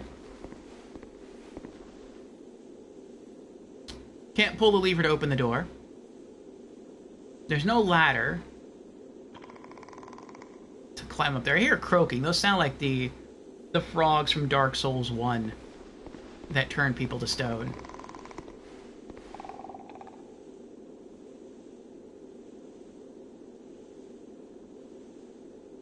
Okay, so we at least had the door open. So there's nothing here I can do then. I just know the next time I come here, don't open the doors. Yeah, oh, okay. Fine. I guess this is as far as I can come right now. Any new dialogue? See that statue? Guess... Hey. No new dialogue. Nice sword, though, guy. Looks pretty. Yeah, well. Oh, we barely got any souls from those kills, too. We killed 2 of them. We had 1,400 souls going in. We have 1,600 now, so we got less than 200 souls for killing each one. We can go back to the tutorial area and just not fight anything and get 200 souls instantly.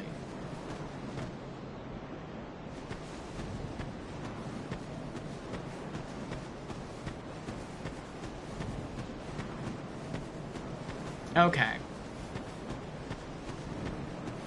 Oh wait, what is my durability at? 39 of 60? That's not too bad. I gotta be really careful with these witching urns. Like, I could come across a boss, and if I probably spammed all the witching urns, I could probably kill the first boss I come across.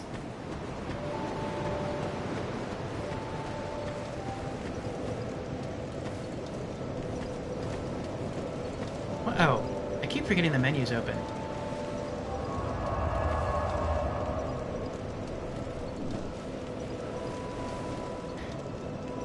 The basilisk? Yes, I call them frogs. 5,800.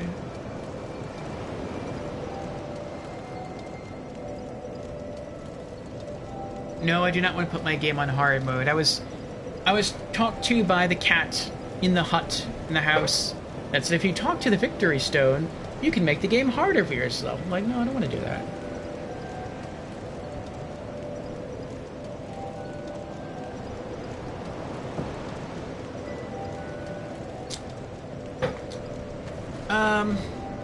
I could level up right now. I don't want to. I really want to save the souls for that ring. I could grind pretty quickly. I need 5,800 minus 1616.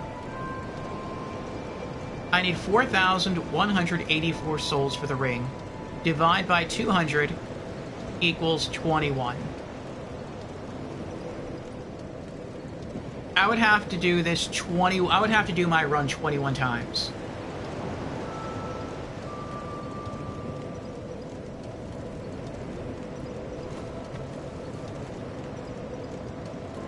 Let's try it once and see how long it takes.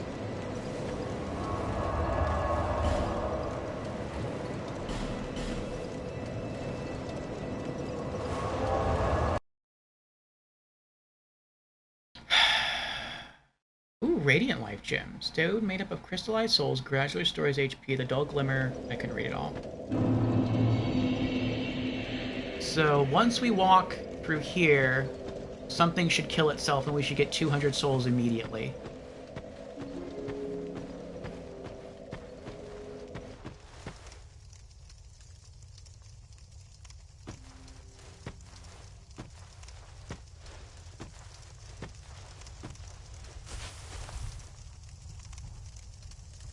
No?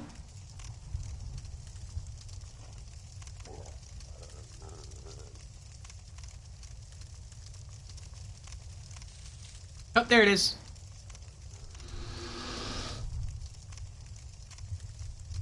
Thank you.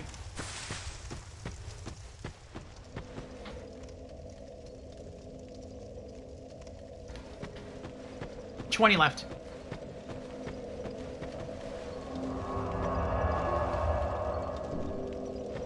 This is the new cheese area. In Dark Souls 1, you had to get to the Red Drake and run up and then run back down, and every run you would get 555 souls. Here in Dark Souls 2, the cheese is the first bonfire, where you just use it, come back out, hang out here for like 10 seconds, and then something kills itself and you get 200 free souls.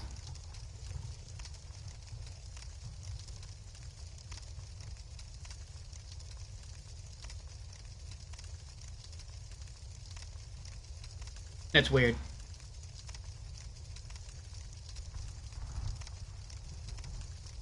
Creepy redeemed hydrate. Very well. Cheers, Creepy.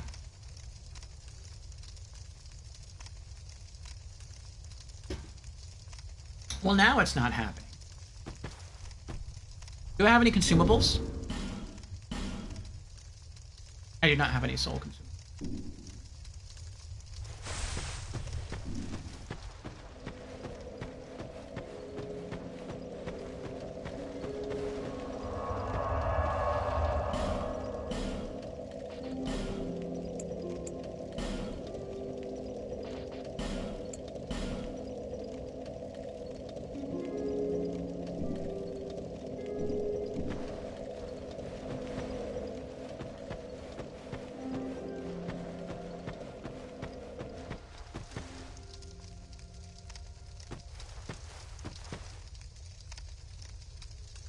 I feel so bad. So very bad for any person who like played tons of Dark Souls 1 and they're like, all right, Dark Souls 2 just came out. I'm diving into this and I'm going to go hardcore. I'm going to play as a deprived. Because it's like, we were to put in 8 hours into this and like I haven't found any other weapons. And I'm not, well, actually that's not true. I found a dagger. But outside of the dagger, which was my starter weapon, so it's pointless for me to like wield another dagger. Outside of that, I haven't found any weapons. And I haven't found any armor either. So it's like, if you chose to start this as deprived, that's really rough. Like, at least in Dark Souls 1, you were given a club.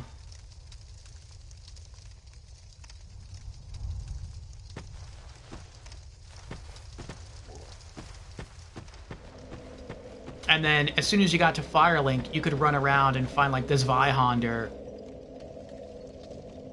which is one of the most powerful weapons in the game. So it's like, you had resources in DS1 that feel like you don't really have those in DS2.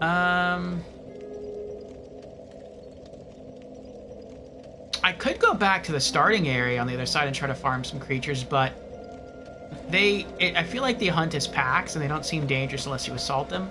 They could be super strong. I don't want to mess with them. We're not getting the 200 souls again. If we were getting that like really quickly, I would just do this as a farm method, but that's not happening, so we'll leave this alone.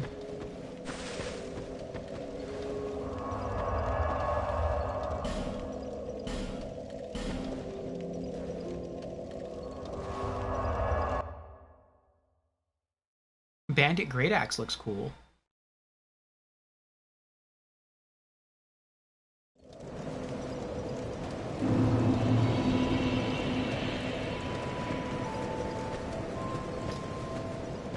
Okay. So we're narrowing down our options. Oh, and yes, we're 8 hours in, 10 hours to go. So we can either try to go behind the hut where the pigs are, or we can go that way, where there might be traps, or we can go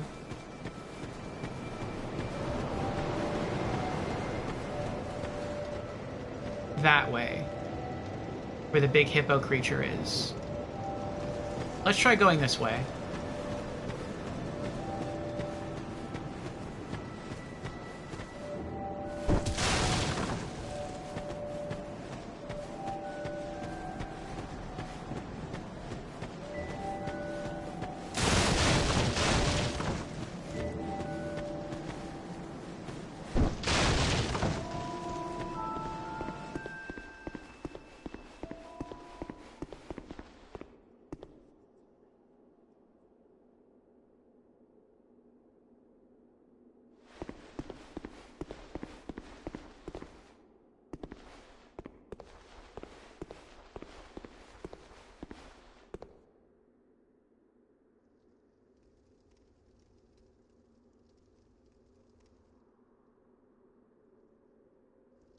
I don't hear anything.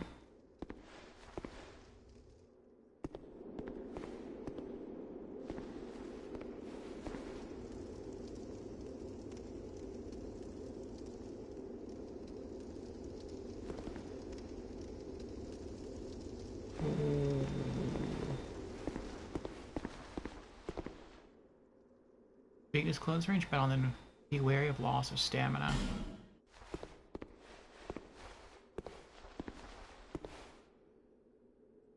Retch ahead, therefore item required ahead. An item is required?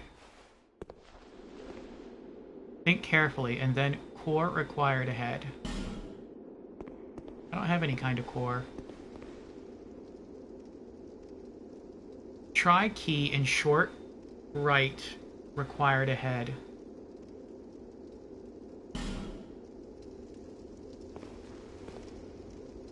Try death. I don't want to try to die.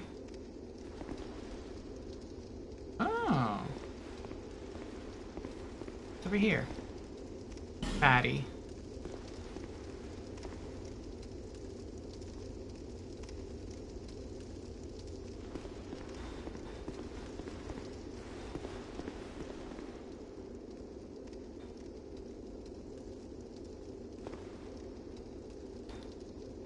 Contraption does not move.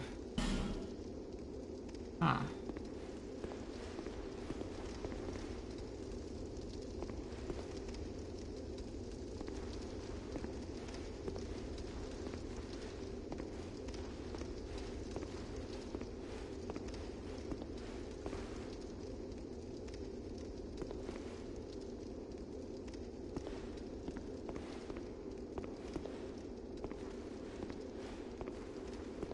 I wonder if he ran to the end, saw nothing, and ran back?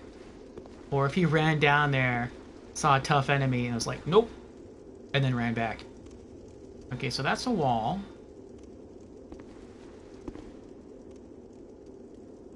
Okay, so far, it seems safe.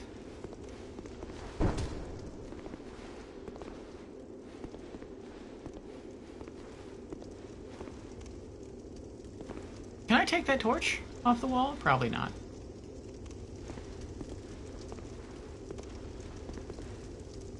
No. Maybe if I had a torch, I could light it from that.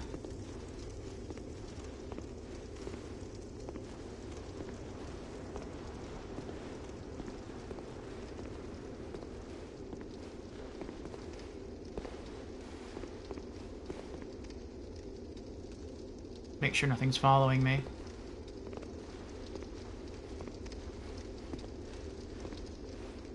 I feel far more tense, far more scared playing this game than I did playing either Demon Souls or Dark Souls 1. And I think with Demon Souls, it's because I really didn't know what I was getting into.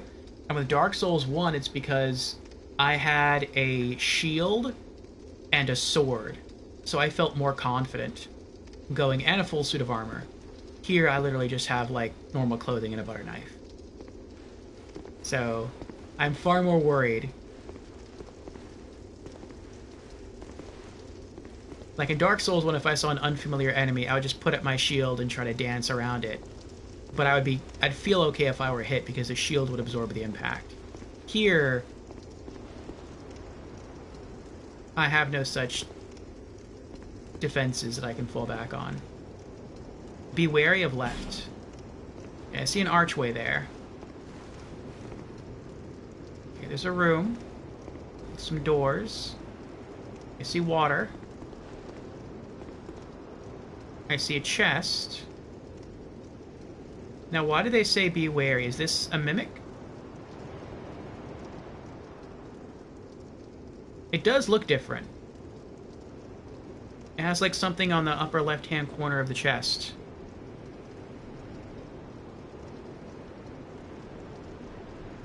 Is it breathing like in Dark Souls 1?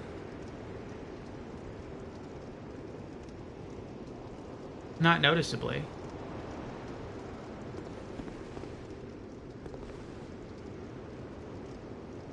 Chest ahead.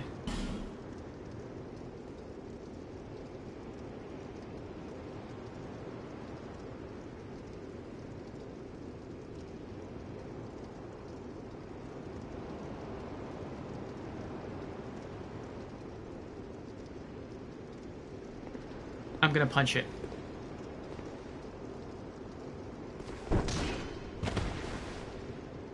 Okay. That sure said be wary of on left. It didn't necessarily mean like there's danger on the left. It could just mean like, hey, look left, there's a chest. Okay.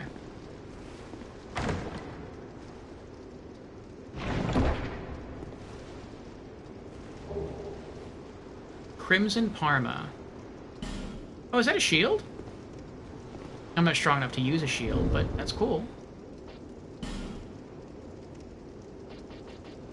Yeah, I was right. Actually, maybe I'm strong enough to use this. I don't know. A standard wooden Parma. The fancy name and nifty paint are surely a merchant's efforts to make this very ordinary shield more attractive. So a technique I would use, since I am sort of a merchant. Let's see if I can equip it. If I can, I'll use it.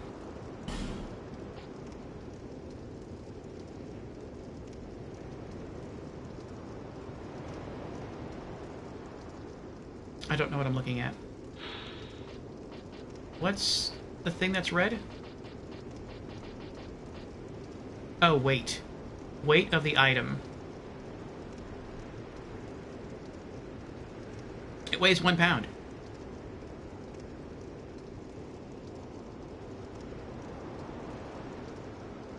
My defense drastically improves across the board with the shield.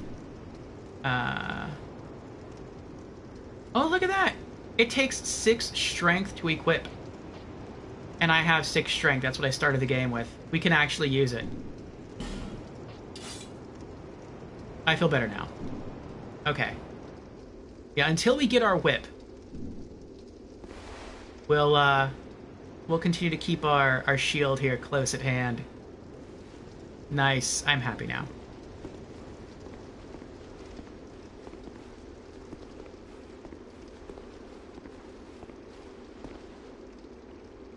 Lever ahead and then keep moving.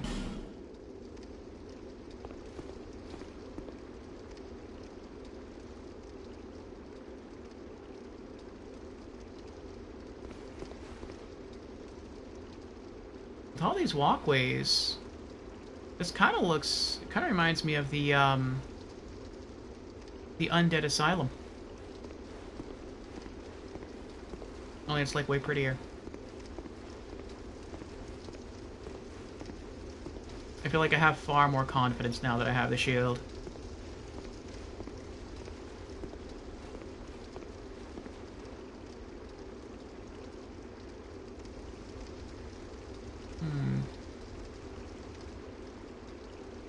I don't see a lever.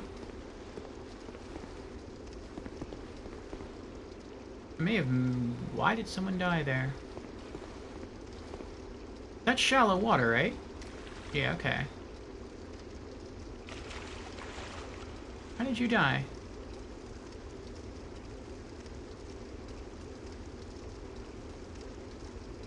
Oh, maybe he did something to open the door, and he was anticipating there to be a monster on the other side, but before he can fire an arrow, it killed him.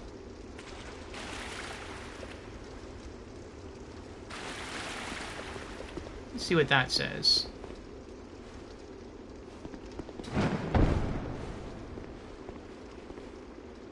Not here.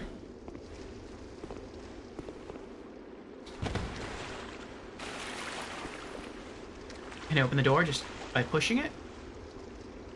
Be wary of rear.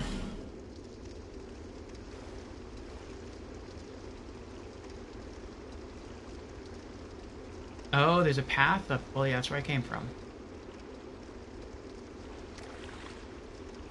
No?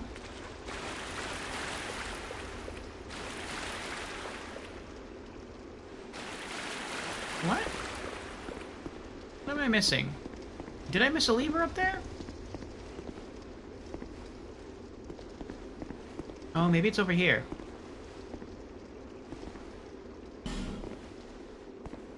Oh, there it is. It's against the wall. Above. Oh, it's the pulley.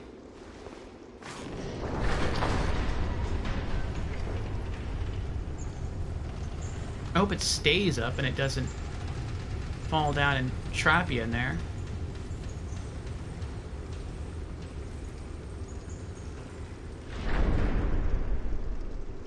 Sounds like it stays up.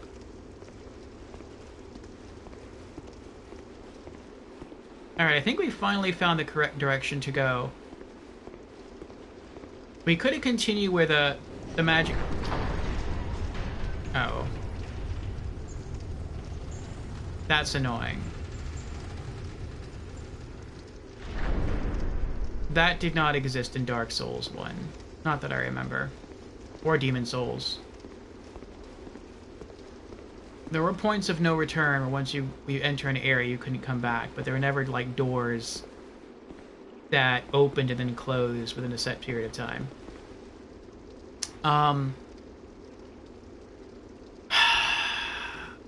We couldn't continue through the rest of the tutorial because there was a statue blocking us. We couldn't continue down the magic swordsman path because there was another statue blocking us. I guess, could have continued in the other direction where that large hippo monster was. But if we can't kill a pig with our dagger, and we can barely kill those two poisonous, I don't know what you would call them, trolls, I highly doubt we could kill that big hippo thing. So I feel like this is the way we're supposed to go.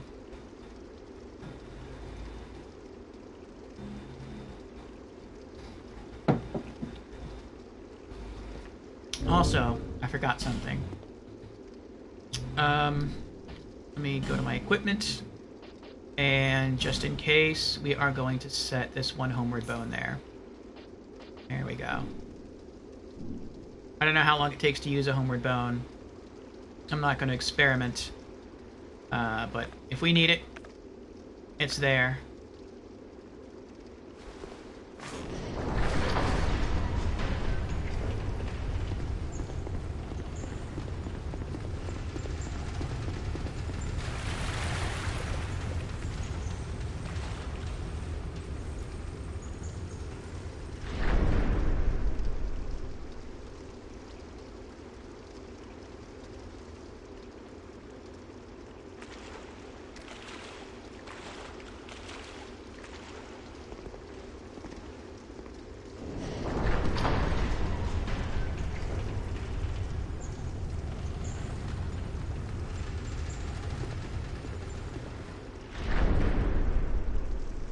Let me explore upstairs first.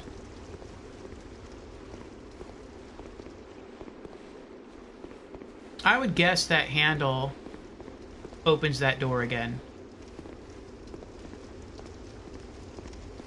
No, I don't want to do that. I guess that confirms it, though.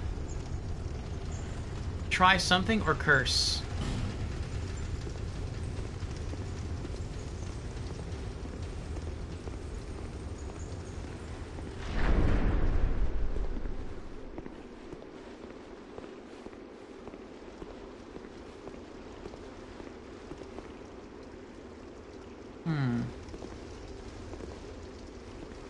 What is over here?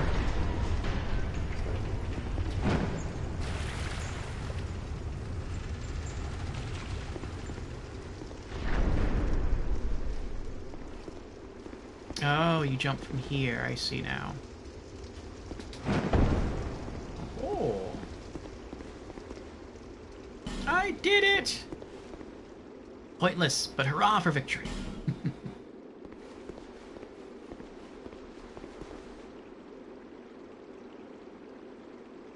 Turd soup. We're in the sewers.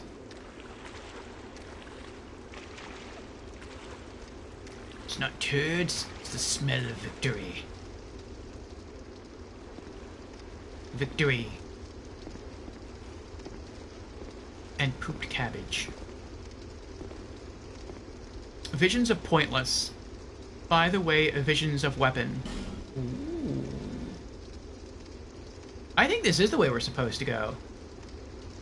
This is very much like the Undead Asylum, in that that's where you find your, in Dark Souls 1, that's where you find your first shield and your first weapon.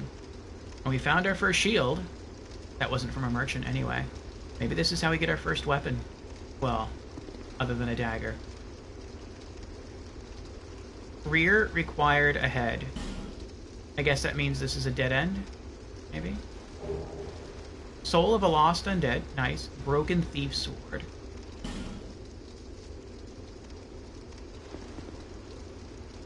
Is that stronger than our dagger? And if it is, can we even use it?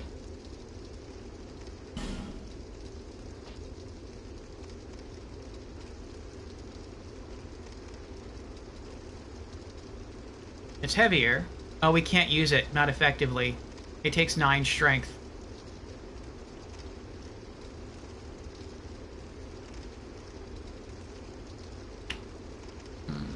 We can probably two-hand it. I'm not going to try it, though. Broken Thief Sword. A broken straight sword.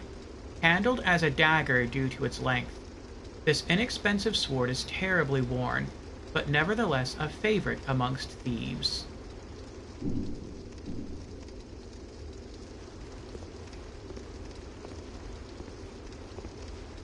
Leave me without my spoon. This is creepy. Can I go through here? What? Oh, I keep forgetting to close that.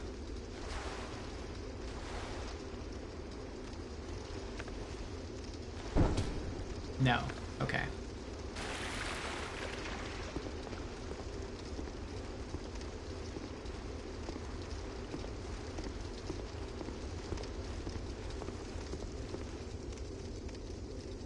Oh, that's a nice touch. I leave footprints because I was just in the water. So I leave wet footprints. That's cool. That wasn't in Dark Souls 1.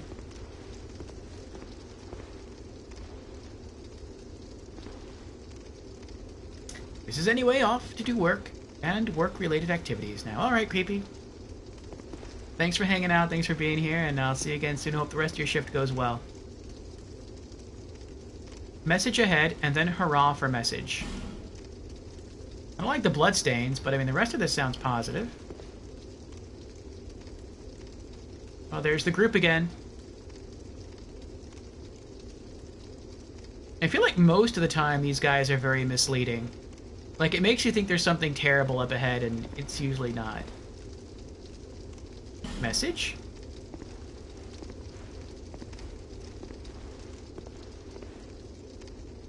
Tough enemy ahead, therefore beating to a pulp required ahead. Really?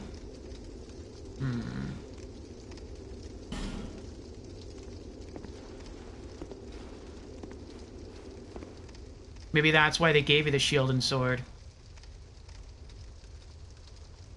Visions of despair, and then visions of death. This doesn't sound positive.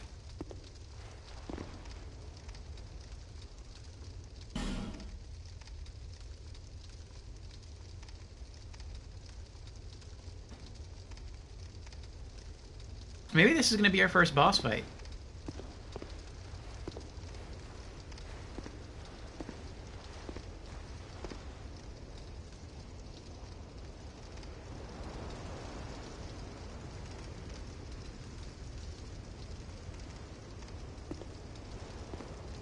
I feel like if it gets scary, I could potentially cheese it. Just because I have, like, half a dozen witching urns. And I feel like at this point in the game, they're kind of overpowered. And if I landed all 6, I could probably do some significant damage. But beyond that, I can't really do much. Be wary of tough enemy. They're all saying be wary of tough enemy. Oh no, your belt mug. Now it had poop soup in it, and we'll cook it later. Redeemed hydrate again. Very well. Cheers, creepy.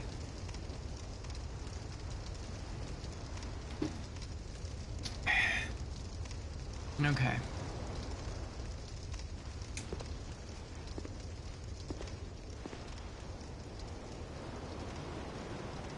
Whoa.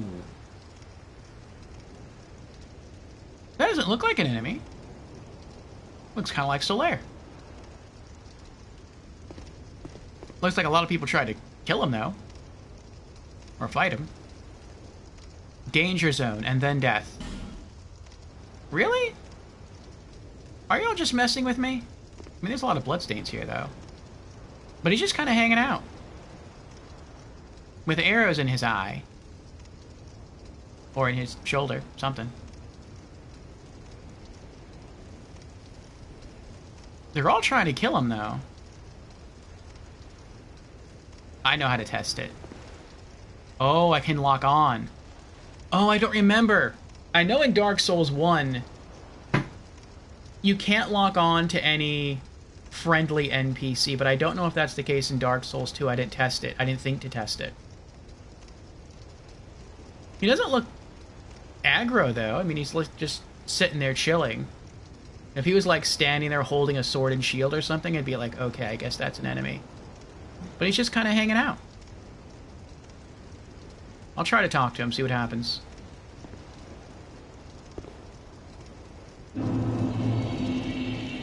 Hyde's Tower of Flame.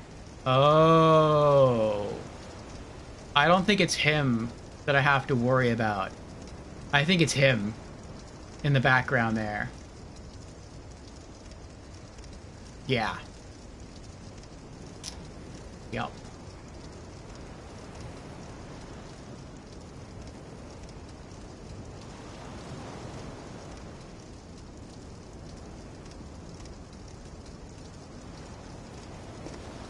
Hello? Can I talk to you? Weakness parrying. Oh, great. So it's another Gwyn situation. There's something over there. Looks like it takes a lot of platforming to get over there, though. Okay, so can I talk to you? I cannot talk to you. Oh, that is an arrow in your eye. That's gotta be uncomfortable. Well, at least you don't attack me. That's nice.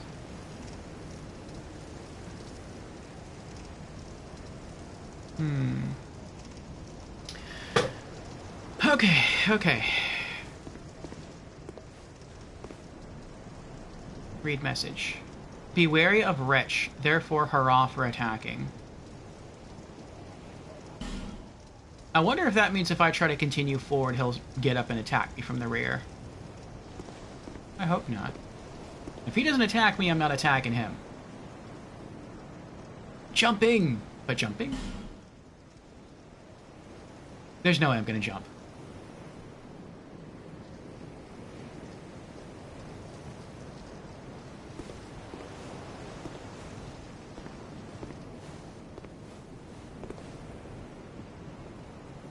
It doesn't look like the area seals itself. I wonder if there's somewhere I can use the terrain to my advantage here.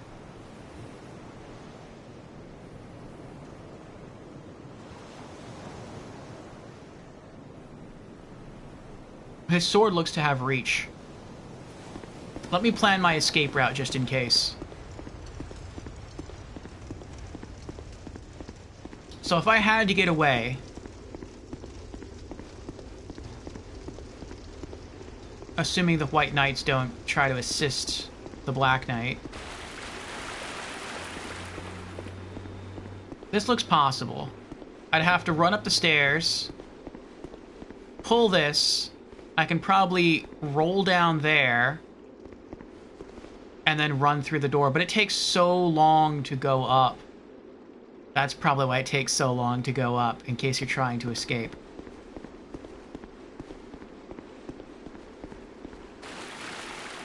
Well, let's practice our parrying.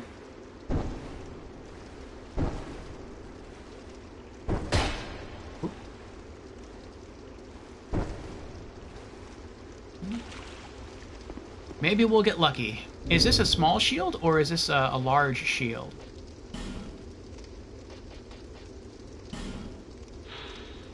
Standard. So I guess it's a medium shield. So parrying ability is probably average.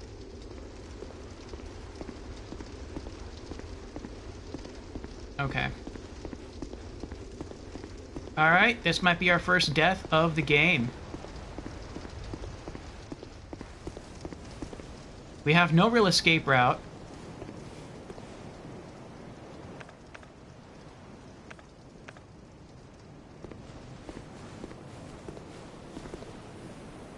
Wings required ahead, and then praise the sun.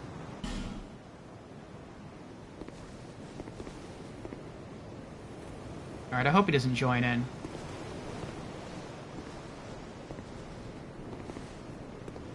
He looks really cool. Really imposing, but really cool.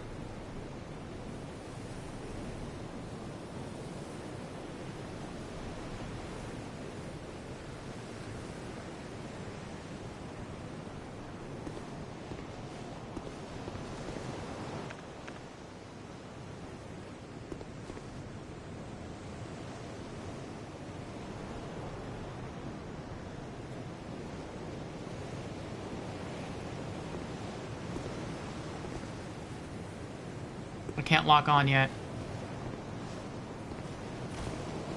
Oh, hello there.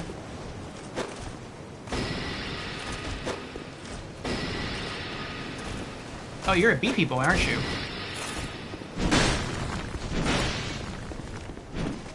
Oh, he mad. Oh.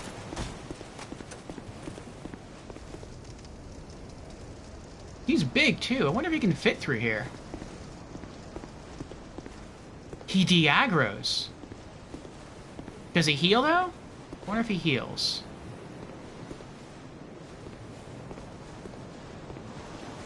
My witching urns didn't do that much damage. I blew 3 against him. And actually, they did do a pretty good amount of damage.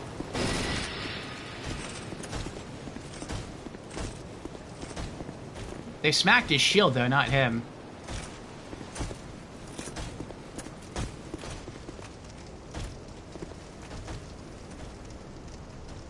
He de-aggroes at the White Knight.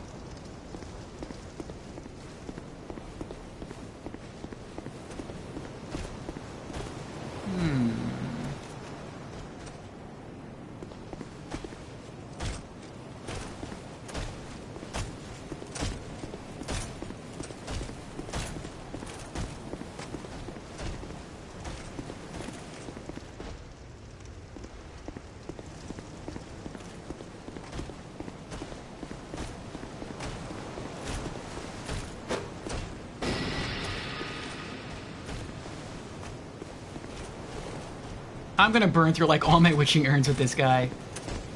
And then I still might die.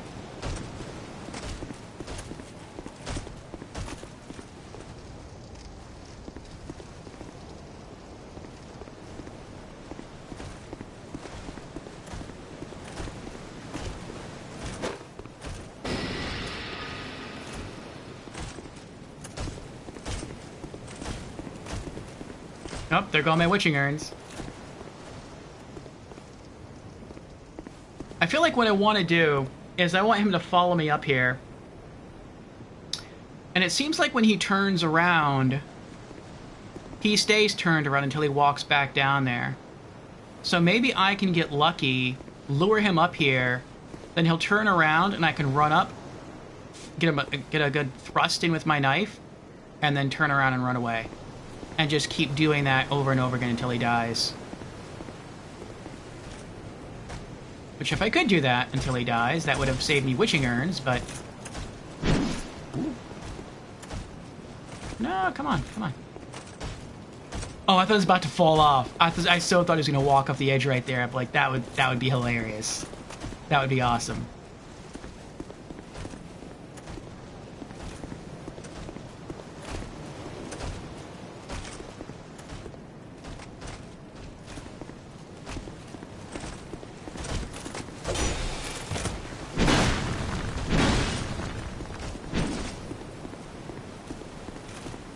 It was reflex to roll away. I'm lucky that I didn't roll right off the path right there.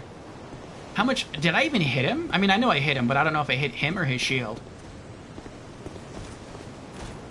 I think maybe I did hit him, but I did almost no damage.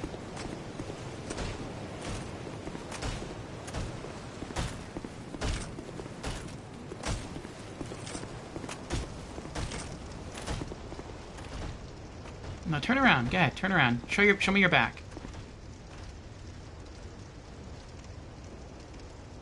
There you go. I wish you could get a backstab in. That'd be nice.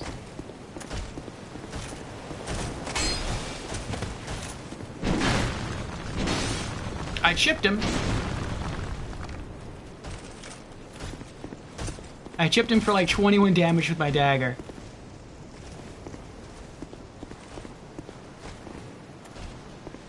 Oh, there's a bonfire back there. I just noticed that.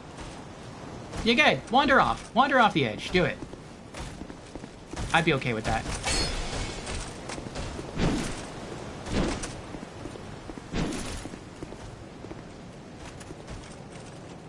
Yeah, come up here. That works for me.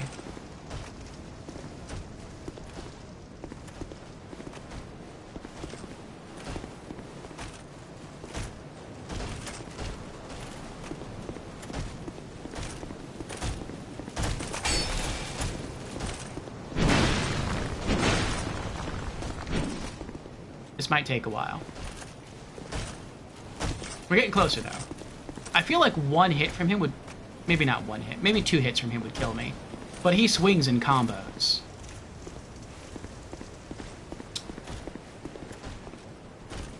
Or maybe just one of his hits would be enough to just knock me off the edge. Did we do it? We did it! Yes! Okay, I'm glad they didn't attack me. I thought maybe, like, they would get up and become aggro. Oh. Is that another... Yeah, I think that's another menacing knight over there on the far left. That stinks. Maybe I'm not supposed to be here either. And we got nothing from that. All we got was souls. No weapons, no armor. Not that I can really equip anything heavy anyway. Oh, there's another knight right there. He's holding a huge hammer.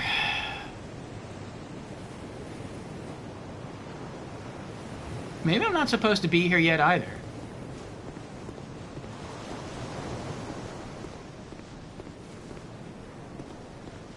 I mean, if I use this bonfire, and he respawns...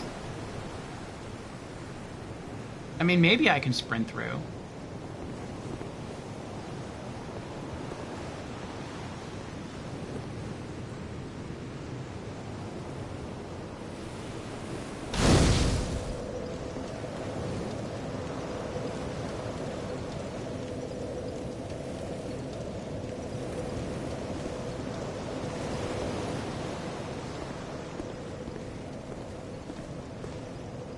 Okay, he's still... I'm not sure if he'll respawn if I rest at the bonfire. What's my weapon durability at?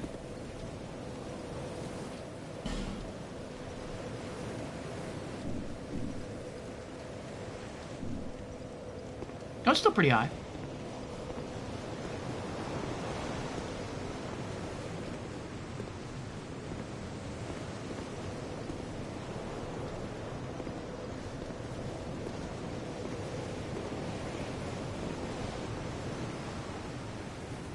Thrust and then thrust. So I'm guessing he, tries to kill you with an overhead swing, so you back up and then you rush in and thrust with your weapon? Rinse and repeat to win? Could be. Horse required ahead, but horse required ahead. That's very helpful. Oh, he sees me.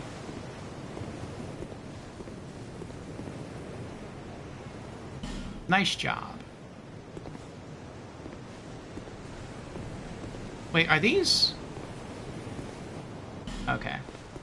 I thought maybe those were developer messages.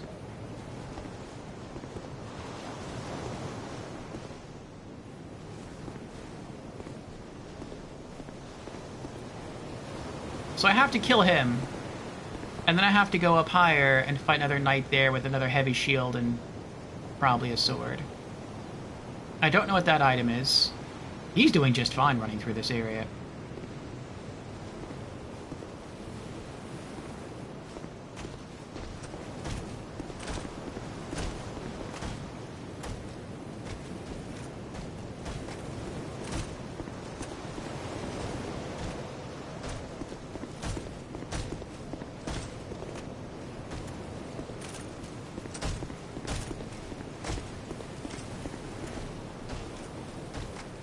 He's still coming.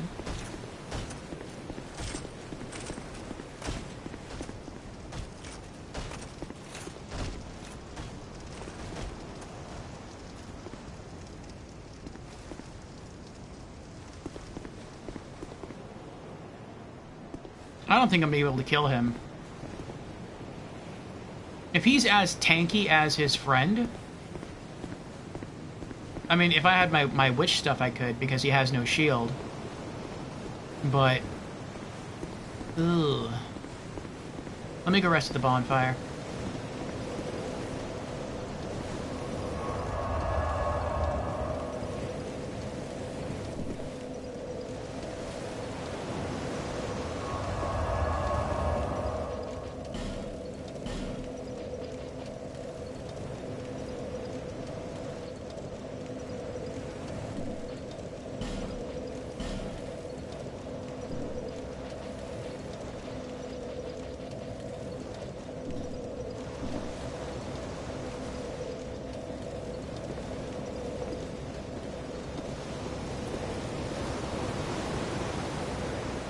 Hurrah for ahead, and then enemy ahead.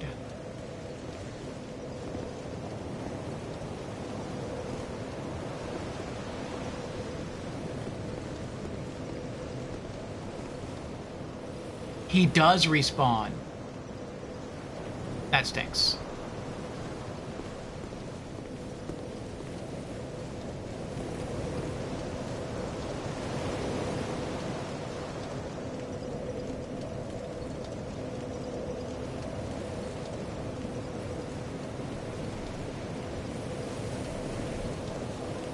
I mean, they move slowly, so I might be able to just run past them all, but I don't know where I'm going. And so it's possible that I could run myself into a dead end and then I'd be dead.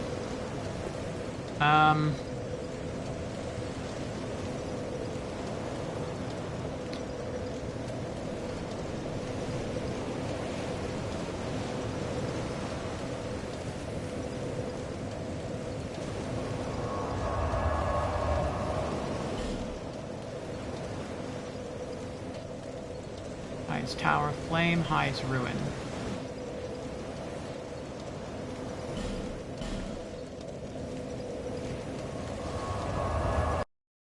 This is very weird to me. So this feels harder than Dark Souls 1. Unless I just can't figure out where I'm supposed to go. Which could be it.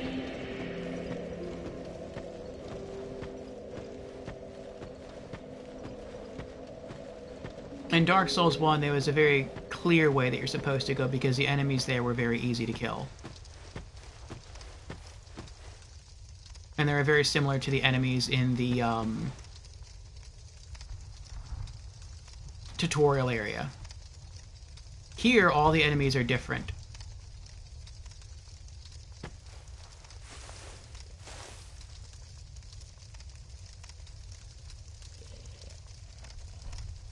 I was waiting to see if I gave those 200 souls again.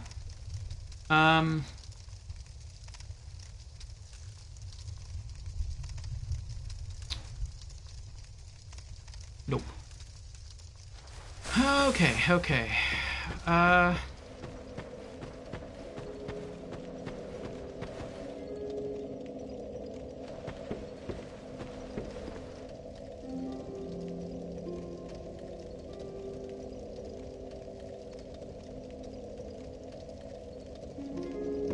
No, I don't want to go back.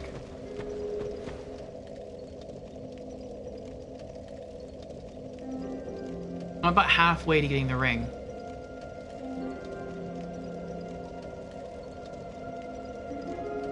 So I don't want to level up.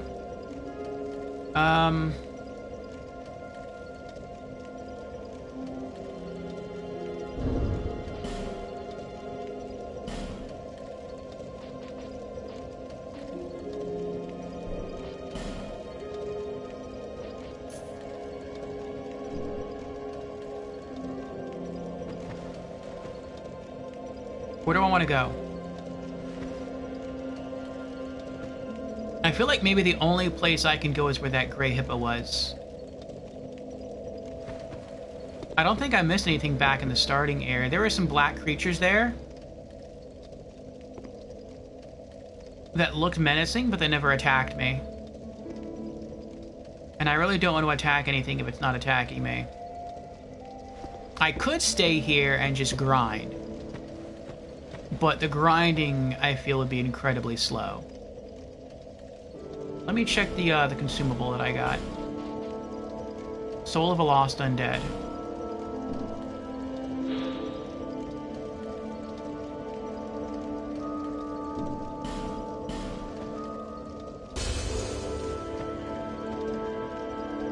About 200.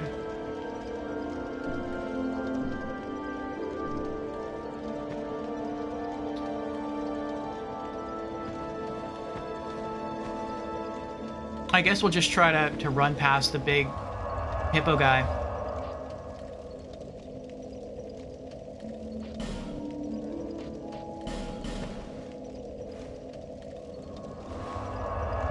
I can't think of anything else to do. Those knights are way too strong for me. Maybe if I'd started the game as a warrior or a knight, I might be able to take them, but not as the person I... Does she keep moving every time I teleport away and come back?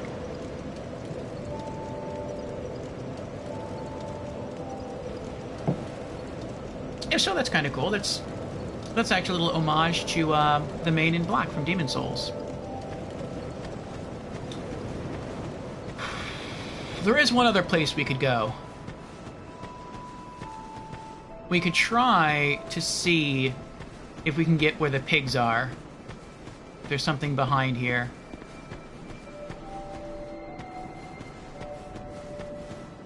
Let's see.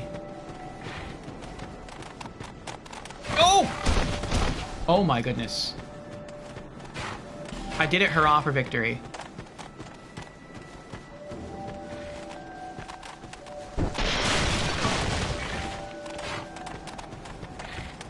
No! Leave me alone! Leave me alone!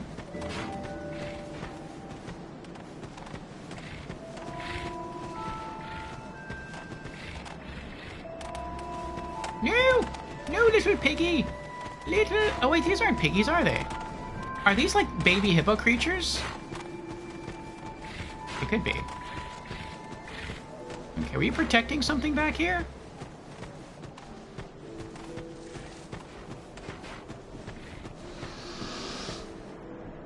What was that?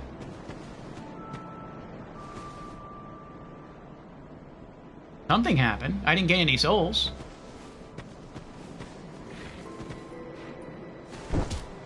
Is this illusory?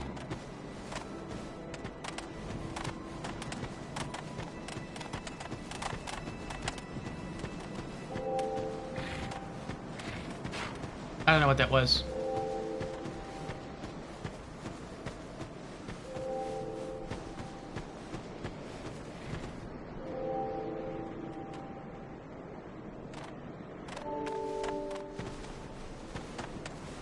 Alright, wanna try your luck? Huh? Oh, he's really good at locking on.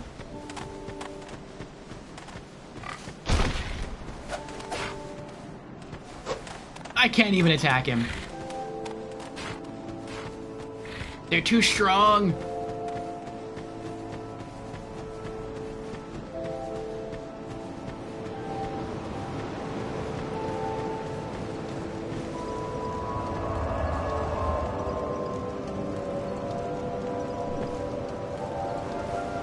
Alright, I don't know where I'm supposed to go.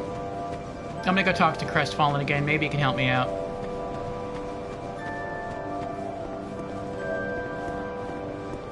If he can't, then I'm just gonna go where the buffalo guy or the big hippo guy is and try to run through there. Life is a journey, and every journey eventually leads to home. Have you seen that pit, that gaping hole in the earth? Oh, he means the well, the large well over there. I don't know what it's like down below, but I wouldn't suggest trying to find out. Besides, you'll never make it down there. This is new dialogue. Not without a ladder of some sort. Oh no, that's not new dialogue. The flame you see there is a bonfire. Okay.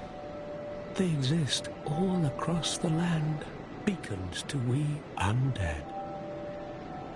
If you are tired, try resting beside the flame. The flame heals us. Long ago, a woman called a firekeeper watched over each bonfire. She kept the flame lit and guarded it from those who would extinguish it. I wonder where the firekeepers went. Did you notice any letters on the ground on the way here? These are messages that have jumped the fissures between worlds. In Drang Lake, the flow of time is convoluted. Things shift and waver, twist and turn. Poignant wishes, dashed dreams. The messages convey our very inner thoughts. If your will to soldier on falters, try leaving a message. somebody out there is sure to listen. You may notice symbols that appear if you... Do you see the way beyond the bonfire? Okay, what way? That will take you to the Forest of the Giants. I think he means that way. There was once a great fort. On the left. But little of it remains. You may just find something there that will be of use on your journey. But don't venture too far inside, or you might not come back. I really wish I knew what he was talking about. May you find peace on your journey. I really wish it was more specific. Do you see beyond the bonfire? It's like, yes. Literally the entire game is beyond the bonfire. The entire game. I have no idea what you're talking about. You could be talking about that over there. You could be talking about that tower back there. You could be talking about that. Literally everything is beyond the bonfire. Where was the hippo thing? I think it was this way.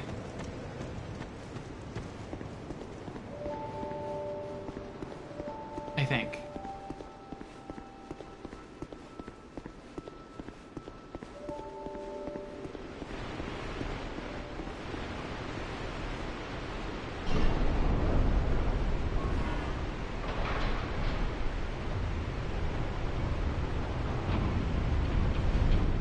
Maybe this is the way I was supposed to go originally. I think maybe it is.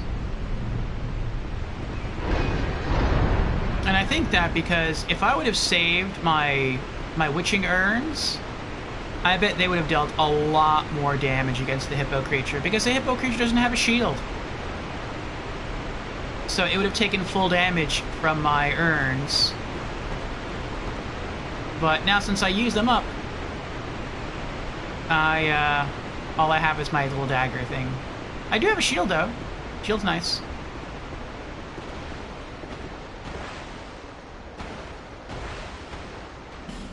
I don't have sorceries. Oh, this is it, the Forest of Fallen Giants. Oh, is it through here that lies the fort he was talking about? The ruined fort? Oh, you're a quick one, aren't you?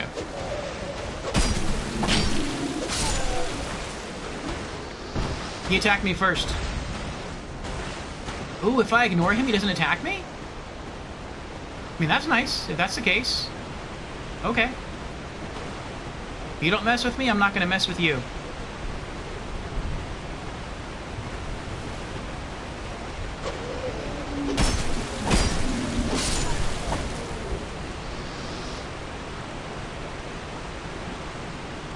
That works for me. Alright. Where's the bonfire? The bonfire is right there. I feel like if I try to cross this, I'm going to die.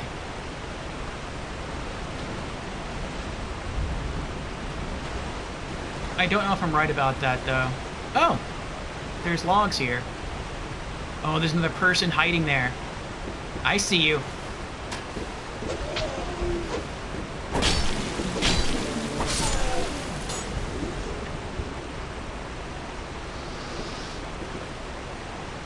Oh, there you are. I'm coming for you. Uh-oh. That's not good.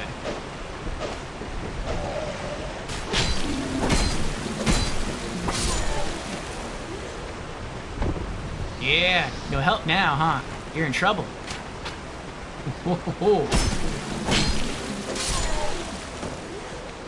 Uh-oh. No!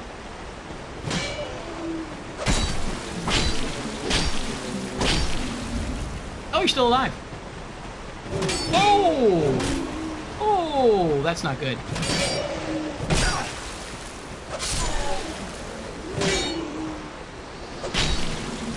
Wait, what am I doing? You're an Axeman. There you go. There's my experience in Dark Souls 1 coming through. Axe is super strong. But... oh, there's a soul item over there. But if you miss, you're gonna be in a tough spot for a bit.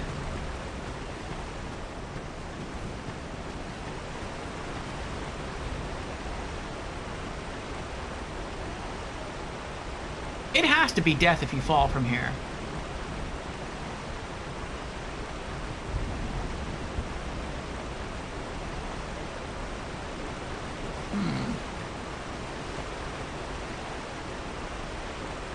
Maybe you can go up and all the way around? I don't know.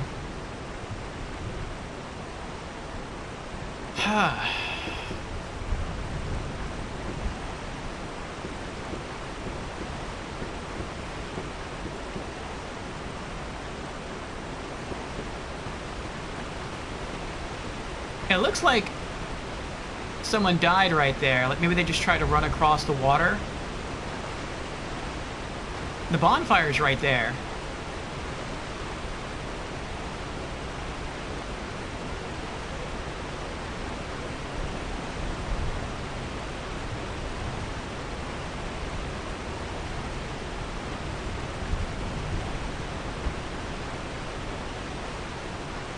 I mean, he can walk through it, but I mean, he's further upstream. And even if I did go where he was and run across to the other side, I wouldn't be able to get over here because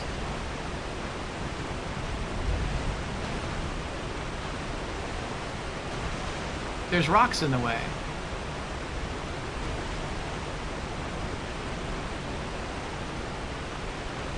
We'll just keep going straight. Hopefully we'll figure it out.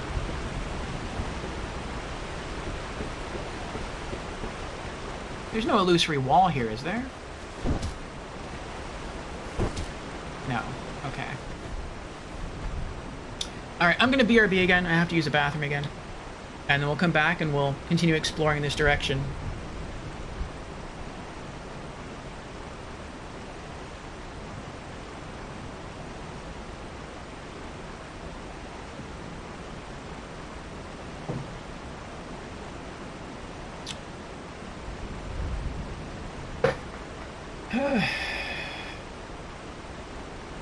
Alright, Burb.